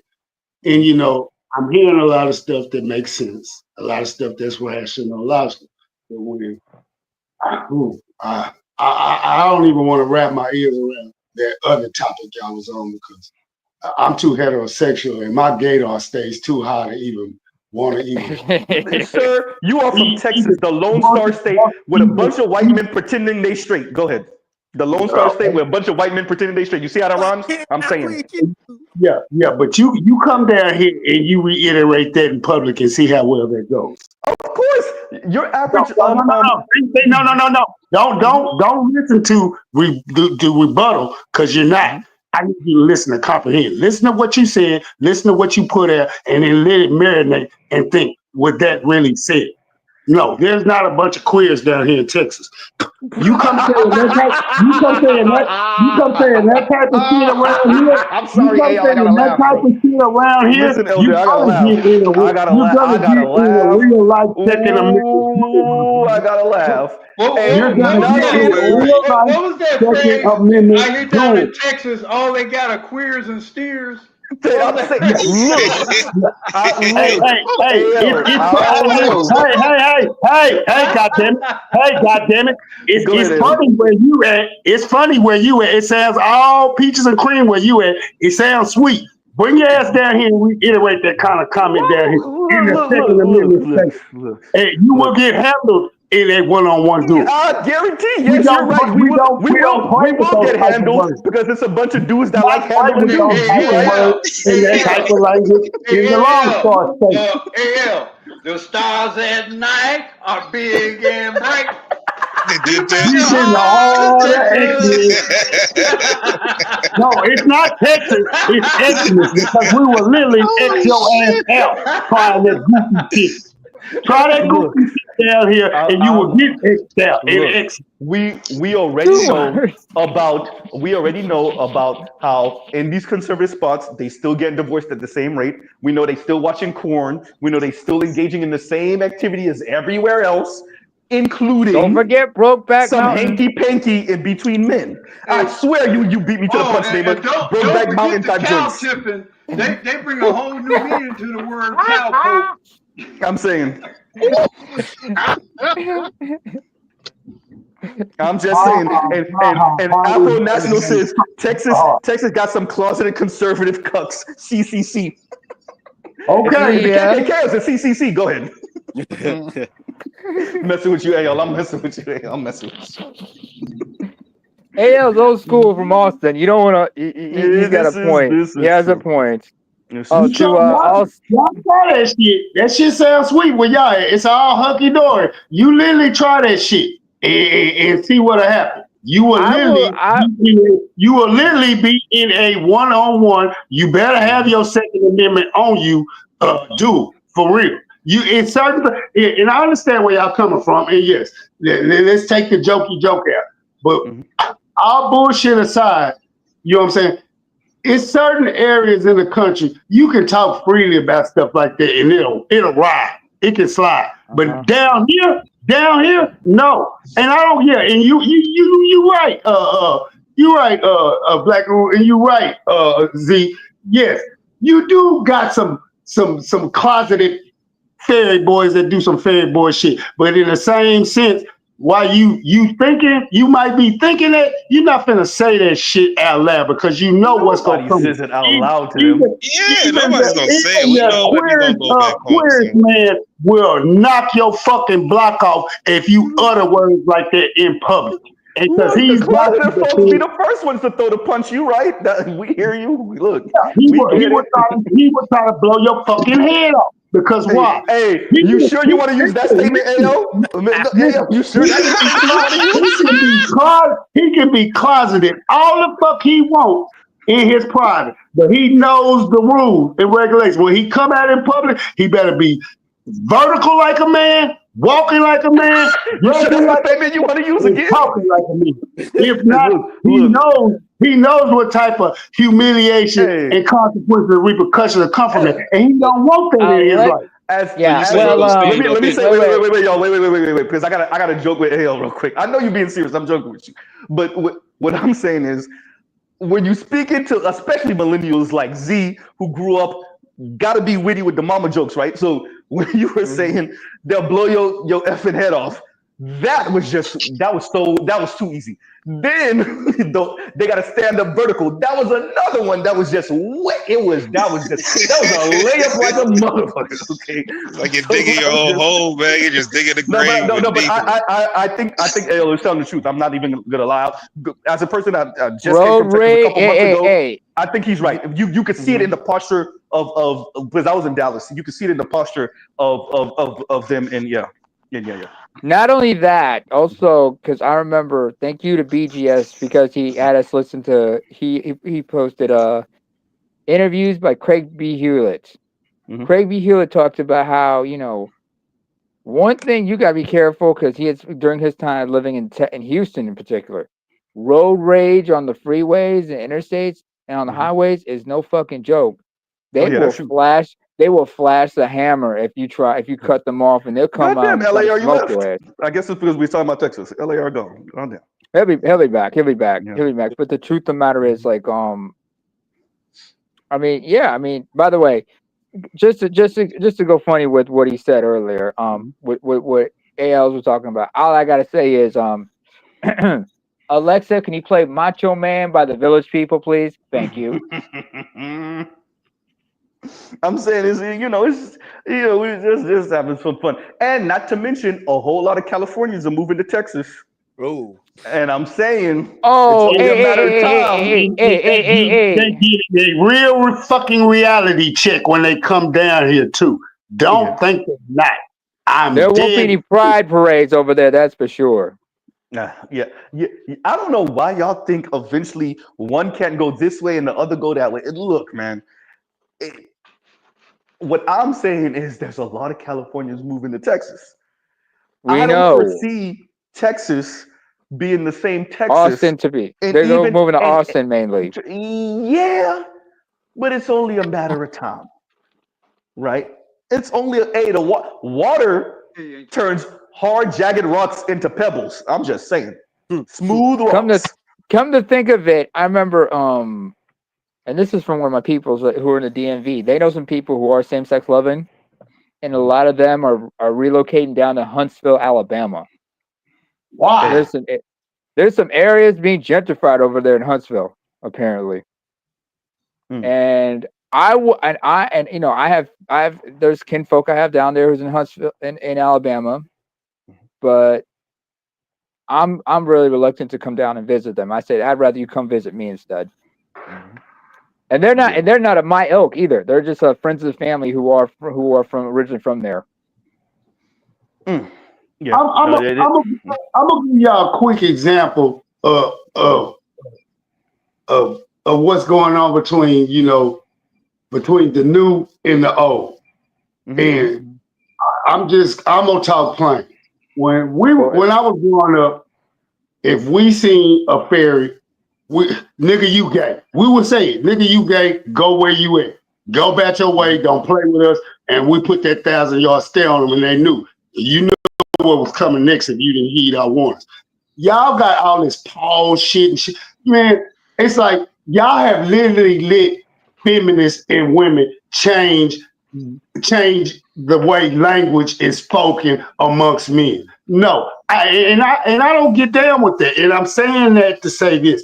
I've literally seen younger men get damn near manhandled and slapped in barbershops coming in here talking that young anti-gay talk when older gentlemen understand the rules of the game and not gonna allow it to be changed. And we telling you, we don't do that pause and that no homos. We tell you in a minute, nigga, if that shit's gay, it's gay and we don't tolerate it. But then these youngsters would try to come in there and try to thinking, oh, we are the newer, younger race. We gonna tell y'all how to walk, talk, and act, and conduct yourself in your speech. And guess what? We'll maul your ass up out of here and don't come back around here. Even though we know you not on that shit, it's a matter of what you not finna do. Principalities. We educate my language on what the fuck I knew and was raised on growing up with, or what was shameful. And guess what? We were of the ilk and clan and people who would literally call a spade, and we're not gonna play with you after we call you whatever spade you are. And we're gonna look you in the eye when we tell you. But these youngsters are not understanding it, and they would literally get up in arms with the older gentleman and be like, no, it's like this is like that. Guess what? We're gonna be stern in our tone when we tell you, and you got one last time to hear what we say. And if you're not, this is what's coming. And I literally watched two grown men slap two other grown men, and these are 4 straight men. slap them up at the fucking barbershop because what you was not conducting and adhering to what the fuck your elders was telling you. No, you're not finna re-educate us and tell us how to speak because it's convenient for you because these feminazis and these motherfucking LBGTQ elemental P motherfuckers that got in your head and got you so fearful about speaking the way you know you're supposed to. I think that is easy to say. Trying to teach you the right way to move, but you don't want to get to it because you want to be a part of it. I can't be the only one imagining AL in a black 10-gallon hat and with a Colt 45 spinning. Hey, one more time. Hey, Uru, it's not no 10-gallon hat. It's a cool all black Stetson. We don't wear only Goma Piles wear 10-gallon hats. What y'all gonna do is get up off them stupid ass jokes because we don't play like that down here. We don't. We wear Stetson. We don't wear the 10-gallon hat. That's for the goofy ass white boy at the state fair holding up his sign talking about howdy. We don't get down like that. We don't. We wear Stetson. You know what we call that around where we're from? That type of ass whooping? What you call it? Playing too much. That's how motherfuckers get ass beat in that fashion. Playing too much.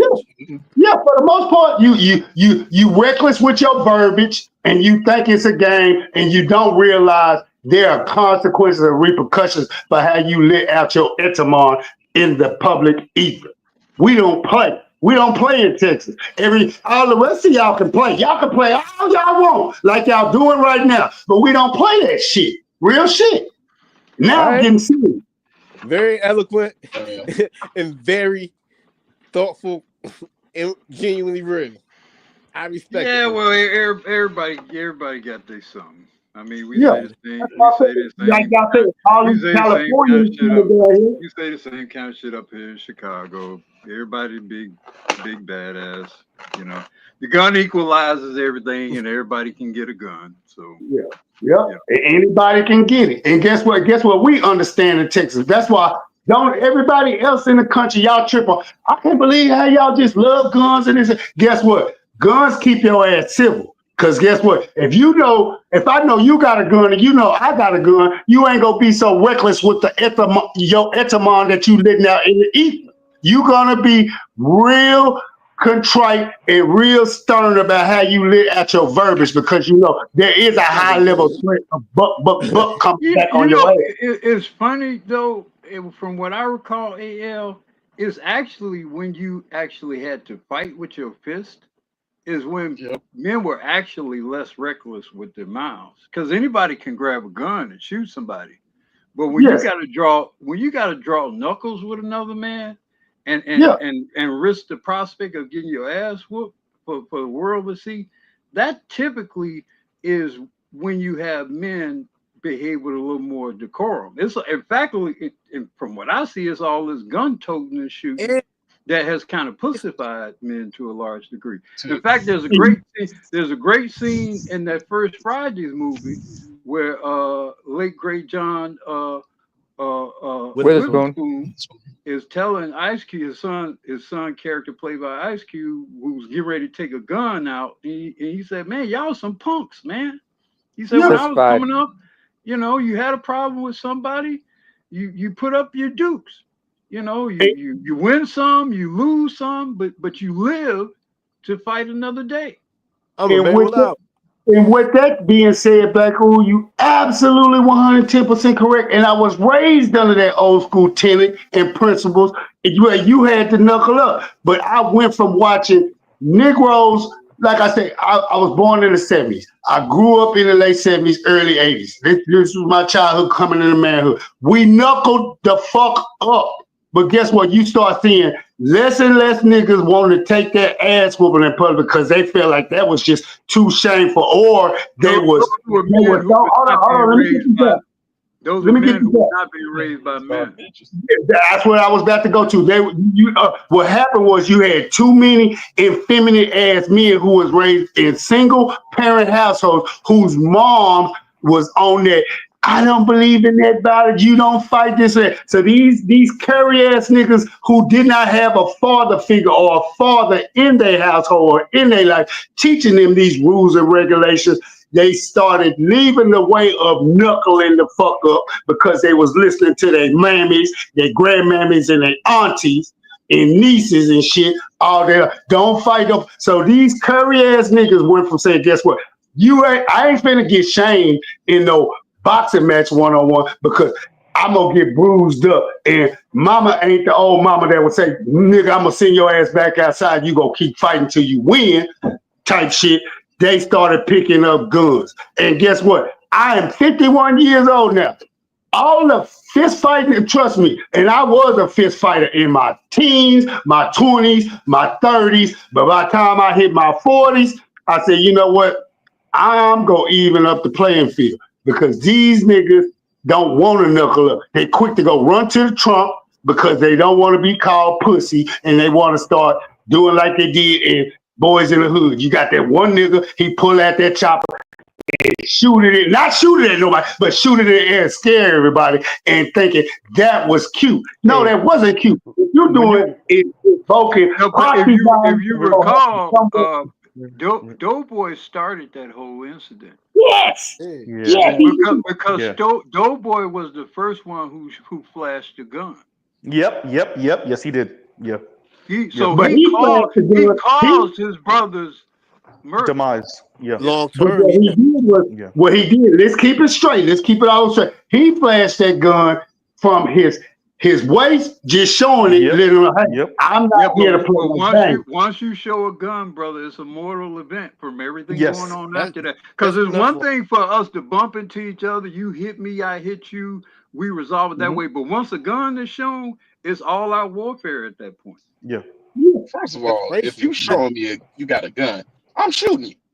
And if you remember, if you remember what happened, if I remember the movie correctly, the brother in what's his name bumped shoulders. Right? It was Ricky. Am I correct? Yeah, Ricky. Yeah, And the bumped shoulders. With the blood. Yeah.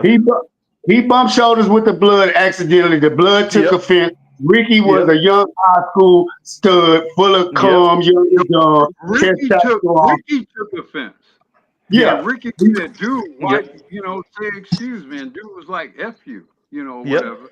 And then Doughboy jumped in front of Ricky and said, is there a problem? And he flashed the gun. Yep. Because Doughboy was. And then the other guy went and got his hammer and started shooting it up in the air. Yep. Well, the blood dude bumped him on purpose. He purposely. Well, he did bump him on purpose, but you know how niggas Especially going back to the stud comment that AL made, especially when you the stud. I want to start something with you anyway. Yeah. Well, Ricky was a football star. It's really some bitch made shit if you really want to say it. Ricky was a football star. Everybody knew Ricky was a football star, so that was, that's what that was about. That's by the way, that's really some female shit. That's some because all of us have been around. Because I'm not gonna lie, I've seen the pretty sisters with the antagonistic shit too. Because nobody could touch me. I'm the finest thing in the world. But the unattractive sisters, they want to get to fist fighting instantly. I want to scratch you in the face because all the dudes are drilling over you. Sure. Let me. They go right for the face. Why is that? You want to know why that is? Because the other motherfucker who really wants to fight, they ugly inside and out. And they feel they feel some type of way. And they know they ugly inside now, but once they get out in public and they realize the rest of the world knows they ugly, that just deepens their idiosyncrasy and insecurity, and they don't know how to deal with it, reconcile with it. So the only measures they take is to be contrite, they walk out with malice and contempt and want to do will to people because why they can't handle their own idiosyncrasy and their own fucking insecurity. That's all this shit stems from. All conflict stems from another person. Usually what happens is that the pretty girl done caught the eye of that boy she either likes or she may even be with. Usually when it's a fight, it almost always of that type. It almost always middle school and high school involves some dude in particular. It's not. I mean, they might dislike each other, but usually it jumps off specifically over a dude. And I'm tying that to real quick. I'm tying that to Boys in the Hood by saying like that what that initial bump to Ricky, that was some bitch made shit. That was some women ass shit, right? That's what that was. And if we look at the movie and the context and the era, I put money. He was raised by a single mother, and that was the first or second generation of the Great Society. Because if you recall, I'm glad you mentioned that. If you recall, in Boys in the Hood, I'm trying to remember because they showed the various households or whatever. They were I don't all know single if any of those households except were for what's her married name. couples. Yep. Because the girlfriend, her mother was a single mom. Yep. Obviously, Nia Ricky Long. and Doughboy's mom was a single mom. Single mom. Furious didn't have a wife. He was a single dad. You know, eventually Divorced. became a single dad. So like that was like that first generation, or maybe I guess that second generation of Great Society parents of that single mama, broken home, the 90s, you know, 60s, I guess 70s, 90s or whatever. So like that second generation of that baby mama, 70s, 80s, 70s, 80s is what brought that on. They're the second generation of the 70s and 80s. Right. That's what they did. Yeah, like 60s, then 80s. Yeah. All of that stuff. 80s and 90s. All of it kind of menaced to society. All of those movies kind of coincide around some similar time, and it all speaks to that same Set It Off. All those movies like pretty much saying the same type of thing in many ways, and and the environments were very similar. The environments, even the look of things and the energy was all very, the epoch, very similar. the zeitgeist. Zeitgeist. That's perfect word. That's a good term for it. Shout out to my and let me read this real quick, right? And all Spencer's and thank you for the super chat. That's funny. For the record, long stream and the Z card, bro. Yeah, I got it. Like I said, I have a coolant leak that I got to get fixed, and I haven't driven it in a few weeks. So yeah, because classic JDM car stuff. You already know. It works and then doesn't work, and then money, and then works and then doesn't work. That's right. So that speaks to all of that. And thank you for the super chat once again, Elspeth. Thank you for the super chat.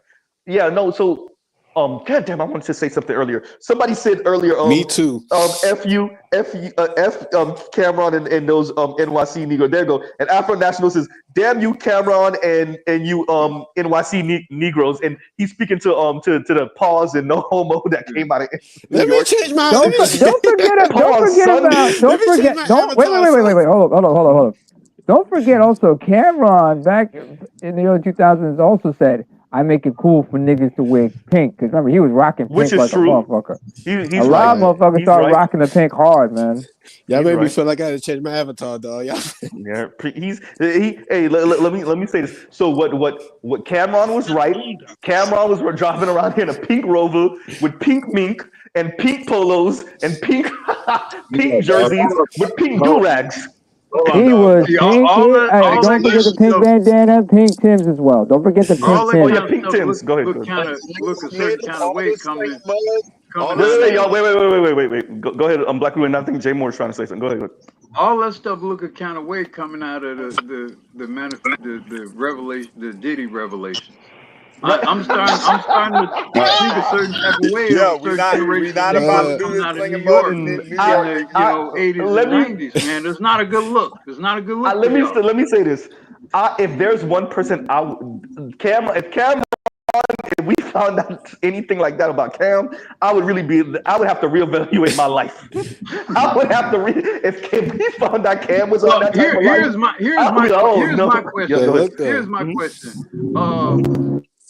What has Mace said about what has happened with it? Because he was very closely associated. I don't watch the show, but based off any clip I've ever seen, even after everything, I have not seen anything where Mace has addressed that. Anything. Somebody let me know. He has been painfully silent. Yeah, he hasn't said anything. Maybe it's for legal issues, and if so, I understand given how closely associated he was. But it is a deafening silence, given how vocal, how hilariously vocal they are about so many other things. It's quite noticeable. Him not but he already said. Mace already said he like when Diddy first got arrested. Mace like Cameron was like kind of asking him about it. He was like, "How you feel about all this?" Mace didn't really say anything. Mace was like, I can't really like go into it. I'm like, I'm praying for him, but he couldn't really speak on it. Like his whole demeanor, you can tell he didn't want to talk about it. Yeah, it's some self-incrimination. All this it's some self-incrimination. Y'all gonna knock that shit off. Not as a New York native, I can't allow that shit. All this slinging mud in New York. I'm just saying, y'all letting a whole lot of bullshit, because if Peppy talked about New York and he talked about it. It's because of you Southern niggas. No, it's you Southern niggas know why we can't separate facts from fiction. I don't Maybe try to roast Texas. It's because of you Southern dudes. It's you Southern dudes' fault why we can't separate fact from fiction. So don't do that. Wait. Wait. Say that again, Lion. What were you saying? Diddy was saying, take that. Because of you Southern. No. You gonna take that. You gonna take that. You gonna take that. Wait. I want Lion to get that out. I want wait, y'all. Wait. Let's let Lion get that out. We'll go around. But Mr. Z's phone is less than 15% right now. So we basically get the call. It's because of you Southern dudes why we can't separate fact from fiction. What? Yeah, it's y'all fault. No, motherfucker, y'all, you ain't finna get out of that. You talking reckless. I think you might have. I think you got a point there, AL. I think. Oh, you don't.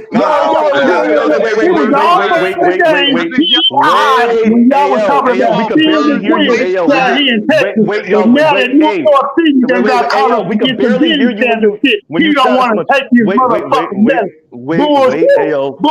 Wait a minute. Wait. Because I didn't hear what Lion said. He said it's because of Southern Negroes that what? That we can't separate fact from fiction. Bullshit. Okay, first. Let's say this. I call bullshit. Let me say this. I'm in the South. I don't.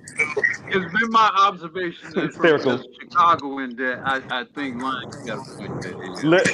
Let's say this. I'm in the South. From what I've observed, I think you Southern brothers did blur the line on that. I think y'all okay. Wait. What the fuck? I will say this about the Northeast in particular, right? I don't know how much I want to adopt a beauty standard from New York niggas where all the women are really trying to be white women. And that have a very, you want to talk about neoliberal assessment of everything, goddamn. So I don't know if I really want to hear what niggas in the Northeast is saying about thick versus fat. By the way, I don't know if I really disagree with you on this on the surface. But what I'm saying is,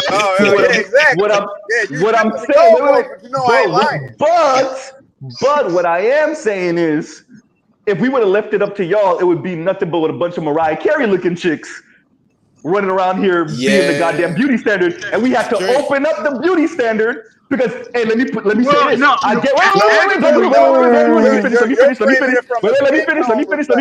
Let me finish. I guarantee you, if Little Kim was raised in the South, she wouldn't have a complex right now. I put money. If Little Kim was raised in the South, she wouldn't have a complex right now. Well, but she was also probably weigh about 300 pounds. Explain that context. But she would have weighed no 300 pounds. That's funny. No, she wouldn't be no 300 pounds. That is true. No. But I will say she would have been thicker though. But she would have been getting a different type of wood down here. Anyway, what I'm saying is that she would have get that southern wood that would have thickened up a little bit. But the light skin was not caused by the East Coast brothers. It's actually caused by the West Coast brothers. If you really think about it, That the West wasn't Coast, California in particular, did all that whitening. Because if you go back and look at the videos going back in the 80s and the brothers out east, those were black looking women.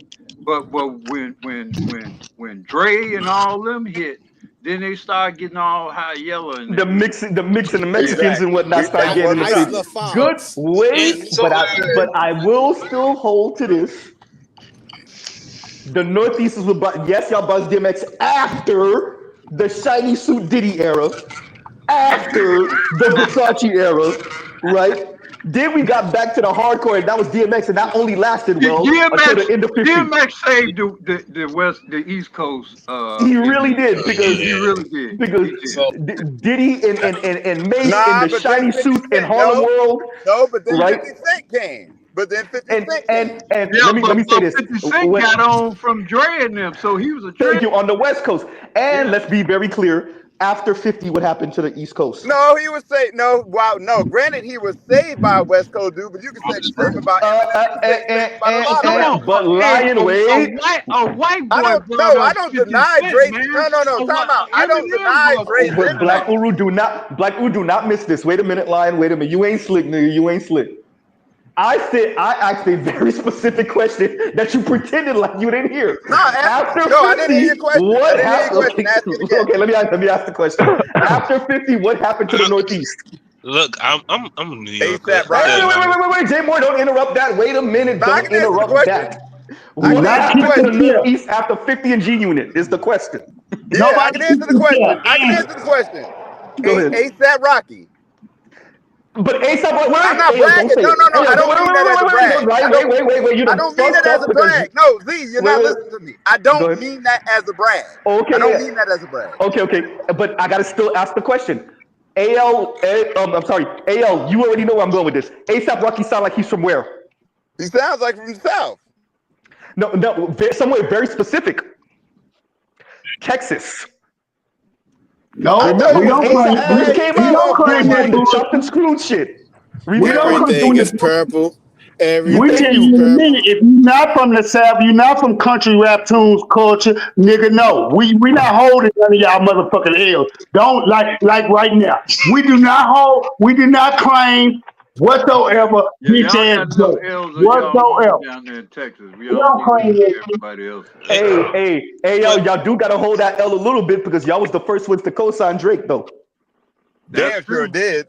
And we were the first motherfuckers to dismiss him and tell y'all we told the world about who this nigga is. But y'all I gotta give New York this. No, y'all didn't. It took a California kid to straighten it out. Thank you. And it took New York niggas to make fun of Jay Prince for him to lose a bit of that luster, and not to mention the stolen chain. I ain't even gonna mention that part. Exactly. But it took New York niggas to put a little what's the word I'm looking for? Put a little dirt on Jay Prince, because Jay Prince would have co-signed Drake to the end of the earth. It was a Chicago kid that upheld the East Coast. That revitalized and upheld the East Coast. If I recall, his name was Kanye West. Yeah, good point. Yeah. Good point. Yeah. Good point. Yeah. Good point. But you know one thing, Mr. Z, you want to talk about everybody else, but down there where you come from, with plastic surgeons and BBLs. You mean the vacation spot and the chill spot and the get out? But we don't know who they are. I'm from the place where everybody finds refuge and relaxation. You're right. If that's what you said, you're right. I'm from the place where everybody finds relaxation and refuge. You're right. They got the best, plastic surgeons out there. Like, come on, bro. I'm from the place outside of LA that might have. Dude, I watched some of this dude's shorts. I'm from the place of stunting and showing off. Outside of LA, ain't nobody show off more than in Miami. You ain't keep showing off until down here. You got Scarface, and you got Bad Boys. I give it to you. And I can guarantee you, where did half of these days.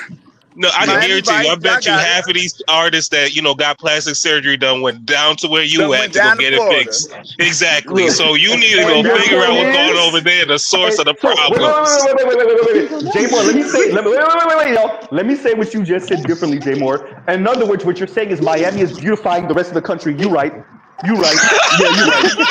Yeah, I just said it for you a different way. You right. Didn't Miami give us the illustrious Pitbull?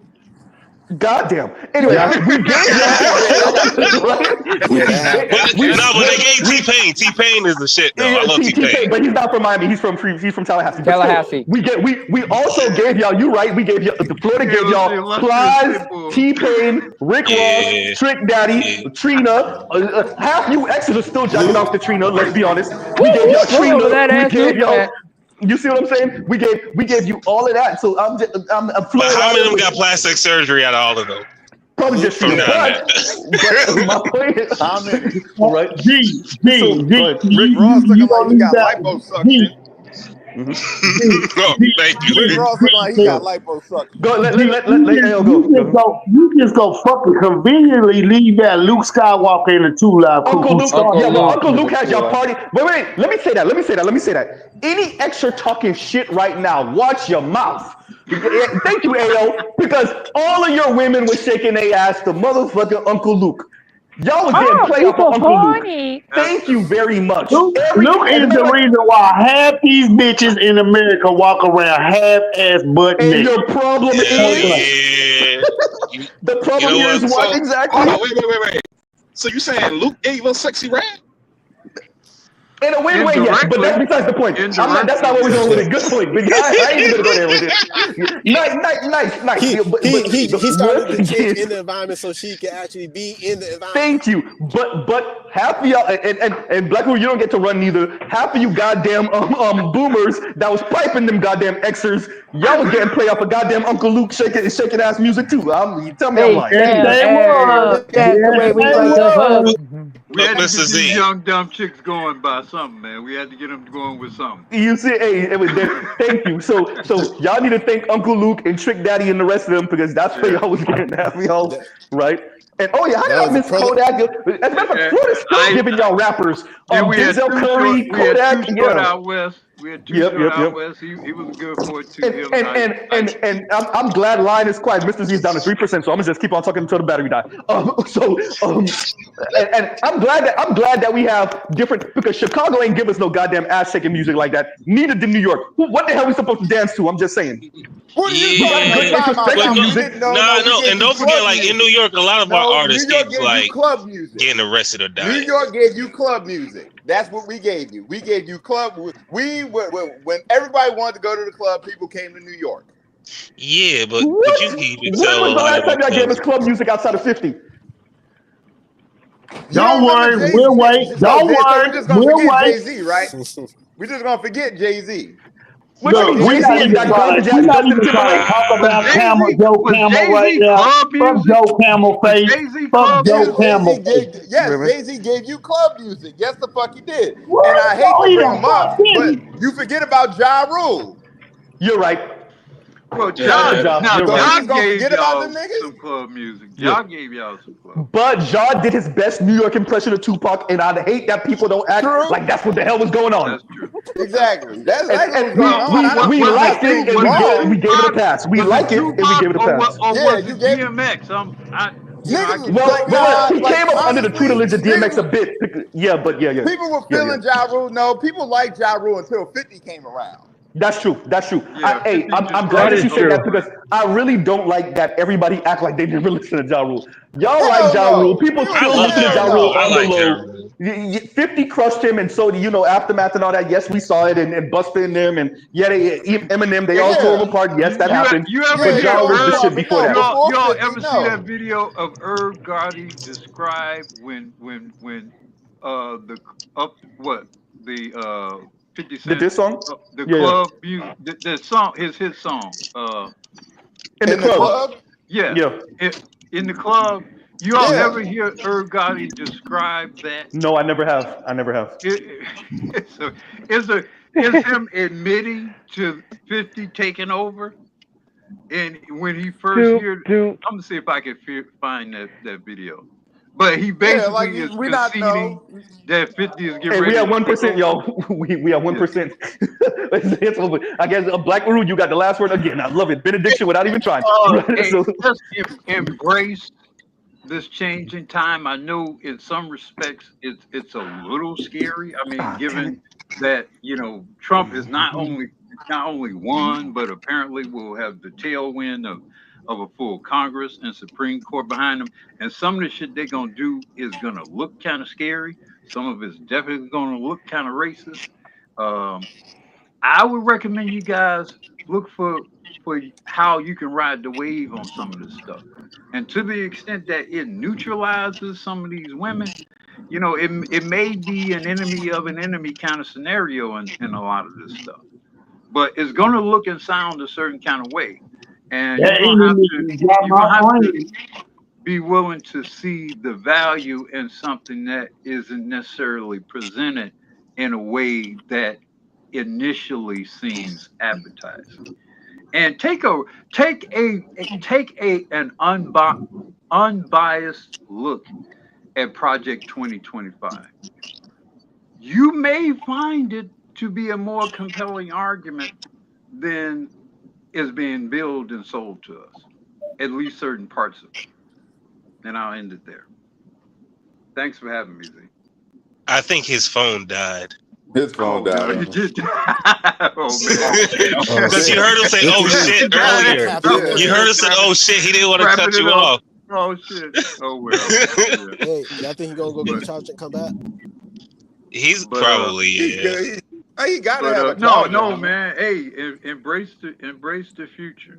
Because it is gonna look. It's definitely gonna look a little scary. For sure. It's scary right now. Yeah. It's gonna definitely look a little scary. But I mean, what's the name? Putin is already talking about wrapping up the war. I'm sure they probably gonna either, they're gonna do something with Netanyahu one way or the other. They're gonna either deal with him one way or the other. That's gonna happen.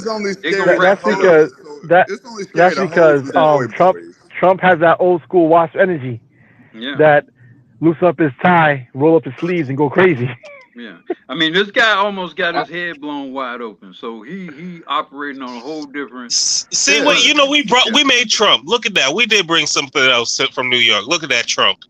Yeah. Okay. All right. I can tell. That is true. That is true. Yeah, New York City. You're welcome. You're welcome. Give it up. He is a New Yorker. He is. He's from Brooklyn, in fact. Yeah. He is a New Yorker. Not to kind of underscore and belittle people's fears, but I do feel that some of the fear mongering is a bit over exaggerated. I know a lot of people, like we're going back and all this stuff. I'm just gonna say this: are they gonna do some bad shit? More than likely. But black people have lived through a whole hell of a lot worse. If we couldn't make it through a little bit of racism, wouldn't a damn one of us be here? So I'll put it to you like this: I ain't scared of anything that's coming. Here's my thing. Here's the two things. Well, I'm like, they be like, well, talk about they scared. I'm like, well, there's two things I'm not worried about. I'm not gay and I'm not here illegally. Right. Exactly. Right.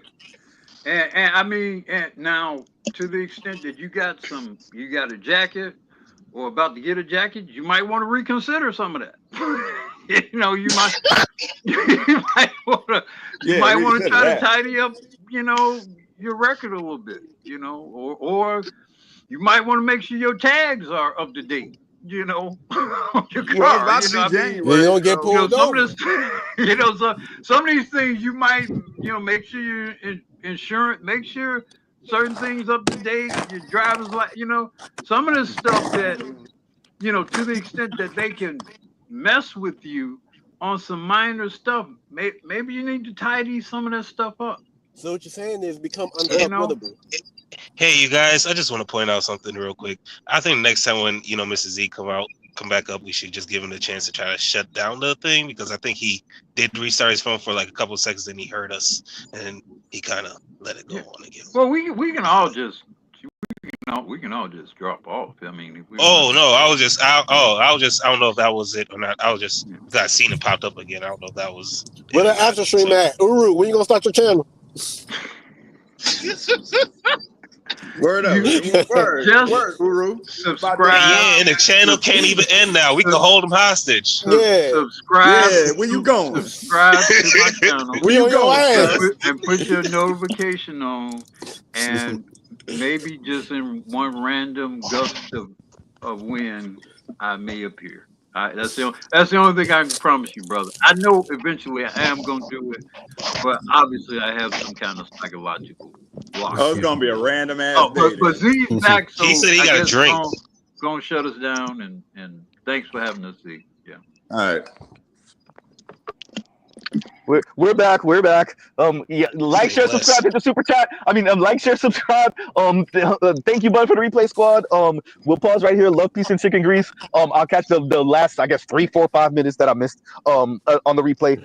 Yeah. All right, y'all. Hopefully, Black Uru had a chance to give his benediction. We're working on 1% right now, so I'm trying to run before I die again. All right, y'all. And thank y'all for listening. Love, peace, and chicken grease. Y'all go check out other Black Manosphere content, other non-Manosphere content, and Mr. Z out. All right, y'all. And thank you, Black Uru, for coming up. All the rest of the panel, the chat. Yeah. And sorry for anyone who didn't get to jump on in the stream last minute. My apologies. Phone died for real. And all right, y'all. And Mr. Z out. And this was goddamn 8 hours 45 minutes. Peace. Later. Peace.